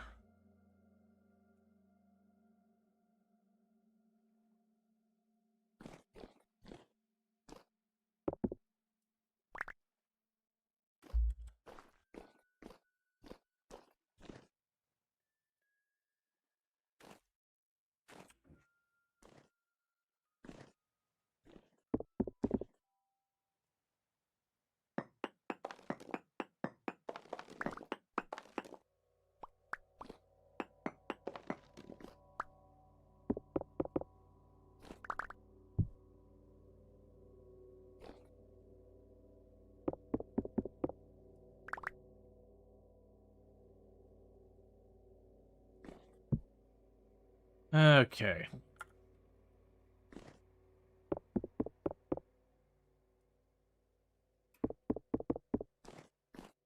Now, the only downside is they make these too snug sometimes, and it's really hard to navigate. So you end up having to just break stuff to get around.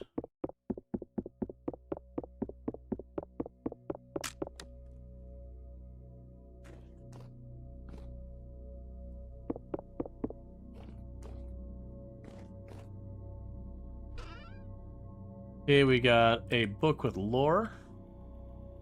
Oh, this book is too rotten to write in. Yeah, we don't need that. You can have that back. I don't want it. We got Jonas part and some torches.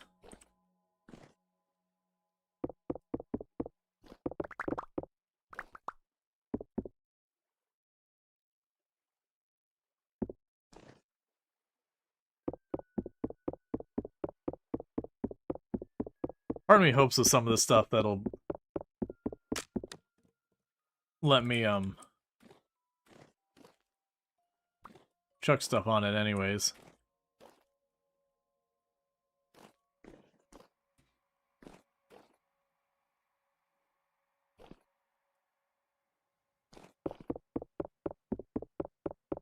All right.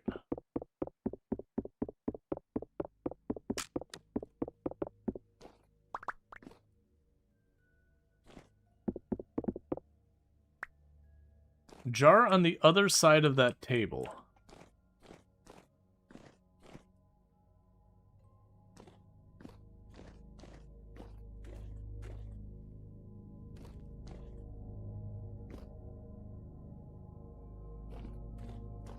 Oh, I see. Yep.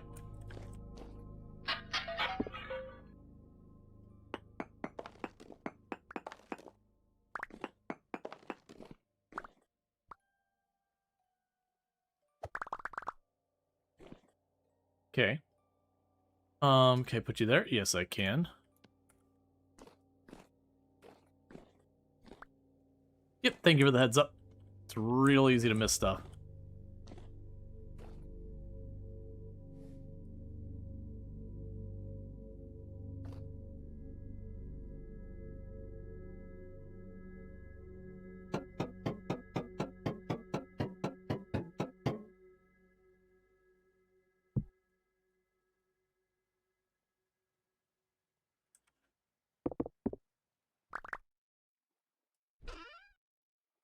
Okay, a story passed down. The lore of Jonas, a display case, some quartz, some candle stubs. Alright.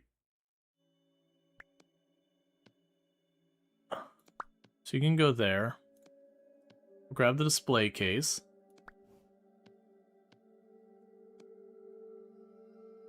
For right now, I'll chuck those out too.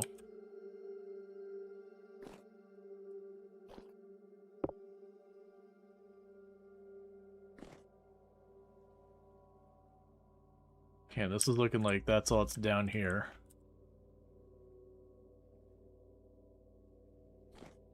It's gonna be kind of annoying to get out of this hole.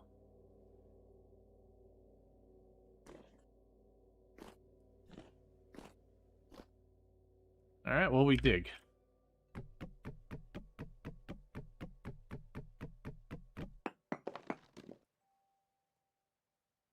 Yes, I didn't get too much amazing. The Jonas part is good because it's used for some like super late game tech. The aged torch holders are really good. Lead ingots, whatever. We got some lore books, so if you want to get your lore on, you can get your lore on. Okay.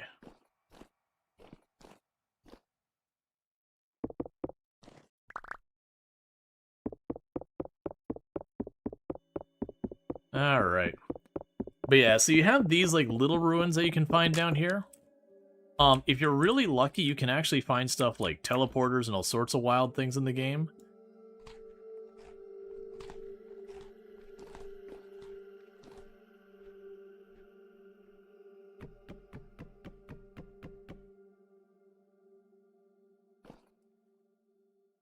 Alright, so we got this one. We checked down below.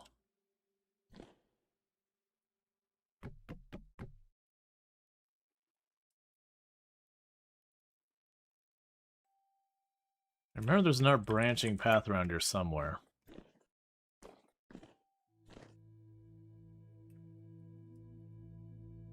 Or that's that.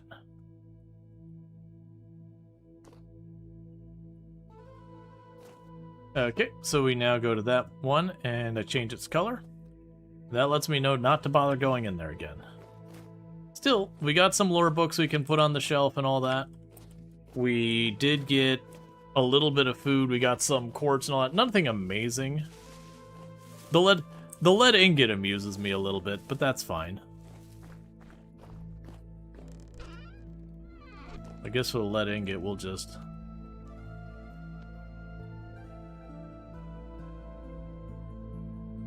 chuck you on the floor for a minute.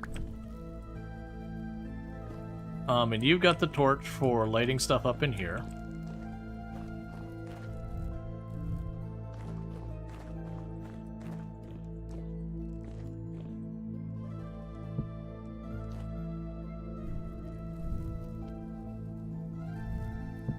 You've got a torch holder there for when I need to light that up. I put the last one down here by the coal for the steel, just in case I end up running into a situation where it's not available. We also got a bunch of just not lit torches we'll want to do. This will also let me go, and for right now, I'm just gonna chuck you on this wall. But before I do,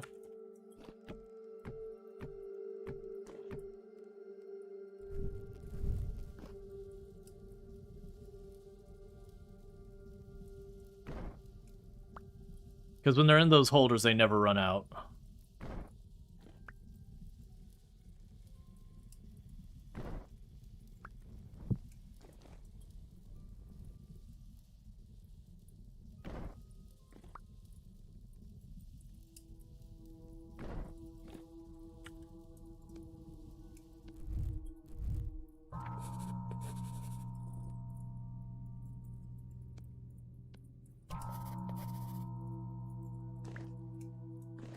And we gained lore.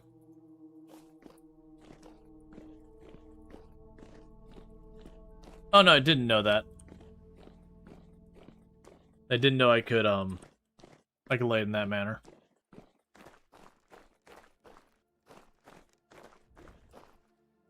Let's see. So we can drop off the spelt.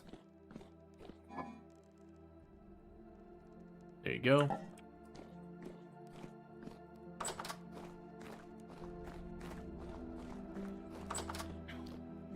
Okay. Then grab her books.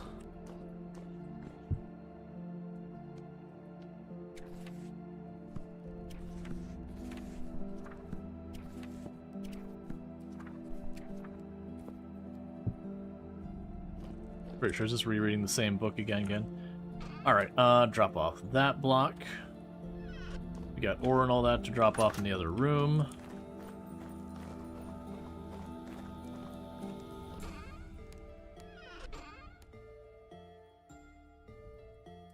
No, you should be up here. Okay, we got a display case, which is interesting. It's a very shattery display case, but you know, it's a display case.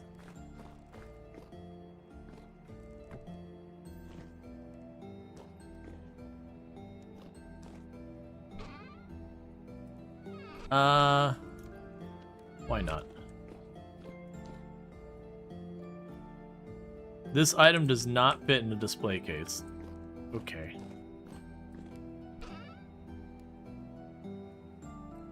That's fine.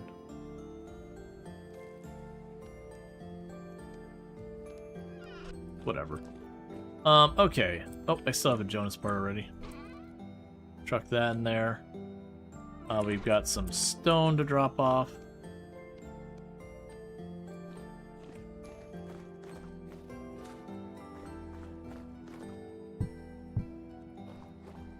Alright. Got a bit of grass to drop off.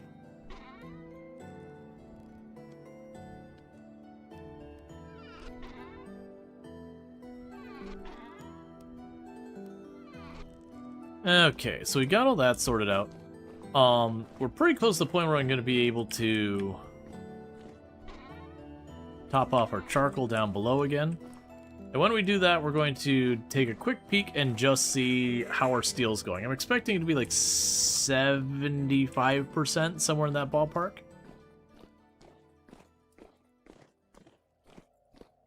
Yes, it's still about minus 15C.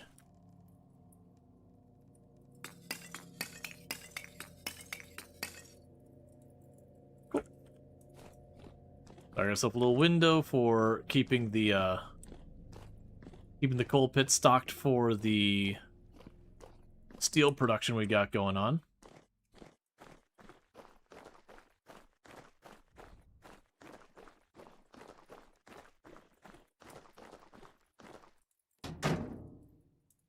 %.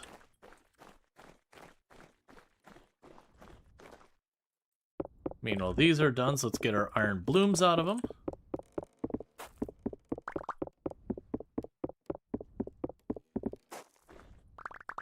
So we can keep that iron production going the whole time. So there you go, another 12.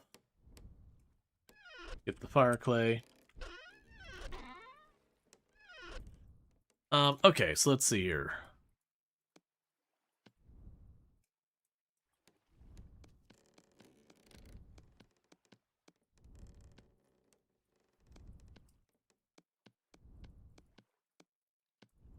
Yeah, I don't have enough to make another top piece. That's fine.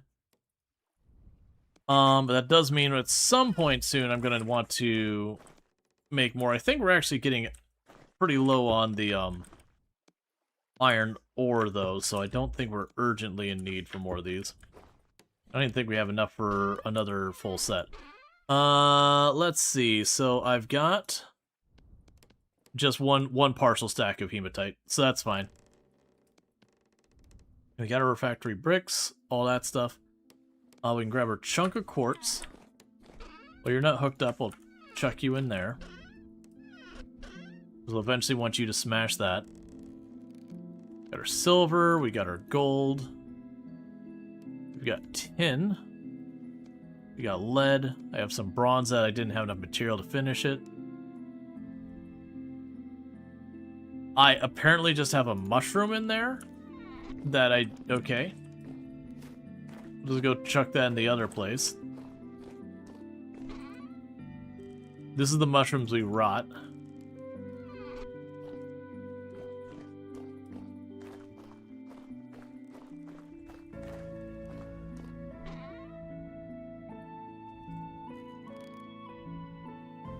Okay, so it looks like we could use peat for our pit kilns. We could use charcoal. Because I know we have the actual coal, but I would like to also pull charcoal as well. Plus, you know, there's a forest here and I don't like it.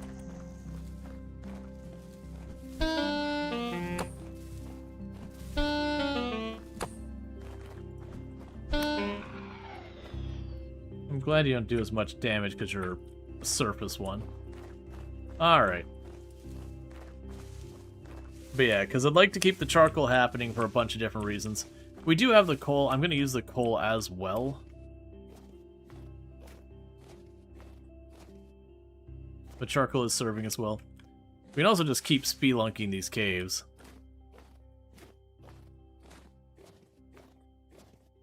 So at least the caves on the island we spawned on, we can be like, hey, we already checked them all out.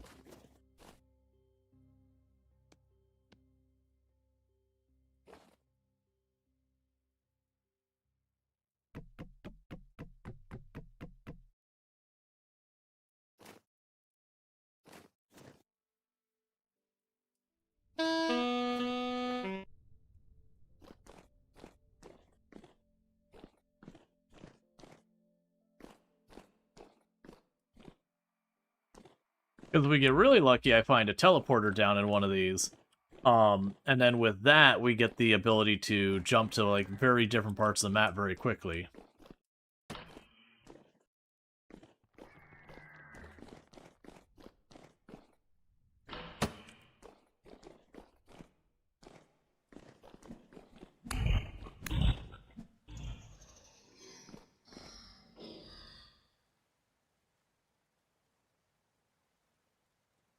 Okay, before we go down there, because I see a locust down there. Check this area first.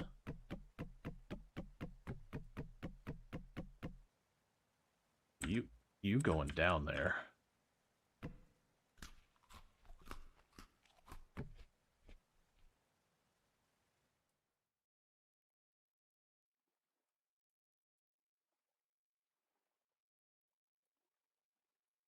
Why does this hole simply go into the abyss?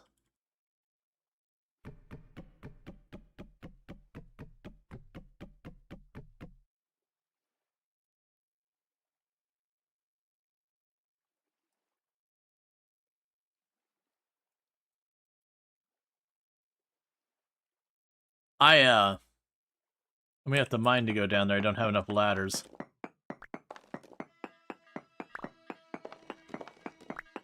That's not a sound you want to hear.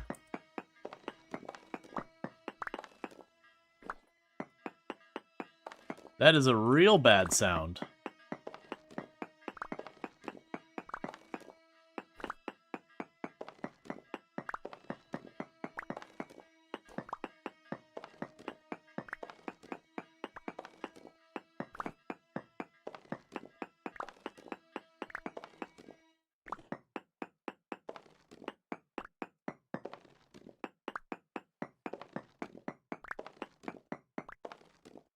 Did you make armor? Yeah, I've got leather armor. We're currently working on the steel, partly so I can get steel.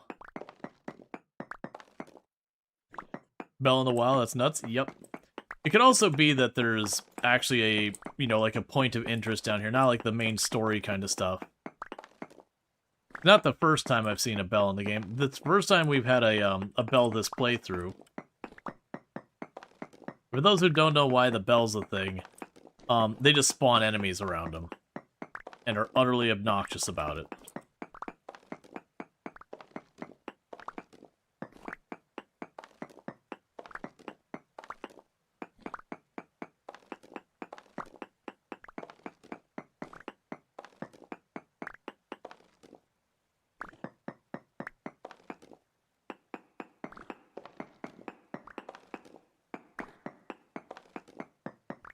They sound terrifying, give you anxiety.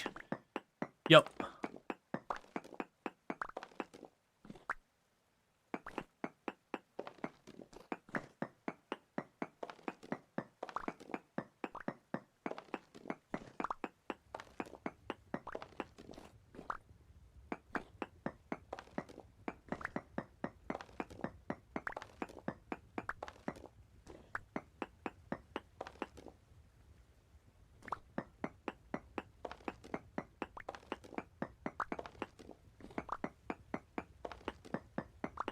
You could jerk neighbor's car alarm going off at 3 a.m., but also summoning a pack of idiots to smash your car.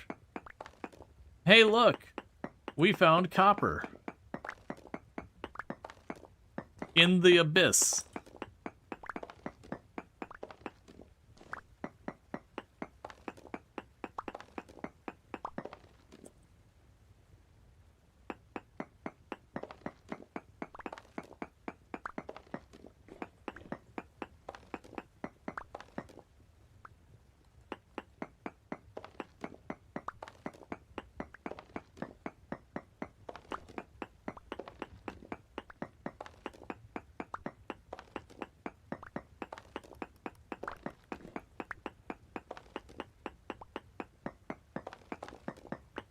We are going to work our way down, but I mean, the copper's right here.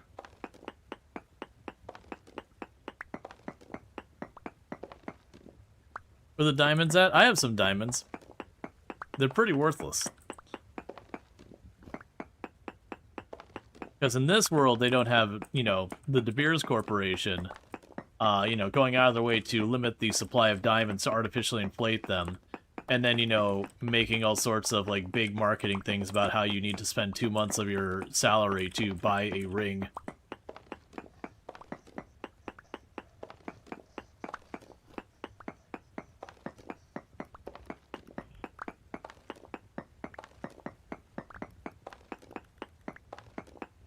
Okay.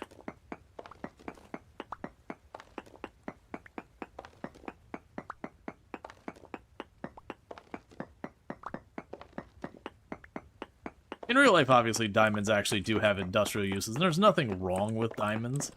It's just, they tend to be way overinflated in their value because shenanigans.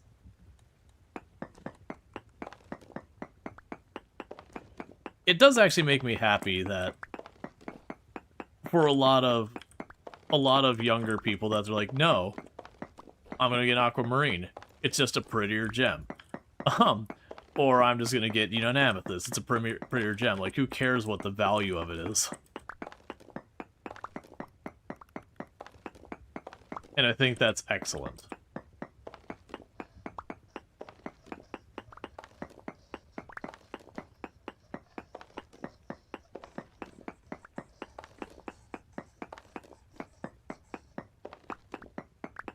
I didn't even check to see how big this vein was. Honestly, opals are your fave? Interesting. Like, no, opals can be absolutely gorgeous. It's just not one of those ones that you typically hear people say is all. But I think they look good, it's just... You don't hear people bring up opal. Alright, well, so we got it down to trace amounts. Thing.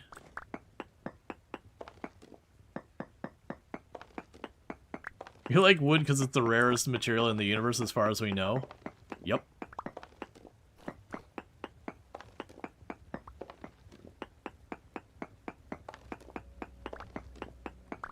Emerald or deep green jade? Okay. Andesite.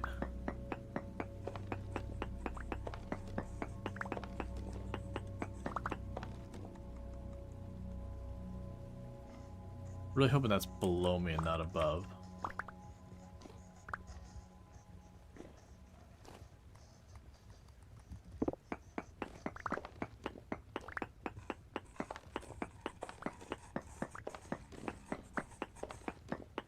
Ooh, is that what I think it is?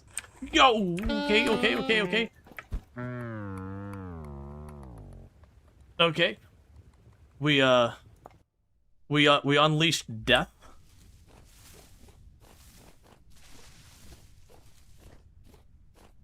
No, it was the stuff on the wall. To be fair, it doesn't surprise me we're at tier 3. We're at like minus 70 something depth.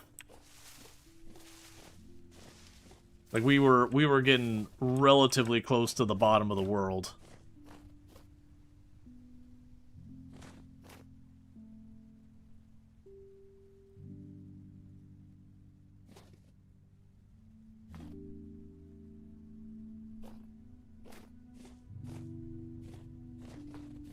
Hey, but I mean, I got a lot of copper.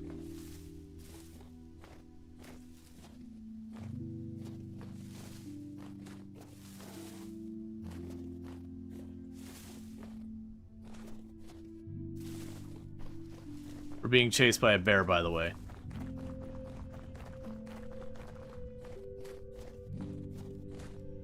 We were?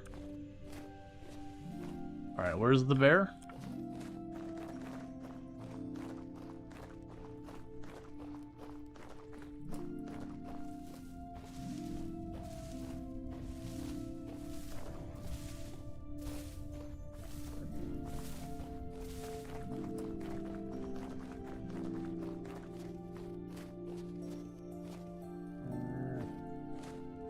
Hey bear, wanna see a cool trick?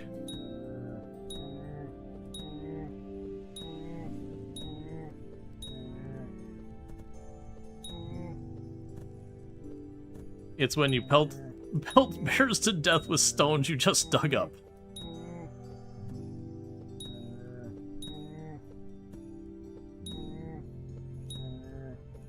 You'll be there, just bear with them, yep.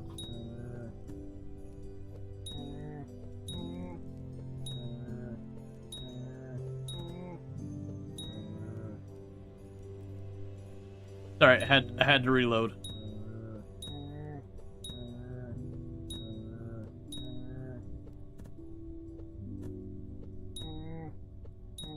Thankfully, they don't do like the Red Dead Redemption thing where it's like the more damage you do to the animal before you kill it, like the more destroyed the pelt is or whatever.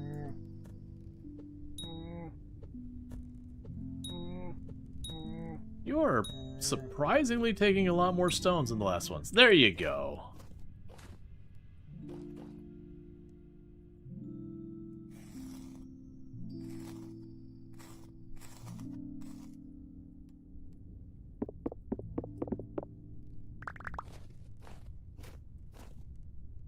You know, a lot of the animals actually get like a visual update during the winter, so now I can grab you, chuck you in there.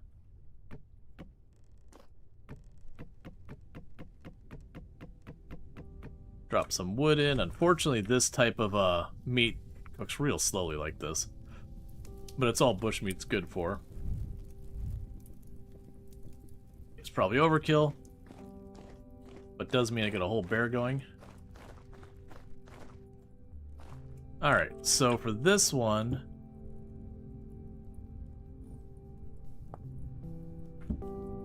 Okay, so I need some lime water. Let's go get that sorted.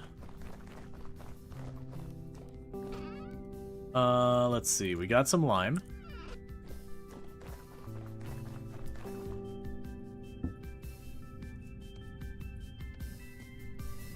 Take 14 of that out. Grab our buckets.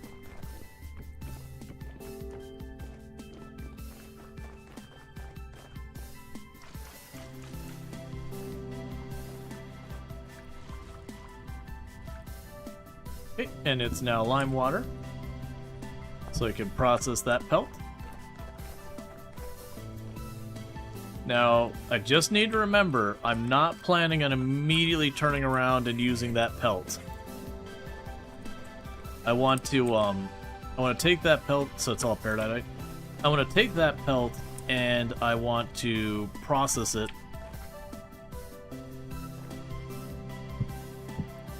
later on for the chromium, whatever, the sturdy pelt or whatever it's called.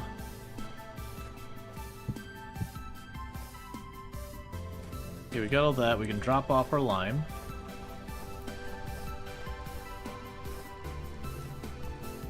The combination? Yeah, no, that's worked out great for us. Let's put down our buckets, because then I got a bunch of copper. Or... at some point I'll probably want to process those into something like,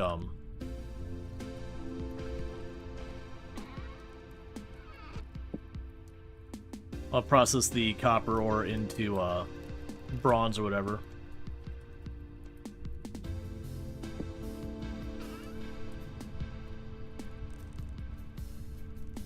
Okay, so I got iron blooms, I got a bunch of copper, I got a bunch of clay and all that. That's all good news. We can chuck the extra lime in there. Okay, and you're still doing your thing, that's fine. So we got a bear cooking.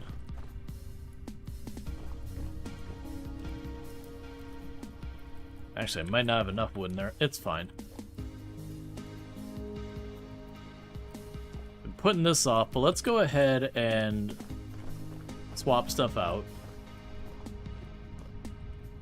Wait, did I get any fat from that bear? I don't think we did.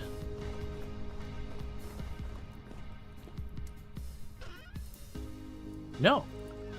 Okay, I was gonna say, because if we got some fat from the bear, I was going to try to, hook this up so the kern could also be here, because I've got the transmission so I can engage this and disengage this. But I want the kern on there as well. And I don't really have a good way of doing that with its current setup.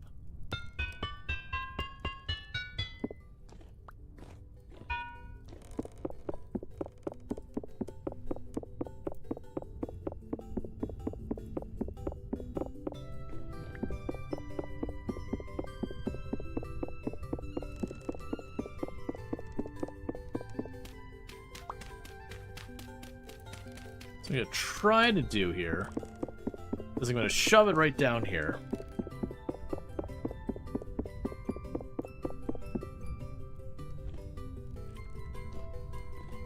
Alright.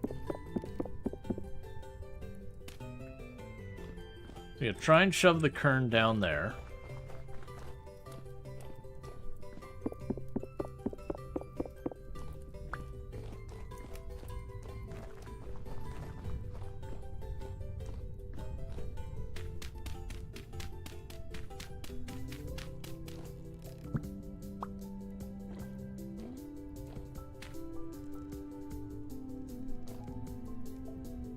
Yeah, so I kind of figured it was going to be the case that I wouldn't get access to it.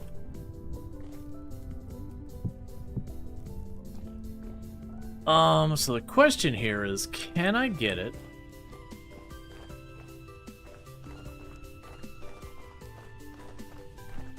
Because I want to expand some of these tunnels below and everything.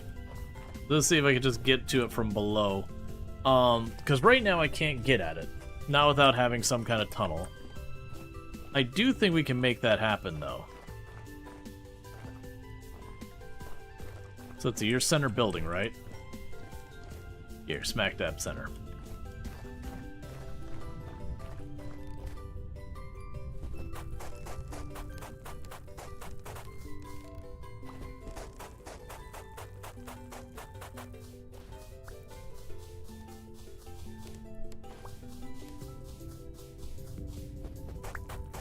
Okay.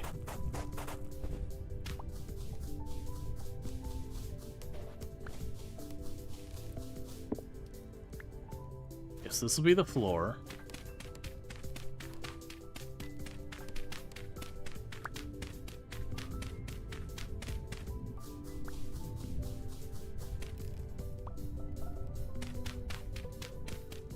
All right.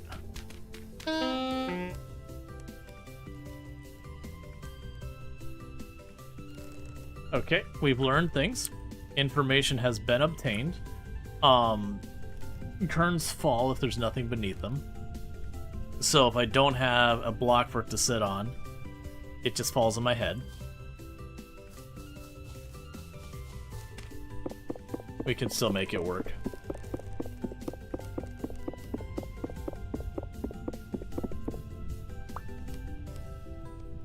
Let's get ram dirt block. Look, you here. Pick you up.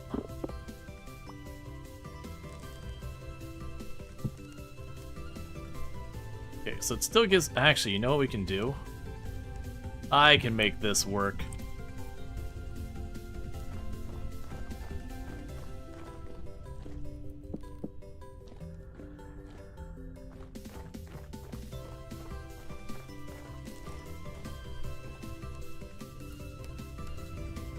What we can do now...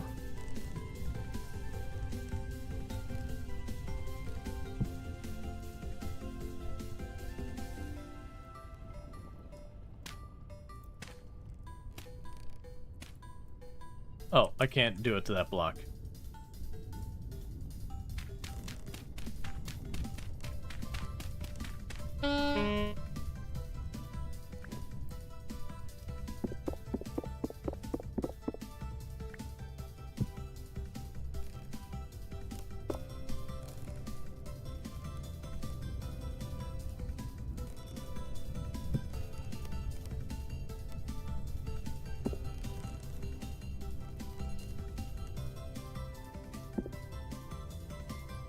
There we go. Alright. Oh, you're not in the right place.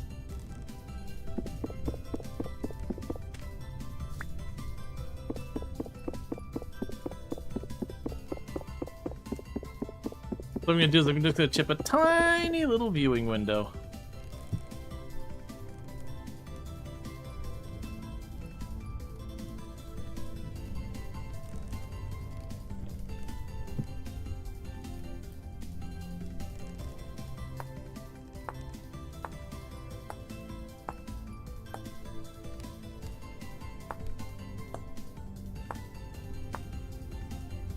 Okay.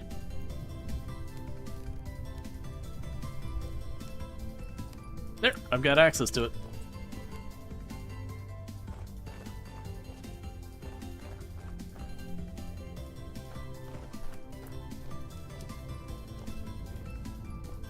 Hey, Ryfrost, how's it going?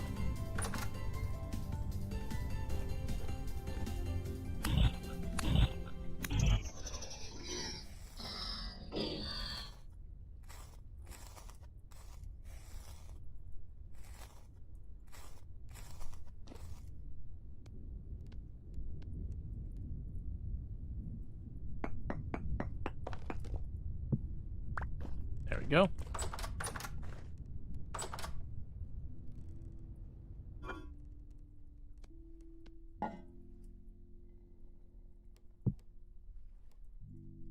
I believe so, because they normally shoot at you from a range.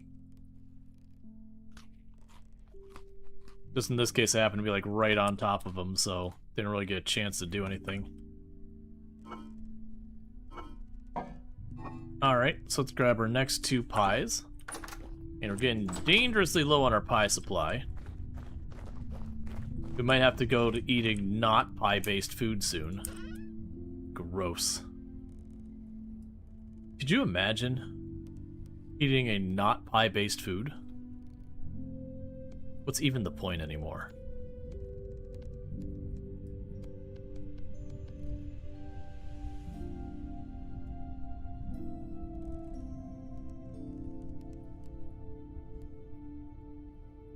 That's fine.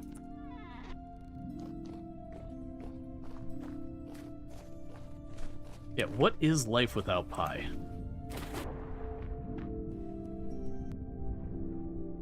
The real questions you gotta ask yourself. What are you trying to make? Oh, it's gonna be... Oh, is the angle. I was gonna make a set of stairs for this, like, little window down here.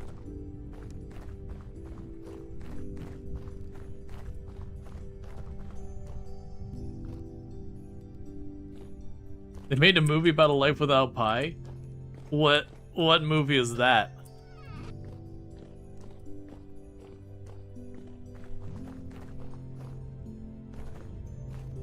So we got slate, conglomerate, granite, claystone, oak. Life of Pi. Excellent. Just confirming I'm going to live, so I'll be ready. Let's see. You're going live, so you'll be ready for Stream Investor once your turn finishes. Have a great stream. Well, thank you. For those who didn't catch that, like I said earlier, we are doing Stream Investor, and that is the person we'll be rating at the end of stream. So we will not be going long per stream. So we got like another 2 hours left on the stream, I believe is the amount. Okay, that is working. At which point, that'll be the point. Yeah, the Life of Pi. Pretty much everyone is responding, so I'm apparently the one person who doesn't know the Life of Pi. You know, it's good to see you and all that. Let me go ahead and do this because it'll make my life easier later on stream. Boom. Got you.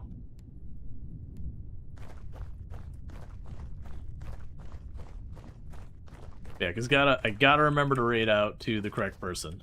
Because we are doing a raid train today and all that.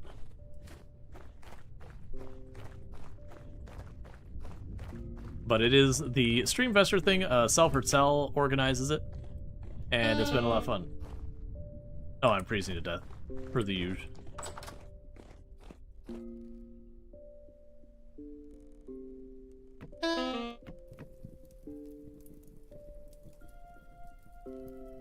All right. Cool, so let's give ourselves a minute to warm up, and I'm going to do a couple things really fast on my end to make my life easier.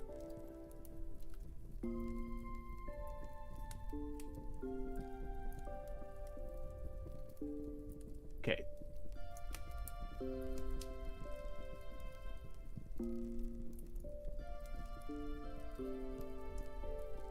That's just... I'll ignore and pretend that's working right. Alright. Is there a schedule? I believe they're working on it. I mean, unless it came out while I was on stream. Usually they have that stuff organized well beforehand. There's just some stuff that came up this time. But, they will have a schedule. But there's a bunch of people on it. There's Salford, there's myself. Whoa, Jess, I believe Alana Rama's on it. Let's see, who else can I think of off the top of my head? Maybe post a link. You'll have to have one of the mods or VIPs do it. So if you, one of the mods can just, like, raise their hand in chat, as it were, so they can pass over the link to you. Because otherwise, you know, Twitch is just gonna yoink it. Zamalf is doing? Yeah, there's a lot of people I know and a lot of people I don't know in the group. Yeah, so if you fired yeah, any of the people who are like, you can send it there. If you throw the link there, that way they can post it. It's just the classic, you know, the bots pop in and they put all sorts of awful things there. Okay.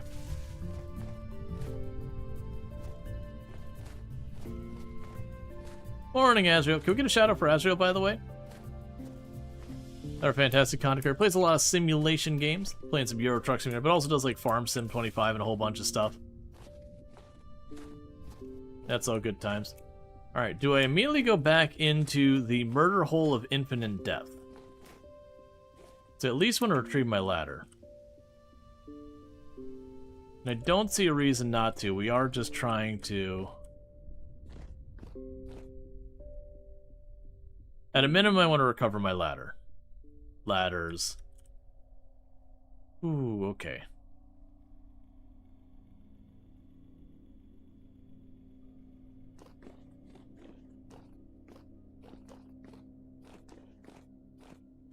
We're doing good. We have steel in production, so we're kind of wandering around, exploring, Mostly killing time, and then just vaguely making the homestead nicer.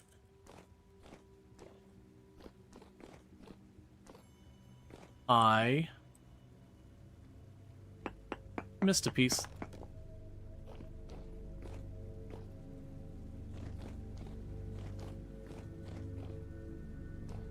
Yeah, so that's what I was looking at. The stuff on the wall there.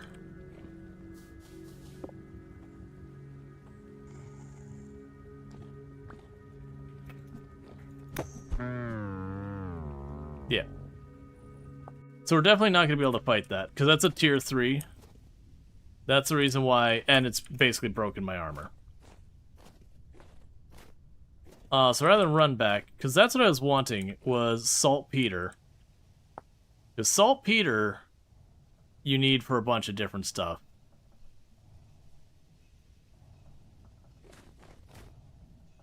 I'm just going to leave the ladder there. And I have very rarely seen saltpeter. So I just wanted to go down and get it while it's down there. Yeah, because the deeper you go, the more dangerous it gets. And we were at like minus 80 or something like that, so...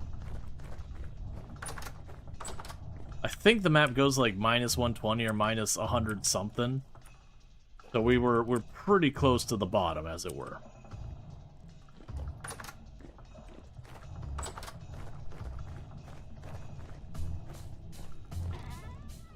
But that is one of the things we'll be working on with the steel here. Is we're going to be working on getting ourselves some of that stuff like proper armor. That is going to be a massive undertaking, though.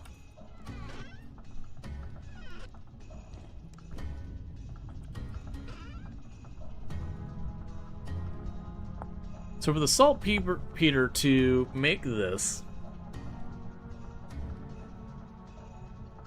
Yeah, so you can make 2 portions. Yes, that makes 1 liter of saltpeter, which you use to make chromium sulfate, which unfortunately requires 2 units of sulfuric acid, 2 units of chromite.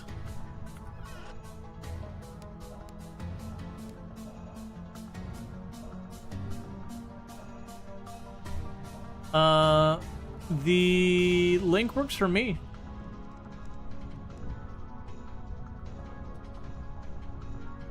Yep. Where the heck does the sulfur come from? You mine down. I found mine near Black Hole. If we look here, the Bitmissa coal, whatever that coal is, that coal, I found it up here. So if we go up here, you can see where I found sulfur down there with the black coal. So it seems like black coal, you go for it, it's not even a matter of getting the black coal. You go to the black coal to get black coal, sulfur, and fire clay.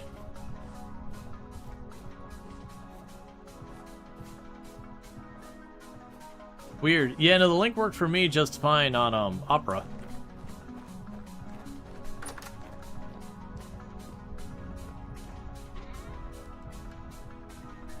So I don't know what the deal is there.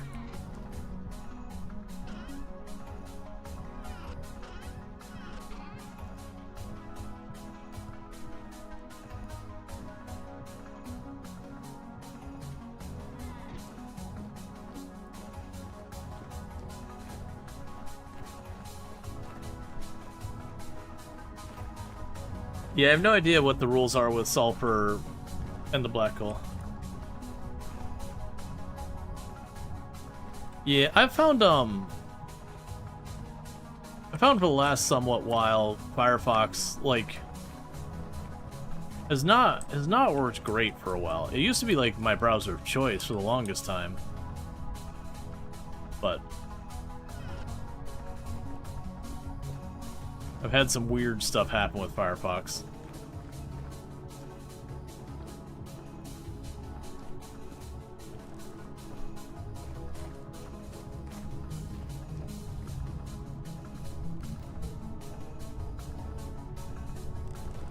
See, roughly speaking, the lowest depth is 128 from sea level. Yep. Firefox does this thing where Windows gets scaled weirdly on one of your monitors. It's not always the same monitor either. Yeah, no, I've had some funkiness with Firefox.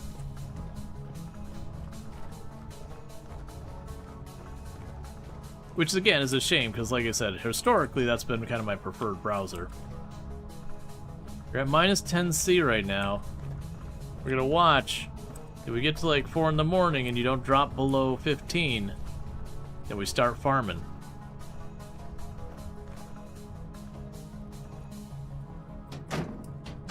Okay, it's at 84% on the steel. Okay, we don't have bees, so I can't make candles, so I can't make the lanterns for down below. That's actually one of the reasons why this area hasn't been lit up.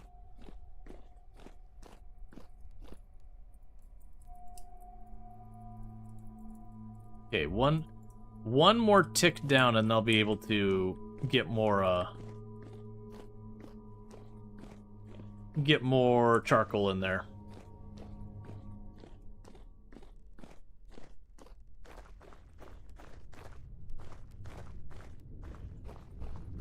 Okay.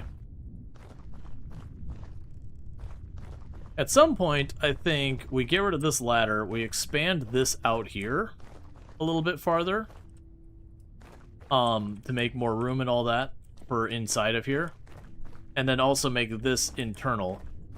I do think I'm going to need some lighting and all that down here. This is going to be one of those things that's going to be real hard to ever make sure it's properly lit, other than just spam way too many lights.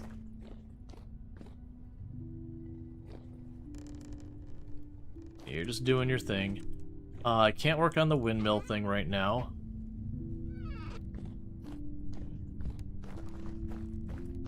My pickaxe is right about spent. That's the reason why I didn't just go and immediately start mining more.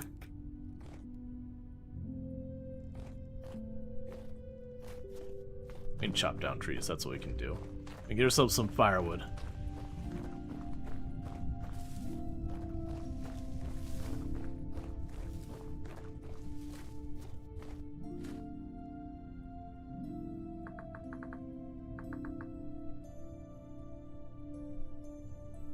I'm looking for...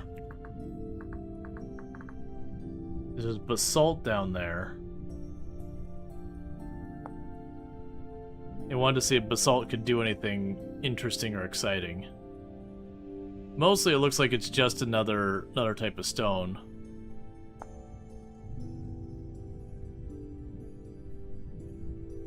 Okay, you can also get obsidian. You can make polished basalt, which don't really long. The polished basalt probably looks excellent.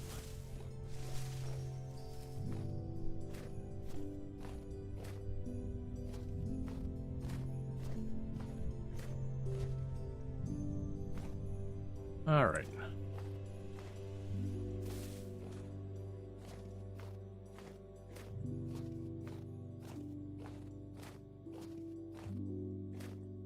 And knock down a couple of trees and all that.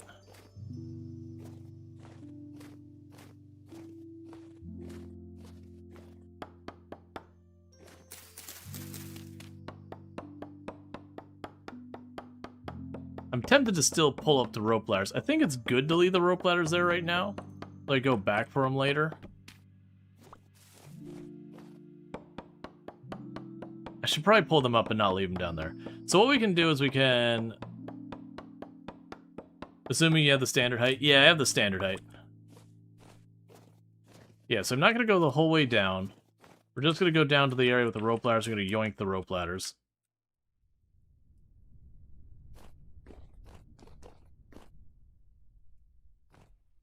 Oh, no, no, no, no. Okay. All right. We didn't die.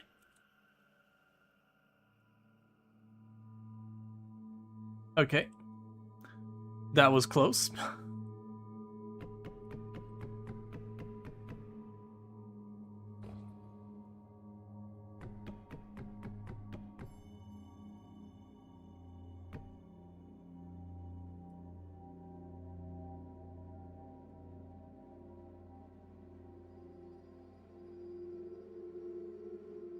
Did you make the point goals? Yes, we did. We did that, I believe, last stream. But yeah, so we're solid for that. So basically, if we hit the points for January, it means the entirety of 2026. I don't have to think about it.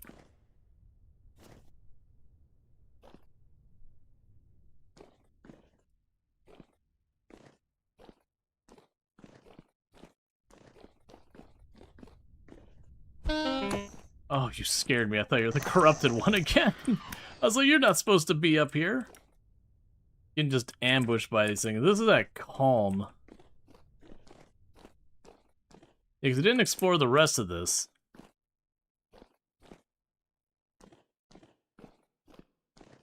So we can explore a bunch of this area. Okay, I mean, the rest of this is kind of a nothing burger. But it does seem like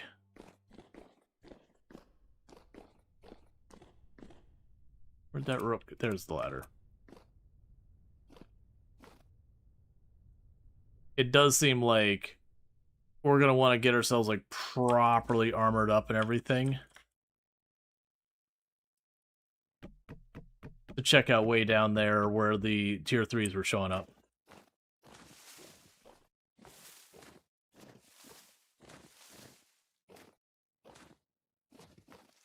And I know I left like 20-something ladders somewhere. It's fine. Oh, the 20-something ladders are where our black hole is. That's right. Because I left that there too. Probably be good for me to retrieve that. But did it make a new pin for the... No, it's fine. So probably not going to need that coal for a very long time. Yeah, so let's go ahead and we'll make some firewood real fast at that.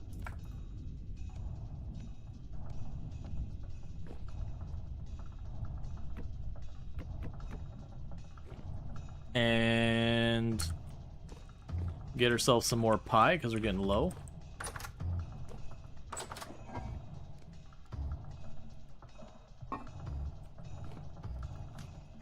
Okay.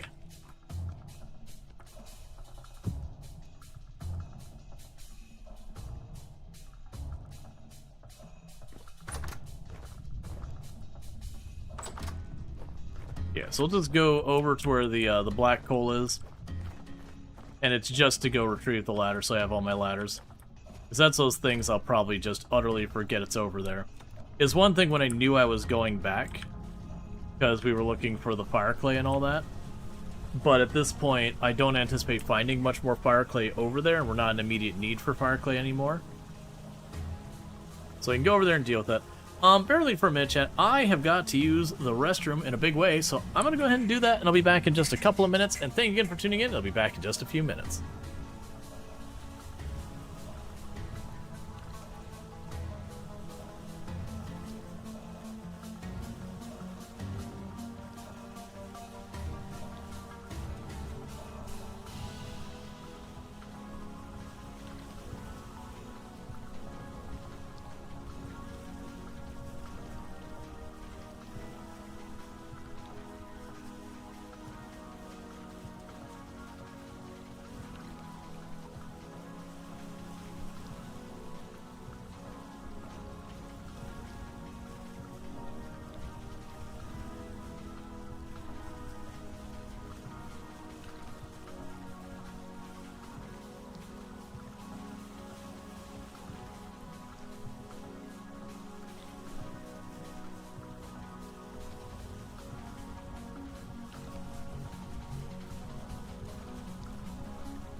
Alright.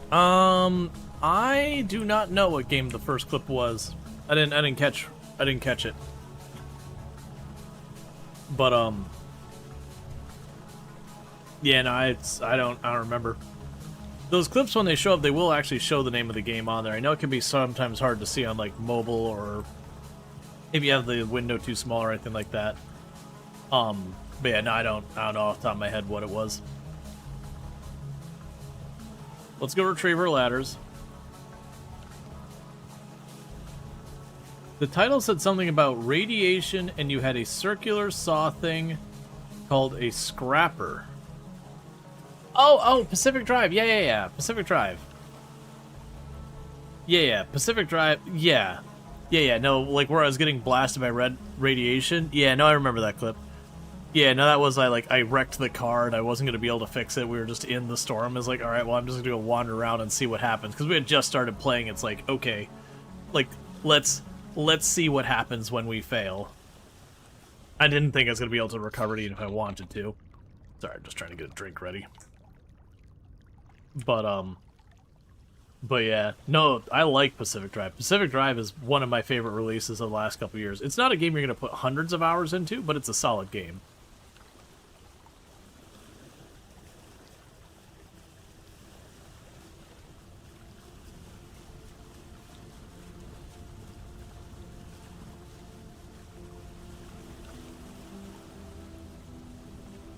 Okay.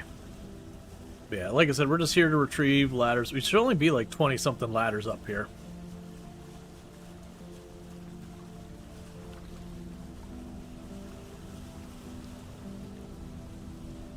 I'm honestly thinking the way to make sure we get all our ladders is we don't come from the top. We go in from the bottom, like where we can just go in the side. Are you running mods with this game? I'm running a couple mods. If you do !mods, it'll tell you. For the most part, they're UI mods. The only exception is there's a mod called Napster, and it's just basically for like napping and all that. Instead of having to do like spot by spot by spot by spot, you can click and hold it. And that's just because once you've napped for like the 100th time and all that, you don't need it. But yeah, so I run very, very light on the mod side of thing. I prefer to play games like pretty close to vanilla with some like quality of life primarily.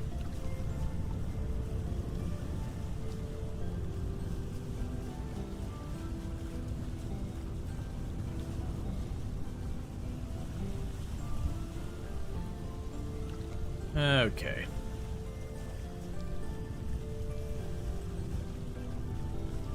I'm really looking forward to the winter being over.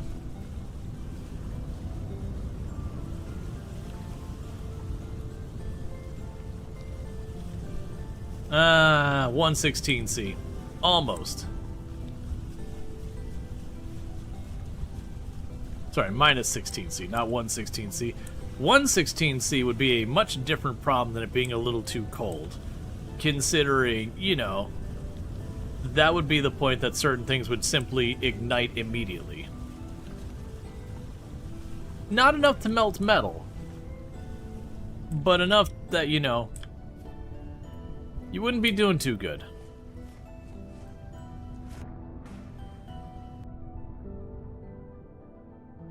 Oh, one, that's fine.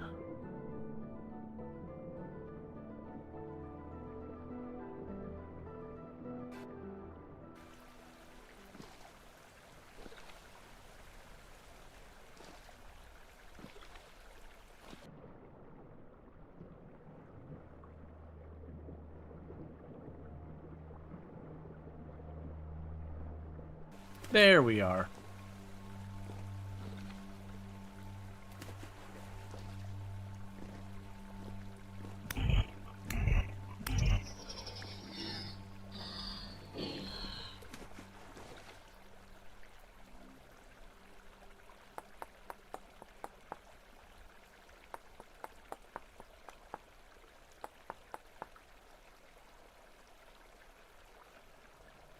Might as well pick up the loose stone.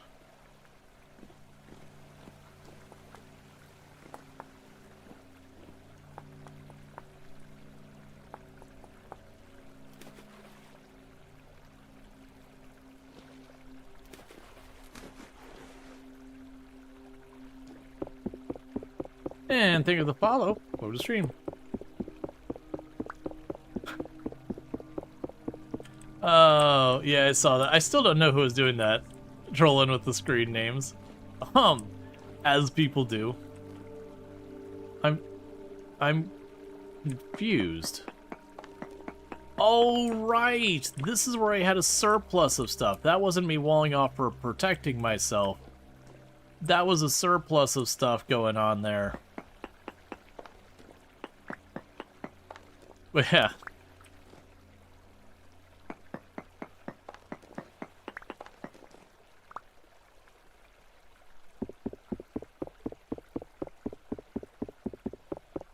Yeah, either way, it would not be good for you. You think it's a good laugh? Oh, no, it is. It's excellent.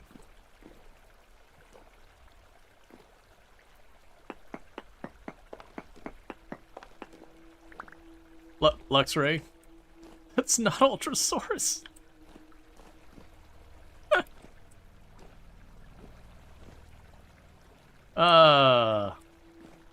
Fantastic.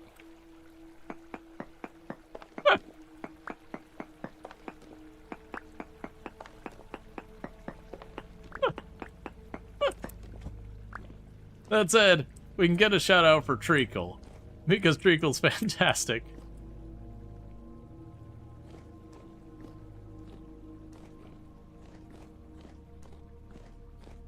Oh, right, we had this whole cave system down here, didn't we? That was like, I'm busy getting the other stuff, let's not mess with this.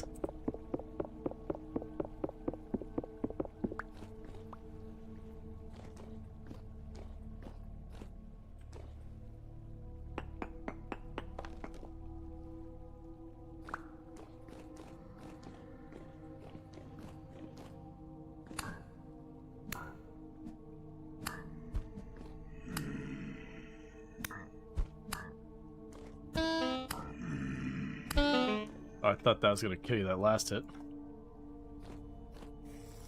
But yeah, no, Treacle's absolutely fantastic. Highly recommend checking out Treacle. Plays a lot of similar games to what we do. Ooh, hey. I'll take a gear. But absolutely fantastic. Someone who's around here. Plays like RimWorld, a whole bunch of stuff.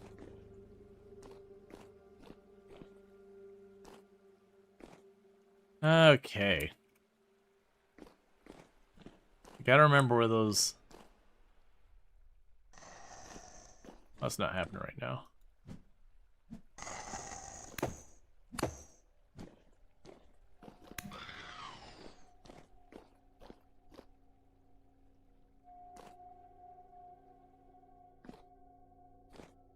Saw Scorpion, you can just stay right on down there. Yep, so again, drop the file over to Treacle. Absolutely fantastic content creator, highly recommend.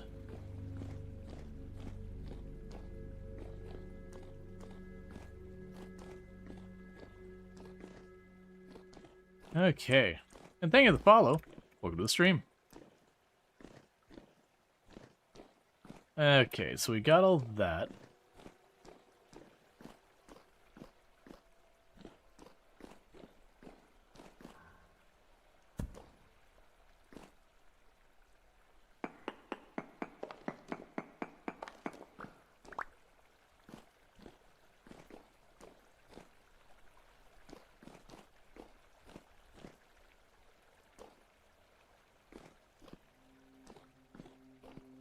Trying to see where there's an edge to it.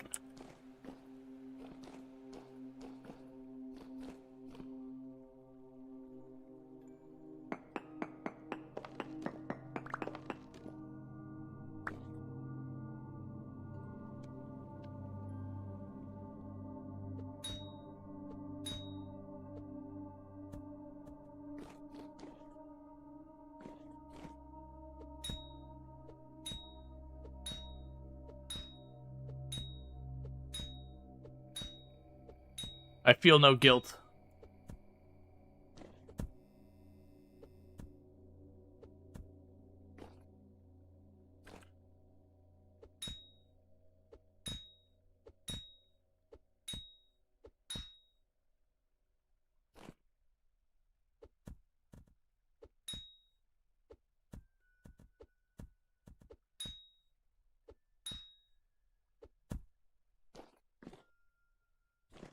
Well, unfortunately it's not aggroing, so it's just slowly getting farther and farther out of range.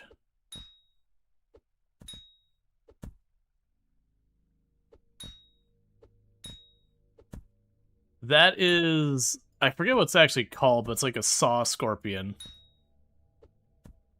They suck. They suck so much. I love you, wifey. That's a responsible wifey. Love.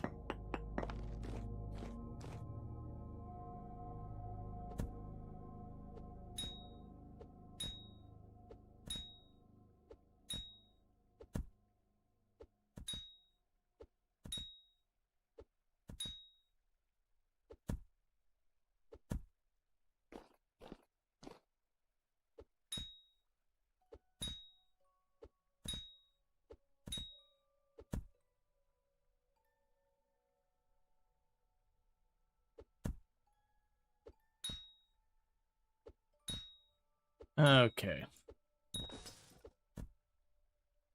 Is it dead? It's dead.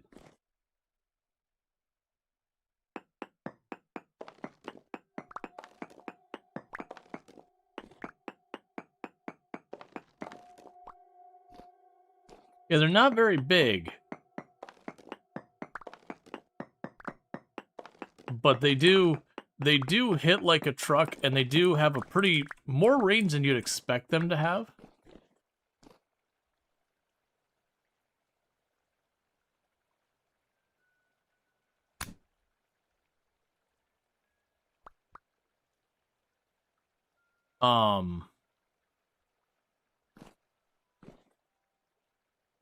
Look, game. So what the heck is that? A sub-assembly. Oh, just all the stones I've been hucking the whole time.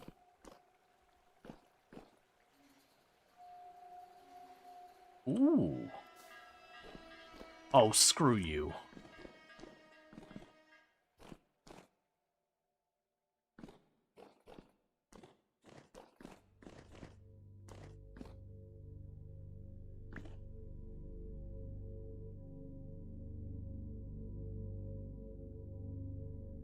Okay. I want the saltpeter. These are things I want in my heart of hearts. I also know our little friend over there is absolutely going to get me killed if I try and go for the saltpeter. Wait, what?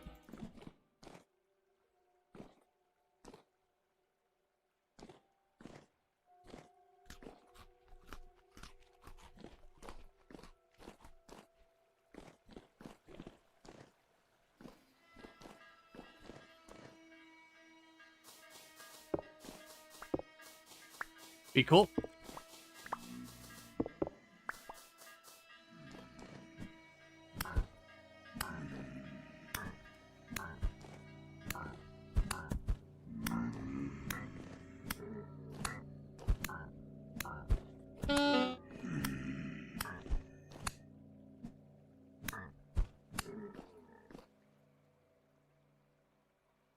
Okay.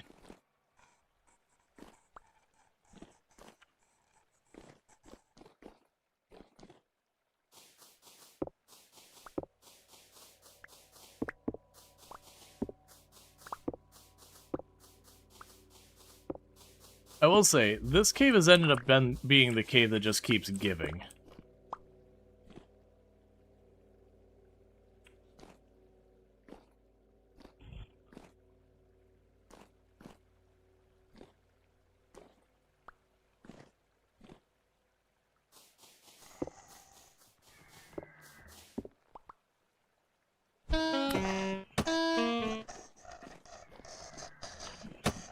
Ah, I knew I was gonna get caught with that. It's fine.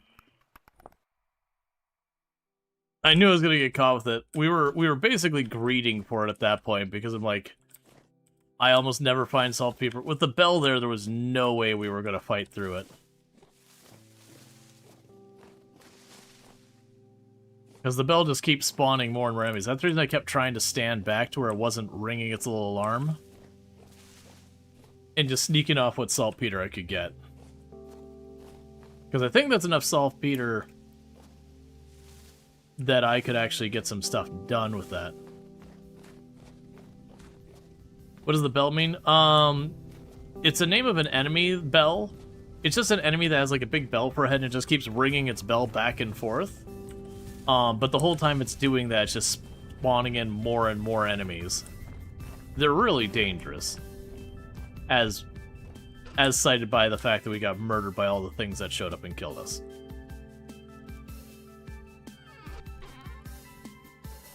But it's the name of an enemy.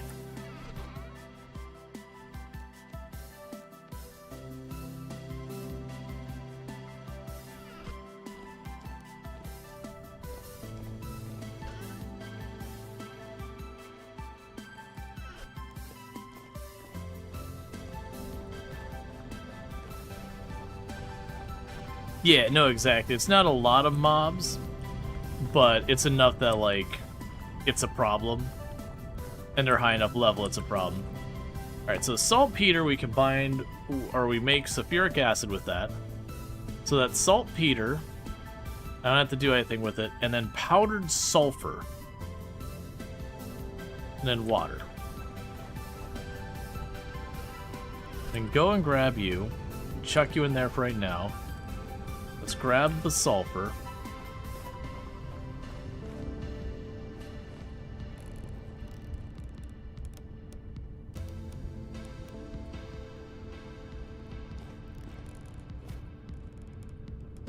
We can start making some sulfuric acid and all that kind of stuff.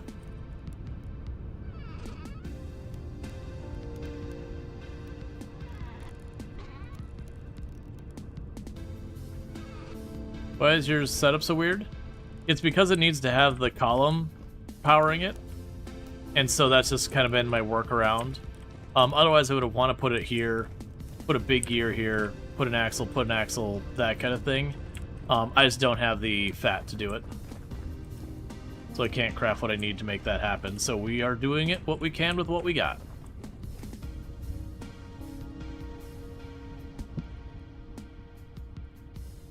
Okay, there's the chalk. There's the limestone. There's the claystone. Okay.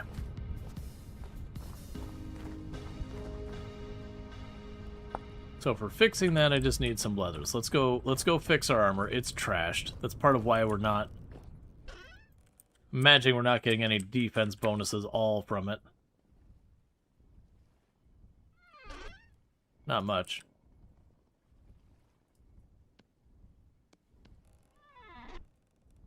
Okay, so we can take our armor here. Oh, right. That's right. You do need lots. I forgot.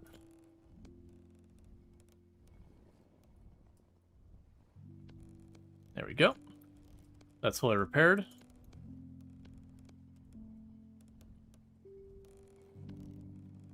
And so is that. Okay, it didn't take too much.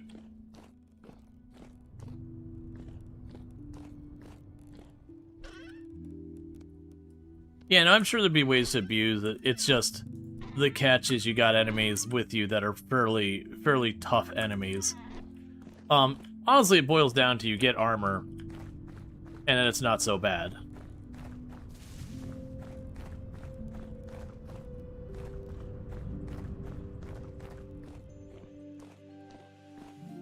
Because we've got some tier 1 armor.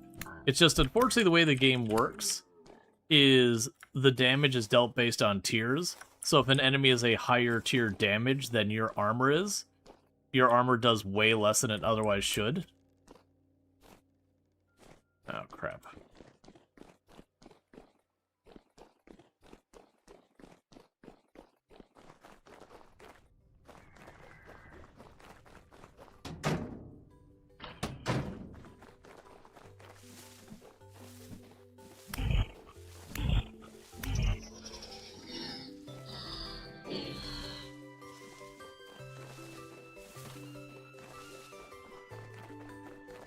Okay.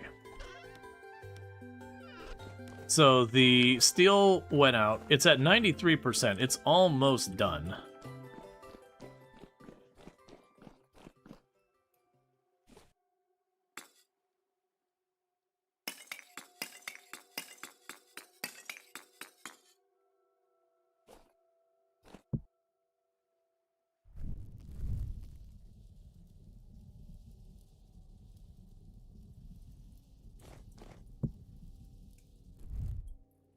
Okay, so regardless, that should finish it.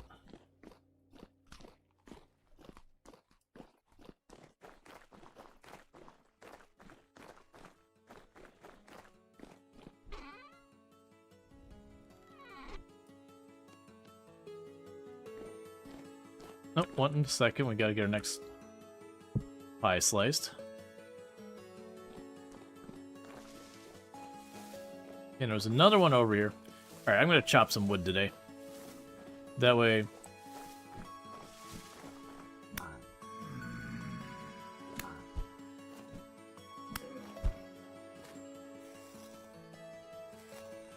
we can hopefully get a bunch of this sorted.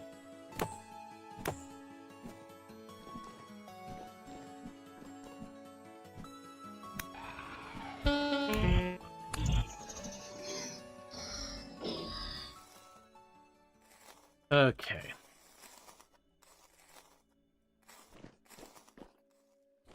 At some point, I'll finish mining all that quartz out.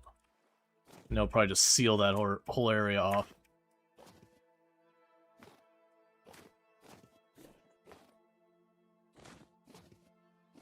Alright.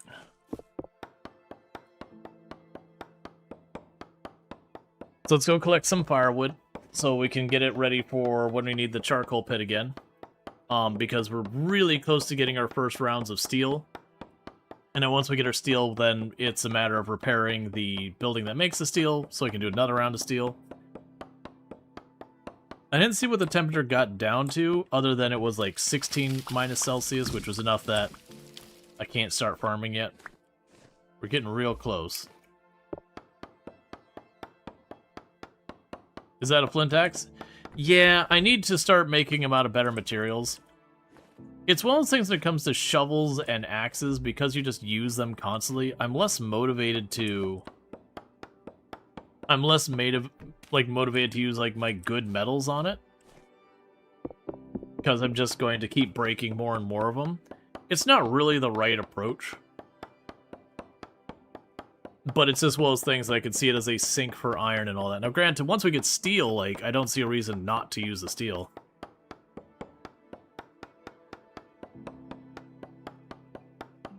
But yeah, and I'm just using the stone ones. Could just use bronze. I have to go for tin to get bronze. Yeah, no, you're not wrong that I could take the time to make a better one. Would you go away?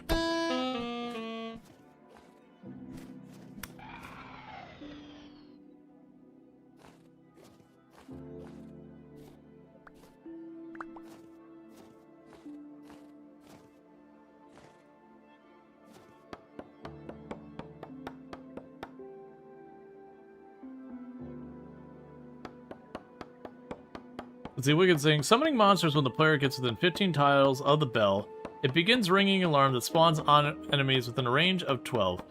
Deep drifters, tainted drifters, corrupt drifters, bronze locusts. The max number of enemies should be 6 at a time, with an interval of 1,000 to 5,000 milliseconds spawns next. So like a second to 5 seconds per spawn. Which is all fine. I actually don't think they're a bad enemy, it's just... it's kind of one of those enemies you have to be prepared for. You have to have a certain amount of armor, because kind of the way you're going to beat it is you hear the bell, and you are going to just rush it and kill it as fast as you can, like kill its like little guys. You're just going to have to keep the aggression on it, or you run the other way. Bells are probably one of the worst things in the game to deal with. Or if you get lucky and you're like up above the bell, you just keep shooting arrows and it keeps summoning stuff in and you don't care, you just keep shooting arrows down at it. You know, and then it gets its 6 enemies, and when it's dead, then you kill the next set of enemies.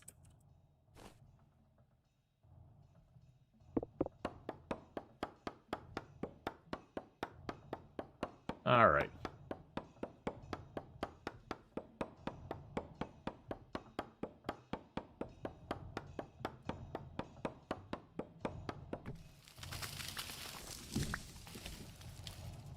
Okay, the jack-o'-lantern. Alright.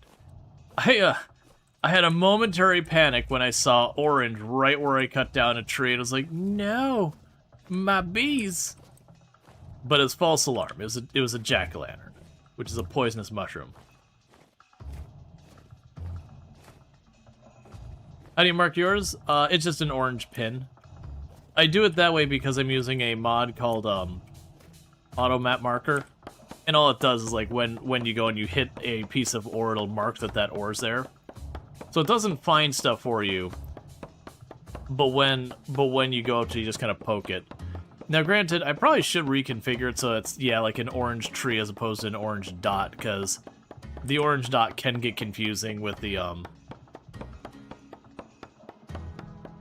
Yeah, no, I realize I could configure it, I just haven't done it. I configured it once, like, right when I got it to be a lot more on marking almost everything. You know, and then backed it off as I started realizing there's some things I actually didn't care about having marked. Because generally I have a preference of too much information over too little. Too much information I can put effort into filtering out. Too little, the information's not there, I can't do anything.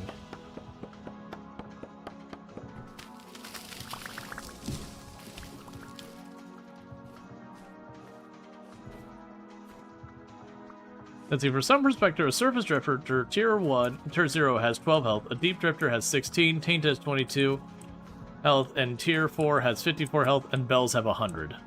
Yep. And like we look at my iron weapon has what was that, 5 hit points of damage? So it's 3 hits for a tier 1, 20 hits for a bell.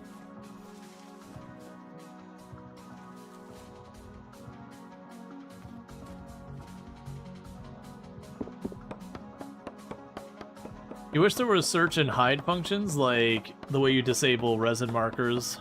Oh, I see what you're saying. Yeah, so kind of like the when you're prospecting, where you can be like, I would like to see just this or whatever. But like a step farther than that, like being like, I have too much copper. Let me not see copper. I want to see everything else, but specifically copper, I'm not looking for right now.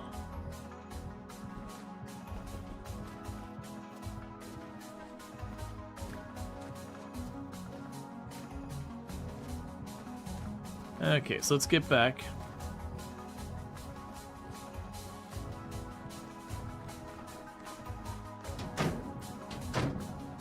%.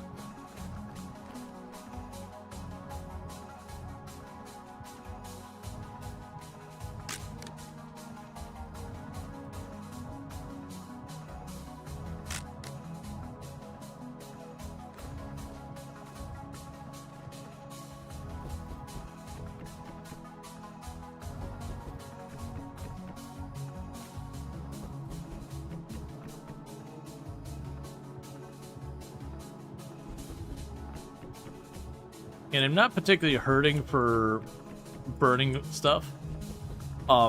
It's just genuinely I've wanted to keep the charcoal up as well. I do need charcoal for certain things.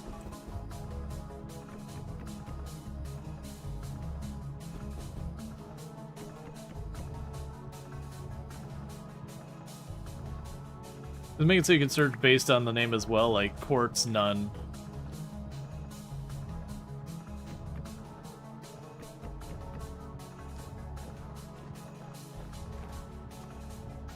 Yeah, exactly, a legend you can turn on and off. I wouldn't be surprised if there was a mod to do basically that.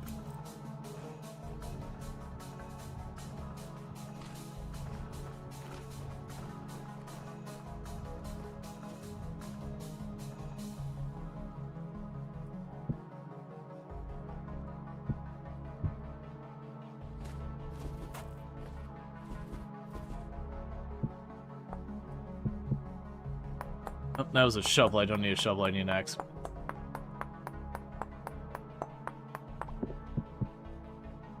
But there's a mod that lets you group your waypoints in toggle groups, you think? You haven't tried that yet.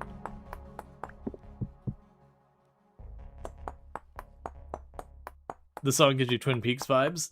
Yeah.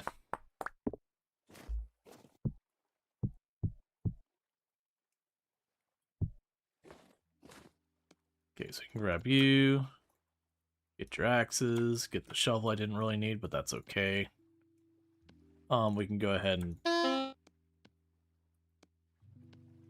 get that all sorted as we start freezing to death.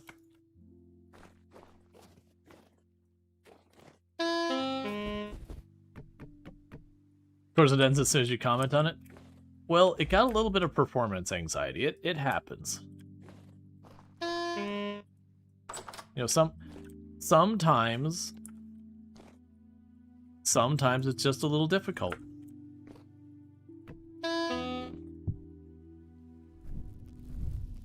You get a little self-conscious.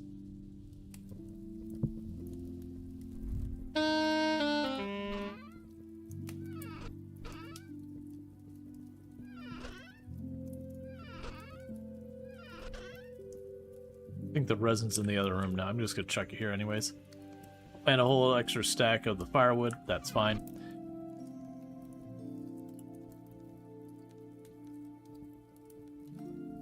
Naw. That's incredibly sweet.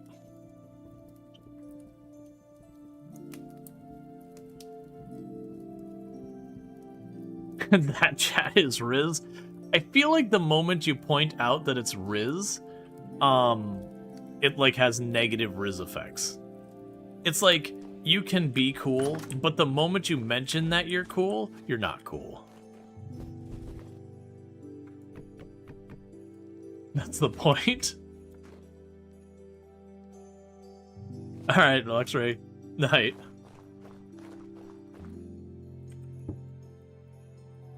Okay, so you got the bear. So we can go ahead and scrape this. Right, so if I want to make the chromium tanned hide, I need to do that in chromium sulfate, which is where I need the crushed chromite and the sulfuric acid and all that. We're gonna save that hide.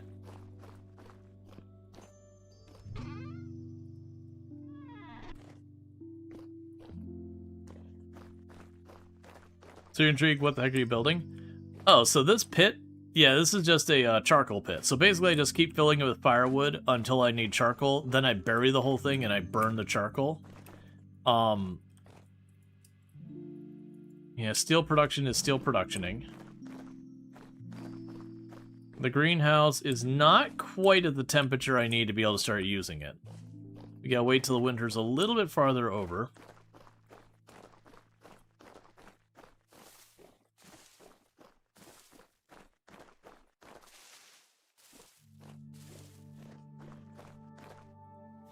It's also the killing pit? Yeah, it's the pit I run to when a bear chases me. And then the bear falls in the pit. And then the bear has a bad time.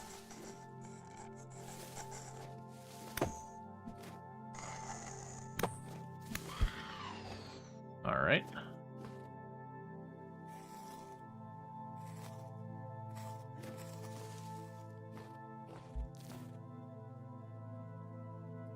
Get the resin.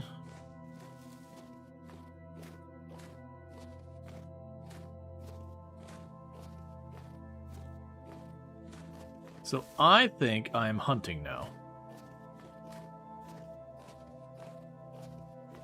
I would like to discover local wildlife and then consume it.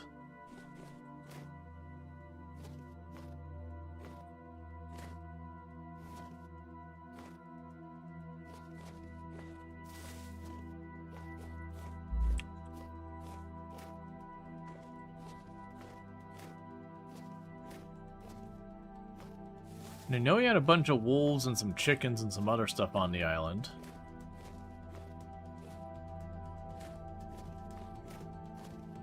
But I haven't heard from or seen them in forever.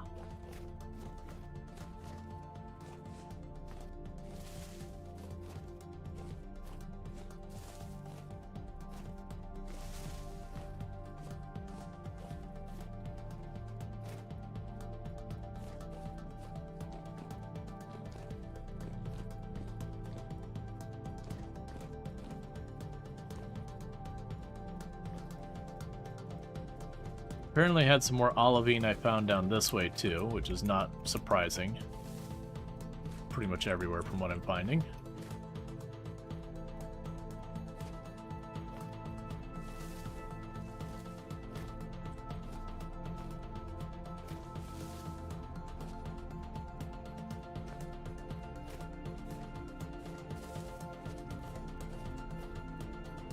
That pin there? Oh, native copper. I completely forgot that we saw a native copper over here.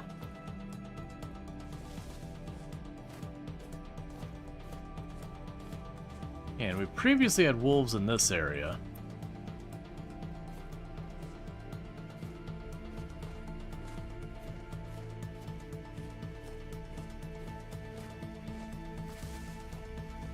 I low-key suspect a lot of the wolves and all that over time have fallen into the hole.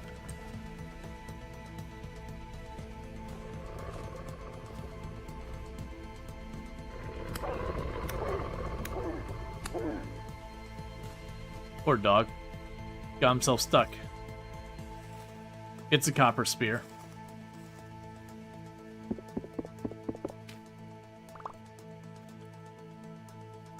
Yeah, we booped the snoot. Doggo was stuck, so we booped the snoot a whole lot.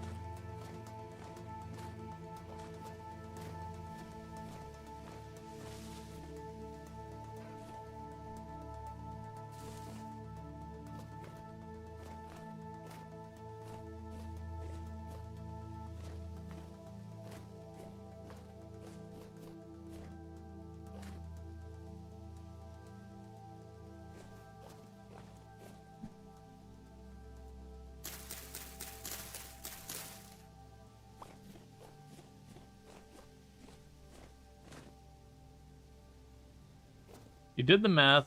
86.4 real-life hours per in-game year.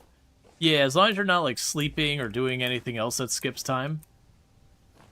Yep, that doesn't surprise me. Because technically we've not gone a full year. You don't start in winter.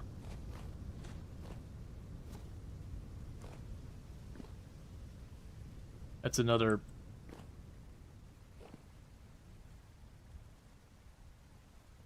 Oh, it's just more quartz. Okay.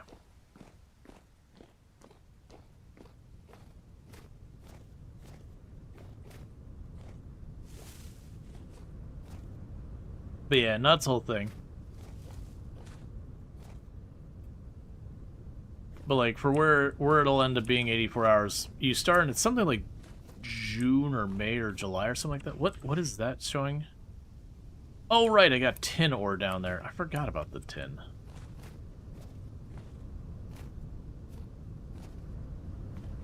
My pickaxe is like 1 or 2 more blocks left in it, which is why I'm just not even bothering to go anywhere with that. That's why I stopped mining to like flatten the top, is when you get halfway through like one more level and just get it broken. I was really hoping to find more than one wolf. That has been like the one big negative of this approach I've been doing. Sorry, with the map generation approach I should say. Is there's just so little land that my hunting options have been very limited.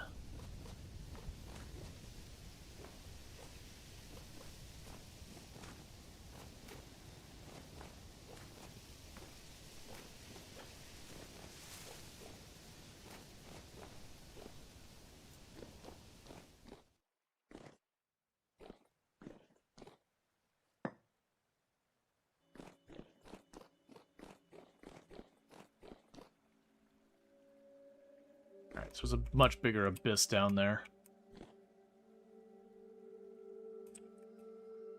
If I had a pickaxe that's actually in okay shape, I'd probably go. And I'm holding out because we're right about to get steel, and the steel... I heard you, wolf. Oh, that's my own stuff going by.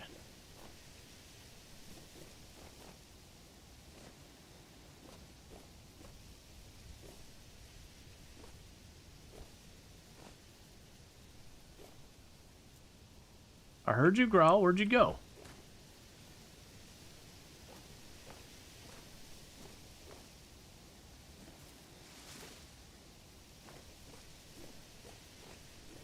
Smart wolf. Smart wolf. What did I see?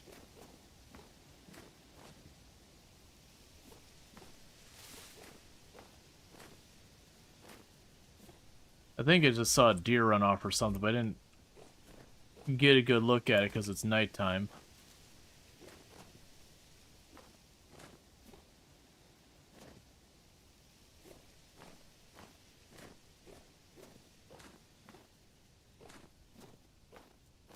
All right.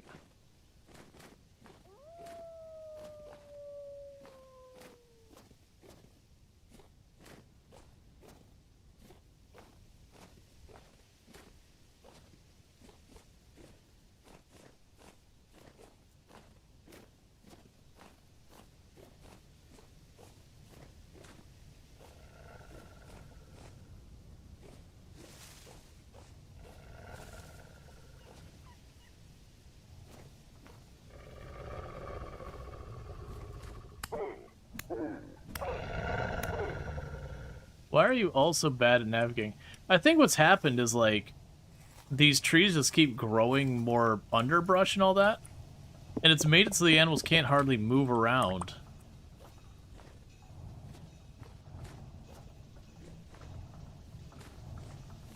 Oh, iron veins are huge? Oh, yeah. No, you hit a proper iron vein and you're like, yep, I'm good for a while.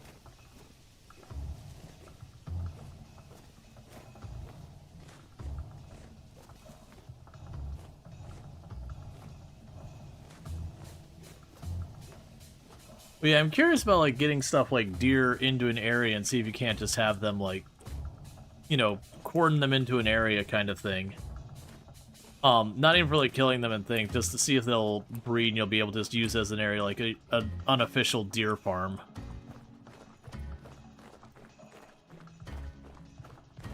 Okay, so you need to go in the lime water. Processing those. And sadly, because we're at end of winter, pretty much nothing has any fat on it.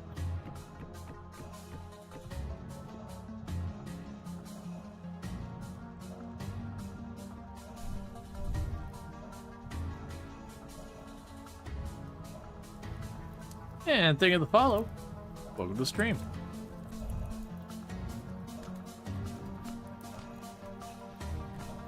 Okay, there's another pie.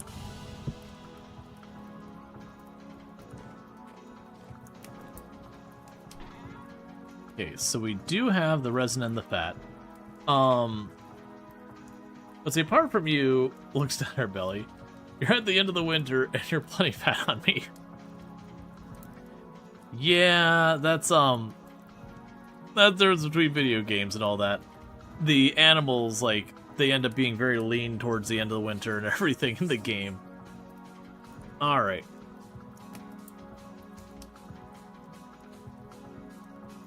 Okay, so let's see. So we still have some thread and all that. We can go ahead and make you.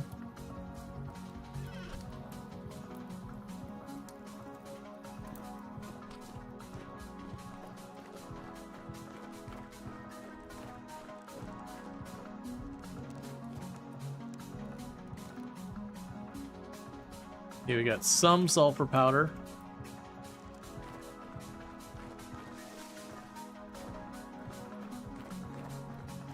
Oh, I realized why the Kern's output is kind of garbage. The Kern's output is garbage because it's a 1-to-3 ratio up there. All the other ones, we were going from 1 to 3 back to 1, but that's a 1 to 3. Let's see, unless the wiki is outdated, we can only feed and thus breed hares, chickens, pigs, sheep, goats, and not deer, sadly. Gotcha.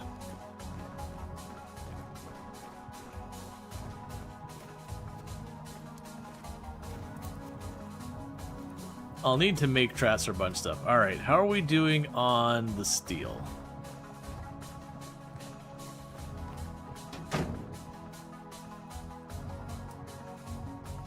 Oh, yeah.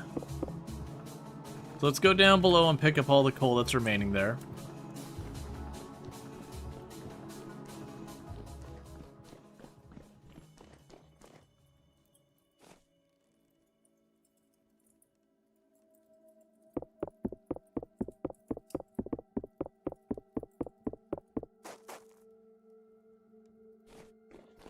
All right.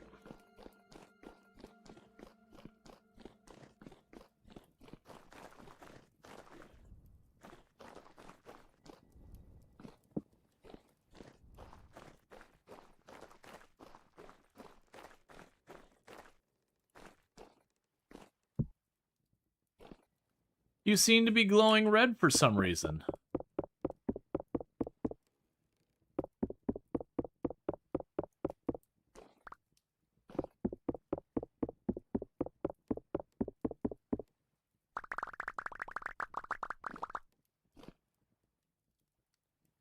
So we got ourselves some blister steel.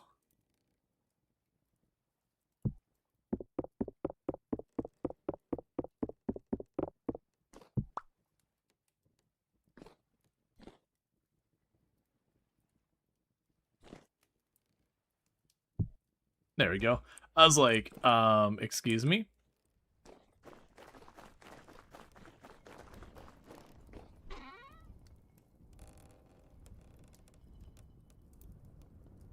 Charcoal back.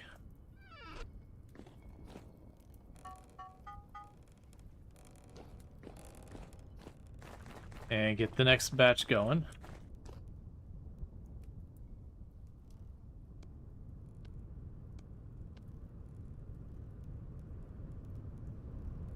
Oh, look, come on, man.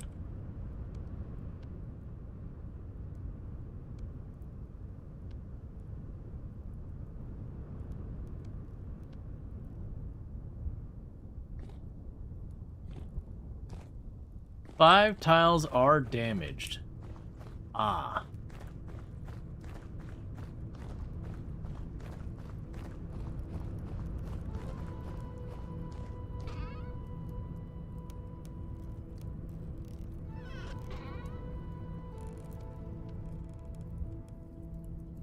Did I retrieved these, right?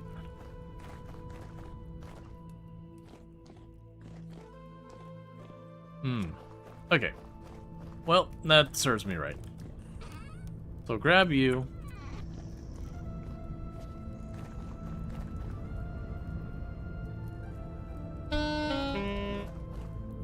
Did you push me into the hole like a jerk?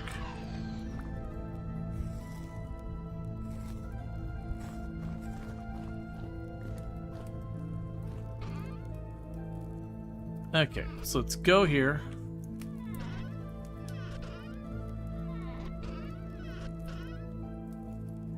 Grab you.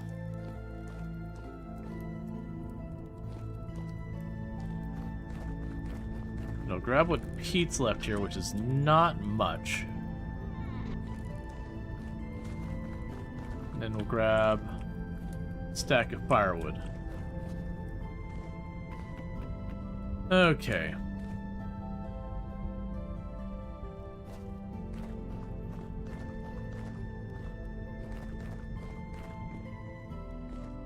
Yeah, so basically it means I'm gonna have to wait to start my next batch.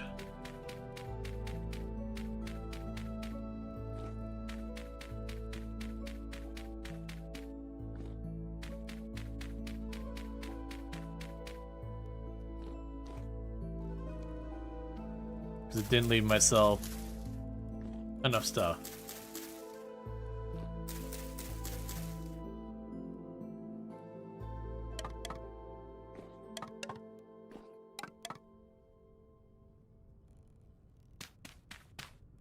I need to go and get more heat because we're starting to get out of that. It's not like we don't know where some's around the map, we just haven't gone to collect.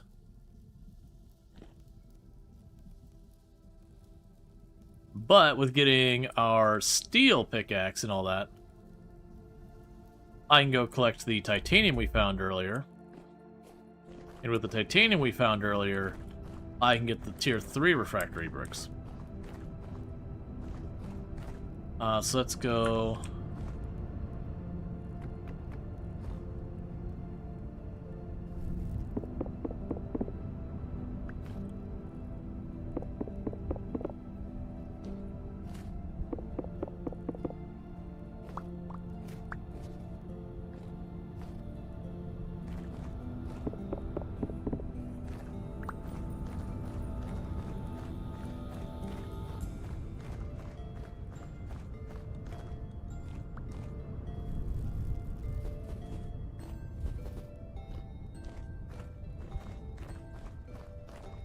Okay, so we got a couple of bricks.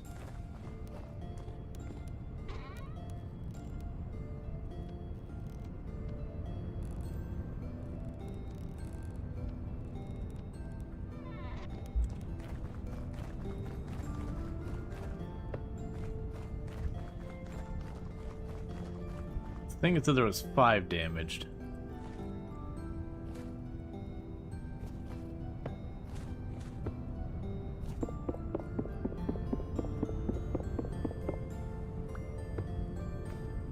Yep. So we gotta wait for the bricks to get done to get that last one. Alright, okay, so let's see what we got here. So the iron ingots can't do anything yet, unfortunately. So we can chuck you in there. I'll grab you. Cool. Because I'm kind of approaching this that I want to keep the steel building doing its thing pretty much all the time, as best I can. So I start to get low, like I'll work on steel and on. Okay, so with this, oh, I need to drop more stuff off.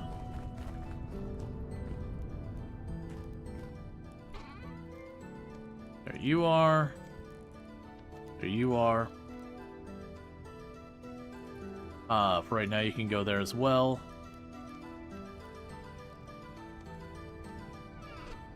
Okay.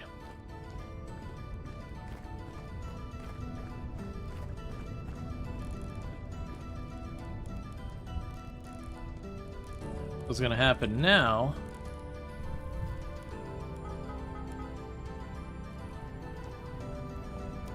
Right. There's some inventory.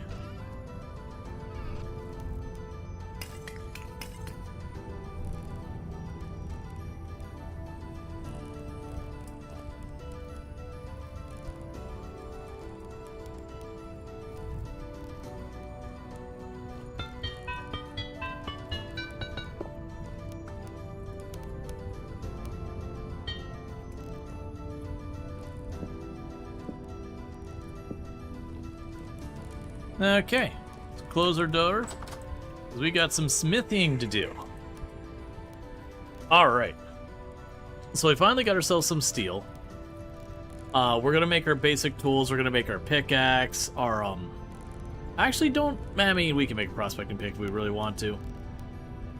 We can make our pickaxe, we can make our, I'd say just the pickaxe for now, honestly. Well, pickaxe, hammer. I got 16 ingots, so the question is, like, how far do I want to push? We can probably get our armor improved as well. The big one being the pickaxe.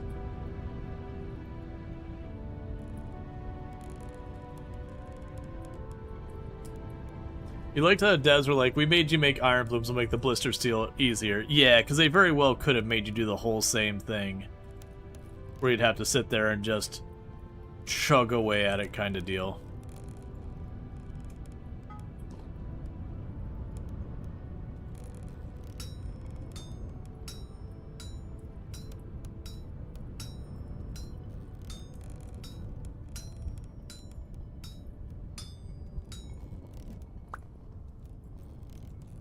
Alright, so let's go here. Steel pickaxe.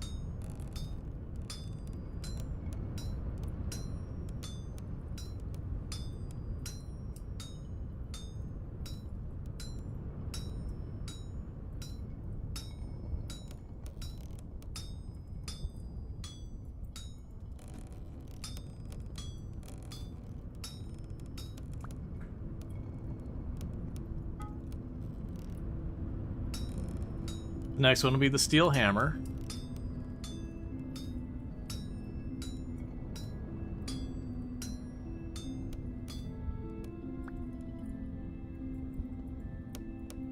So let's see, steel hammer.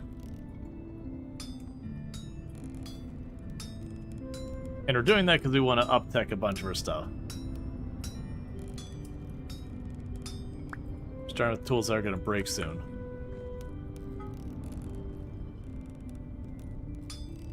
Okay.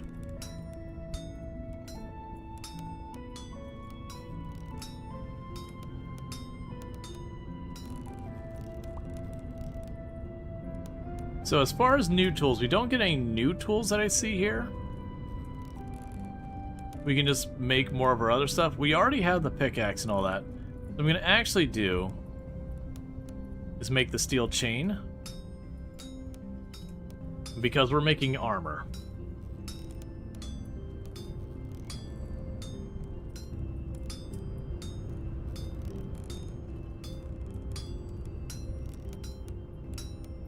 Which is going to be very costly for getting us all properly handled.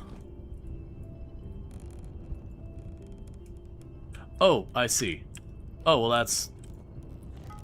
I see. I couldn't do it because it was still blistered. I had to, like, clean it up.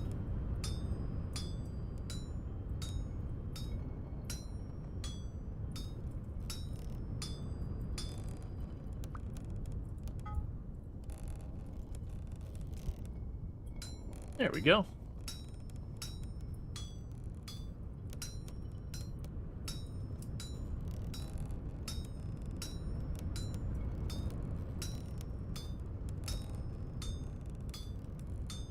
It's a shame when you have that much more material you can't do anything with it. And thank you for the follow. Welcome to the stream. That's just kind of, you use it as a loss.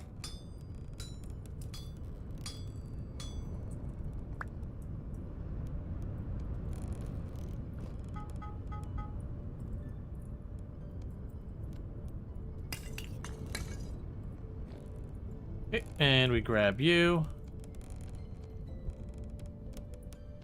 Steel hammer. Steel pickaxe.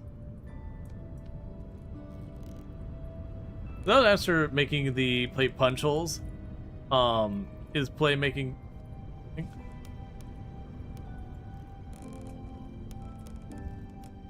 And thank you, Keck, for the Prime Gaming sub. I do appreciate that. You only get one of those a month, and you use it here.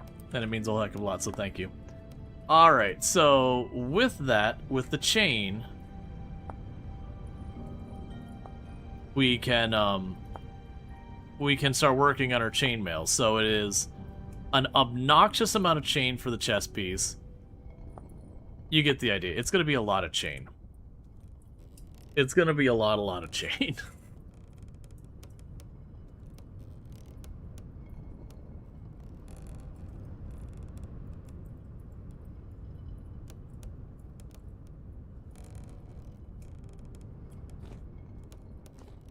But we start getting that, you know, chainmail armor.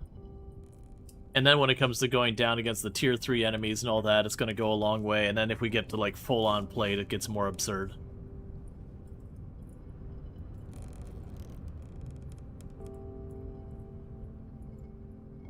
Because we got 16 bars.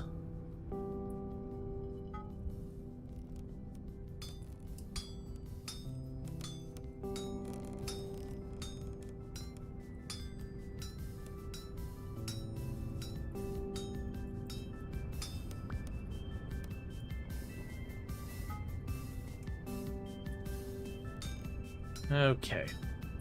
Then we attach plates to the chain and we become super slow, but basically invulnerable. Yeah, because it's something like a 14% movement penalty on just the chest piece.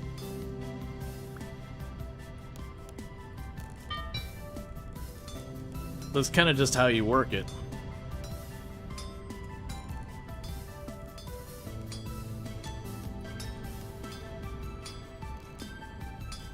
Alright.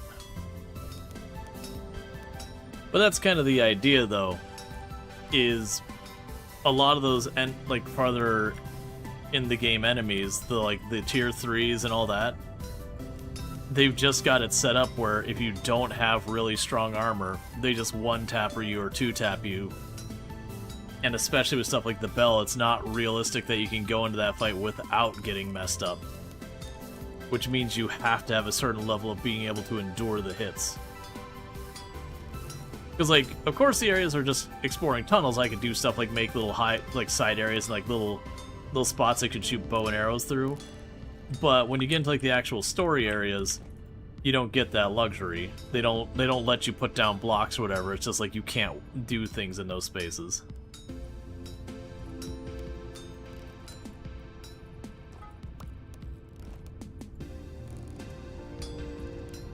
Yeah, minus 42% movement speed when wearing it all, and your healing bandage is nearly 0.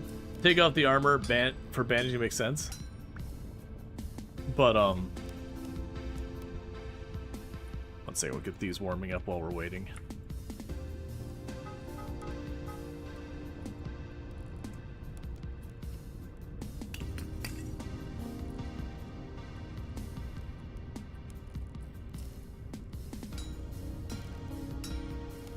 But steel plate reduces all damage by flat 1.8%, and then the 97% after that. Seems like you fixed your sleeping schedule. I'm happy to hear that for you. I know that's always a big pain.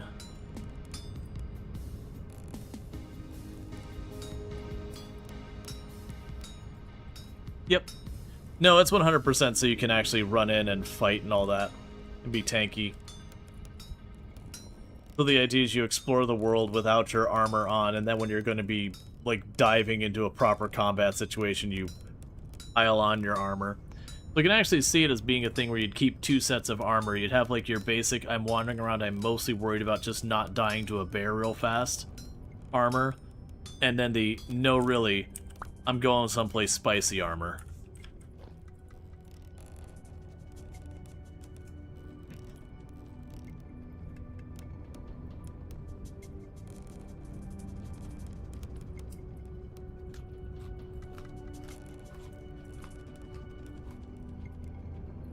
You built a horizontal spinning reactor.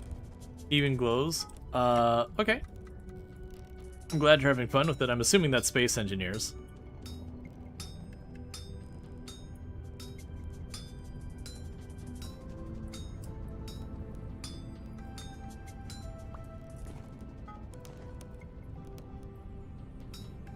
Yeah, the cloth Gamson is 2 so perfect for bears and wolves running around. Yeah. Well, in this year, once we get our flax and all that, I can imagine that we'll be able to do a bunch of that. I'm gonna try this. I'm gonna try and get all 4 of these blister steel processed.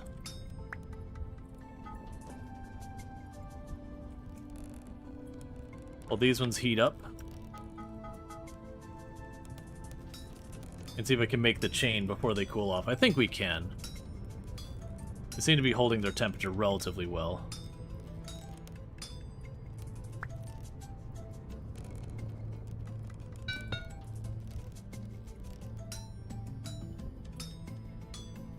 But yeah, so it's gonna be just lots and lots of chain. The good news is when it comes to repairing the plate armor, if it gets badly damaged, I think it's like 1 piece of chain and 1 steel plate to fully repair, well, not fully, to repair a piece of armor. I mean, actually, I don't know how much it repairs it by. That could be a big thing. I'm assuming it doesn't lose durability very fast. Because if you had to, like, really grind the steel to get it going, that'd be a whole thing. Because obviously this is not a quick process.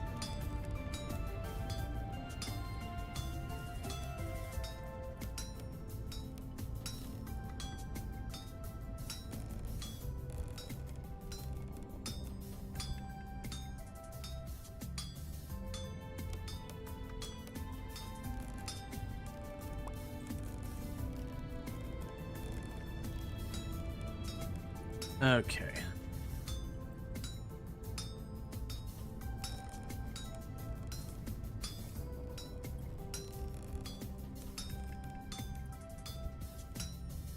But yeah, so this can be when we go down to where that saltpeter was, where we saw the bell. That's the exact place I'd expect to use this kind of thing.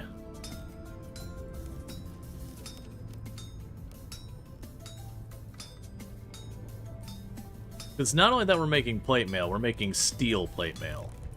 We're making the good stuff. Now granted, right now we're only going to get a little bit of chain done. It'll just be a lot of steel production to get that going.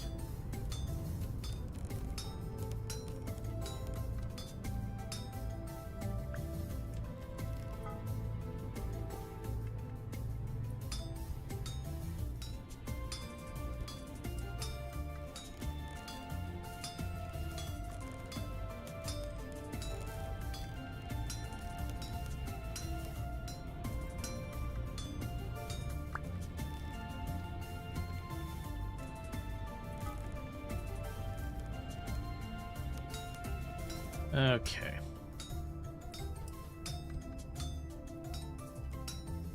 But yeah, this is kind of the thing where, you know, if you're playing with a group of people, this can get really interesting. Because you might have people who are like, you know, I don't like exploring caves, maybe. They'd be like, yeah, I don't enjoy that part. I don't want to do that part. Maybe they like farming, so they want to farm. And so they can farm. There's usually plenty of stuff for them to do for a while, like whether it's, you know, finding new, like, berry bushes and bringing them home and all that. And you'll have the people who are just like, you know what, I just want to sit here and nap and blacksmith and clay work, and they just kind of chill back in base. It can definitely be a really good experience for everyone when you run into that, where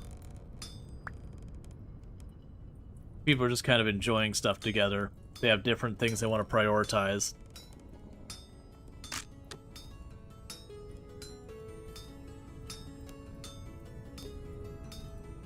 So we're now using our steel hammer. Basically base mom. Yep. There are people who really enjoy doing the base mom thing. Where you just chill and make sure the homestead stays together. You know, doing the blacksmithing, doing the leather working. You know, they don't want to do the fighting really. Maybe the exploration's not their favorite. They just want to hang at home, you know, organize the inventories, cook the food. I really appreciate ones, you know, people who, like, they just want to build the base. That's one of those things that I like the base building side of it, but half of the stuff I want to do in the game usually doesn't keep you sitting at home. So the base gets left not to improve. And so you have some people who, like, the entire thing they want to be doing with their time is literally just working on and maintaining the base and all that. Alright, so pretty much we're making as much chain as we can, because I know I can't make enough chain in this one to get all my armor made.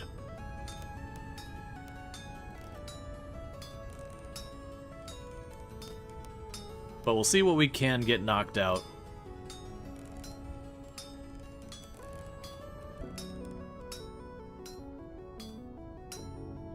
You'll definitely want to make an armor stand at some point, because again, this is the kind of armor we don't want to wear all the time.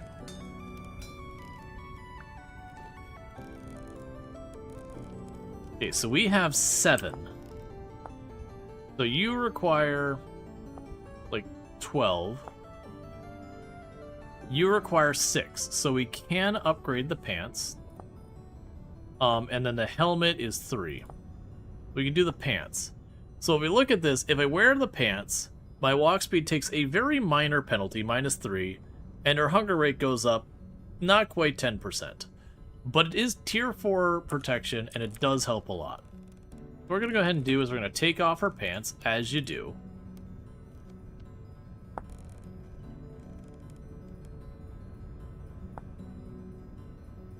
Okay, and it's 2 in the middle.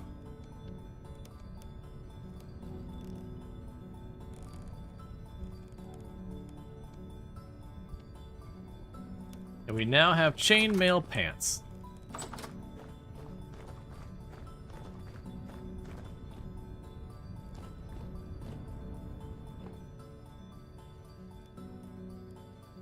So in the meantime, though, I've got one more set of chain, but it's not useful to me right now. So if I had taken the time to, like, math out, being like, what are we going to make with this and yada yada, I would have ended up having, like, two more regular basic tools that we would have made with the steel instead of that last piece of chain. I don't mind. We're gonna need it all anyways.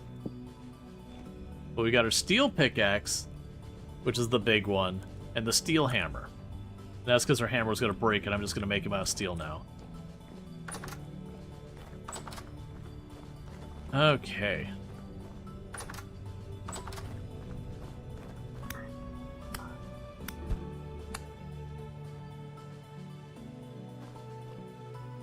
Those got a while. Yeah, those got a while yet. Alright. So, with that, we are ready for our next venture, foray, whatever. I'm gonna need more pie. I'm gonna need to get my backup boat because I just remembered we left our other boat out there.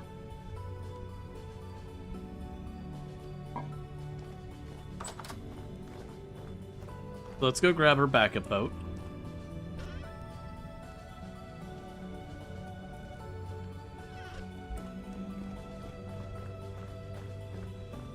So what we need to do is go back to where we saw...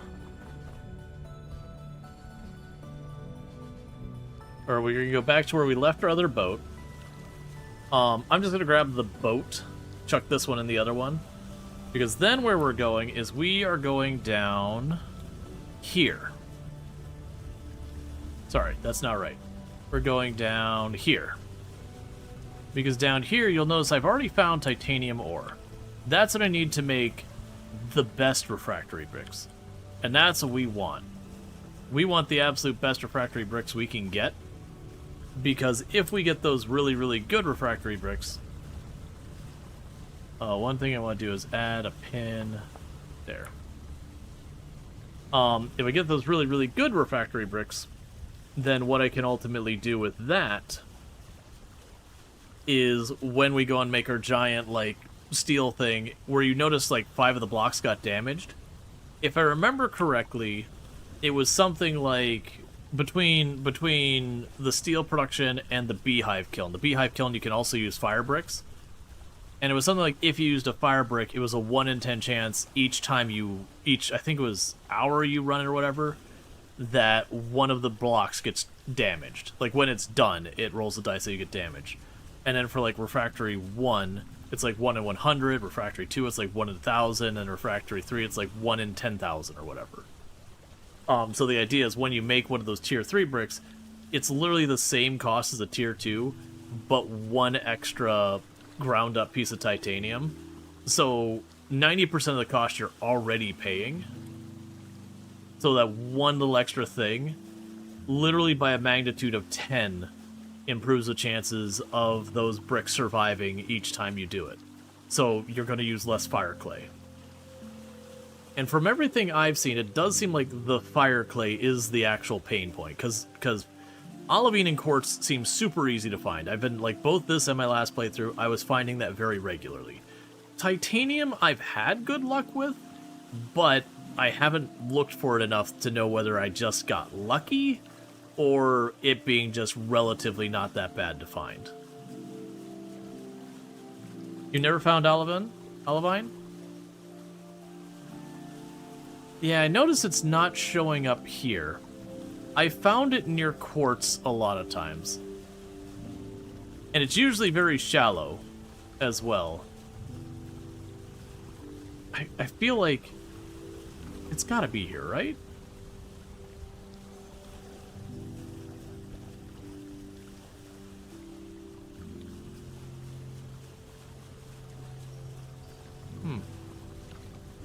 Yeah, no, like, just on our island here, I've got a pin over here somewhere. Yeah, I've got some olivine over there. I got olivine up there.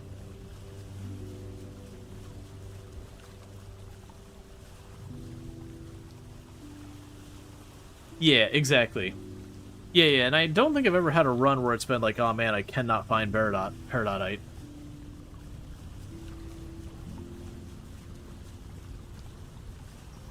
To be fair, if quartz did show up on the prospecting menu, it would just always be like ultra common.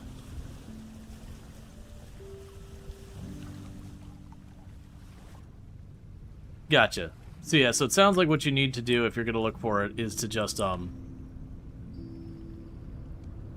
make it a point to go seek out some peridotite.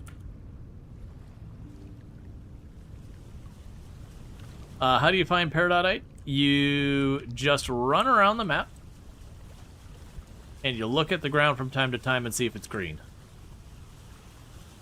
It's the same way you find bauxite, the same way you find granite, the same way you find all of them. You just run around the map until you see green. Yeah, and there's more olivine there.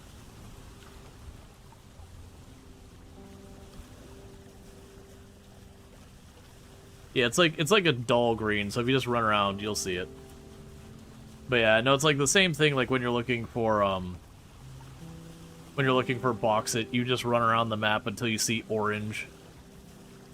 Box it is way rougher though.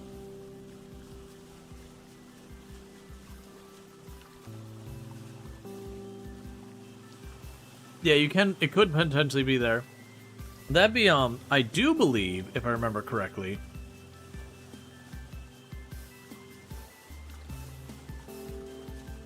you could look for Peridot itself, and if you're running around and doing your if you're doing your surveying and the Peridotite is below ground, the Peridot would potentially show. I actually don't see any Peridot. I see one place with Peridot. Maybe that's not a good example. I'm imagining there's a handful of things that might show up in Peridot. Not exclusively, but fairly regularly, whatever. What do you say about box it? Same thing, you just run around, it's just orange. Yeah.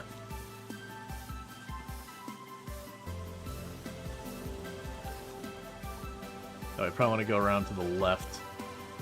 Get line things up better. Now one thing is, today when we come to the stream, we will not be going long at all today. We are doing a raid train thing. The Streamer Fest. With it, it's being hosted by Salford Sal and all that. So I do need to make sure I raid into the next person on time, because it would be kind of a jerk move if I didn't do that. So it's, I wouldn't say, Ryfrost, it's weird, it just means the RNG has been good to you on that side.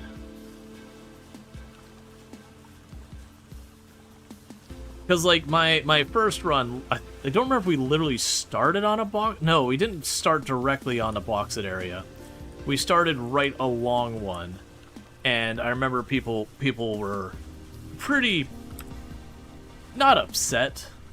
People were pretty like, oh, come on, man. Yeah, no, if you had to choose between Peridot and Box It was the better find. Both because it's rare, and as Sandlish is saying, is you literally cannot do steel without Box It, versus Olivine makes it better. You'll need less fire clay.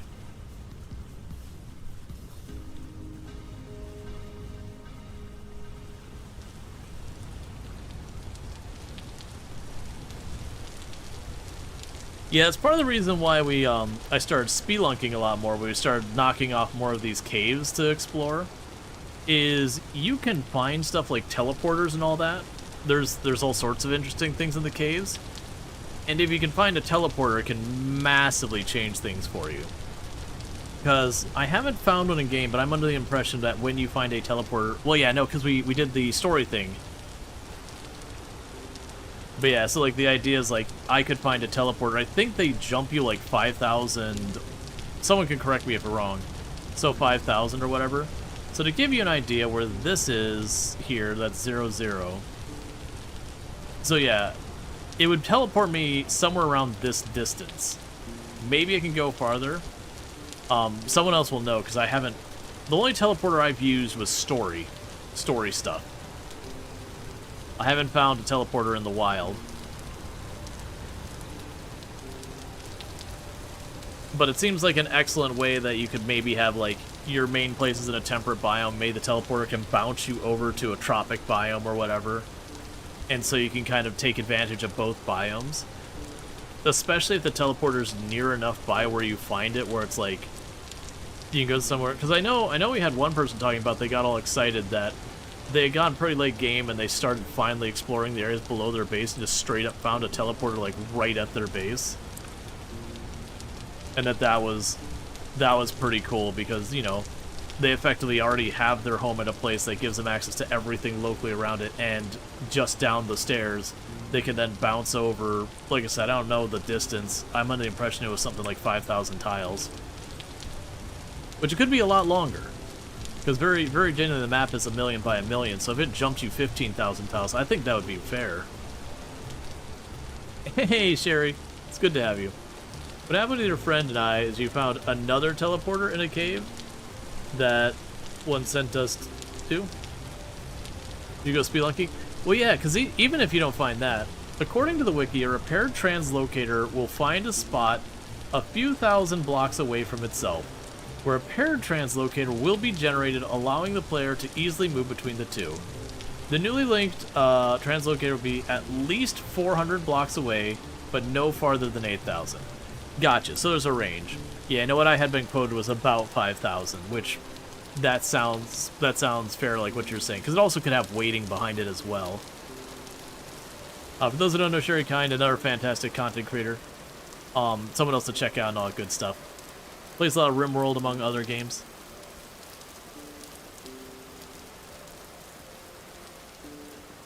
You've had that jump from around 1,000 up to 8,000. Yeah. Well, it's also one of those things like, for example, when you choose the Homo sapiens spawn start.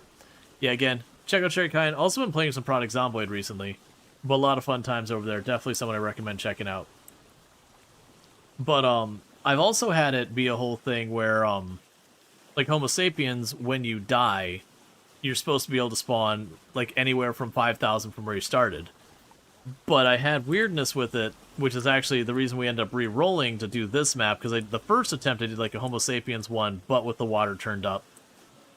But I found out the farthest north I spawned and the farthest south I spawned were 15,000 blocks apart. And I kind of made the comment that no matter how you do 5,000, 5,000 plus 5,000 as your maximum extremes, so 5,000 south, 5,000 north, there's not a way you can reach 15,000 and have that be right. Let's go ahead and cut the pie before we get down there. Sand pie. Oh, wait, let's not hurl ourselves to our death. Sand pie with extra grit. Oh, Homo sapiens is kind of like a challenge difficulty or whatever. It gets rid of the drifters and all the like ruins and all that, so you're kind of like the only person on there. It's a settings, like difficulty settings. But on the other end of it, it makes the animals more dangerous and hunger more of a problem. Oh, right, you literally can't do this.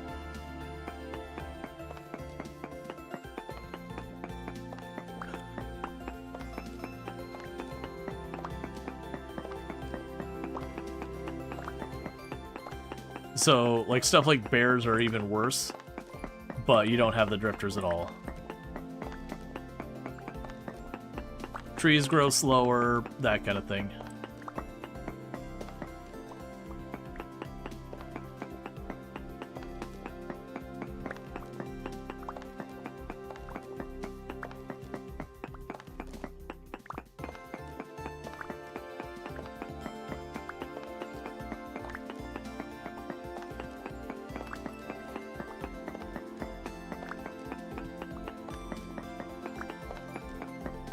I'm doing good. Just been having a really productive day in Vintage Story. For those who didn't see, we now have chainmail pants. Steel chainmail pants. So we're moving up in the world. We got more steel that's going to be coming, but I needed to make more refractory bricks. I already got them cooking. They just need time to cook. It is one of those things that just takes a lot of time. We're also right about to hit the end of the winter. We're halfway through March now. And I'm pretty sure March marks the end of winter.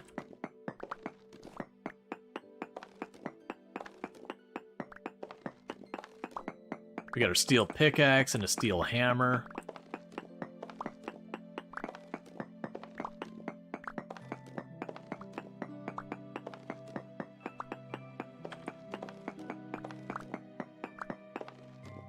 We got a giant mountain of peridot.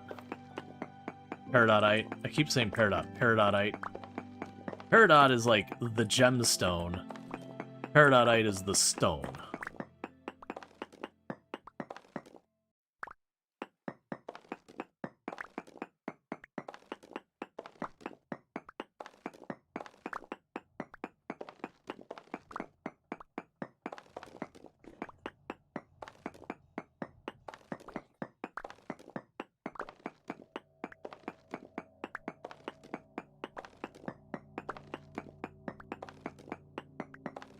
I will say, that pickaxe durability, though, it's holding up real good. Considering we're breaking what's basically the hardest blocks in the game so far as what you're allowed to break when we're hitting the titanium ore. And it's not like it's not taking durability damage. But very genuinely, I'm assuming when I fully mine this out, our steel stuff is going to be in just good shape for a long time.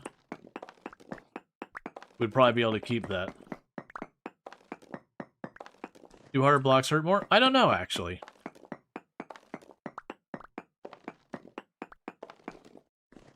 But if they do, this would be the worst it could get. I'm going to do something I probably shouldn't, but I'm going to.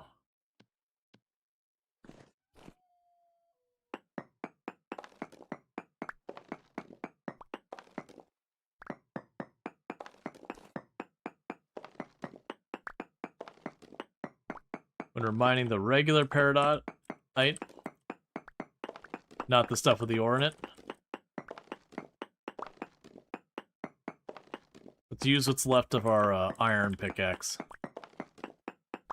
It's taking up an inventory slot, and it can handle the regular stone blocks.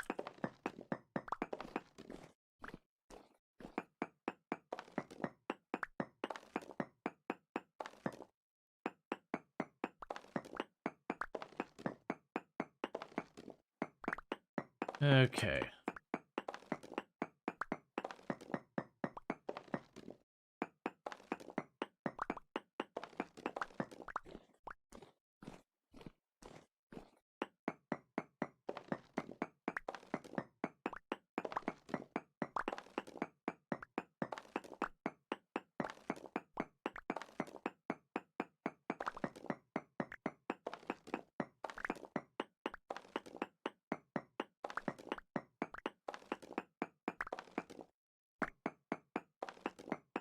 But do you find it amusing how Mantle technically has hardness, but it's insanely high? So like it'd take 1,000 years of advancement, sort of might find a way to break the Mantle. Yeah.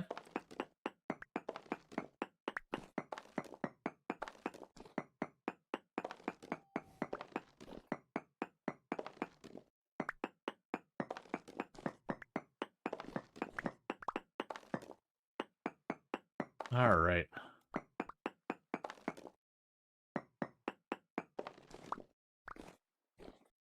Okay, so we're doing pretty good with all that. Let's check to see if we detect any in this direction. Medium amounts. Oh, we literally have a whole wall over here. Never mind.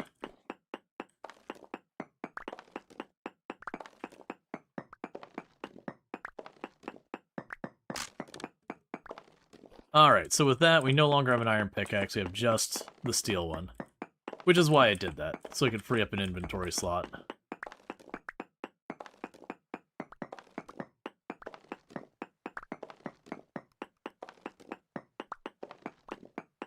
Okay.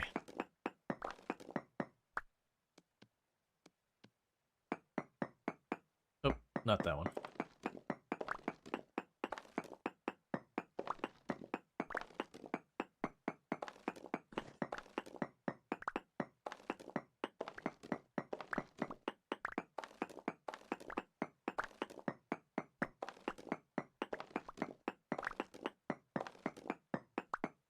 I have no idea how big these veins are. It definitely feels like it's not going to be nearly as ridiculous as an iron vein.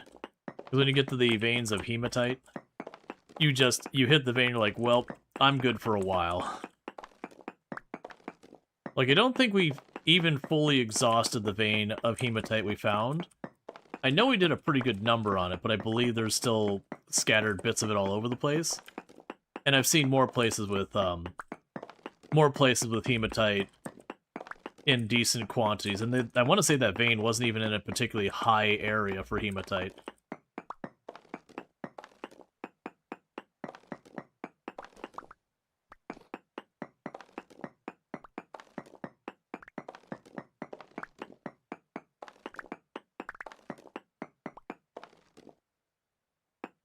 Yeah, so it looks like we got about 3 full stacks of titanium now. And still going.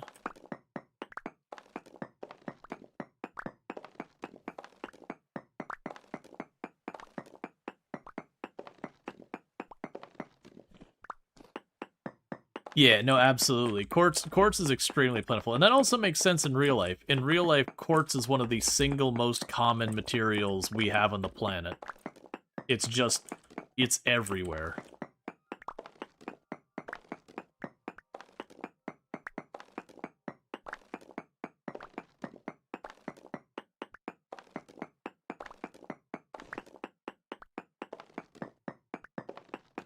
All right.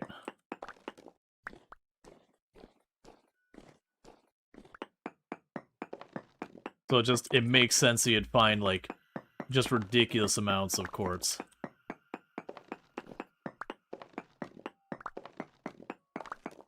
Alright, so that's all the stuff we see here, so let's go check. Do you see more on this end? Medium amounts over here. What about this end? Trace amounts over there. And on this end, small amounts. Alright, so my guess is it's probably in the floor here somewhere. Yeah, so we want another layer deeper here.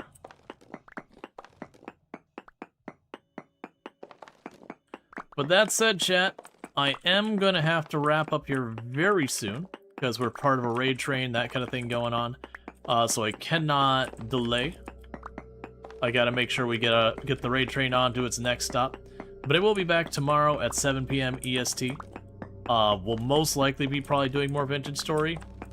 I might mix it up. I've been on the fence of being like, let's not put a pin in Vintage Story, like keep playing it, but like take a day away from Vintage Story to keep our stuff, because I'm a variety streamer. And it is a thing where you can get to the point where you're just playing the same game too much, that you start becoming a quote-unquote that game streamer or whatever. And that can actually be pretty harmful to the long time. But I do have a tendency to, like, get into a game and then just binge it hard for, like, a week or two. Alright. So with that said, I need to get this raid train moving. So, thank you so much for tuning in. I do hope you enjoyed the stream. If you're not already following the channel, don't forget to drop a follow. That way we can find our way back here in the future. With all that said, what I'm going to go ahead and do is, if you're over on the YouTube side, the stream is going to be ending very abruptly for you because I don't have a host ready over on that side, but thank you so much for tuning in. Don't forget to like and subscribe. But for those over here on Twitch, I am going to go ahead and put up my ending stream screen. And again, hang out for the raid train.